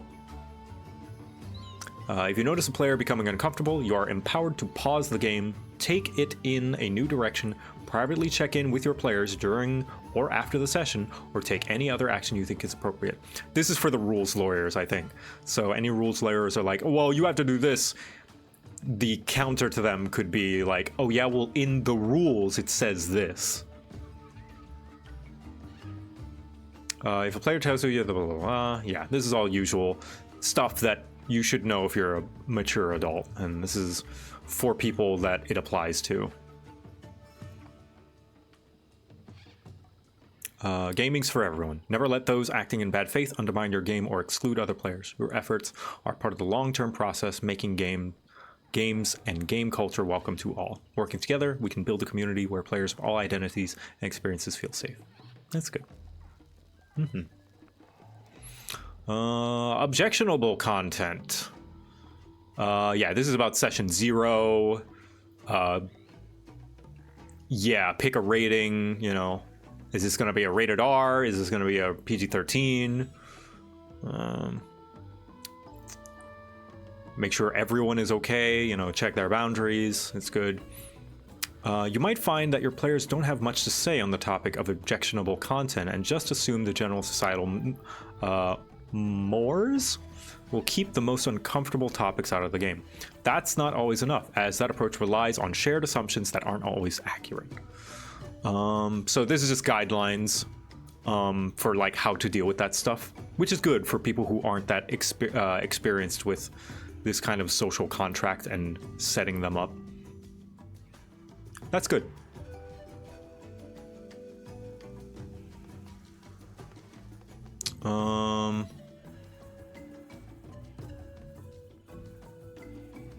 Yeah, guidelines as to what you probably shouldn't do. I'm glad mind control is listed on there, because I feel as though that's one that oftentimes they're like, no, mind control. Like it's their character. Let them play how they will, you know. Villains might engage, might not happen on screen. Blah blah blah. Character creation, session 0. Yeah, there we go. Session 0. The X card is nice for shy players. Yeah. So what is the X card actually? Draw an X on a card, and you've got an X card. Place it on the table at the start of the session. Any player can silently reject content they find upsetting by tapping the X card. Yeah. Whoever is speaking then rewinds a bit, continues on, excising the content. As with setting the base campaign guidelines, no questions asked. Yeah. Now, is this potentially to be abused? Yes, but so is playing a tabletop RPG. Like, the rules of a tabletop are also at risk of being abused. Like, if you're playing with someone that you don't trust to abuse the system, another system wouldn't fix it. Like, not having the system wouldn't fix that. Like, you should only play this game with someone you trust anyway.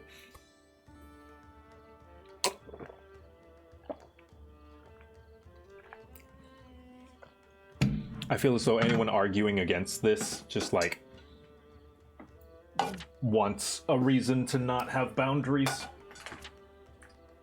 Like, if you're gonna respect boundaries, then this shouldn't upset you, because this is just bringing up boundaries when they're relevant anyway.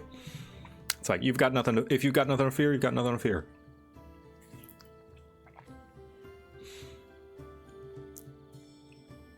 Pathfinder Society. Organized play campaigns will allow you to play blah, blah, blah.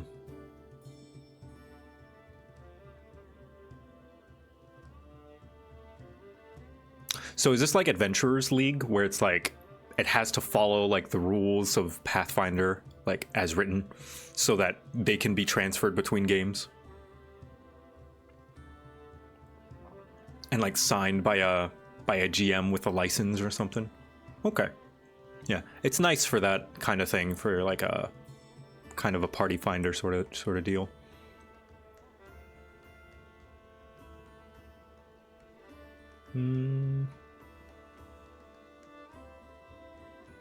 Neat. Approved character, you can just join a table for quick sessions. That's good. Building your own adventure can be much more challenging than using a published one. Blah, blah, blah.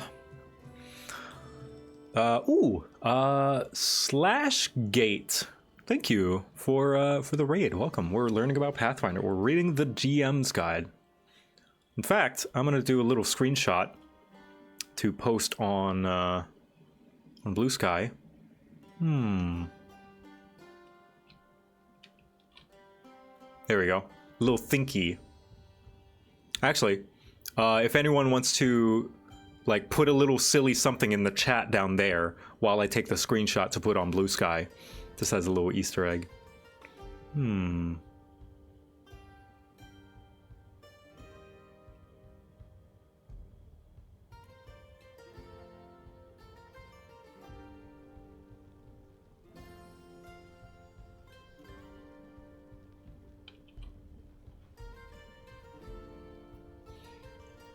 There we go. That's good. Finished RDI early, so learning Pathfinder 2E. So reading the PF2E GM guide. I'll put it in the Discord as well.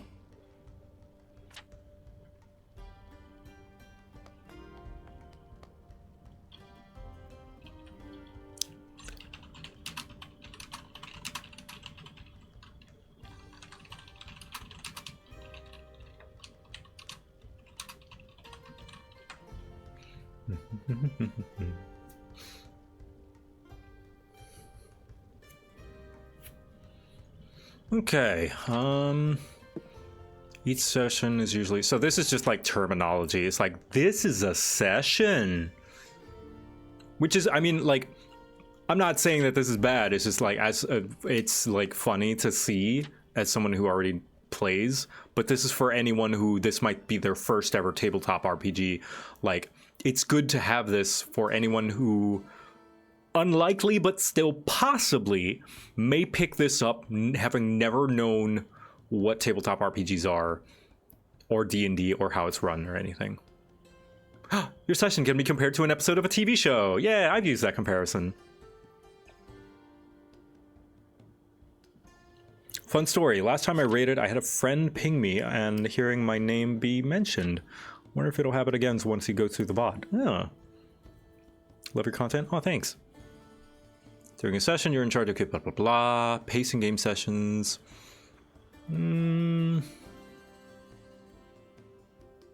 Knowing when to end a session takes practice. About 20 minutes before a play session is scheduled to conclude, it can be beneficial to figure out how you'd like to end. It can be memorable to end with a cliffhanger.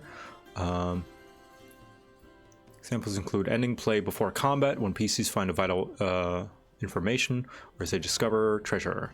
Doing so can inspire the PCs to discuss the same game between sessions. Anything that could be satisfying to resolve over media, such as email. This could include, divvying up treasure, blah, blah, blah. Yeah, ending a session on Level Up is one of my favorites, because then it gives them time to do all the leveling before the next session. At least like the mechanical thing. Thematically, I do like to end on cliffhangers sometimes. Or the end of an arc.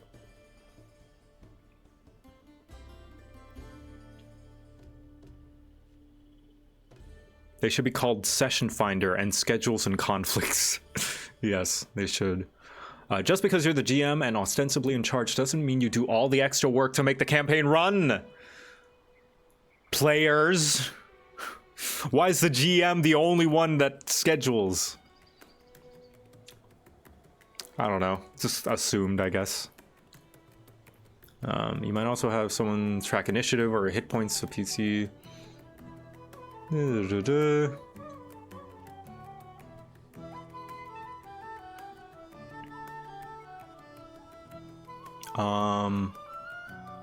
Yeah, players read the player book, please. Failing forward. Unexpected failure can bring the game to a halt. Failing forward means finding a way to progress the story instead of saying that didn't work.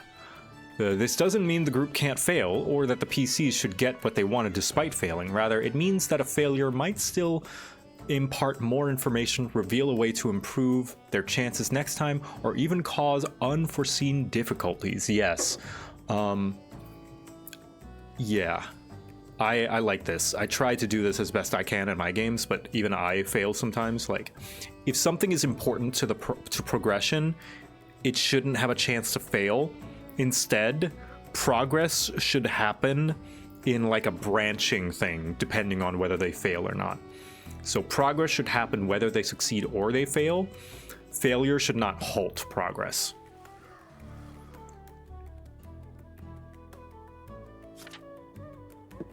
And here's another thing slightly related.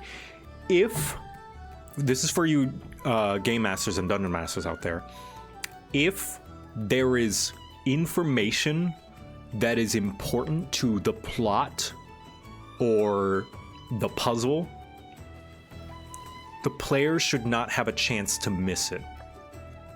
Like, I personally believe that if it's important for the progression of the plot, now I'm not talking about like if there's a murder mystery and the players have to find the right person, you know? It's like, that's fine. If they miss information for that, that's totally okay. But if it's something like, I don't know, going to the next story beat, or like finding information to find who to talk to get to the next story beat, that should not be a rolled thing. Like, that shouldn't have a chance to be missed, personally. Like, if it's just gonna take time to get it, eventually, they should just get it. Because then what's gonna happen is they're gonna roll for it and say they fail, and it's like, oh, you failed, well, I guess you don't get that information. But if that information is too important, you're gonna give it to them anyway in some other aspect. Which could be a cool sleight of hand. It's like, okay, they failed to learning it this way, but you have another fail-safe way for them to learn it, if not the same amount. I'm not saying give them everything, but if it's important, give it to them. I once played a session where, like, we basically, I don't remember what it was, but like, an emergency was happening, and we had to go somewhere, and but we didn't know we had to go somewhere until we basically were told that by an NPC, because we had failed all our rolls to learn that information ourselves. Like, in that case, I'm like, it would have been nice if it just us just to learn that in some way, if the DM could just write it differently. Now, if that had been consequences, like, oh no, you took too long and something happened as a result of that, of not learning that information fast enough, then that would have been fine. But it was in the context of what was going on in the session, it was important for the plot to move forward. So in that sense, it's like, okay, well, if we need this to know, then I would have liked us to know anyway. Does that make sense? Am I making sense? I don't know. It was a long time ago, so I don't quite remember the details of it. I just remember the feeling. When I have information I want the players to find out via rolls, I make failures into, you get a piece of this information, but you feel like you don't have the full picture. What would you like to do to get the rest? I guess so. I guess that could work. I just worry that that just turns it into an eventuality. Which can be fine. I guess it depends on how you go about it. I don't know. I don't know the details of it, so maybe you made it work. I've never DM'd, but I'm slowly thinking up a murder mystery, and I'm trying to figure out a one-shot how in each scenario of what can possibly happen in the murder mystery, they can still deal with the culprit and have a satisfying conclusion. Just the better they did in puzzle solving, the greater their advantage in the fight. I like that, where it's like, they're definitely going to find them, but how well they do affects later things, like giving them bonuses. I like that. That's how you turn a linear story. Here's the thing about railroads, right? I would go as far as to say 90% of tabletop RPG games are railroads. They're just good at hiding it. Now, they may be railroads where you stop at different stations to go on different railroads, but the GM does a lot of sleight of hand behind the scenes to hide the fact that it is a railroad. And yeah, the railroad is just invisible. Now, you can go on a different track on that railroad, but it's still going the same direction. You can change your cart. You can maybe have some in-ride snacks. But, yeah. Now, that's not to say there are no true freedom open world sandbox games. They're out there. They exist and they can happen. But they don't happen often because that requires an immense amount of planning. And usually, even then, it's less of a true sandbox and more so, which railroad do you wish to get onto? Like that, it's usually the extent of the sandbox.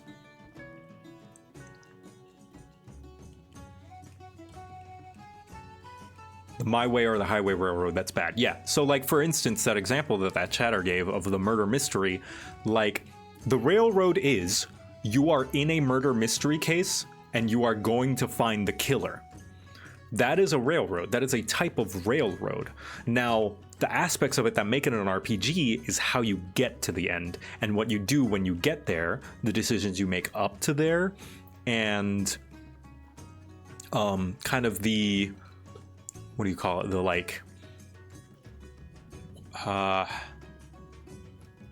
the detours that you take.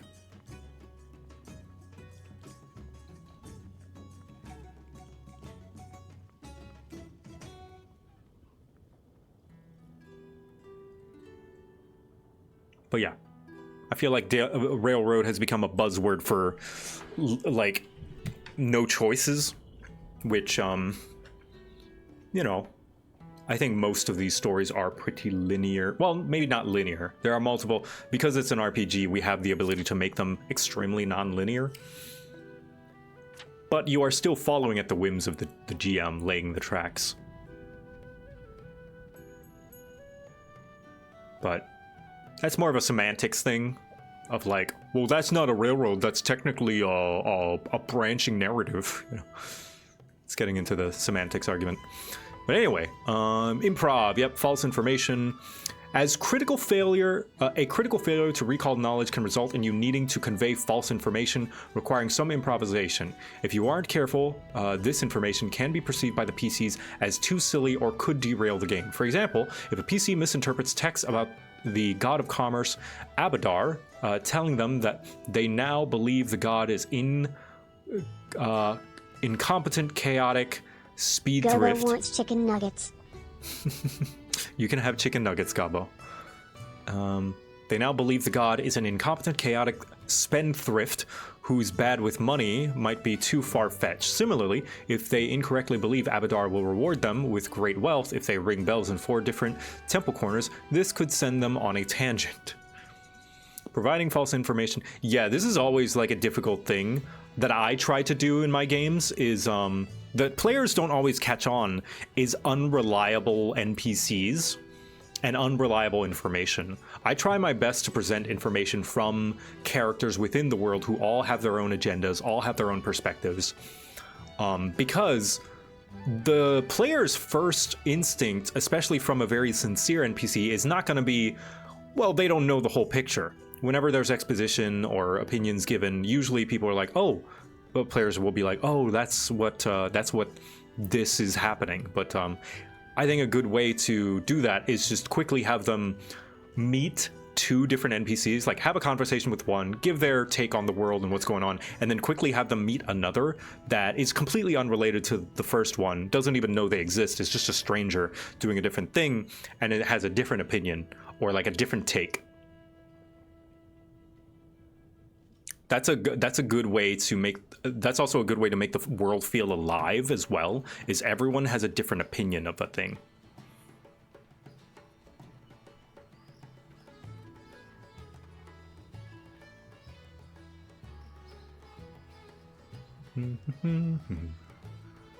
Secret checks, yeah, rolling behind the scenes. Metagaming. Knowledge the players have that their characters don't is often called metagame knowledge, and using it to influence characters' decisions is called metagaming.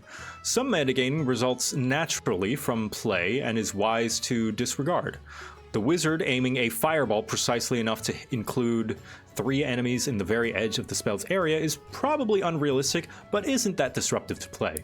Things get more questionable if the player says something like, "That's a Rakashasa, so don't use divine spells against it," regardless of whether their character has encountered a Rakashasa before or identified the creature.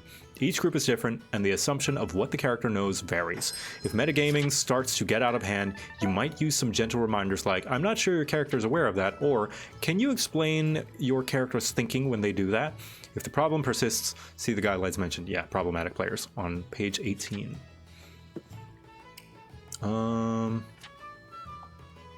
Yeah, avoid including allied NPCs that could solve the problem for the PCs.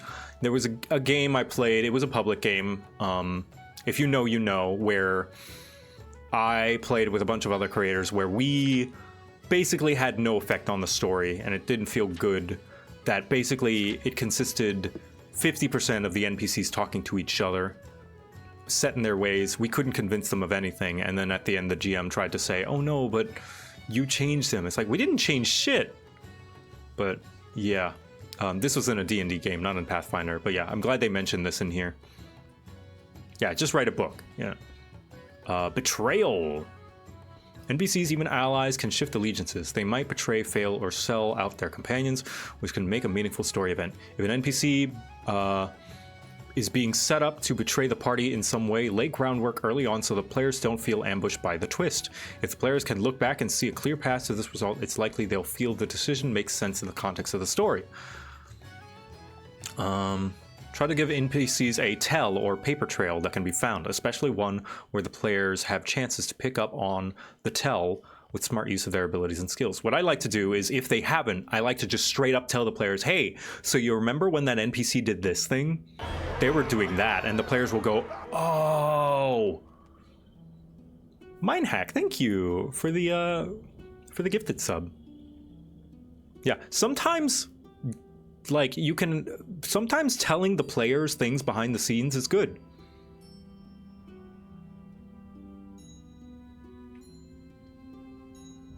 You can get together with a single player to run a mini session for their character. Yeah, I've done this in one of the games. This was actually Storig. I ran one on my old character, half-orc bard Storig. Before he joined the party, I ran with the dungeon master. This was back when I was in college, so before I even had a channel. Ran a one-on-one session with the DM, and just to get his groundwork.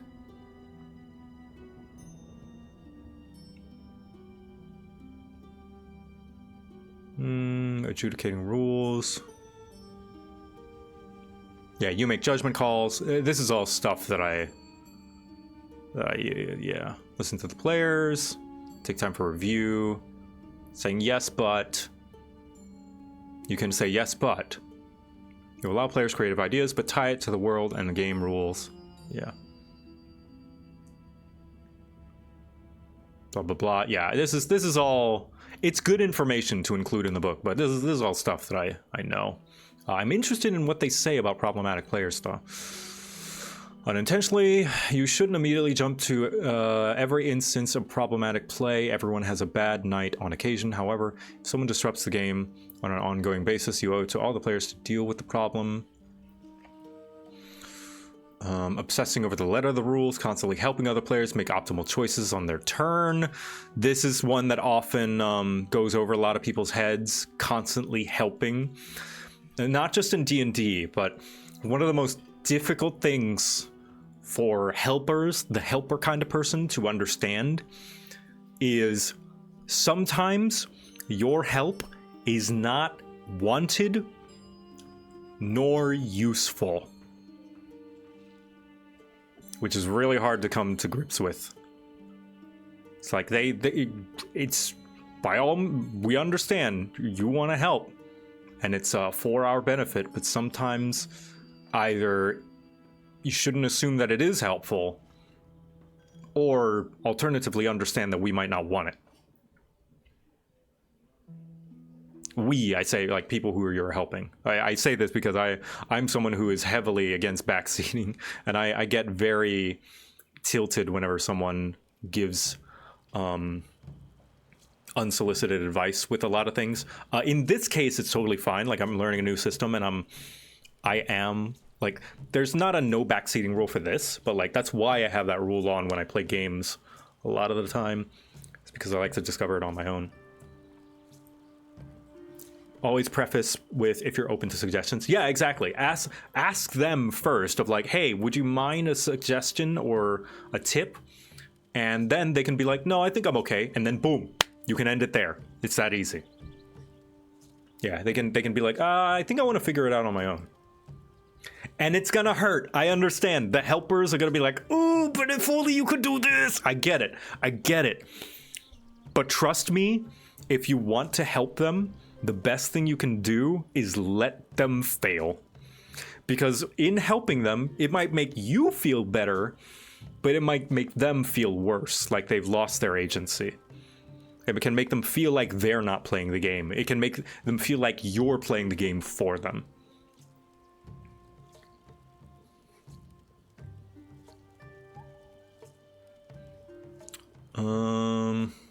Repeatedly arguing with decisions made by other players of the GM, ignoring the player's opinions, deliberately derailing, being deliberately rude or cruel. Yeah.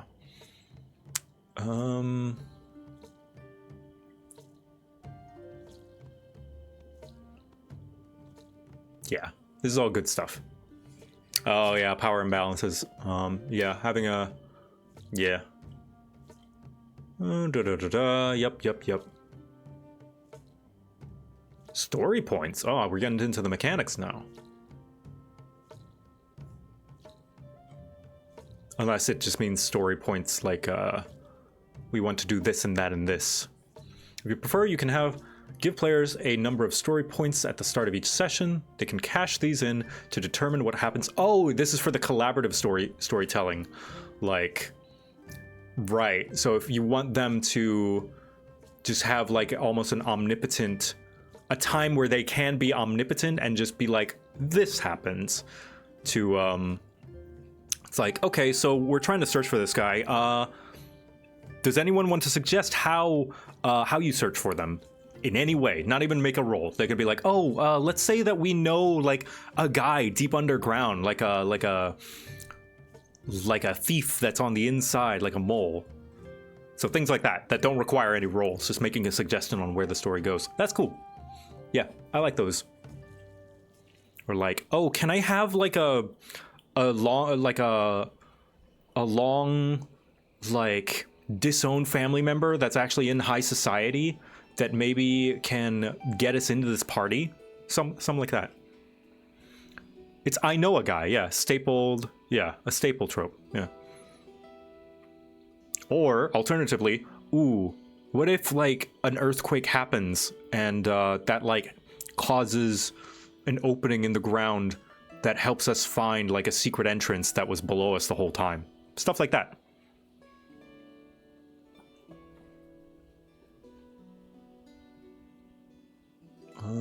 Pathfinder Society.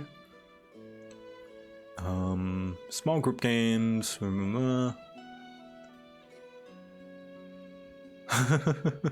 Player needs. This is for all the neurodivergent people. Well, this one specifically. This is for people who might have disability, like sensory disabilities, but this one, attention span. It's not uncommon for people to struggle to maintain their attention for hours on end, especially for young players. If keeping and some old players as well, and me specifically, and if your name is JoCat. If keeping attention is an issue at your table, add breaks into the game. Whether you're just taking a break to stretch and chat or enjoy the full meal in the middle of the game, switching up the context helps players refresh their focus. Jingle, jingle, jingle, jingle. Yeah. Jingle the keys. Some players remain more engaged if they have something else to do while playing, like having a hot woman in front of them, such as doodling or pacing. Maintaining attention can be particularly challenging. Give me a hot, like, orc woman NPC that like hints at that she's into me, and you've got my full attention. I will focus, even if I'm not involved. Like, even if I have nothing to say to her, I will be 110% paying attention. Characters with disabilities, blindness or impaired vision. Okay, so these are optional mechanics you can give to your character if you want, which I think is neat. You can role play having a disability. In case you wanted to, and now you may think, why would I want to roleplay a character with a disability? Well, why would you roleplay a class that may be worse at some things than others? You know, that is an unfortunate argument that has been happening a lot with role-playing games, I feel, that kind of dismisses that role-playing is the whole deal of this thing, right? Like, oh, well, if you're a character in a wheelchair, you're going to have a hard time going through a dungeon. Yeah, and if you're a character that has no wings, you're going to have a hard time flying up a tower. Like, we all go through our own physical and mental and emotional challenges. That's the whole point. I don't think we should dismiss them just because it's going to be difficult for that type of character. The whole game is about difficulty and overcoming them, you know? That's why we have stats. That's why we have rolls. That's why we have buffs and debuffs and spells and abilities and tools and weapons. What happens if you get a decapitating injury that can't be mended? Well, then it's on you to collaborate with the GM of like how you want to continue with that character or not. I could see that it's like, oh, you've been decapitated. You turn into like what's that ghost without the head called? It starts with a D. Dullahan. Yeah, there we go. It's like, oh, well, I still really like this character. Can we continue? And the GM can be like, yeah, you're a Dullahan now. Or if you think that's a fitting end to your character, you can be like, no, they die. Like, that's fine. Turn your wheelchair into a tank. Turn your wheelchair into a walking spider tank. Turn your wheelchair into, like, rocket-powered, like, the wheels, like those athletic wheelchairs where the wheels are, like, tilted diagonally so you can bank hard turns. Turn it into an orb. Make it like a Son Goku cloud. I don't know.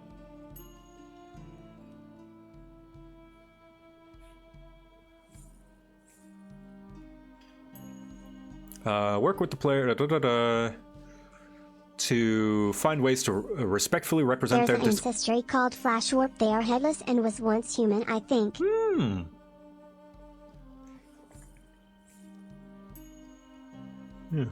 A blind monk? Actually, fun fact, in Yaroshin's game D6 Dawnright, there was a blind monk. It was Boo Radley's character. Boo Radley is the artist who made that famous gif of the Wigglers dancing with the rave, like the Monster Hunter Wigglers dancing. The one that my animated one is based on. I didn't make that. I feel bad that so many people attribute that gif to me. Yeah, that animation, I made that emote, but that emote is based on his art. But he played a blind dragonborn monk who used tremor sense to find where people were. But that effectively meant that darkness and blindness didn't affect him. So he kind of used it to his advantage in a way. A blind character can't detect anything using vision, critically fails perception checks requiring sight, is immune to visual effects, and can't be blinded or dazzled. You might consider, might give this character the blind fight feat. Oh, neat, they have a full feat for it. For free, yeah. A character with impaired vision might take -2 to -4 penalty to vision-based perception checks. Spectacles or other corrective devices may reduce or remove this, which can typically be found in most major settlements.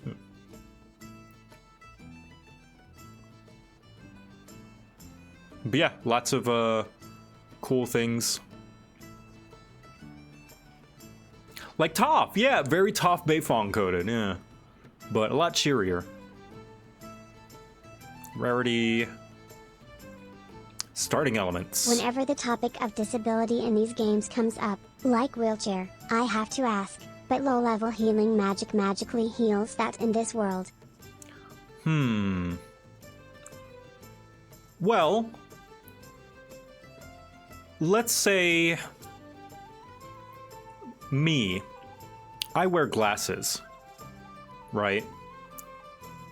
Would you say, Joe, why don't you get corrective eye surgery? There could be a lot of reasons why I don't. I currently can't afford it. Or maybe the person with that disability doesn't consider it a big enough hindrance on their life to bother, you know? Some people are fine with their disability. That's just a part of who they are. It's not all they are. It doesn't define them. But they don't see it as big of a hindrance on their life as others might. Now, some people might. Some people desperately want to, you know, fit in and be more attuned to the world that has built around them. There's a million reasons why they might not want to fix their, or might not fix their disability. If there even is anything to fix, you know? That's what I say. Now, I could even see like a non-logical, but instead emotional reason why they might not fix it. Maybe, and this is just one of many possibilities, maybe they might see that disability as, you know, maybe it was an accident as a result of something they did, and they want to keep it as a reminder. I know there's like some kind of character from some kind of game that I remember was like that, where it's like, I could get my eye healed, but I don't wanna, because it reminds me of what I lost and what I did to cause that loss. And I'm fine. It doesn't hinder me too much, you know? Now, I'm not going to say it's because magic healing is very expensive, because that depends on the setting. Like, I don't think but magic healing is expensive is a catch-all, because it depends on the setting. Maybe magic healing is cheap and easy, but, you know, I feel as though it is not for anyone to say why that character doesn't get their disability fixed other than the person playing it.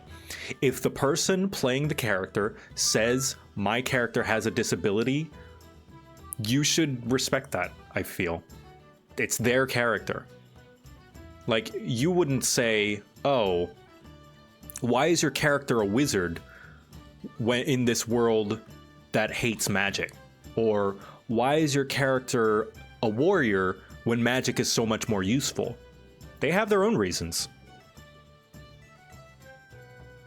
That's what I say. That's what I say to that.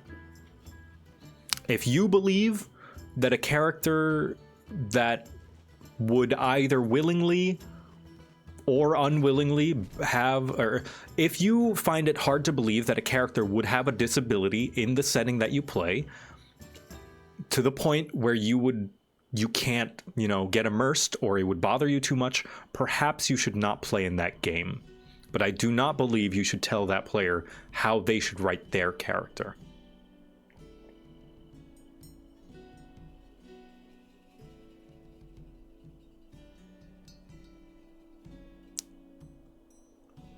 Like, it's okay if you believe it immersion breaking enough that you wouldn't want to play with them, then don't. That's what I say. When I find something that a game or player does that I don't like and they're not willing to compromise it, I don't play in that game. And you may think, well, I'm finding it hard to play games and this is the only one available to me. That's an unfortunate reality, but we are not entitled to play tabletop RPGs. That is not a need, it is a luxury. And it is also a social activity, and you're gonna need to compromise and play nice with others if you want to play this game. If you can't do that, there's plenty of video games you could play. Yeah. Sorry, I don't mean to harp on a lot about it. It's just a subject that I care a lot about, and I've just seen a lot of really dumb takes about that make no sense. That it's really such an easy problem to solve, you know? It's just like, the solution is play with people that you like to play with. And if you can't find anyone who you like to play with, then that's life. Sadly, that's gonna be the case sometimes. No one owes you a game, and no one owes me a game. Sorry, I'm done now. Get off my soapbox.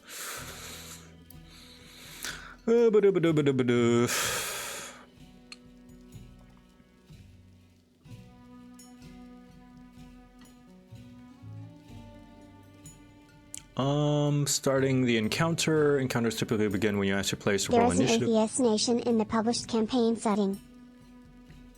I mean, sure. I don't know what relevance that has. Do you mean that it's... Do you mean to use that as an evidence that there are some people that it's just think differently? Because there are confirmed gods in here, and yet atheists exist. It's like, yeah. And, you know, if that doesn't make sense to you, that's fine. We all have different levels of suspension of disbelief. But if I could make an argument for it, we also live in a world where a global pandemic happened and people refused to wear masks because they believed it was mind-controlling devices.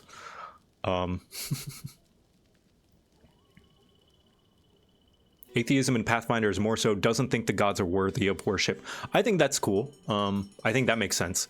But even if it was, no, I don't believe gods exist. I could believe that. I could believe those kind of people exist. That they could see evidence right in their face and be like, nah, it's not true. Fake news. Initiative. Most of the time, so this is different. This is different than how D&D functions. Most of the time, characters will use perception to roll initiative. However, there are a number of times that another skill might make sense. Occasionally calling for different skills in the initiative check can be a good way to create variety in encounters. You'll likely call for stealth for a character who's avoiding notice or hiding before combat. Deception if a character decides to initiate a surprise attack. Society for a character who realizes that the diplomat they're talking to is actually a spy. Call for a magic skill like Arcana or Occultism for a spellcaster studying a strange magical phenomenon that suddenly summons a monster to fight the party.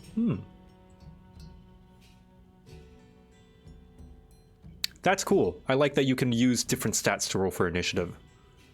Like, depending on the context of the situation.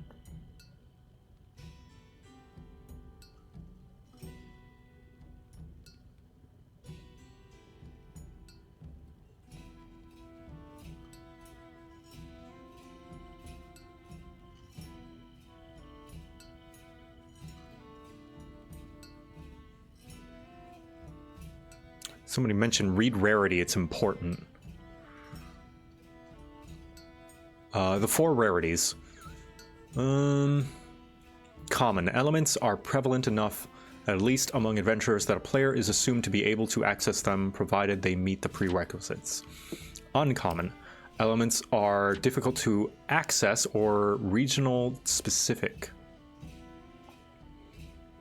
But a player can usually find them eventually with enough effort, potentially by choosing a specific character option or spending substantial downtime tracking them down. Rare elements are lost secrets, ancient magic, and other options that PCs can access only if you specifically make them available. Unique elements are one of a kind, like a specific magical artifact or a named creature. You have full control over whether PCs can access them. Named NPCs are unique creatures, though that doesn't mean their base creature type is unique. For instance, an orc named Grey Tusk is unique, but that doesn't mean that it would be any harder for a PC to encounter her to tell her she's an orc.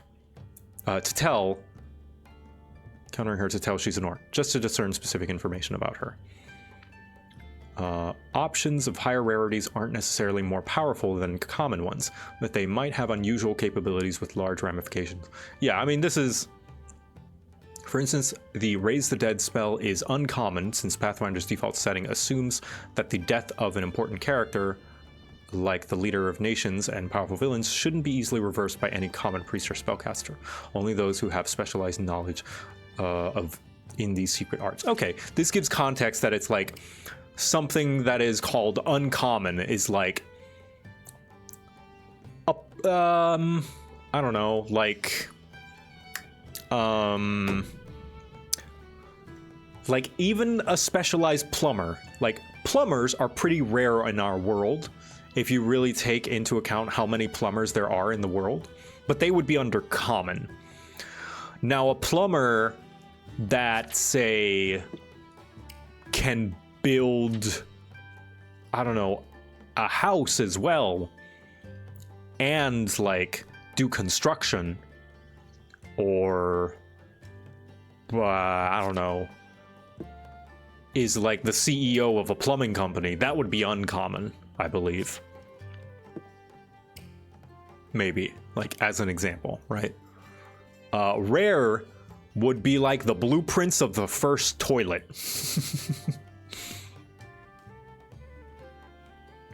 A plumber who exclusively works on medical facilities. Yeah, there we go.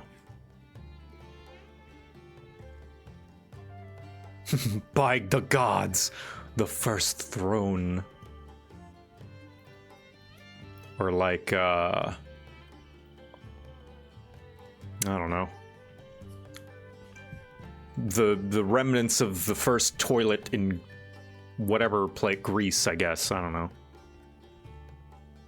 And then unique would be the remains of the man who dreamed up the toilet.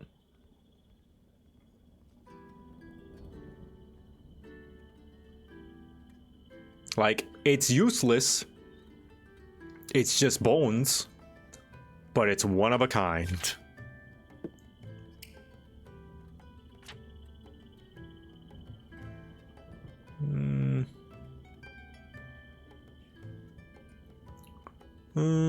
Batch initiative. I do this. When I have multiple enemies of the same type, I'll just have them all go at once rather than back and forth with the players. Just makes things quicker.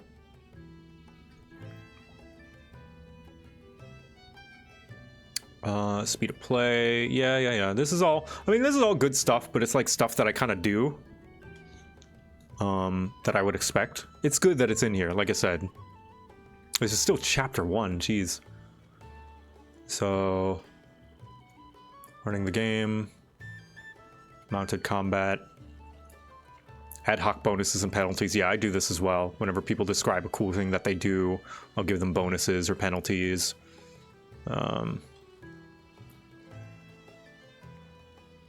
Complex roles. Aid. So this is the help action. Ready. This is ready in action. Yeah, seek.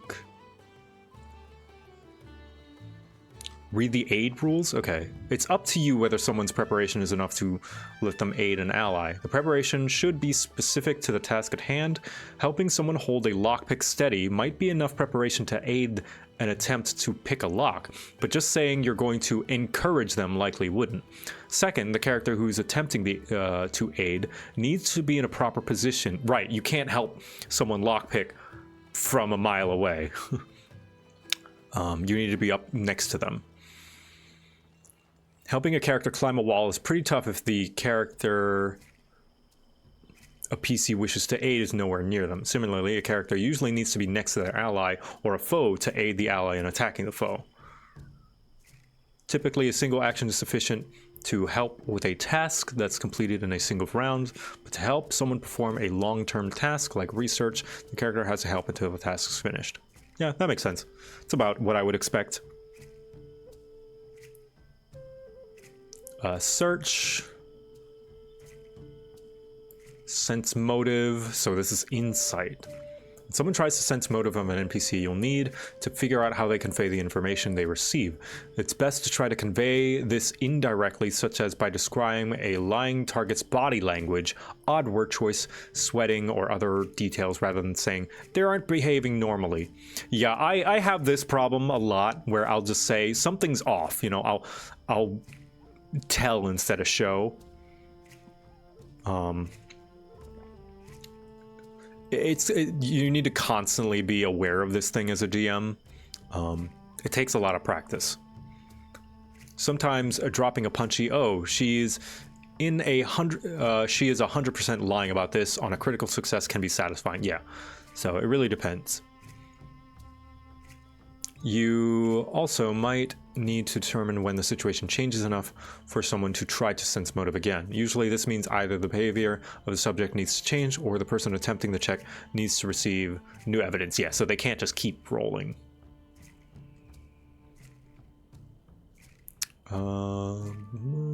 Maps and minis. That dragon is holding a stick.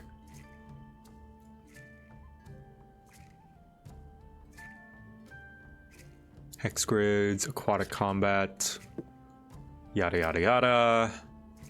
Ending the encounter. Scenes with exploration. All right.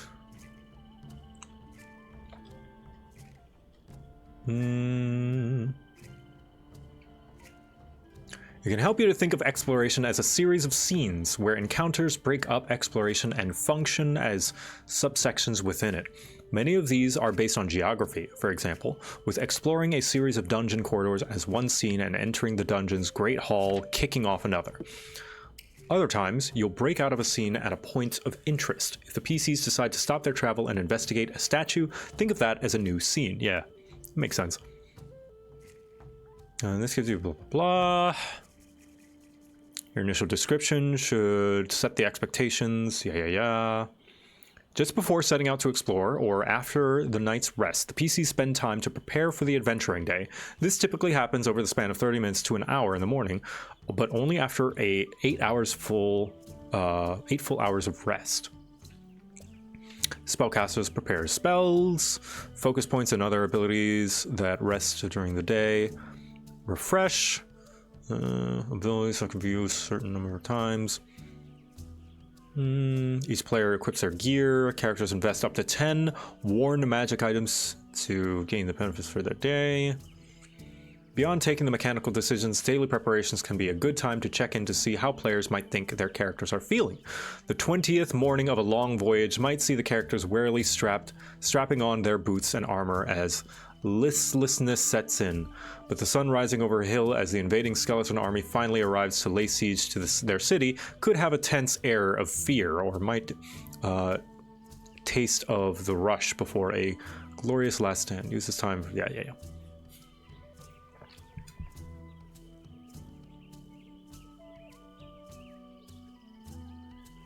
Yeah.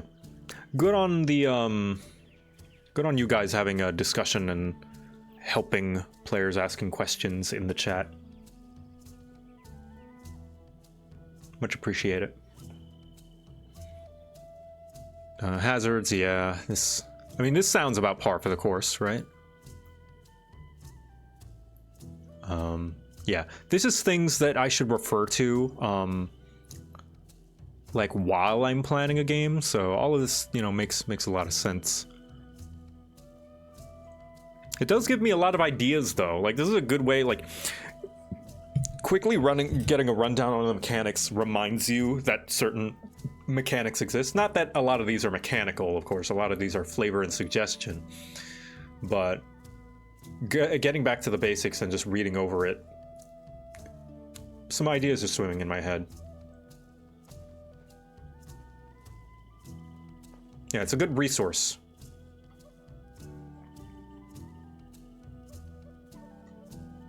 Follow the expert. Follow the expert is a truly versatile activity that lets... Oh, these are specific activities that you can do. Here we go. Exploration activities. In exploration mode, each player who wants to do something beyond just travel chooses an exploration activity for their character. The most common activities are avoid notice, detect magic, hustle, and scratch. Or search, sorry, not scratch. Scratch yourself. Make yourself feel nice. The purpose of these activities within the game is to clarify what a PC focuses on as they explore rather than unrealistically allowing them to do all things simultaneously. I like this. I like this a lot. I feel as though the exploration aspect of D&D has been neglected. And it's nice that they have something that it's like, what do you do during your exploration? That is good.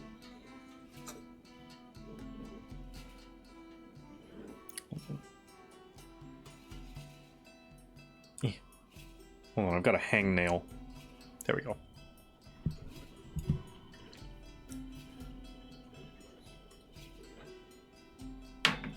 Exploration and social pillars are basically non-existent in 5e. Yeah, you kind of have to like force it in. I tried to do that with Necro Hunt, but then even that, like, because there's not a lot of mechanics for it. There's like exhaustion and that's it. Avoid notice, sneak around without being found, defend, detect magic, follow the expert. Okay. The character finds something magical using this activity. Let them know and give them the option to stop and explore further or continue on. Stopping brings you into a more roleplay heavy scene in which players can search through an area. Search through an area, access different items, or otherwise try to figure out the source of the magic and what it does. It's a PC who is lacking at a skill. Provides a good way to help a character with a low stealth modifier sneak around. Get a character with poor athletics up a steep cliff. Yeah, it's like the help action. These exploration actions often get neglected or forgotten about in real play, sadly. Usually folks tend to just pick a default they always do when traveling. Yeah, I can see that happening. Yeah. Raise shield, scout for ambush, search for traps and secrets, detect magic, yeah.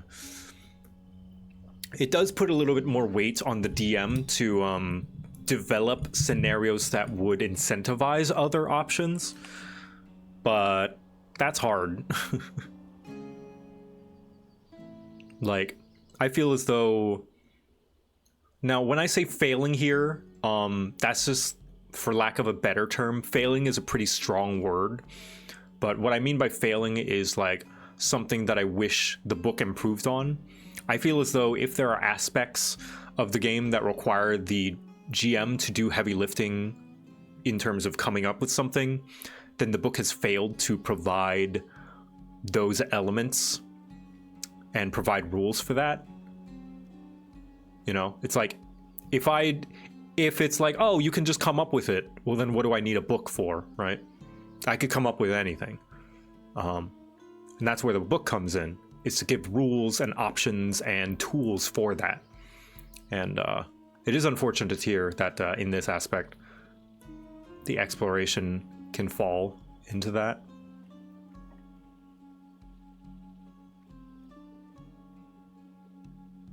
But this does make me want to put more effort into designing exploration encounters and exploration scenarios.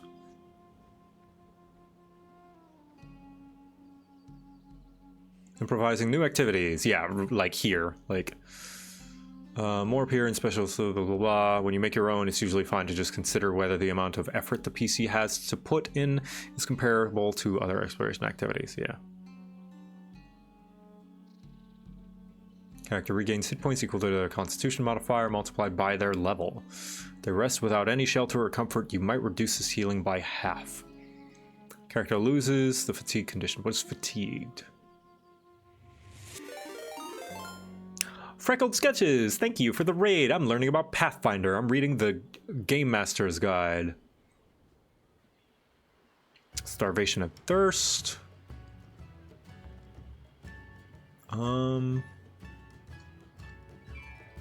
Character eats and drinks enough to survive comfortably. When they can't, they're fatigued until they do. After a number of days without water equal to a creature. I declare myself ruler of the internet, effective immediately. Bow before me, raiders, for I am Gobo, and my cuteness cannot be denied. That is very true. Everyone bow down to Gobbo. Give him all your cookies. He'll do flips for him. After a number of days without water equal to a character's constitution modifier +1, the creature takes 1d4 damage each hour that can't be healed until it quenches its thirst. After the same amount of time without food, it takes 1 damage each day that can't be healed until it eats. This feels like it needs a lot of tracking on the DM's part. That's the sad part, is like, I don't think tabletop RPGs have figured out how to do hunger in an elegant way yet.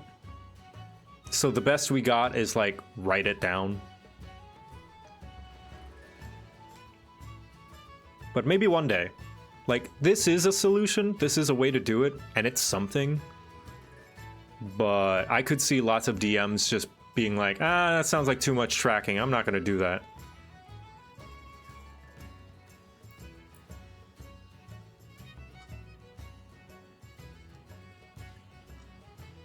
Let's see, nothing about fatigue yet.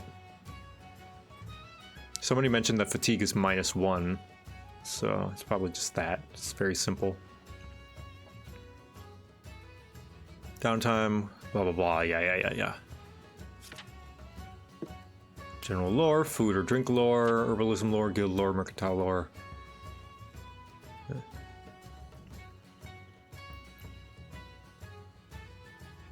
You take -1 status penalty to AC and saving throws. You can't use exploration activities performed while traveling, such as those on page 438, 439. You recover from fatigue after a full night's rest. Neat.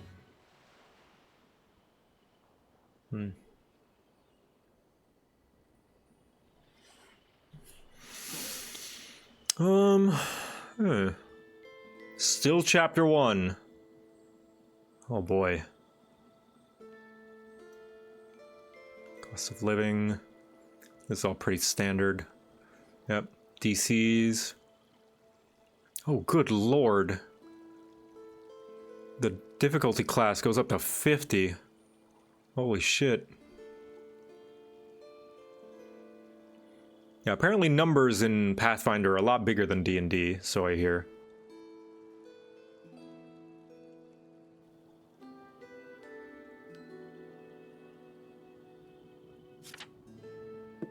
It's good guidelines to give like a standard of like, hey, when they're at this level, use these DCs.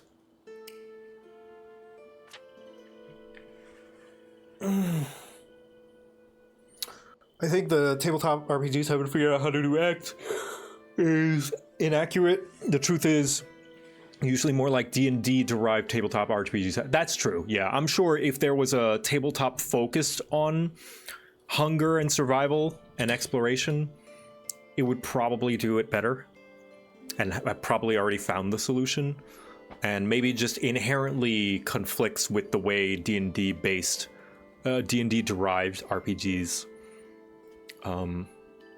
are just on a foundational level. So you're not wrong there.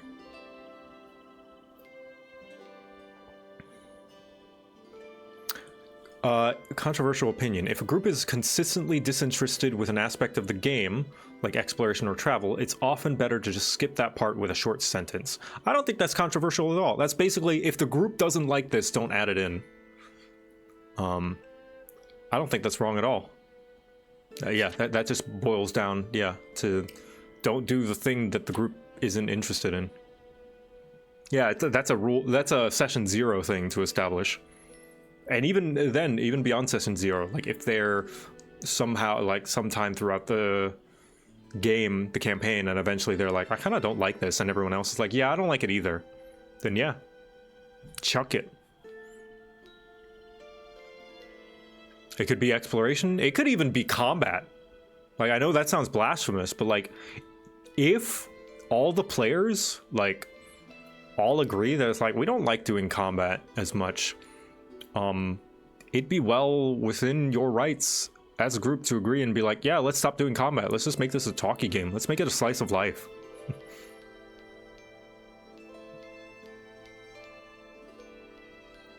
Now, you may argue, why are you playing Pathfinder then? Maybe there's other aspects of Pathfinder they like maybe using the spells or attacks to do non-combat things. Now, If you say, well, I'll probably play a different system, you're not wrong there either. But, yeah. Because this is a fairly combat-focused system. I mean, as D&D is, we tend to forget that D&D's main bulk of its mechanics are combat. Roleplay is secondary, I feel. Like skill checks and stuff like that, that's secondary. A bulk of the design goes into the combat, I feel.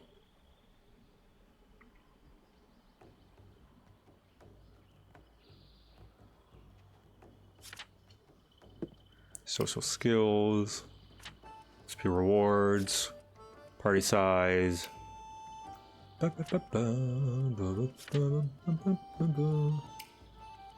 Ooh, gold value and treasures. Neat. I'm gonna take a little bit of a break from the reading. Let's see, how much further? Chapter 1.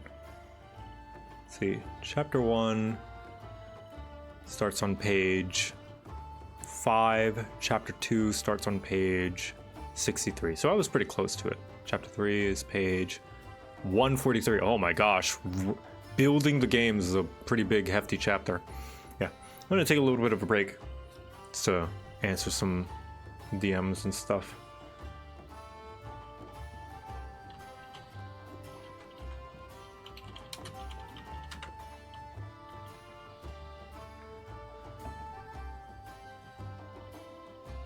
Treasure by level is actually a pretty useful table. Yeah, something to refer to when I eventually build a game for Pathfinder.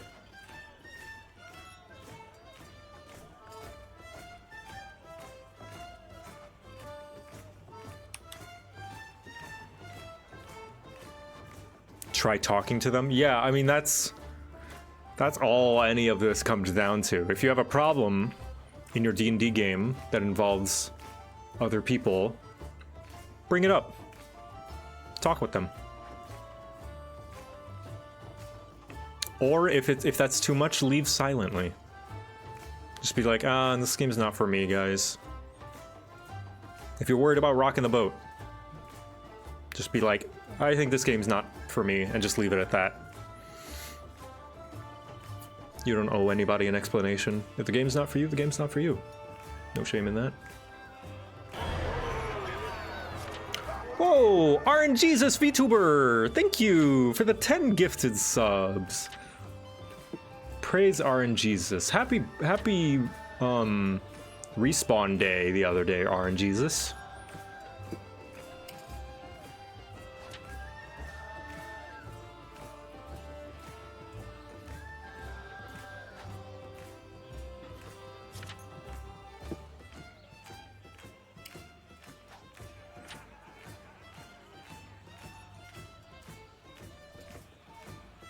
Thank you, JoCat. Let's see, what is the prayer for RNGesus?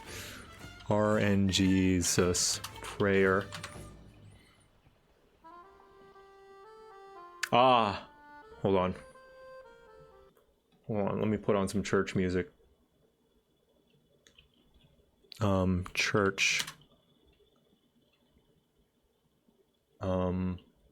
Music. It's like, prayer music. Here we go.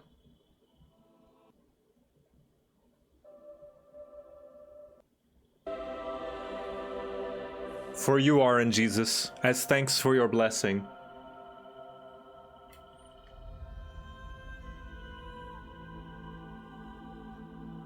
Oh, hold on. This one's Destiny focused. Hold on. This stream is renewing my motivation to prep for the Pathfinder campaign I'm running based on Final Fantasy XIV. That could be fun. You could use the Final Fantasy system that's coming out. Let's see. Here we go. Here it is.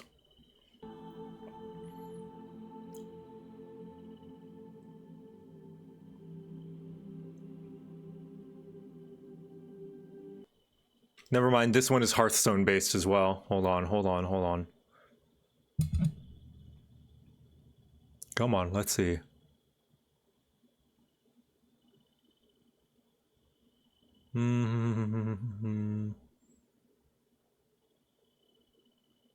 I need to find a generic one, a general one.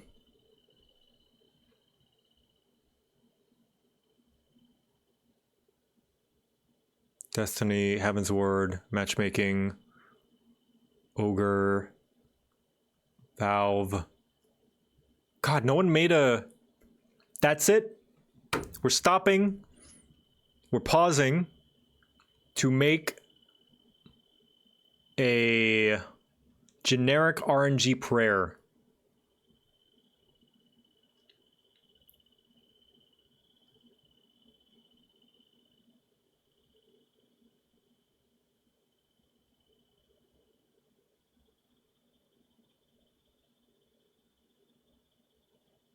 Because it's always like specific to any certain game.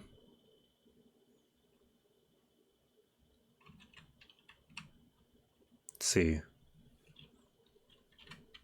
WordPad. Okay.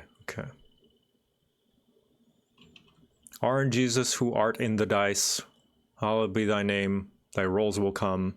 Thy will be done. In game as it is IRL. Give us this day our daily drops and crits.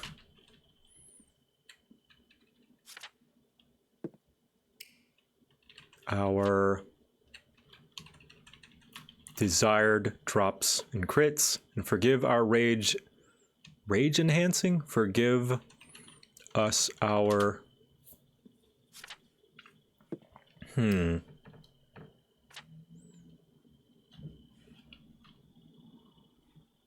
Hallowed be thy name. Let me look at the original prayer.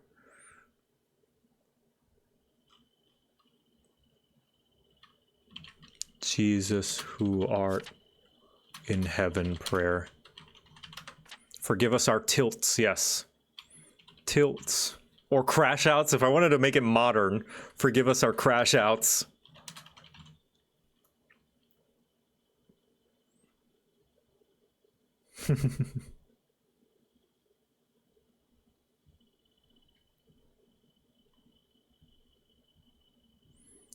Lord Jesus, who art in the dice, hallowed be thy name. Thy rolls, thy rolls will come, thy will be done. In game as it is in IRL. In IRL, no, as it is IRL.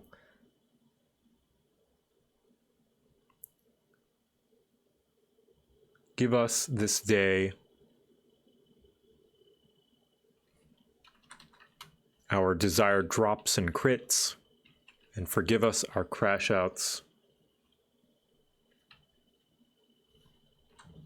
as we forgive those who, no, maybe, yeah, if we forgive those who are RNG carried. Maybe, and if we forgive those who crash out on us.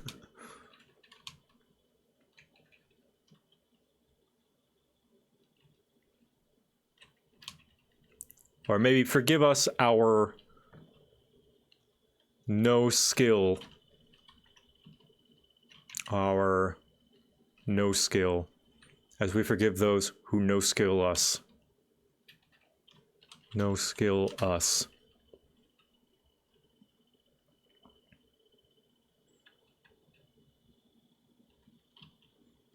Lead us not into temptation, and lead us not into...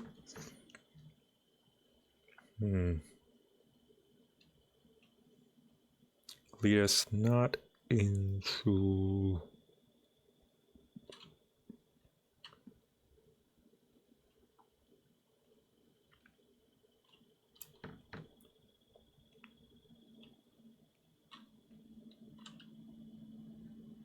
Pay to win? To RNG manipulation? Manipulation.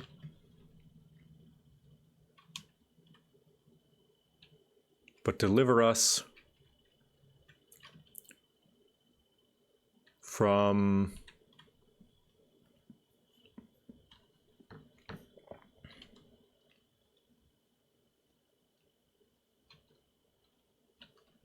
from meta gaming. Wait. Lead us not into min-maxing. Yeah, that's good. Min-maxing, but deliver us from the...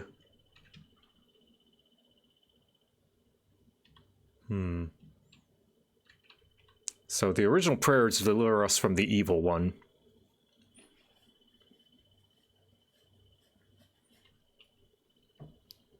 Deliver us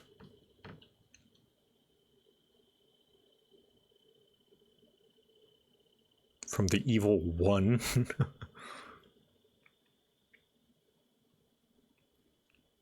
From the low roll. There we go. Deliver us from the low roll.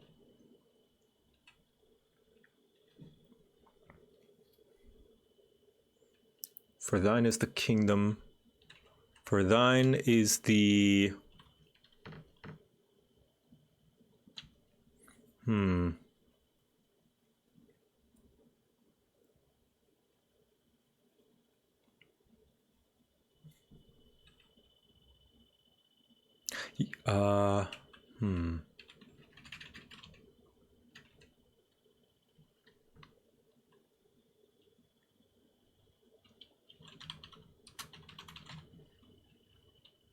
Actually, I have a better one. And lead us not into cheat engine. Or maybe, well, that doesn't apply to tabletop RPGs. Lead us not into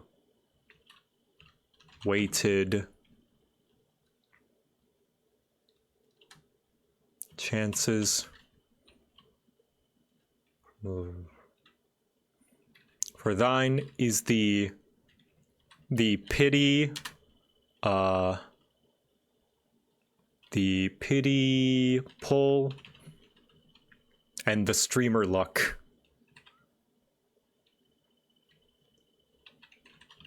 Forever and ever.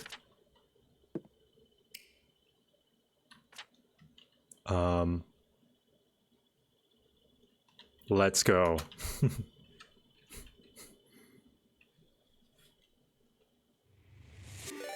Whoa! Trial Cosmic Garden, welcome! Thank you for the raid! I'm making a prayer about RNG for RNGesus. I need another word, another phrase for amen. Something besides amen.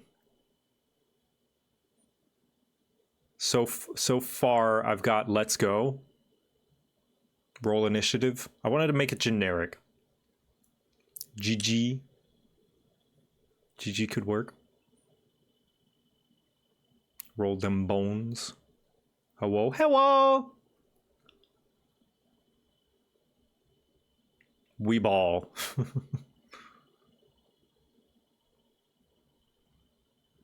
All skill, maybe.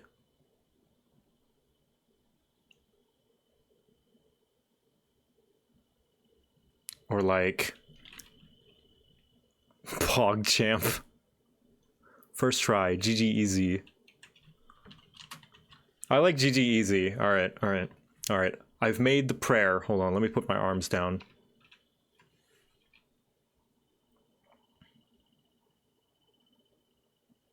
Okay. Let us all pray. Put your heads down to pray to RNGesus.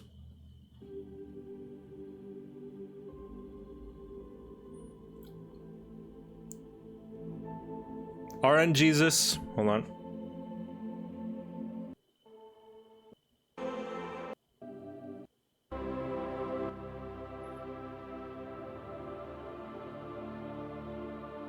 RNGesus, who art thou in the dice?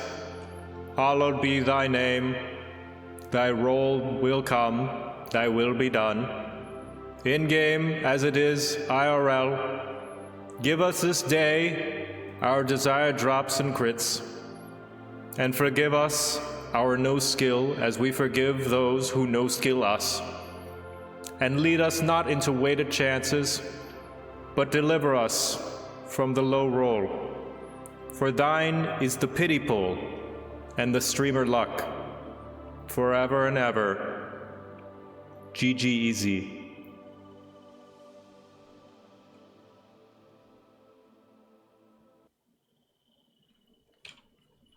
Good.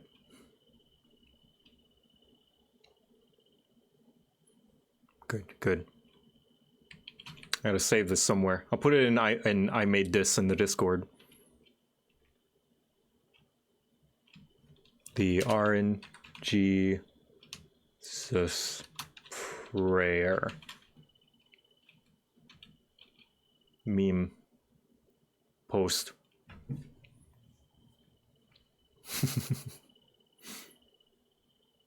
Where am I posting that? I'm posting it on I'll post it on Blue Sky at some point. Maybe. I stole a lot of it from Steam and stuff. I like Fuck It We Ball or Let's Fucking Go as a send-off. Yeah, no, I think, you know, in case that's too crass.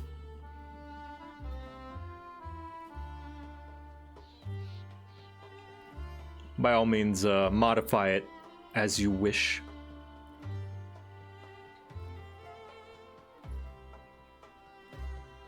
Let's Go was the original Amen alternative.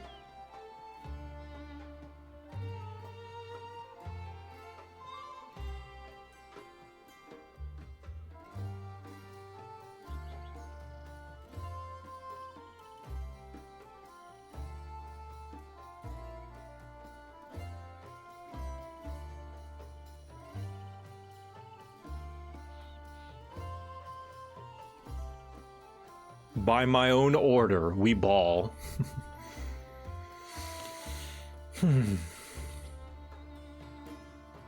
Let's take a little bit of a breather.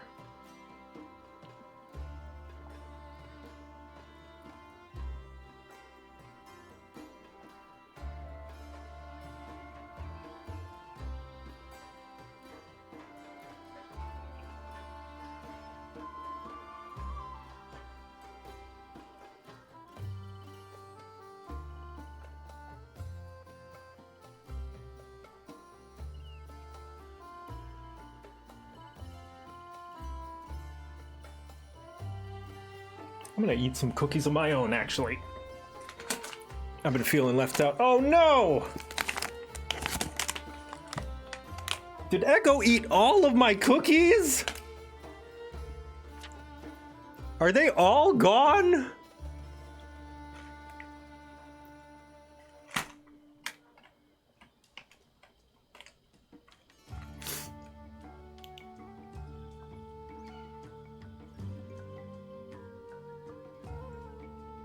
My cookies? Yeah, my cookies.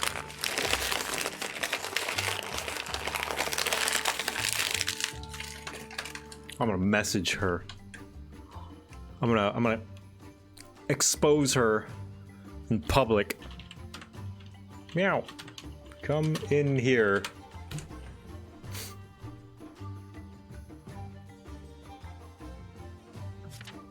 I must expose her.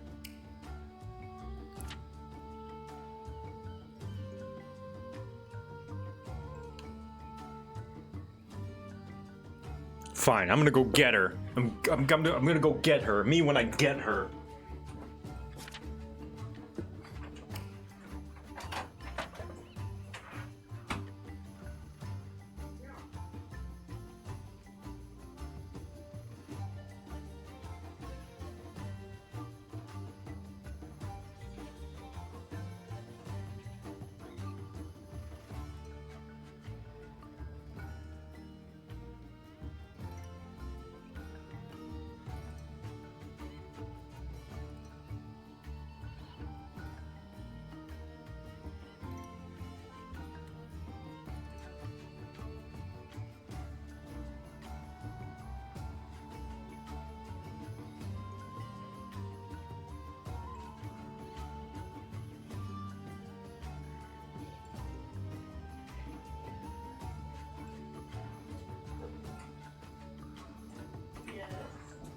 Chat, she's here. Okay. She's here. Uh-huh.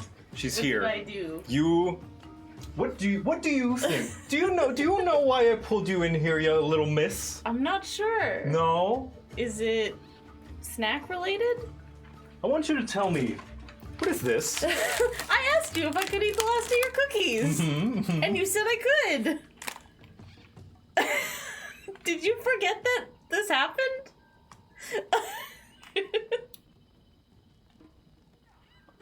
The most vile of betrayals, to steal a man's cookies.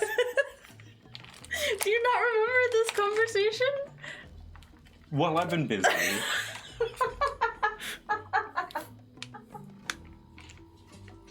Well, I'm not important enough to log into your long-term memory. Sorry. Father, you bamboozled yourself. Love you. Patrick moment, someone said. You ate my only food. Now I'm gonna starve. The food that I said was totally okay for you to eat. Mm-hmm. Yeah, there were only like 2 left, and I was Oh. like, can I eat these? Oh. Or I guess I probably said, I'm gonna eat your last 2 cookies, and Okay. you were like, yeah, okay. And then I guess you didn't register. Yeah. I thought you just ate them, because sometimes you do that. Yeah, I do. You're not wrong. Okay. But yeah, I was sitting right here.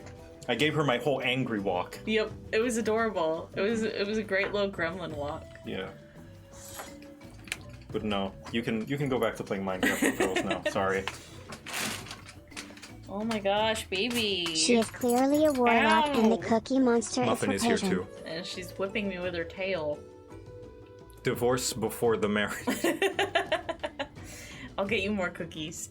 Thank you. Next time we go to the grocery store. So I'll see if I can tag along with Kate or ask next time she does a grocery run. Mm-hmm. Yeah, we'll get you more cookies. Thank you. There is infinite cookies. Or Infinite cookies. Or I could bake you some if you want. Do you want some fresh baked cookies? I want some homemade baked We cookies. have pecans. We have white chocolate chips. I think we have regular chocolate chips, and we have marshmallows. What do you want in your cookies? I want white and regular chocolate chips, please. Okay, I'll do a mix. Mmm. Yeah, I'll make you some cookies. Yay. I'll get you some fresh baked cookies. That's how you get cookies, everybody. You bully your girlfriend. And if you don't have a girlfriend, you bully your friend. And if you don't have any friends, I highly doubt that, you bully whoever the nearest person is into making you cookies. And it's just that easy. 20 charisma.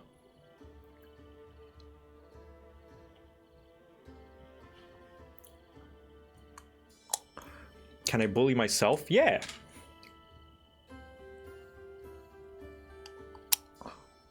JoCat, was there anything in Japan that you felt was overrated? Well, what are the things people like about Japan?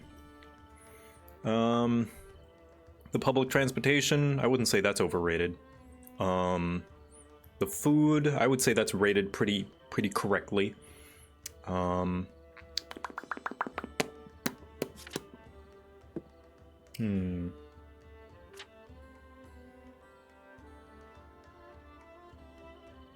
I would say maybe the, like, polite culture. In the sense that, like, yeah, it's nice that everyone leaves each other alone, doesn't intervene, doesn't make a scene. But, like, it means that people are less likely to step up to help you, you know? With certain things. They're just kind of, like, I mean, you've heard the whole thing about, like, no one wants to make a scene if someone's feeling uncomfortable.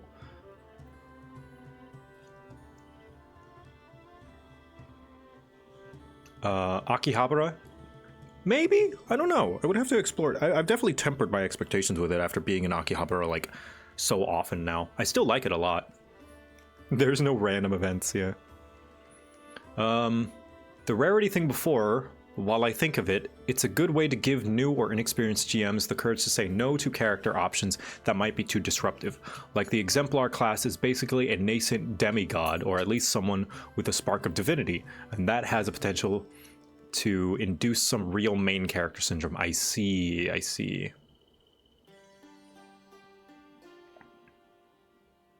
But yeah, I don't know. I would have to really think about that. Japan's not really on the mind right now for me. But yeah, that's the one immediate thing that it's like, sure, everyone is polite and quiet, but I don't know, there's a human element that's missing. It just kind of feels like everyone is sort of, not that they are, it has this feeling of being shunned almost. Like, all this to say, like, I am not surprised there is a deep kind of loneliness feeling in Japan, you know, a sense of lack of socialness. Yeah, politeness at the expense of community, yeah, for sure. Like, it was such a breath of fresh air when we went to Osaka, and being in a train in Osaka, people are talking and chatting and laughing. Being in a train in Tokyo, it could be packed. It could be like, not packed like sardines, but packed to the brim, and it'll be silent. It'll be completely silent. Whereas even just like a partially like quarter-filled train in Osaka, people will be talking and like chatting and being friendly, and it feels like there's people there. Yeah. That's eerie. It's not as eerie as it sounds. It's more so everyone just wants to go about their day and not be bothered. And I get that as an introvert.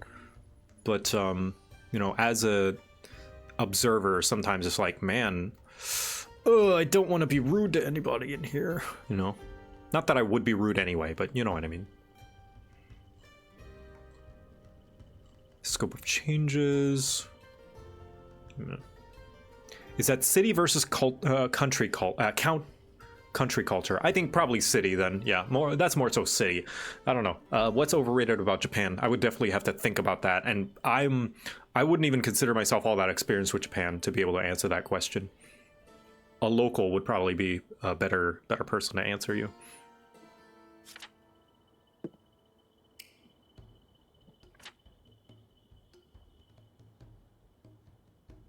Epic campaign. 6 level, 6 long adventures. Yeah, so this is giving you like a scope idea. 3 months weekly, 6 months bi-weekly. Do you hear her? She's right below me. Hold on, let me get the camera. Oh, you stink, girl. Your breath's so stinky. How you breath stink like that? It's actually, she smells like rain. That's what it is. She smells like rain because she was out in the rain. Come on.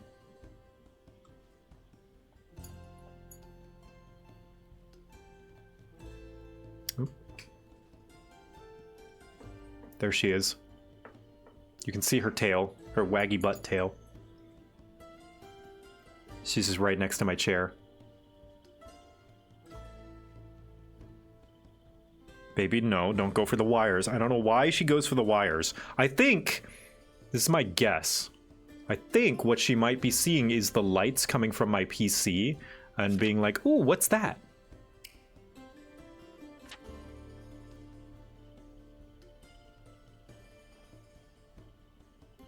Baby, no. Baby, no. Baby.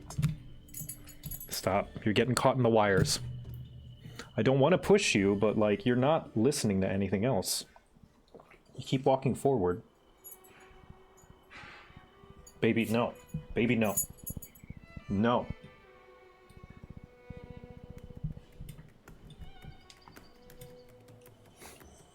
So about your Ethernet cord, right?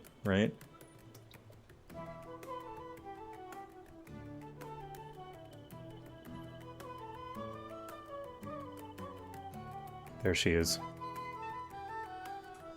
You guys want to see a chart? What she does? Here, chart time. Chart time. Here's what Muffin does when she's under my desk, right?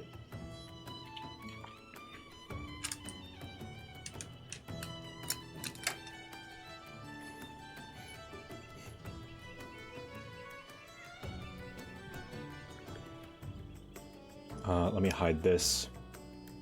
Here's what Muffin does. Hold on, I'm off to the side. Meow, meow, meow. The only chocolate chips that we have are the semi-sweet. Well, we have the white chocolate, which is good. Like, those are good and, like, normal. But these ones are the, like, kind of bittery ones. That's okay. I don't mind.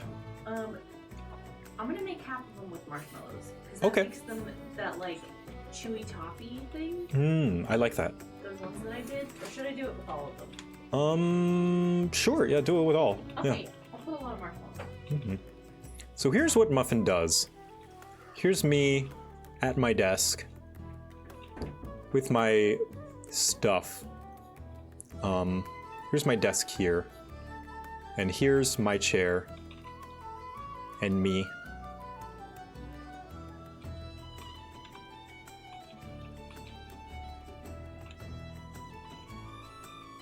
On the display capture. There we go. Here's me sitting at my desk, doing my thing.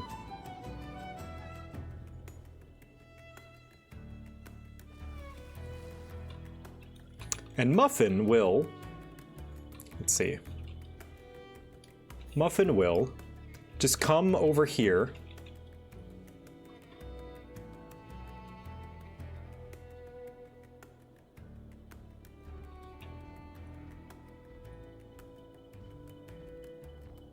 In her muffiny, chunky sausage self.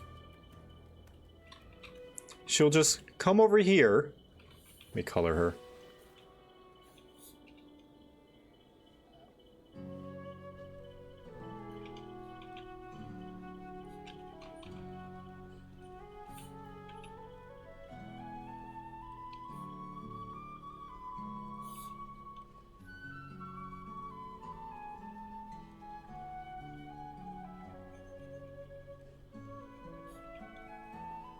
And her eyebrows. So I'll just be doing my thing, and then Muffin will just come up, and then she'll come sit next to me. But then, like, slowly over time, she'll just and then I gotta pull her. Let me give her a collar. And then I gotta pull her and be like, no, Muffin.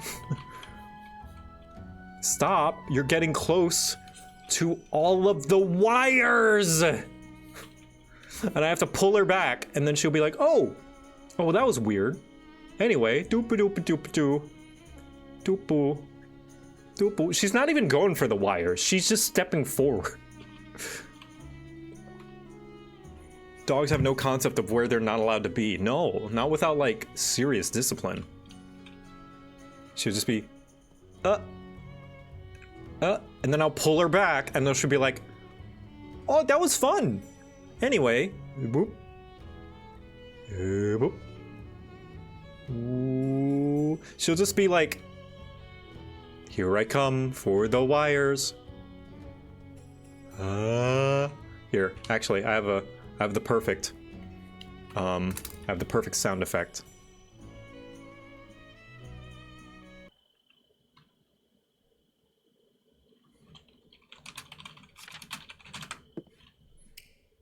She'll just do this.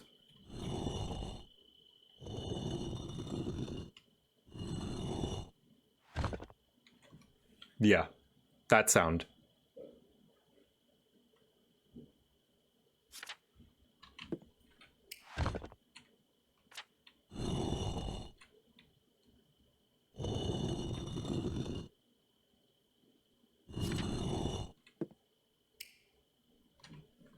Yeah, that's Muffin. She's a big old cinder block. That's what Muffin does.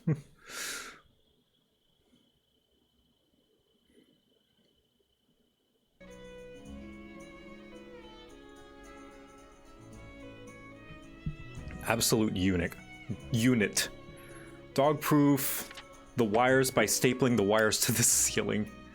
It's not a bad idea.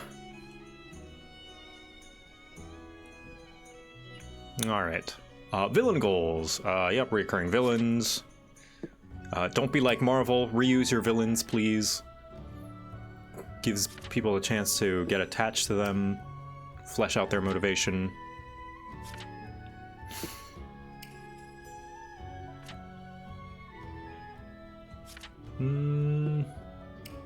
the campaign ends prematurely. Get a sense from the players about whether they want to continue.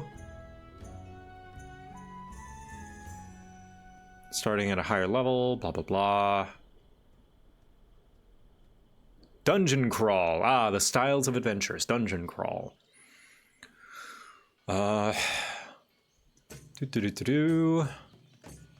Roleplay encounters, combat encounters, encounter tropes, cramped quarters, short line of sights, gritty adventure, high adventure. In addition to the advice and adventure recipes detailed here, reading other adventures is a great way to get ideas, whether they're published adventures or ones your friends have written. You can borrow ideas and structures if they work for your game and tweak as needed.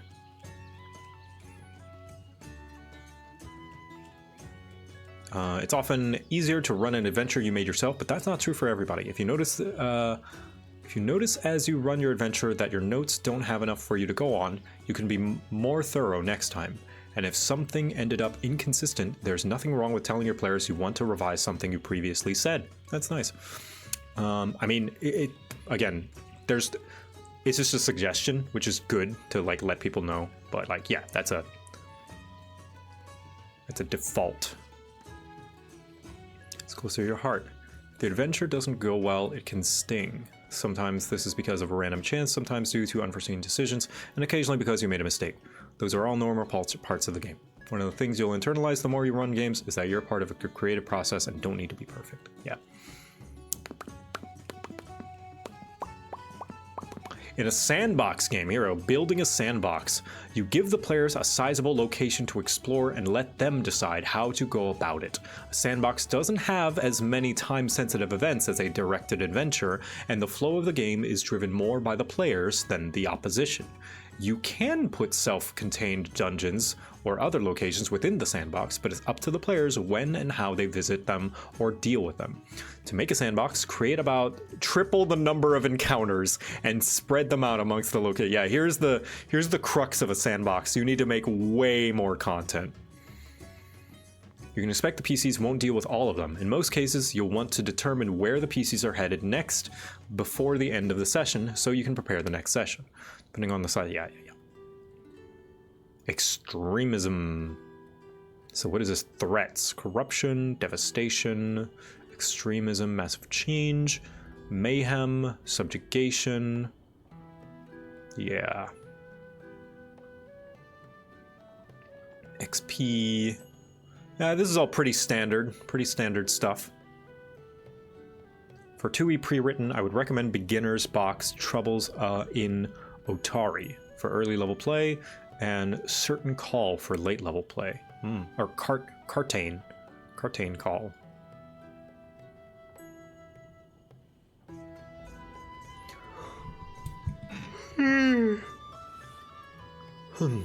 Oh, social encounters.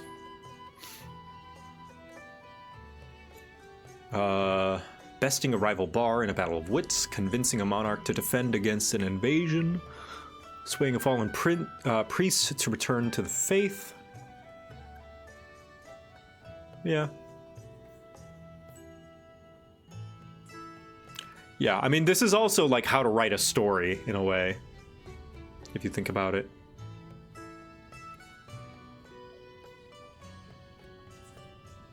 It's like what makes a good story also makes a good tabletop RPG campaign. At page 75, you had how to balance an encounter when picking monsters. Ooh, I'm pretty bad at that, so I'm gonna look at that. Good suggestion, thank you.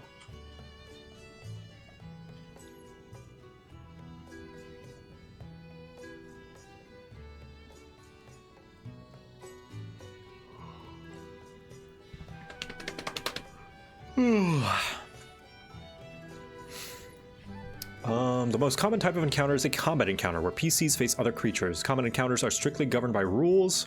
The guidelines that follow will help you build combat encounters that pose appropriate challenge for your group. Decide the encounter. Trivial encounters are so easy that the characters have essentially no chance of losing. They're unlikely to spend significant resources unless they're particularly wasteful. Low-level encounters. Modern encounters.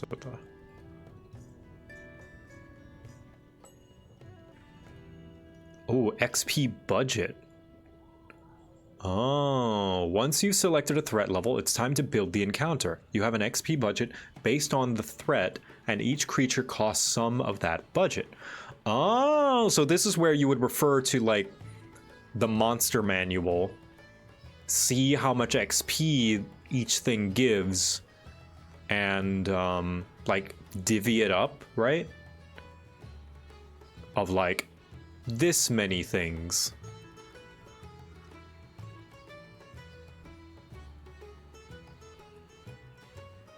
You have the chart here, yeah. So... Oh, -4.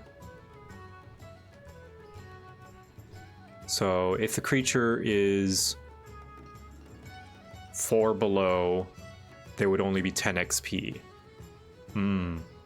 If it's 4 above, it'd be 160 XP. I see, I see. It's relative to the player level. I see. So it's just, yeah, these are guidelines. So if it is the player's level, so for instance, let's say there's a party of 4. A moderate threat would be 2 creatures of equal level to the players. Or 4 creatures that are 2 levels below. Or 8 creatures that are 4 levels below.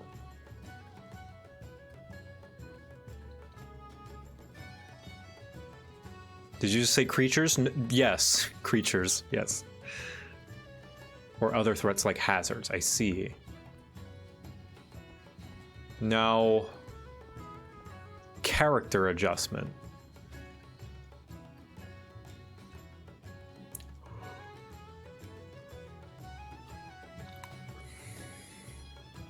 They talk about party size somewhere before.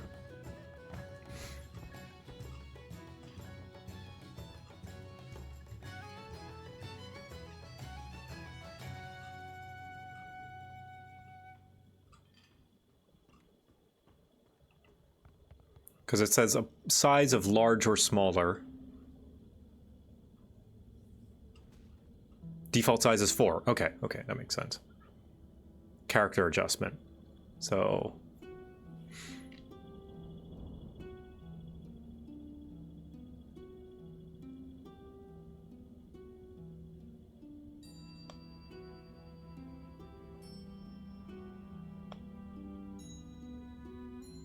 Adjustment for if you have more than 4 people. An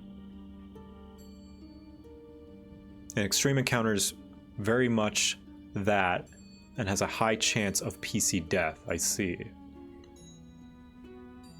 Add more XP for more than 4 players, subtract for less. So is this per player?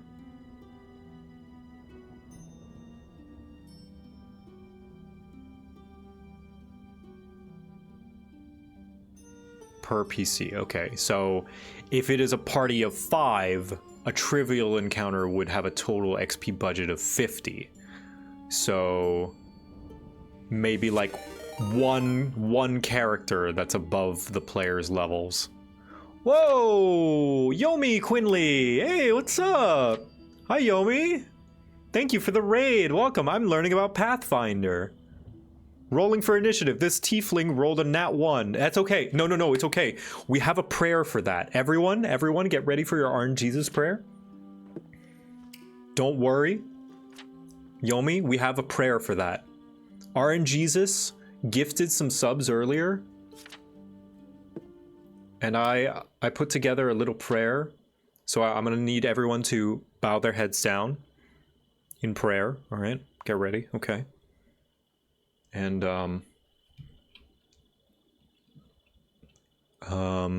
angelic music. Bow your heads down in prayer.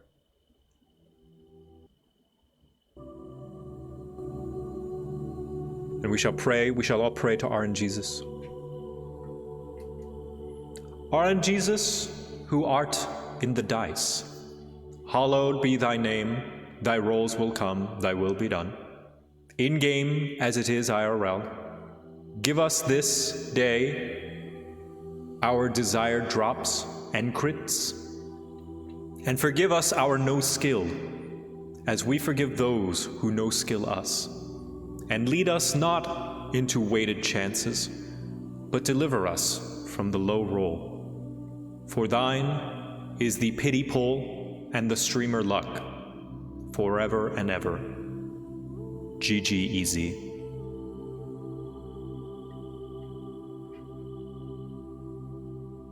GG easy. Thank you. You may rise.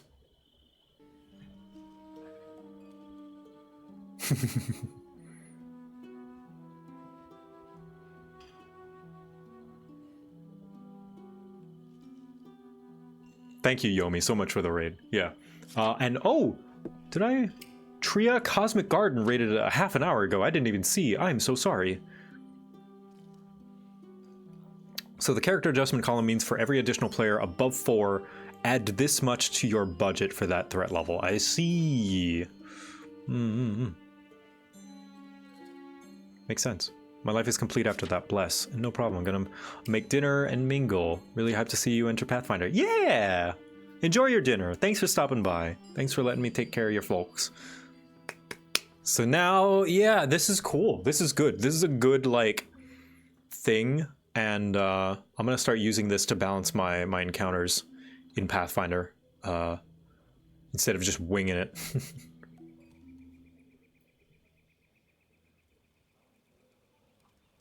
Cool.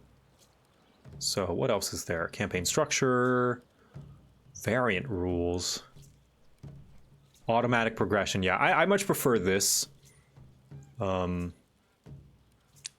Wait, this might not be what I'm thinking it is. Variant removes the item bonus to rolls and DCs usually provided by magic items and replaces it with a new kind of bonus potency to reflect a character's innate ability. Oh.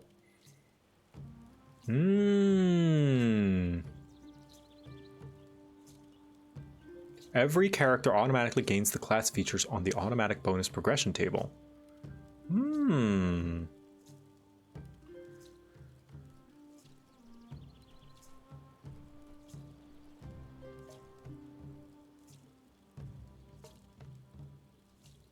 They replace the runes to items, I see.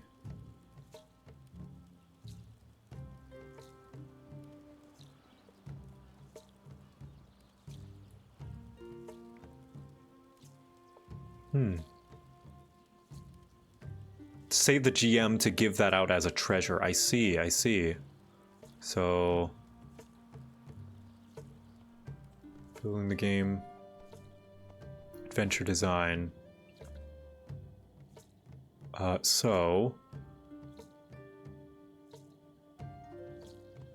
By magic items.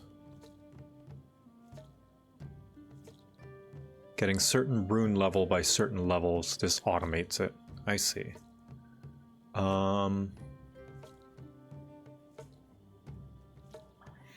You can give out the funny gimmick items instead without worrying about budget.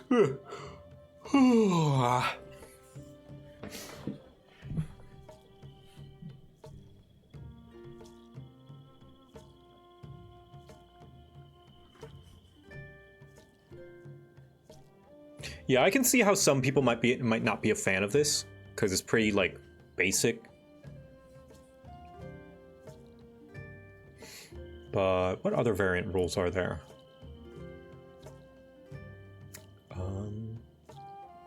Free archetype.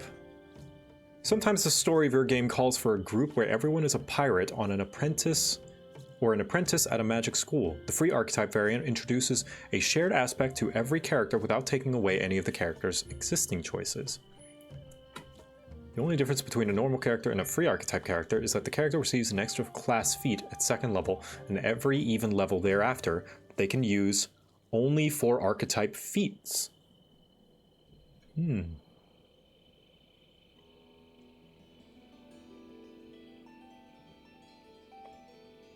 what most people might as well consider a core option.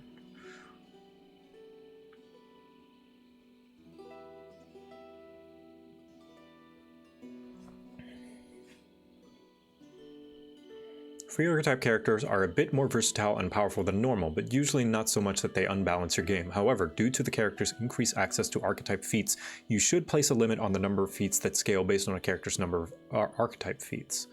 Allowing a character to benefit from a number of these feats equal to half their level is appropriate. Level 0 characters, neat. Archetypes is a light multi-class feature, I see. Hi Zumi! How you doing? No VIP you.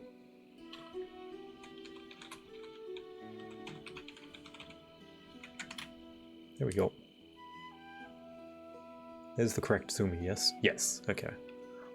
Didn't want to accidentally VIP a random other The intention Zumi. of free archetype is so all party members can take the same campaign-specific archetype, like a party who all have the pirate archetype for a high seas adventure. Yeah. That makes sense.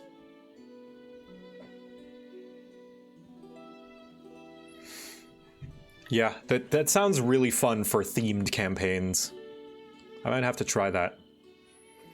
Building a level 0 character is similar to building a first level character, but you stop after choosing your ancestry and background. A level 0 character still gets the 4 free attributes. So, oh, no class. Ooh. Is trained in perception, all saving throws, unarmed attacks. This is the novice, you guys, it's the novice. The novice gear hoodie. Which, hold on. Make ship. Novice gear, how many days do we have left? Oh, you've got 15 hours! You've got 15 hours to get your novice gear. Afterwards, it's gone. Here, novice gear. This Subathon is brought to you in part by... Sick of your fantasy adventure starting gear not being fantasy enough? T-shirt and jeans ruining your immersion? Introducing the Novice Gear Hoodie, the perfect piece of starting equipment for an up-and-coming adventurer. Comfortable and versatile enough to fit into any build or specialization you set your sights on, including warrior, bard, rogue, gun.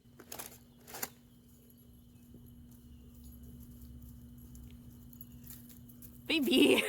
Featuring cute little ears, a cute little bow, a cute little button, cute little beans, and comes in one color, Nublit white and brown. Pre-order your makeshift novice gear hoodie today.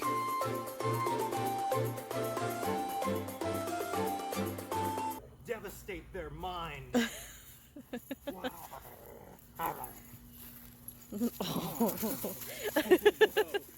Whoa! But yeah, there we go. That's the Novice Gear hoodie. Here it is. Here's the link. You only got 15 hours.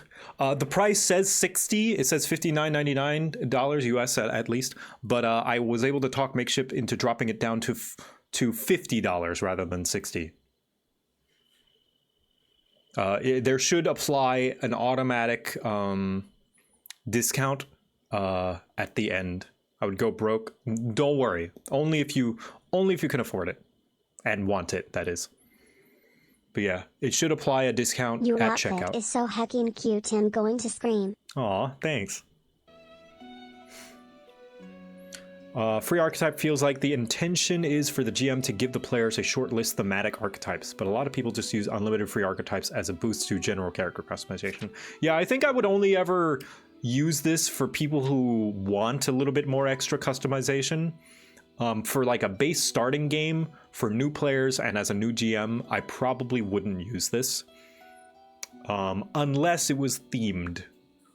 Like the Amen. But yeah, this is the novice. They're proficient in perception and all saving throws, unarmed attacks, unarmored defense, and one simple weapon of their choice. Additionally, they're trained in a number of skills equal to 2 plus their intelligence modifier. The proficiency bonus for a level 0 character works the same way as normal, but since it's level 0, the total proficiency bonus being trained is +2.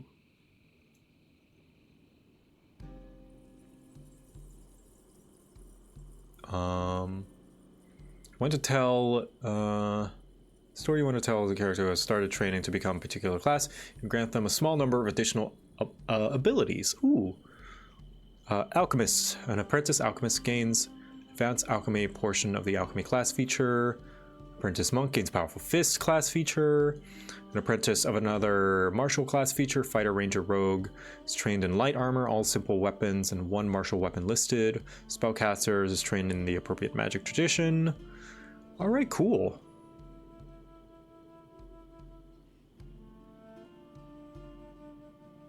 Yeah, might be worth trying out.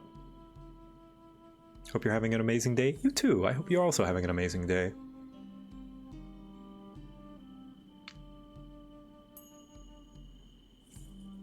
Proficiency without level. Ooh. Removes a character's level from their proficiency bonus, scaling it differently for a style of game that's outside the norm. Fairly straightforward. 2 for train, 4 for expert, 6 for master, 8 for legendary. It's best to give untrained. Flat Finder. Yeah, this sounds like 5e. Yeah.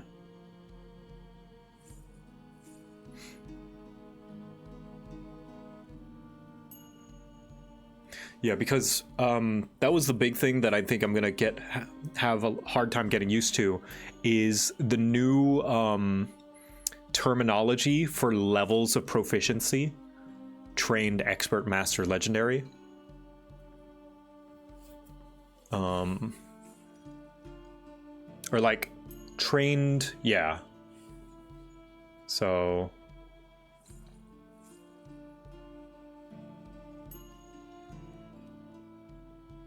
yeah.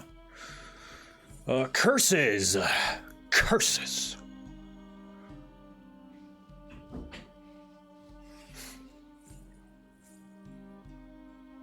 Yeah. Cool. Malicious, Must rest for 12 hours. This is cool stuff. Disease. So there's various different types of curses that may happen. Environmental damage. Ooh.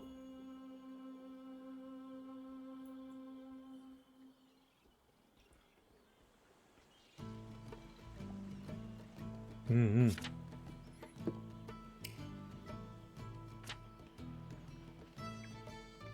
Is JoCat wearing the Virgin Killer sweater? No, this is a modified version of the Virgin Killer sweater with a boob window. The real Virgin Killer does not have a boob window. It's of my own design. Well, not of my design, of Fume Hughes' design. For me. Mountains, chasms, cliffs, rubble, slopes, yep. Yep. Crowds, doors, floors, gates, rooftops, sewers. Yep. It's all about, yeah, destructible environments, dungeons. Man, this thing is dense. There's a lot of good rules.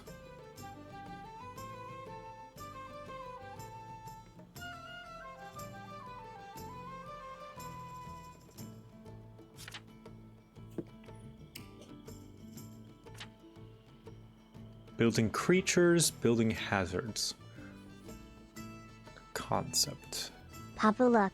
I got a nat 20 on my Arcana check. Hey! I'm a critical thinker now. You are. You're incredible, Gabo. Good job.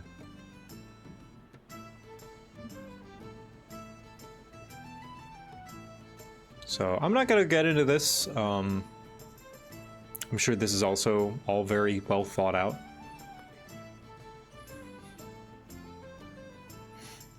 There's a rule for that as a common statement. It's nice to have solid rules to refer to, but you can always modify them to your needs. Yeah. Building worlds. World building can be approached in many ways. I'm gonna be right back, chat. I need to use the little cat boy's room. Give me a sec.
I actually hadn't realized.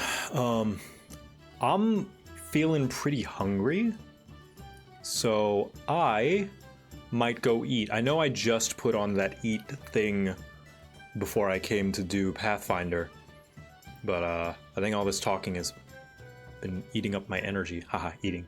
So, additional burger, yeah. So I will see you guys back here in about 30 minutes as I go get some food. So, yeah. Put this back here, and I'll be back in about half an hour.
to his lair, deep under the mountain, underground. That's where he keeps his dirt. Dirt man.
shit.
Hello.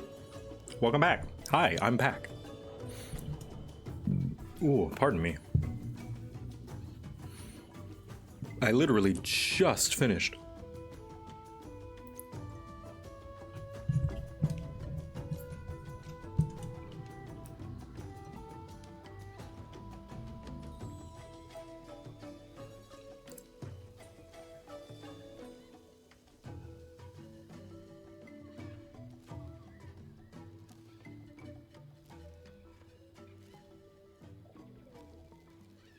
Also, I see a goblin in the chat. Hello, Phoebe.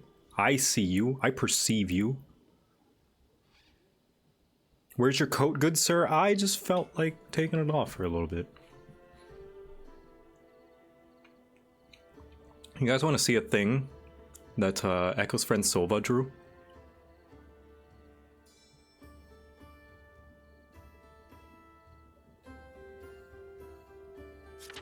When I accused her of eating my cookies without permission. Hold on. That's not right.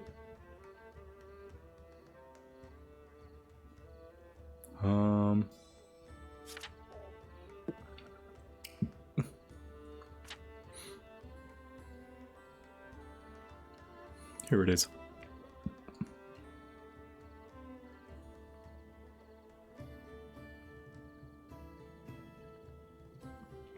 The crucifixion of wife.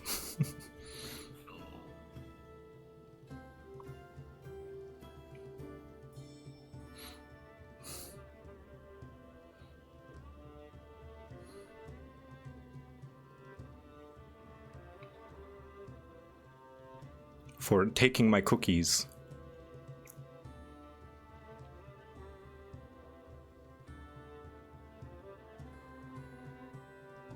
No, this is fan art from a friend. Don't worry. It's from a friend that drew us. It's fine. I ragged on Echo because I was like, "Your crimes! You have stolen my cookies," when in reality, she asked if she could eat the cookies and I said yes, but I totally forgot. It's okay though, she made me more cookies.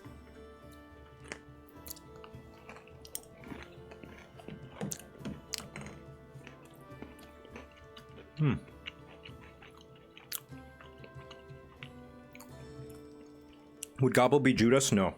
Chewy Bunny would be Judas. If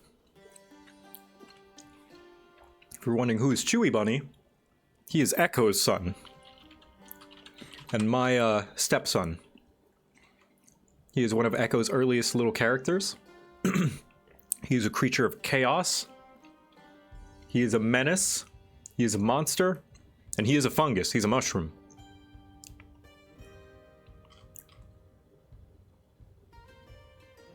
And he looks like this. That's Chewy Bunny. He is chaos incarnate.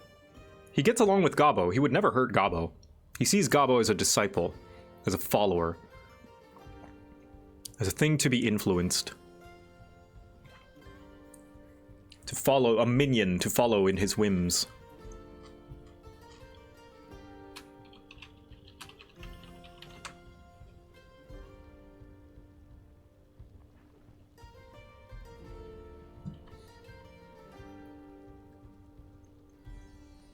Another one, a quote from him is, "You eat some rabbits, I eat some people, everybody wins."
All right.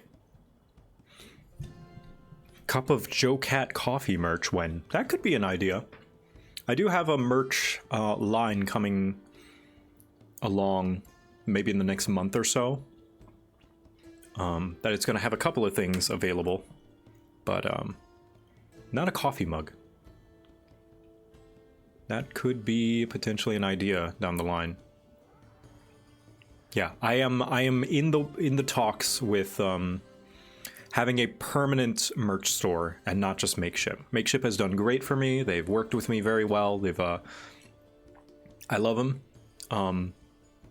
But they only do things like pre-order and then release. They don't have perpet because they work with a lot of people.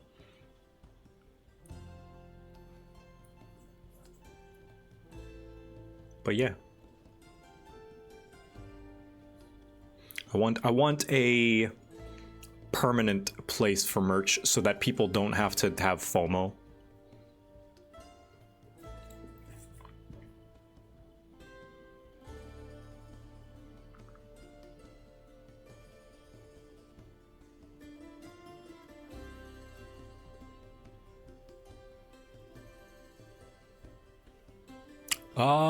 Let's look at some world building, shall we? Oh, Yomi, you stuck around. Oh. Thanks. Pleasant surprise. I wish you would release some sort of low-level hoodie, some sort of hoodie I could wear on a low-level adventure. Well, lucky for you.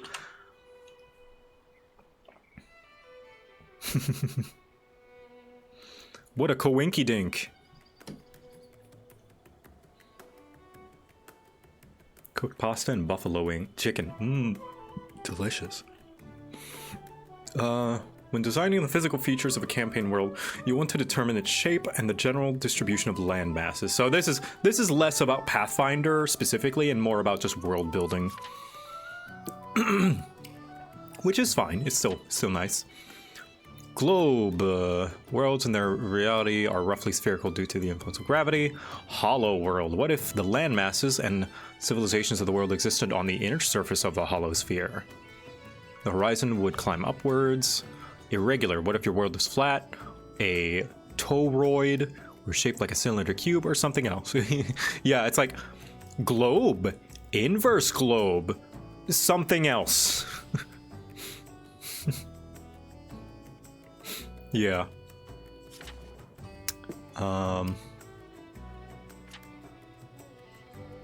What if it was a halo ring? Yeah. Land masses. Yep. Continent, supercontinent, island, continent. I want to revamp. At some point, I want to revamp the Lustrous Expanse a little bit. Just to change some of the stylings now that I have it a little bit more fleshed out. I only have two sections of it really thought of. Actually 3, but one of them is an island, so.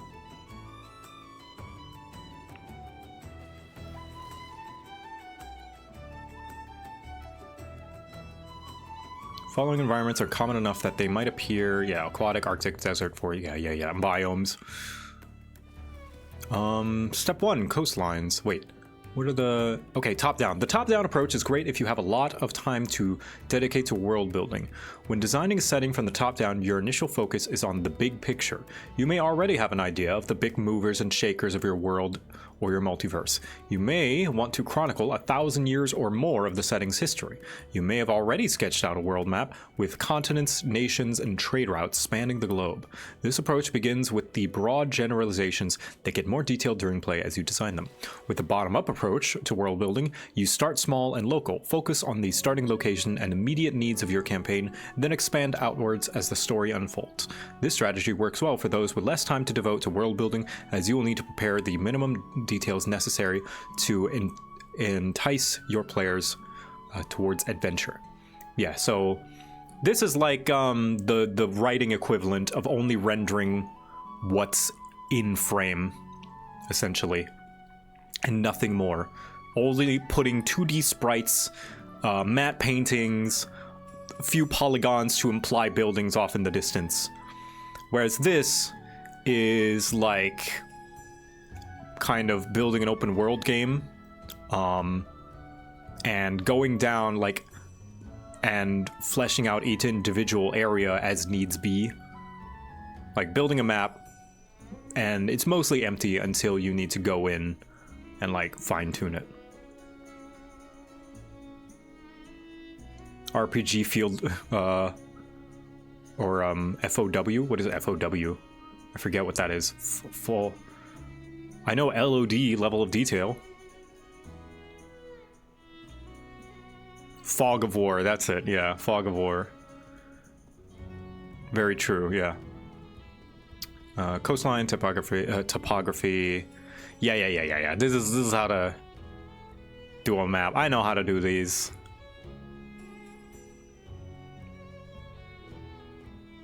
Societal benchmarks, technology, divine involvement, how much the gods, what is the nature of the gods? Do they even exist? If so, are they omnipotent or omniscient? How does a follower request their divine favor? So how gods, I'm going to use this as an excuse to share with you guys lore about the Lustrous Expanse. So some of you who have watched Necro Hunt and Heart of Alinthi understand that gods do exist in the Lustrous Expanse. Real god, and people have seen them. They're not just myth, but some of them are. Some of them are dubious. Some of them, like, people don't know are real or not, and some of them it doesn't even matter if they are real. Some of them are just blind faith. But yeah, I keep it kind of mostly kind of separate. The gods often do not meddle in the affairs of men, of mortals rather, and the ones that do so rarely. How I consider it is whatever gods are tangible and proven real in the Lustrous Expanse, view our world the same way we view dreams. It's like they can, sometimes whenever they visit, they have kind of vague recollections of it once they return back to whatever realm they're in, but never anything fully tangible. They can't fully interact with it. And that's how I do gods in my setting, is they view us the same way we view dreams. It's like, we know we thought of it. It's there somewhere. It's just not quite real or tangible to us.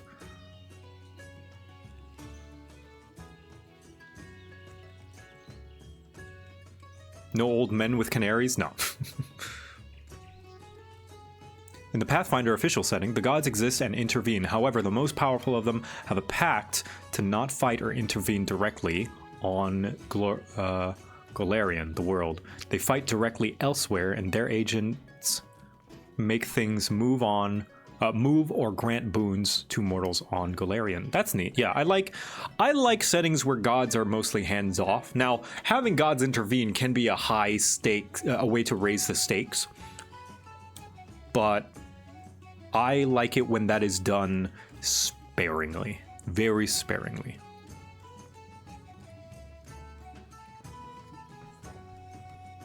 So yeah, that's a fun little fact about Lustrous Expanse I wanted to share. Gods view mortals the same way mortals view dreams.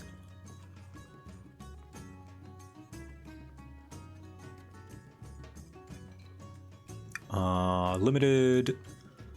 If they do, they're oblivious to or completely unconcerned with mortal affairs. If they exist, they don't make their presence known, nor do they grant power to their worshippers. Deities exist, though they remain aloof from the mortal world and make their divine presence known only to a chosen few. Accepted. Divine influence is an accepted fact of everyday life. Their will is enacted through priests and organized religions. Divine avatars may appear in the world during extreme circumstances. Oh, that's another thing. Some gods in the Lustrous Expanse are just mistaken, like from an omniscient point of view, from a totally omniscient, like all-knowing perspective. Some gods being worshipped are just like misinterpretations of the forces of nature that some believe to be gods, or just explanations. A lot of like how a lot of religions are explained in the real world, in that, oh, the sun sets because Apollo pulls it down or whatever, or like the rain falls because the rain god accepted our rain dance, that sort of thing.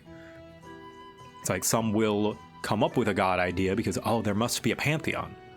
That's another thing that I'm kind of proud of.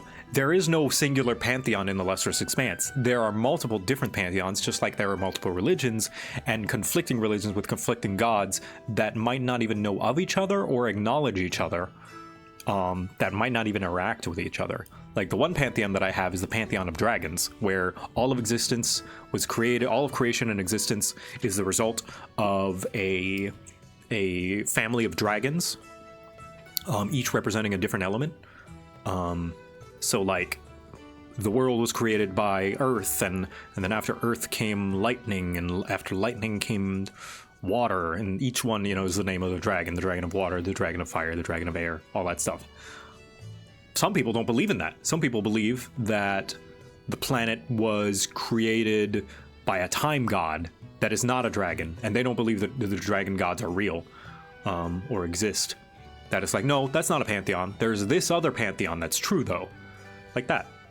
Like, that's one thing that I feel is a little bit missing from a lot of fantasy settings, is everyone just accepts the pantheon. Like, there's a one pantheon with a bunch of different gods, and they all exist like in the same pantheon universe, kind of like the MCU. It's like whereas mine is more comparable to having someone be a DC fan, but they also have comics from like Image Comics or something else, you know. The Walking Dead is over there. Like, this person reads The Walking Dead, which is not in any way tied to any superheroes, and do not interact whatsoever.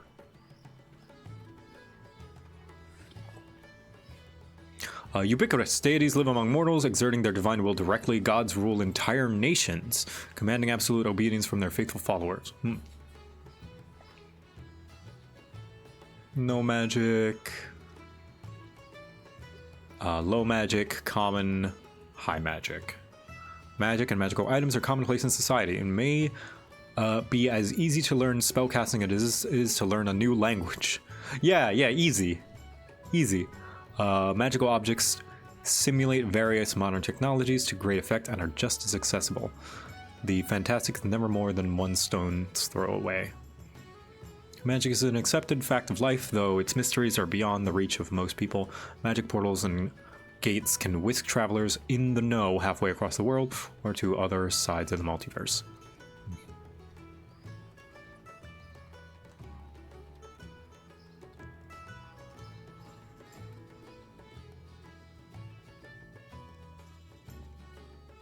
For magic, the book Secret of Magic has alternate rules for pervasive magic, for settings where anyone can use magic in some capacity. I think in the Lustrous Expanse, how I have it is like, magic is a skill you can cultivate, but some people are just going to be inherently better than others. Like, they're going to have the magic gene. Think of it like Olympic athletes, you know? Like, there are some people who are just going to be born with inherent advantages. Like Michael Phelps. Michael Phelps is a genetic freak. And I don't mean that in a bad way. Like, he admits that he was born, like, that is hitting the gene jackpot. Like, it doesn't matter how much someone trains. Like, if you have two swimmers that are equally as strong, but one of them has the body of Michael Phelps, the Michael Phelps is going to win. And, that's how I treat magic in the Lustrous Expanse. Like, some are just more attuned to magic than others.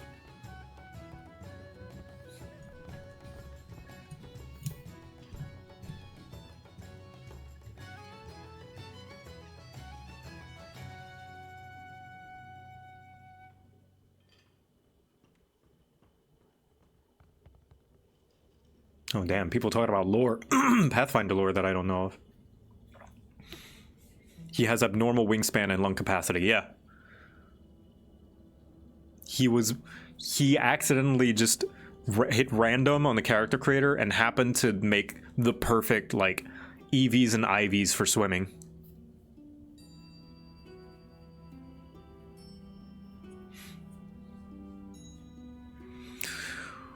Whew. Cosmology, oh man, lots of stuff.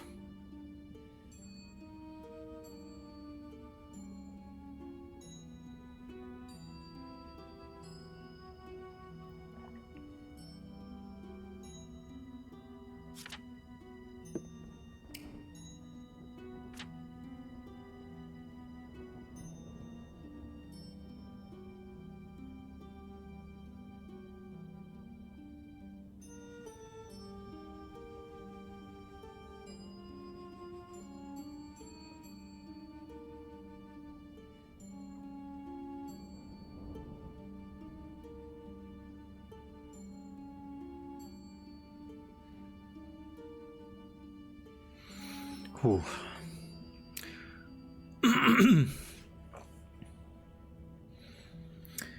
I'm just reading words at this point. Yeah, there's a lot of proper nouns in the chat. You know, I've been reading a lot. Oh, is this official lore? Ooh. Old Chiliacs.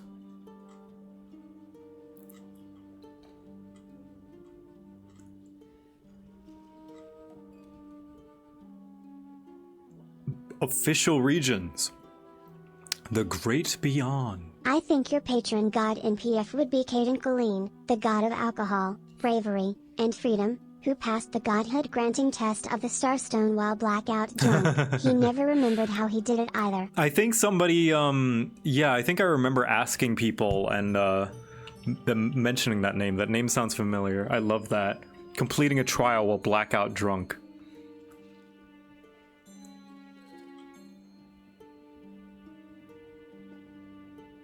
What other party gods are there? Or is that the main one?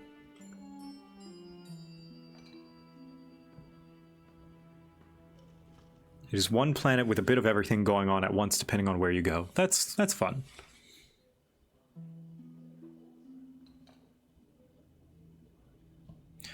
Cause like, this does sound fun, but I'm not big of an alcohol guy. Caden has a polycule going on, so I guess his partners are party gods too. There are others, yeah. Cause I'm not a drinking guy. It seems like a very much like a ale and drinking and partying.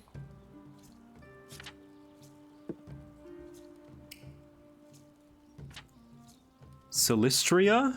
I think I heard that one. Hold on. Pathfinder Celestria.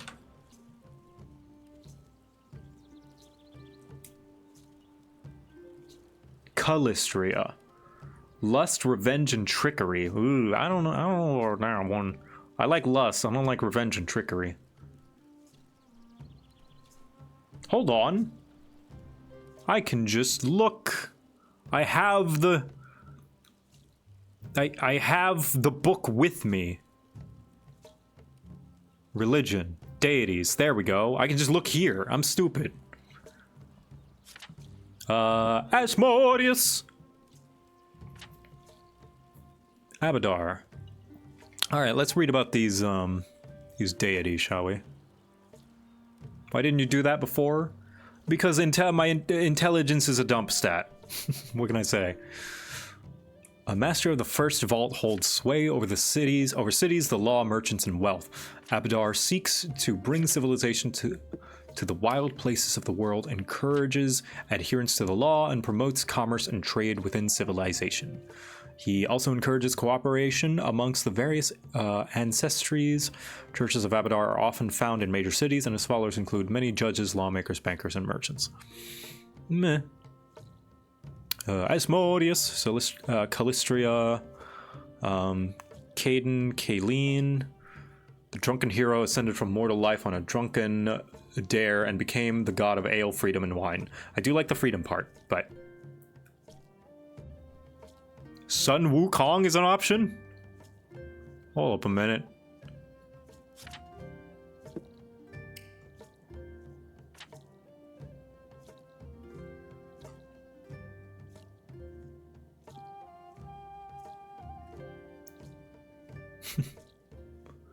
He's not in the core book. Oh, okay. That's really funny. Sun Wukong is such a silly little guy god that he just shows up everywhere. He is a deity option. Neat.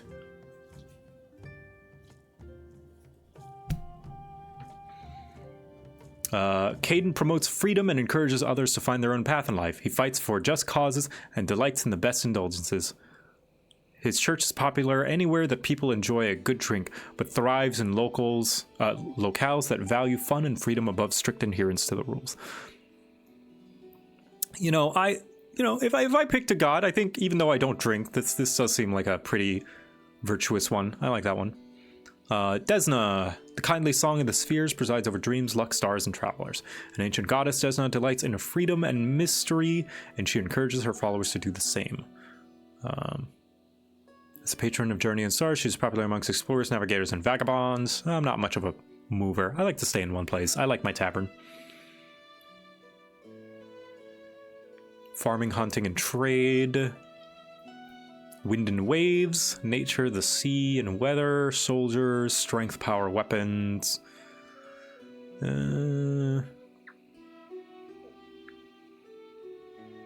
History, knowledge, self-perfection. Ooh. Fate Seeker, thank you for the raid. I'm reading about Pathfinder. Desna is part of the Polycule? Nice. Oh, Nethys. All-seeing eye, the god of magic, has a dualistic nature of destruction and preservation. His ability to witness all things has shattered his mind. While respected by spellcasters the world over, the heart of the god's faith resides in Osirion, where Nethys once ruled over the land, guided its pharaoh. Seek out magical power. So this is just the magic god. Norgorber, the god of greed, murder, poison, and secrets. Jesus. I was like, oh, what a silly little name, Norgorber. Nah, murder, death, kill, crime. Pharasma. The graves over birth, death, fate, and prophecy. Rovagug. Rough Beast is the god of destruction, disaster, and wrath. Zon Cathon. The Midnight Lord is the god of darkness, envy, loss, and pain.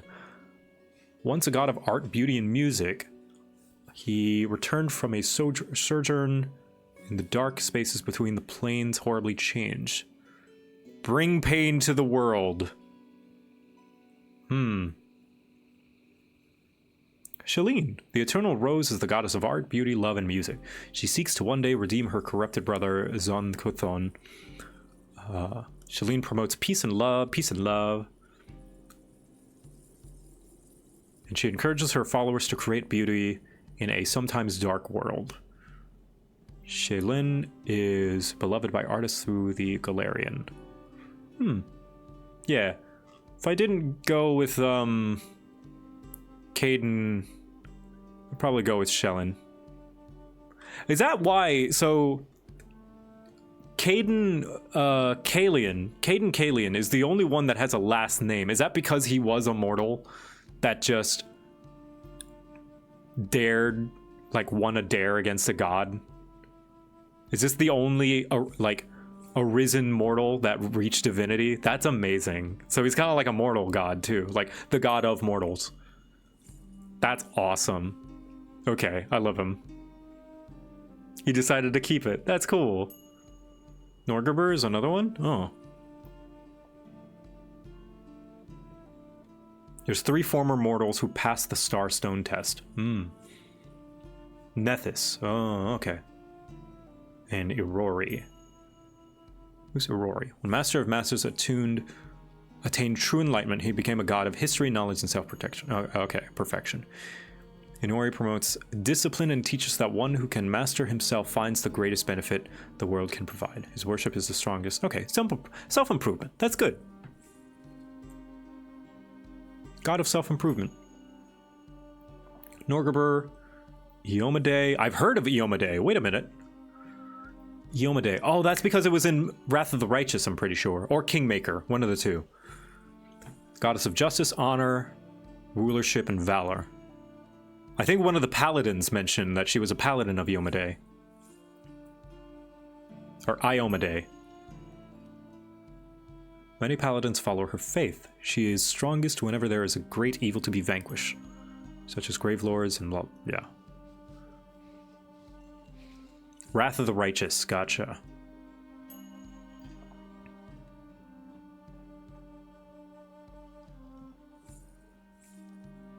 I see. So the paladin god. Serenre. The Dawnflower is goddess of healing, honesty, redemption, and the sun. Once a powerful angel and imperial lord, Serenre led the charge to imprison Rovagug. I just love that name, Rovagug.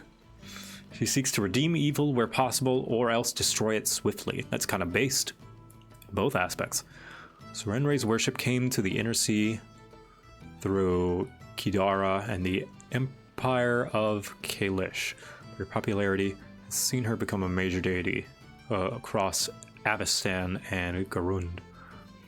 Destroy the spawn of Rovagug, protect allies, provide aid to the sick and wounded, seek and allow redemption. I like that. That's nice. Torag, the dwarven deity called the Father of Creation, is god of the forge, protection, and strategy. Yeah, that makes sense. Urgathoa, I imagine because there's a skull, it's probably something evil, right? I'm noticing a pattern here. Anything skull-like is evil. And bad, and death and destruction. Pallid Princess oversees disease, gluttony, and undeath.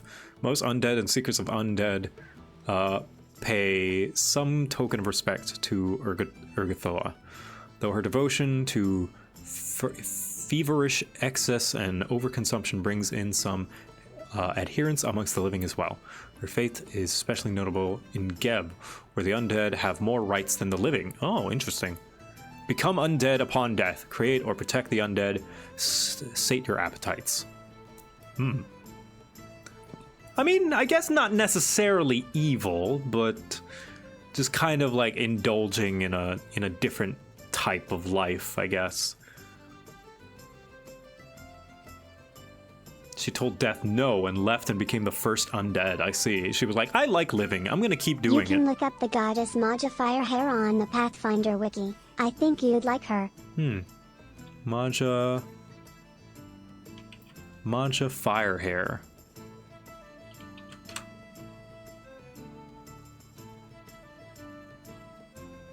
Orc chief of the Burning Sun tribe. A Serenite tribe formed mostly of outcasts from other tribes. She was a rage priest. That is the coolest kind of title I've ever heard of Serenre, and strived to turn the orcs under her command away from evil, a pursuit that had earned her many enemies in the hold of Belkzen. After her death, Firehair entered and completed the Crucible, a posthumous challenge of a deity to ascend to divinity herself.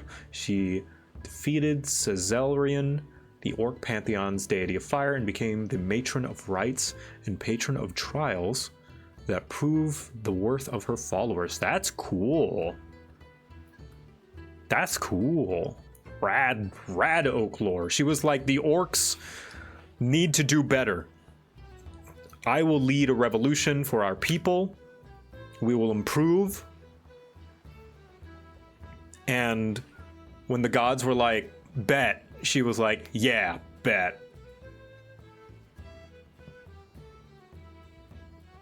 Dope. Orcs can fight their gods for their spot when they die. That's awesome.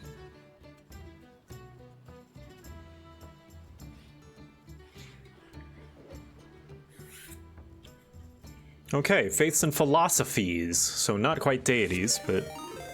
Ooh. Sephi Insof. Thank you for the raid. Atheism. While most concede that gods exist, some do not view them as worthy of worship, and few even deny their presence altogether.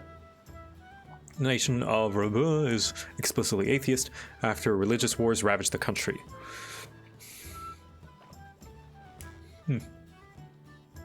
Green Faith. The worshippers of the Green Faith view nature as divine and draw strength from the knowledge of their place in the natural order.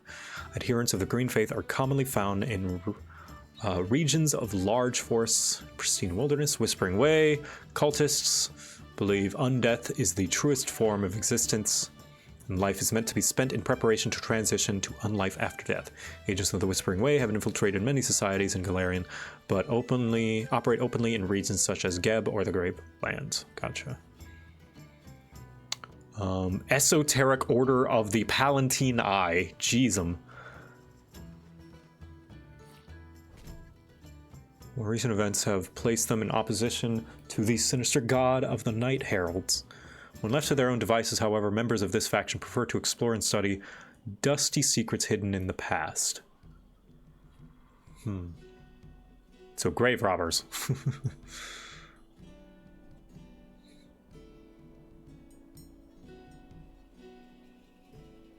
Firebrands, Eagle Knights. Oh, these are factions, I see. Okay, okay. Pathfinder Society. Many of the greatest explorers and adventurers of the modern age have recorded their discoveries in an ongoing series of chapters known as the Pathfinder Chronicles, published irregularly by the Pathfinder Society itself. This diverse group is devoted to exploring the world, supporting its agents in the field, and ensuring the discoveries they make are documented. The society often finds itself in conflict with the more mercenary Aspis Consortium. The Pathfinder Society's pursuit of discovery often puts its agents in the thick of developing plots, forcing them to choose between becoming heroes or villains as events unfold. So it's like the Adventurers Guild, in a way. But it's pretty cool that Pathfinder is named after a thing in the game, in the lore, or vice versa. Whereas Dungeons and Dragons sometimes does not feature any dungeons or any dragons. But Pathfinder is a thing in the world. Hell Knights. More evil factions, strict adherence to law. They are willing to use the law to destroy their enemies if they need to be. Hell Knight operates in Avestan, with most of their number stationed in the nation of Cheliax. These mercenaries see the law of the land as inviolate and offer their services as enforcers to any who can pay their prices. They wear distinctive suits of intimidating armor and take the legend of hell as inspiration. They see no one but themselves as the true arbiters of law. Okay. Nation stat block. Power structures, governments. The planes, so the various different planes of existence. Time and space and gravity. Oh, here we go. A visual. Plane of fire, plane of metal, plane of wood, plane of air, the universe.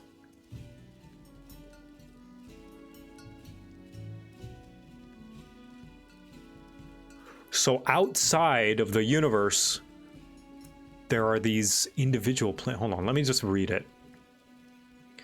The planes of the inner sphere form the heart of the cosmos. They're the home of mortal life, the focus of divine attention, the source of mortal souls, and the origin point of the great cycle of quintessence that fuels the motions and stability of reality itself.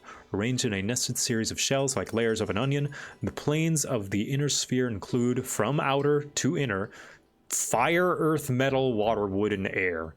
Geez, so if you somehow reached outside the universe, the outermost part is just fire.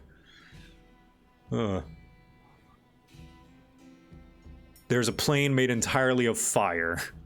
Okay.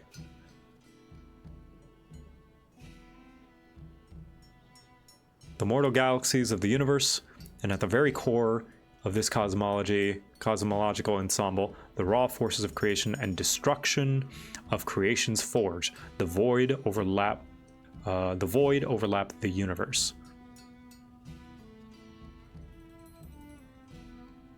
It's a very nice place, the Flame of Fire. Yeah, I recommend going there for vacation.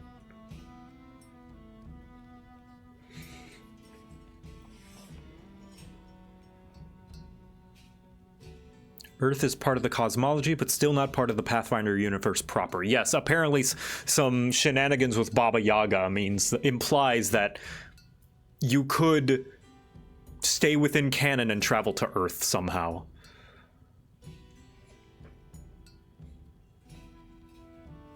So even beyond the inner sphere, there's even more planes of existence.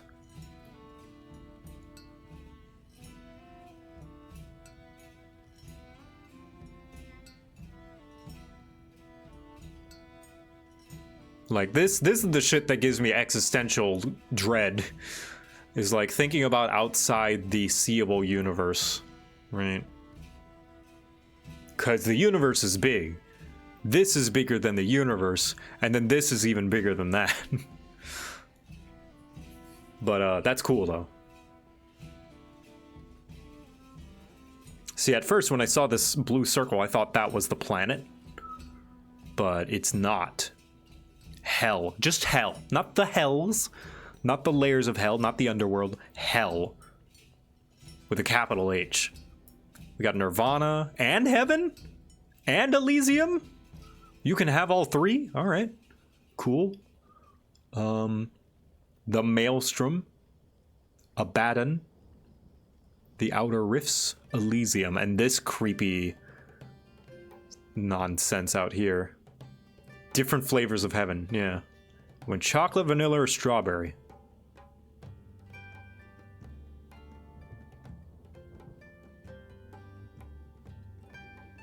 Creation's Forge, the Ethereal Plane, the Universe, the Netherworld, the Void. So overlapping planes, okay.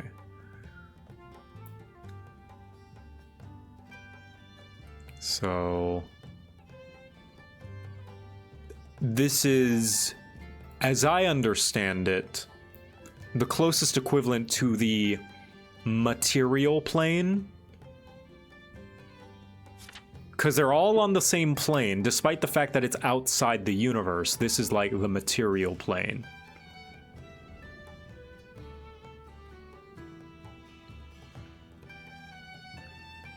Gotcha, yeah. The universe is a so hell is technically on the material plane.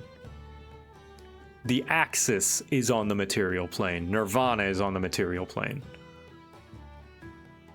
No. Hell is a different plane to the material plane. Okay. Outside of it. Okay.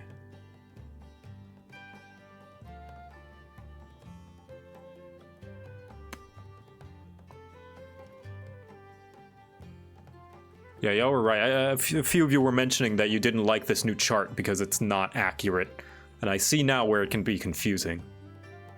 So it's past the elemental planes, so it's out in the outer planes. Okay. Okay. So everything within the inner sphere is the material plane. And that has multiple layers with these other planes. But outside of those things is the outer sphere with hell and Axis and heaven.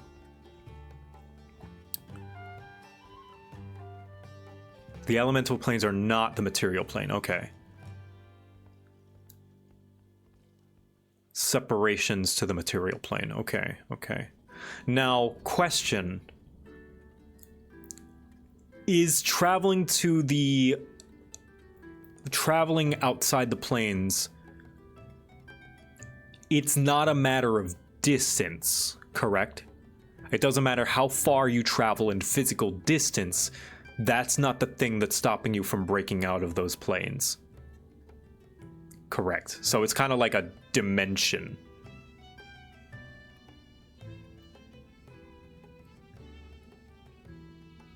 It's impossible to travel between planes physically. Cool. So this is just like, they're just trying to simplify the visual for us to interpret it. So it's like you would have to travel almost like to one plane before you reach the other, except for magic shenanigans, I guess. Portals, okay. Like they literally keep going up. It's like Flat World. You guys have heard of Flat World, right? Or Flatland? Flatland. Flatland was a short film, I believe, showing what a kind of a metaphor of what it would be like if a higher dimensional being looked down on us, but more so how we would see a lower dimensional being. Now, this is going to get into some weird science concepts that might be confusing to some people. It confused me, so if you don't understand it, don't worry. But it's a really good metaphor, so it might explain things. But here's a trailer for Flatland, the movie. Now, Flatland as an entirety is a concept. It's not just from this movie. It's an entire concept. But, yeah, hold on.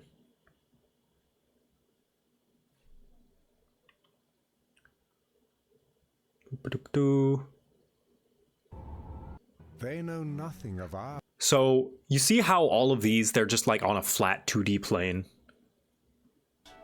Configuration makes the man. Calculate. Get to your squaricle! Squaricle, not cubicle. You're only a square. Thanks, brother. They know nothing of our three-dimensional world. Such a notion is, of course, absurd and furthermore illegal. But that's all about to change. Where did you come from?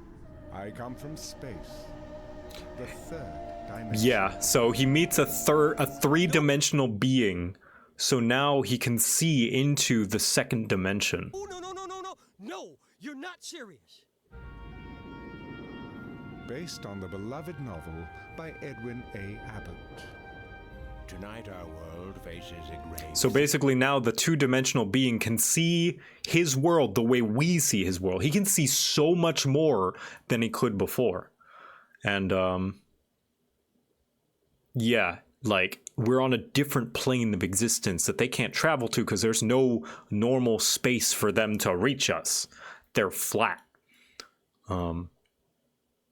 That's how I'm sort of understanding this in a way, but different, like not exactly like that, but like helps me think of it's probably a concept along those lines.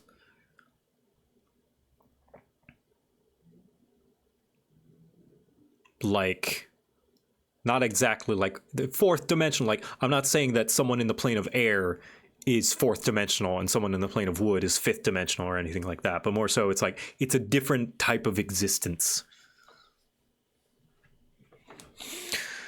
There are, in a recent bestiary of Path 2E, they introduced a group of fantasy animals which are like IRL animals but evolved, blinking through material plane, ether, fairy realm, etc. They are on the same place but changing each dimension. That was a cool trailer. Yeah, it's what is it? They got a pretty, like, they got Martin Sheen in this. You may have recognized the elusive man's voice. Martin Sheen is the main character. Does the overlapping diagram show the plane of shadows? I don't think so. Doesn't look like it.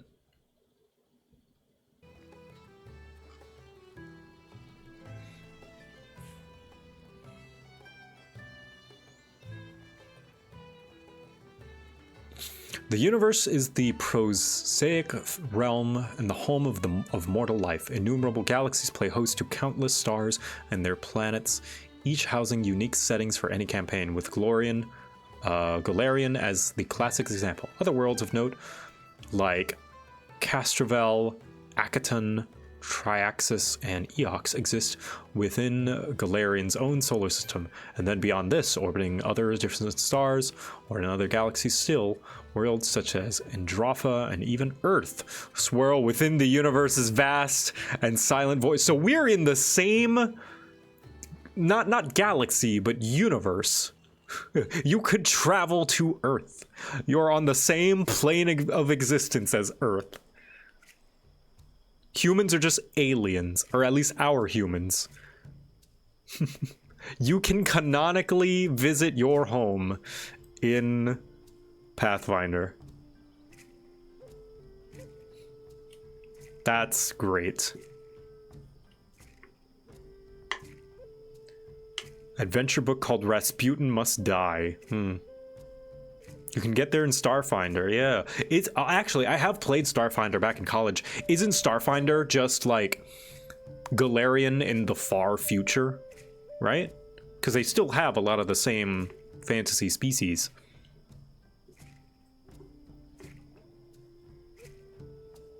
Something like that. After the novice hoodie, is there any possibility of more class-themed merch? Yes, but I won't say anything about that.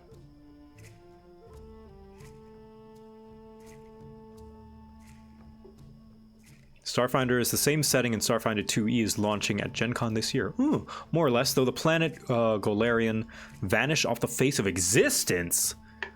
Whoa, far future, but everyone has amnesia about Golarion disappearing. Ooh. The Gap. It's probably just a writing crutch so that they don't have to worry about trying to fit it in and like write thousands of years of lore, probably. There's also a nation named Osirian that worships the ancient Egyptian gods, which means that those are the only gods from Earth that are real. No, it's an understandable crutch. It is a more like a safety net, so they don't have to worry about writing millennia of lore. Norse gods exist, Sun Wukong exists. Yeah, that's neat. I like that. Creation's Forge. So this is also in the inner plane. At once the source of life-sustaining vitality energy, the origin of all pre-incarnated mortal souls. So it's like the ethereal sea. While vitality energy is deadly to undead and beneficial to living beings, such is the intensity of the plane that unmitigated exposure ultimately incinerates any extraplanar things without sufficient magical protections. So much life energy it can kill you, I see. The most apt comparison for the plane's interior is that the heart of a burning star. Indeed, the stars of the universe each house natural portals to the Creation's Forge within their glowing, potent cores to foster the movement of pre-incarnated souls in their first steps to the great cycle of life and death. Brilliant and blinding, the plane's interior is sparsely populated, and the resident phoenix-kin, Jotis, are intensely xenophobic. I mean, yeah, you're not really meant to be there. Dwelling in glimmering, radiant, crystalline cities such as... Oh, there is life, like... Life there, like living. Dwelling radiant, crystalline cities such as Arudrelisir, that they view themselves as gardeners and guardians of souls spawned from their realm's burning quintessence. I thought it was just going to be like pure energy. No, there's like... things there.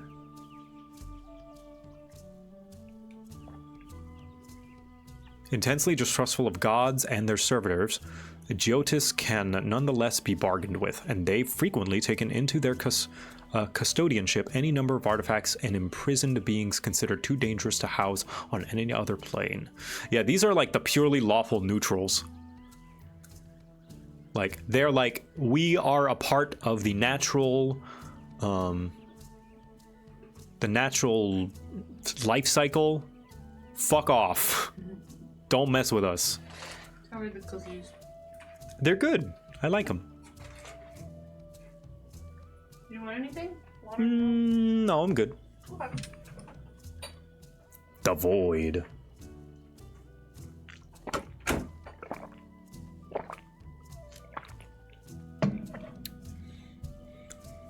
The vast nothingness of The void is a merciless, lightless expanse of manifest destruction and nihilism, sapping and consuming the life force of any living creature exposed to its energies.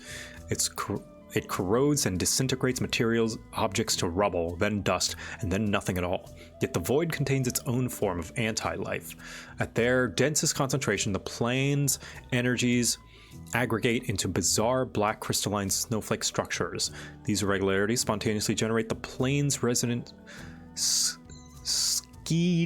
Skiduanars, dwellings in beautiful, deadly cities drifting in the vacuous darkness. These so-called void raptors are incapable of true creation and blame this flaw on some ancient betrayal by their rivals in creation's forge. Skiduanars react violently not only towards creatures sustained by vitality energy, but also towards undead, whom they view as unnatural parasites unworthy of their plane's energies. The Black Depths swarm with undead creatures doomed to a mockery of life by the interaction of their souls with the plane's entropic energies. For all the horrors posed by the void's environment, inhabitants, and undead victims, its depths nevertheless hide rare refuges for planar travelers. Oh. So it's like a hostile wilderness, almost. This one, you'll be, like, killed on the spot. But this one is more so like a wild. Malakar's Keep offers shelter for a price to those willing to bargain with its titular Lich Master. Elsewhere, the depths hide entire lost worlds such as fallen Duramac and deadly mysteries like the planet-sized undead entrapping glass sphere, Eternity's Doorstep. That sounds... What a cool name, Eternity's Doorstep. Whoever names these, they did a good job. You will be consumed by the void energy, though. Oh, okay. All right. Only like 5 of them don't instantly kill you for being there. I see. Void and Vitality are not inherently good or evil. Vitality builds and heals, Void obliterates and harms. Using Vitality to harm and Void to build is a logical paradox. Undead are inherently evil in Path because they are spawned of building on Void. I see. Plane of Air. Lots of reading. Earth.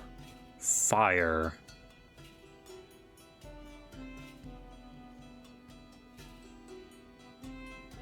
Water, metal, wood. Transitive planes. At a minimum, each transitive plane coexists with one or more other planes. A relationship oversimplified by stating that transitive planes are just used to get from one plane to another. Okay. The mists of the ethereal plane overlap the planes of the inner sphere, while the astral plane borders every other plane in existence, like the backstage of the cosmos. Bright and dark mirrors of the universe, the first world and the netherworld overlap the mortal world, albeit often in bizarre ways, such as the short distance in one might be a vast gulf in another. The daring, wise, or desperate. So it's almost like... it kind of needs to be the reverse, right? Like all of these... Like these outer, like, things should be, like, kind of clumped together, but separated. And these planes should be surrounding it.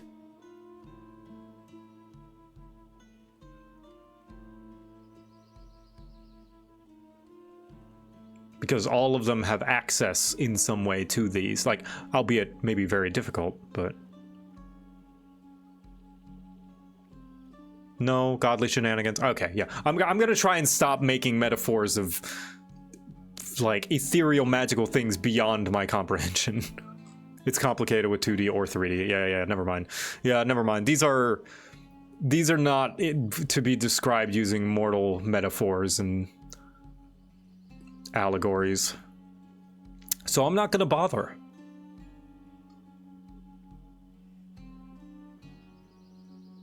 I tried my best. It's more so to try and help myself understand it. But maybe I don't need to. This is high concept stuff that's not gonna matter in the everyday campaign. It's just cool world building stuff to think about. The Netherworld.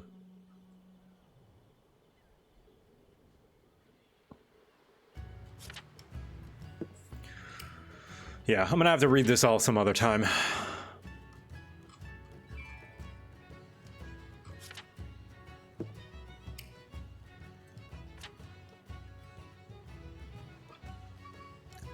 I am interested in reading.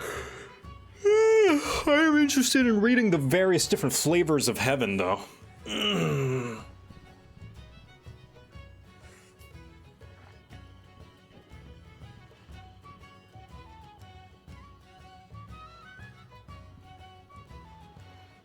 Oh.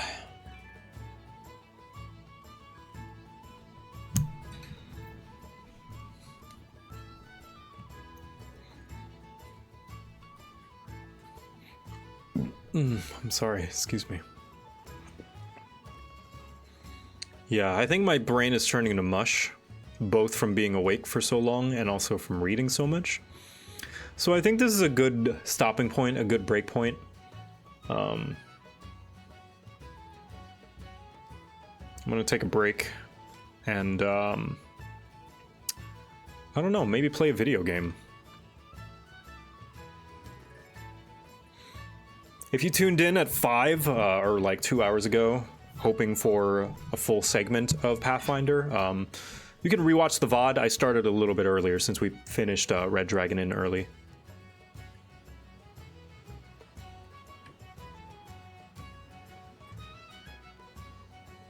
There we go, fix myself.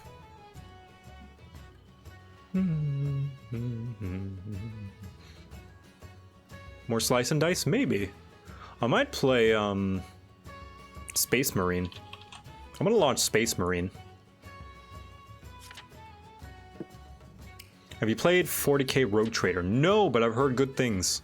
I've heard very good things. Last Metaverse mind-blowing.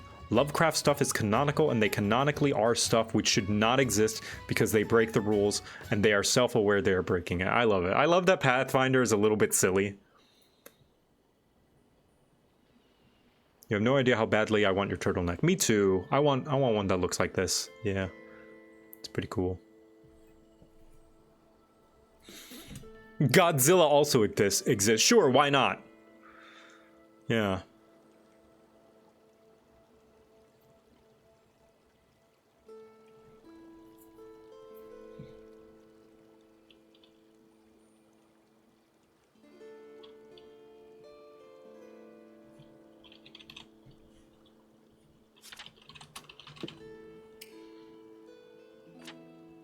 Oh, so somebody asked Space Marine 1 or 2? 2. I've been meaning to play it at some point and stream it, actually, specifically, but I never had a chance. It's hype? Yeah, it looks good. And it's one of my favorite types of examples where it's like, it doesn't need, your game doesn't need a big gimmick. It doesn't need to be the most innovative thing ever. It doesn't need to be the next big thing. It can just be a nice, well-made, competent game.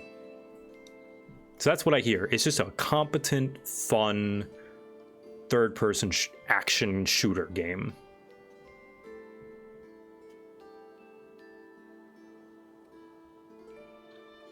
It doesn't need a grand multiplayer mode. It doesn't need like a whole battle pass live service. Risk of seizure. Ooh, game loud. Hold on. Pardon, you might want to turn down your volume because game loud. So far. Games sound loud. Let me... Yeah, here's one thing that I was a little annoyed at when I first launched Space Marine, just to make sure that it ran. It just throws you into the game No options menu, no preamble, no nothing.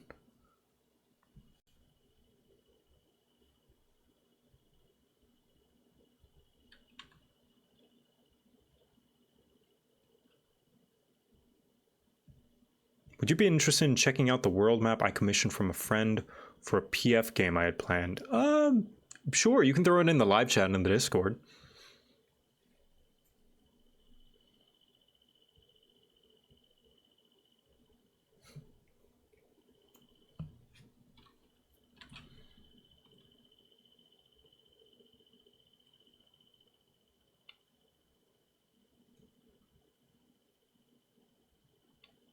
Just moving things around in case it gets in the way of the UI.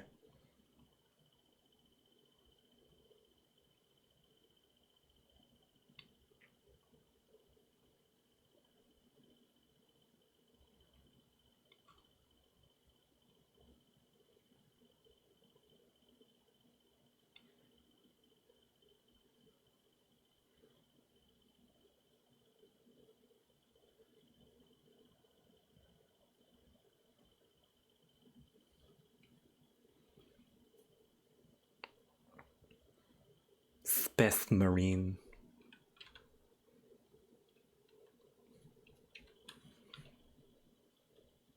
Let's put the scarf back on for this. Oh, that's not the scarf. Space Marine.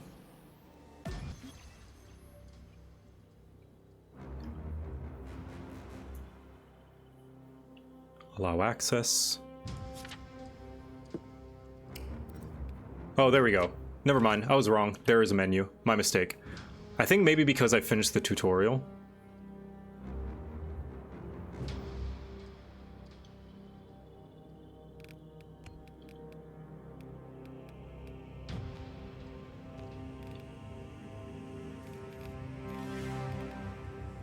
Unlimited frame rate!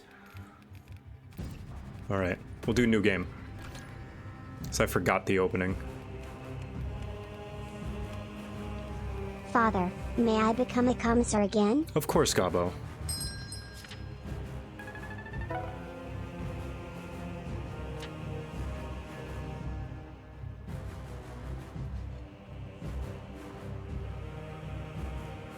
Where's your hat? Let me find your hat.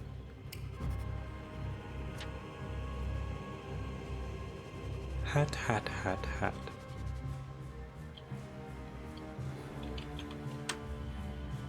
Hat.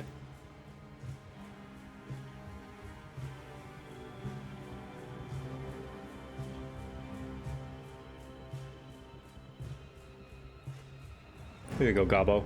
Commissar Gabo, back on duty. Glory to the first one to bring me cookie. Charge. Glory to the first man to eat cookie. I'll do normal.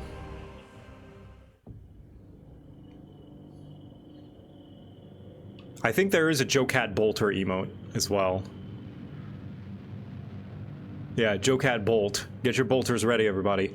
In the 41st millennium, humanity stands on the brink of annihilation. The galaxy-spanning Imperium of Man is beset on all sides by hostile aliens and threatened from within by traitors Glory to Commissar Gobo. and heretics.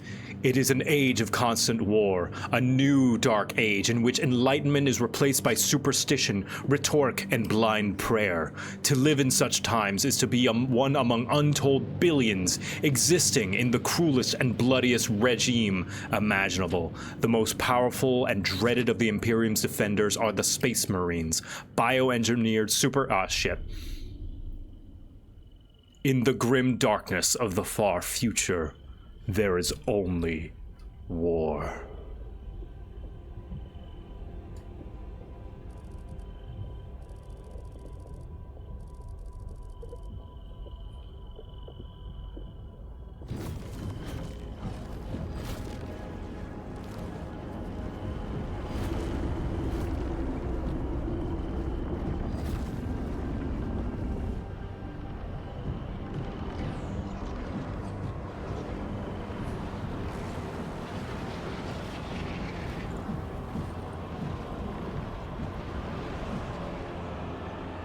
Kasserkin, yeah. Or maybe those are just regular Cadians, I don't know.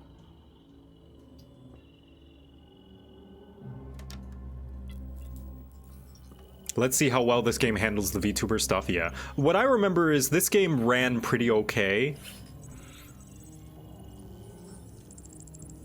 Cadia stands, the planet fell before the guard did.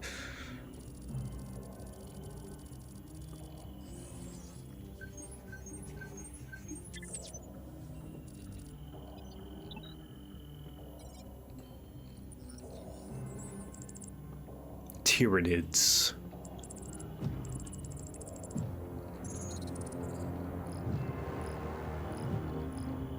Suffer not the alien.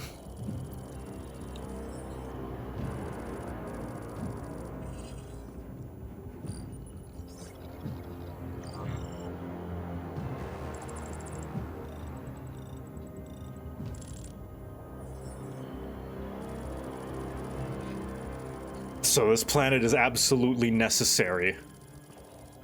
No exterminatus.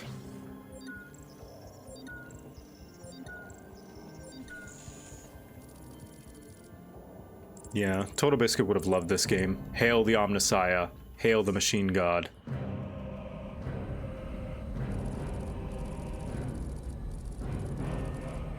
Approaching Kadako. Prepare for atmospheric entry.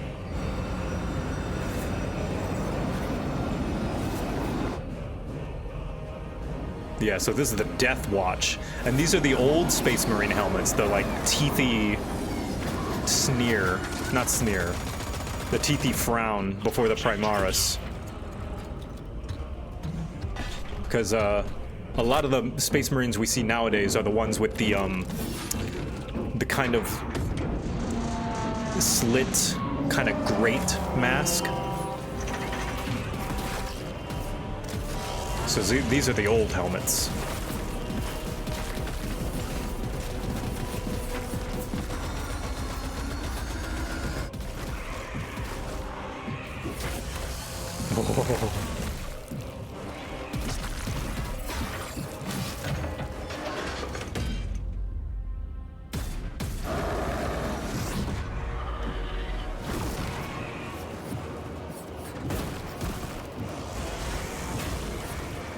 Also, let me know how the audio is compared to me.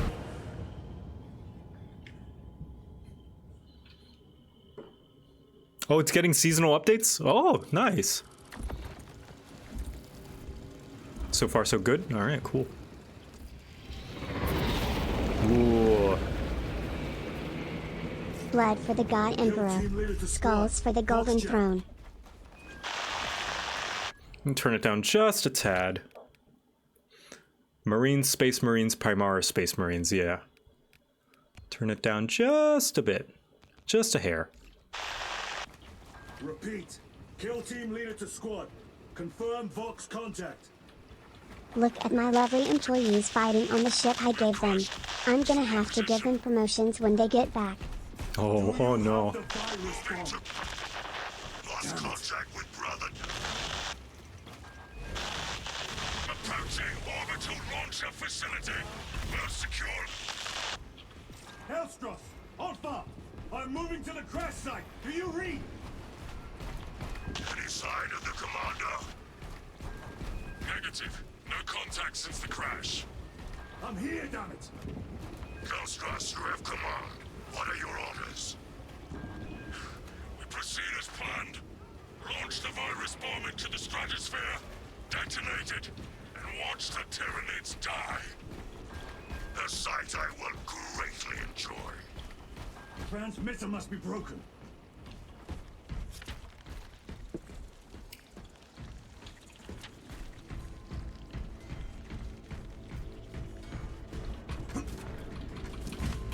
Haha, haha, I'm a big hulking Space Marine. I'm a walking refrigerator. The area will be cooling with them.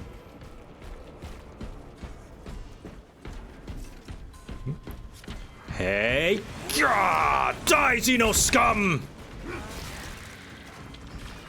God, just the viscera.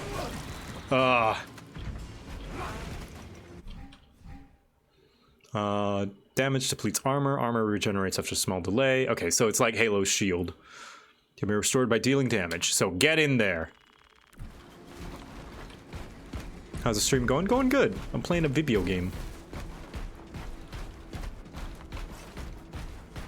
Yup. Know how to sprint. Where's that damn virus bomb? Hold to finish chainsword combo with a heavy attack. Yep. I'm up to my elbows in these wretched gaunts. Any word from Brother Darius? It is left to us to share the glory now, Kelstros. Hold on, brothers. Die! Nice. Oh, C to parry. All right. Boosh. Brah, brah, brah, brah. Who needs parrying when I have chainsword?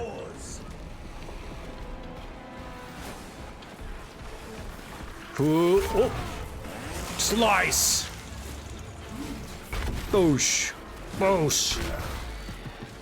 Yeah, brah, brah, die, Xeno scum! You'll be dying starving tonight. Parry, alright. Oh, Casey Explosion! Hey, what's up? I'm playing Space Marine. I looked at some Pathfinder, and I wanted to play some video games because I've been doing event after event after event during the Subathon, and I just felt like I want to play something that I've been meaning to play for a while. So this is a big thing on my backlog. So here we are, Space Marine. Oh, ow. Okay, we got the Souls-like lock on. Hua! Oh. Hua. Oh god. Ow. I need to dodge out of the way of that. So blue, parry. Father, may I please have an exterminatus? No, Gabo, this planet's tactical thing is imperative. We need this planet. You can exterminatus the next one though. Blah! Blah! Execute! Oh, it was getting a little dicey.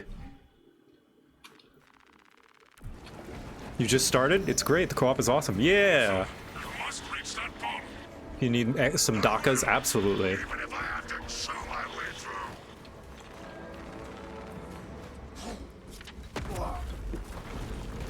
Yeah, I'm looking forward to being able to customize my Marine. I might go Crayon Eater.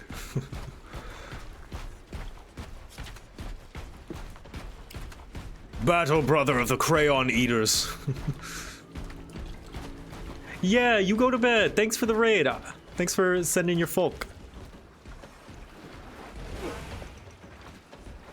Darius, brother. Oh. I will repay them tenfold. Bolter. Bolt pistol. Sorry. Ooh. Hold on. Let me lower the settings a little bit. Upscaling. VSync on.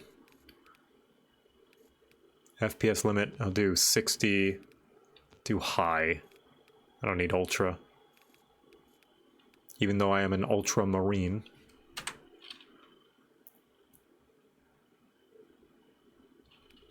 To a roar in your name, Darius. I swear. Hold middle mouse to aim. Come, vermin. No, that's not gonna work. I'm gonna have to change that. Hold on. Right now you're Death Watch. Yeah. But you're playing as an Ultramarine. Controls. Fire gun. Zoom. Aim. Hold aim. Melee. F. Use medicine stims. Yep. I'll change use medicine stims to C. Parry shield block, that's fine. I'll change parry shield block to... Ah, fuck. There we go. Mouse button 4.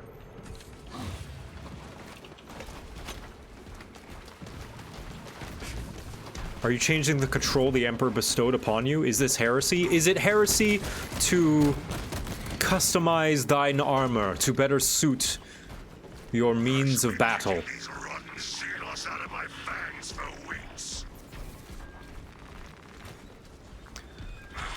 Situation here at the launcher is becoming severe. Have you secured the virus bomb? Should it? For every gaunt I smash, 10 more come raining down. Is it? Hold on. If we fail to launch that bomb, there will be nothing to stop the Tyranids. I am almost at the crash site. Just make sure the launcher is still standing when I get there. I will hold the line for as Hold on, let me long as I can. move my things. Is it heresy to prefer the heavy bolt rifle over the humble bolt pistol? I say nay. Is it heresy to prefer a flamer to a melta? I say nay.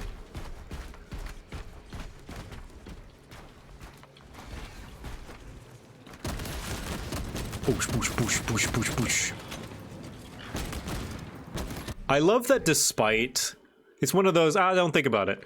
Despite the fact that the bolter shoots the entire bullet, which is a mini rocket launcher, you still eject shell casings. Just rule of cool.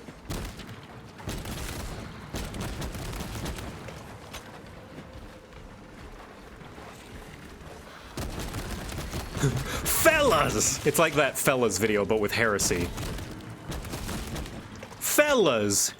Is it heresy to use a different weapon? I mean, you're literally choosing a weapon other than the one the Emperor bestowed upon you?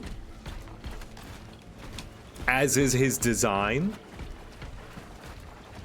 Fellas! Is it heresy to look upon the guardsman? I mean, you're literally staring at something susceptible to chaos?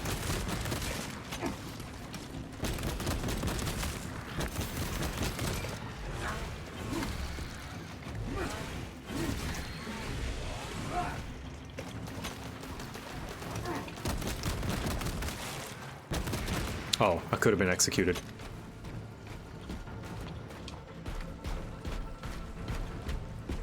Fellas! Is it heresy to breathe? I mean, you are literally breathing chaos particles!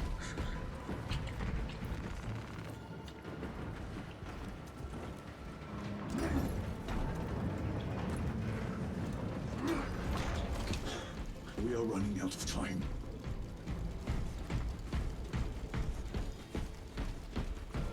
Hill team, I am at the crash site. Hold far. Who needs to aim down sights? Not me. Ah, die, Xeno scum! Fellas, is it heresy to kill chaos?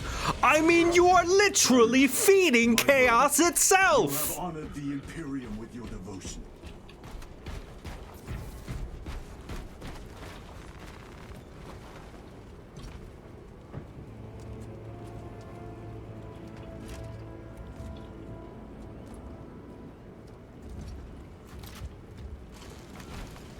Oh yeah, brothers! Instead of fellas, you say brothers. I have the virus bomb. Headed to the orbital launcher. Brothers! Is that as hard as you bite, Xenos? Come on! Endless shoulder! Hold far. Meow, I'm playing Space Marine. Oh! And we're doing the fellas meme, but with brothers. Brothers! Brothers! Is it heresy to kill chaos? I mean, you're literally feeding Korn and Nurgle by doing so.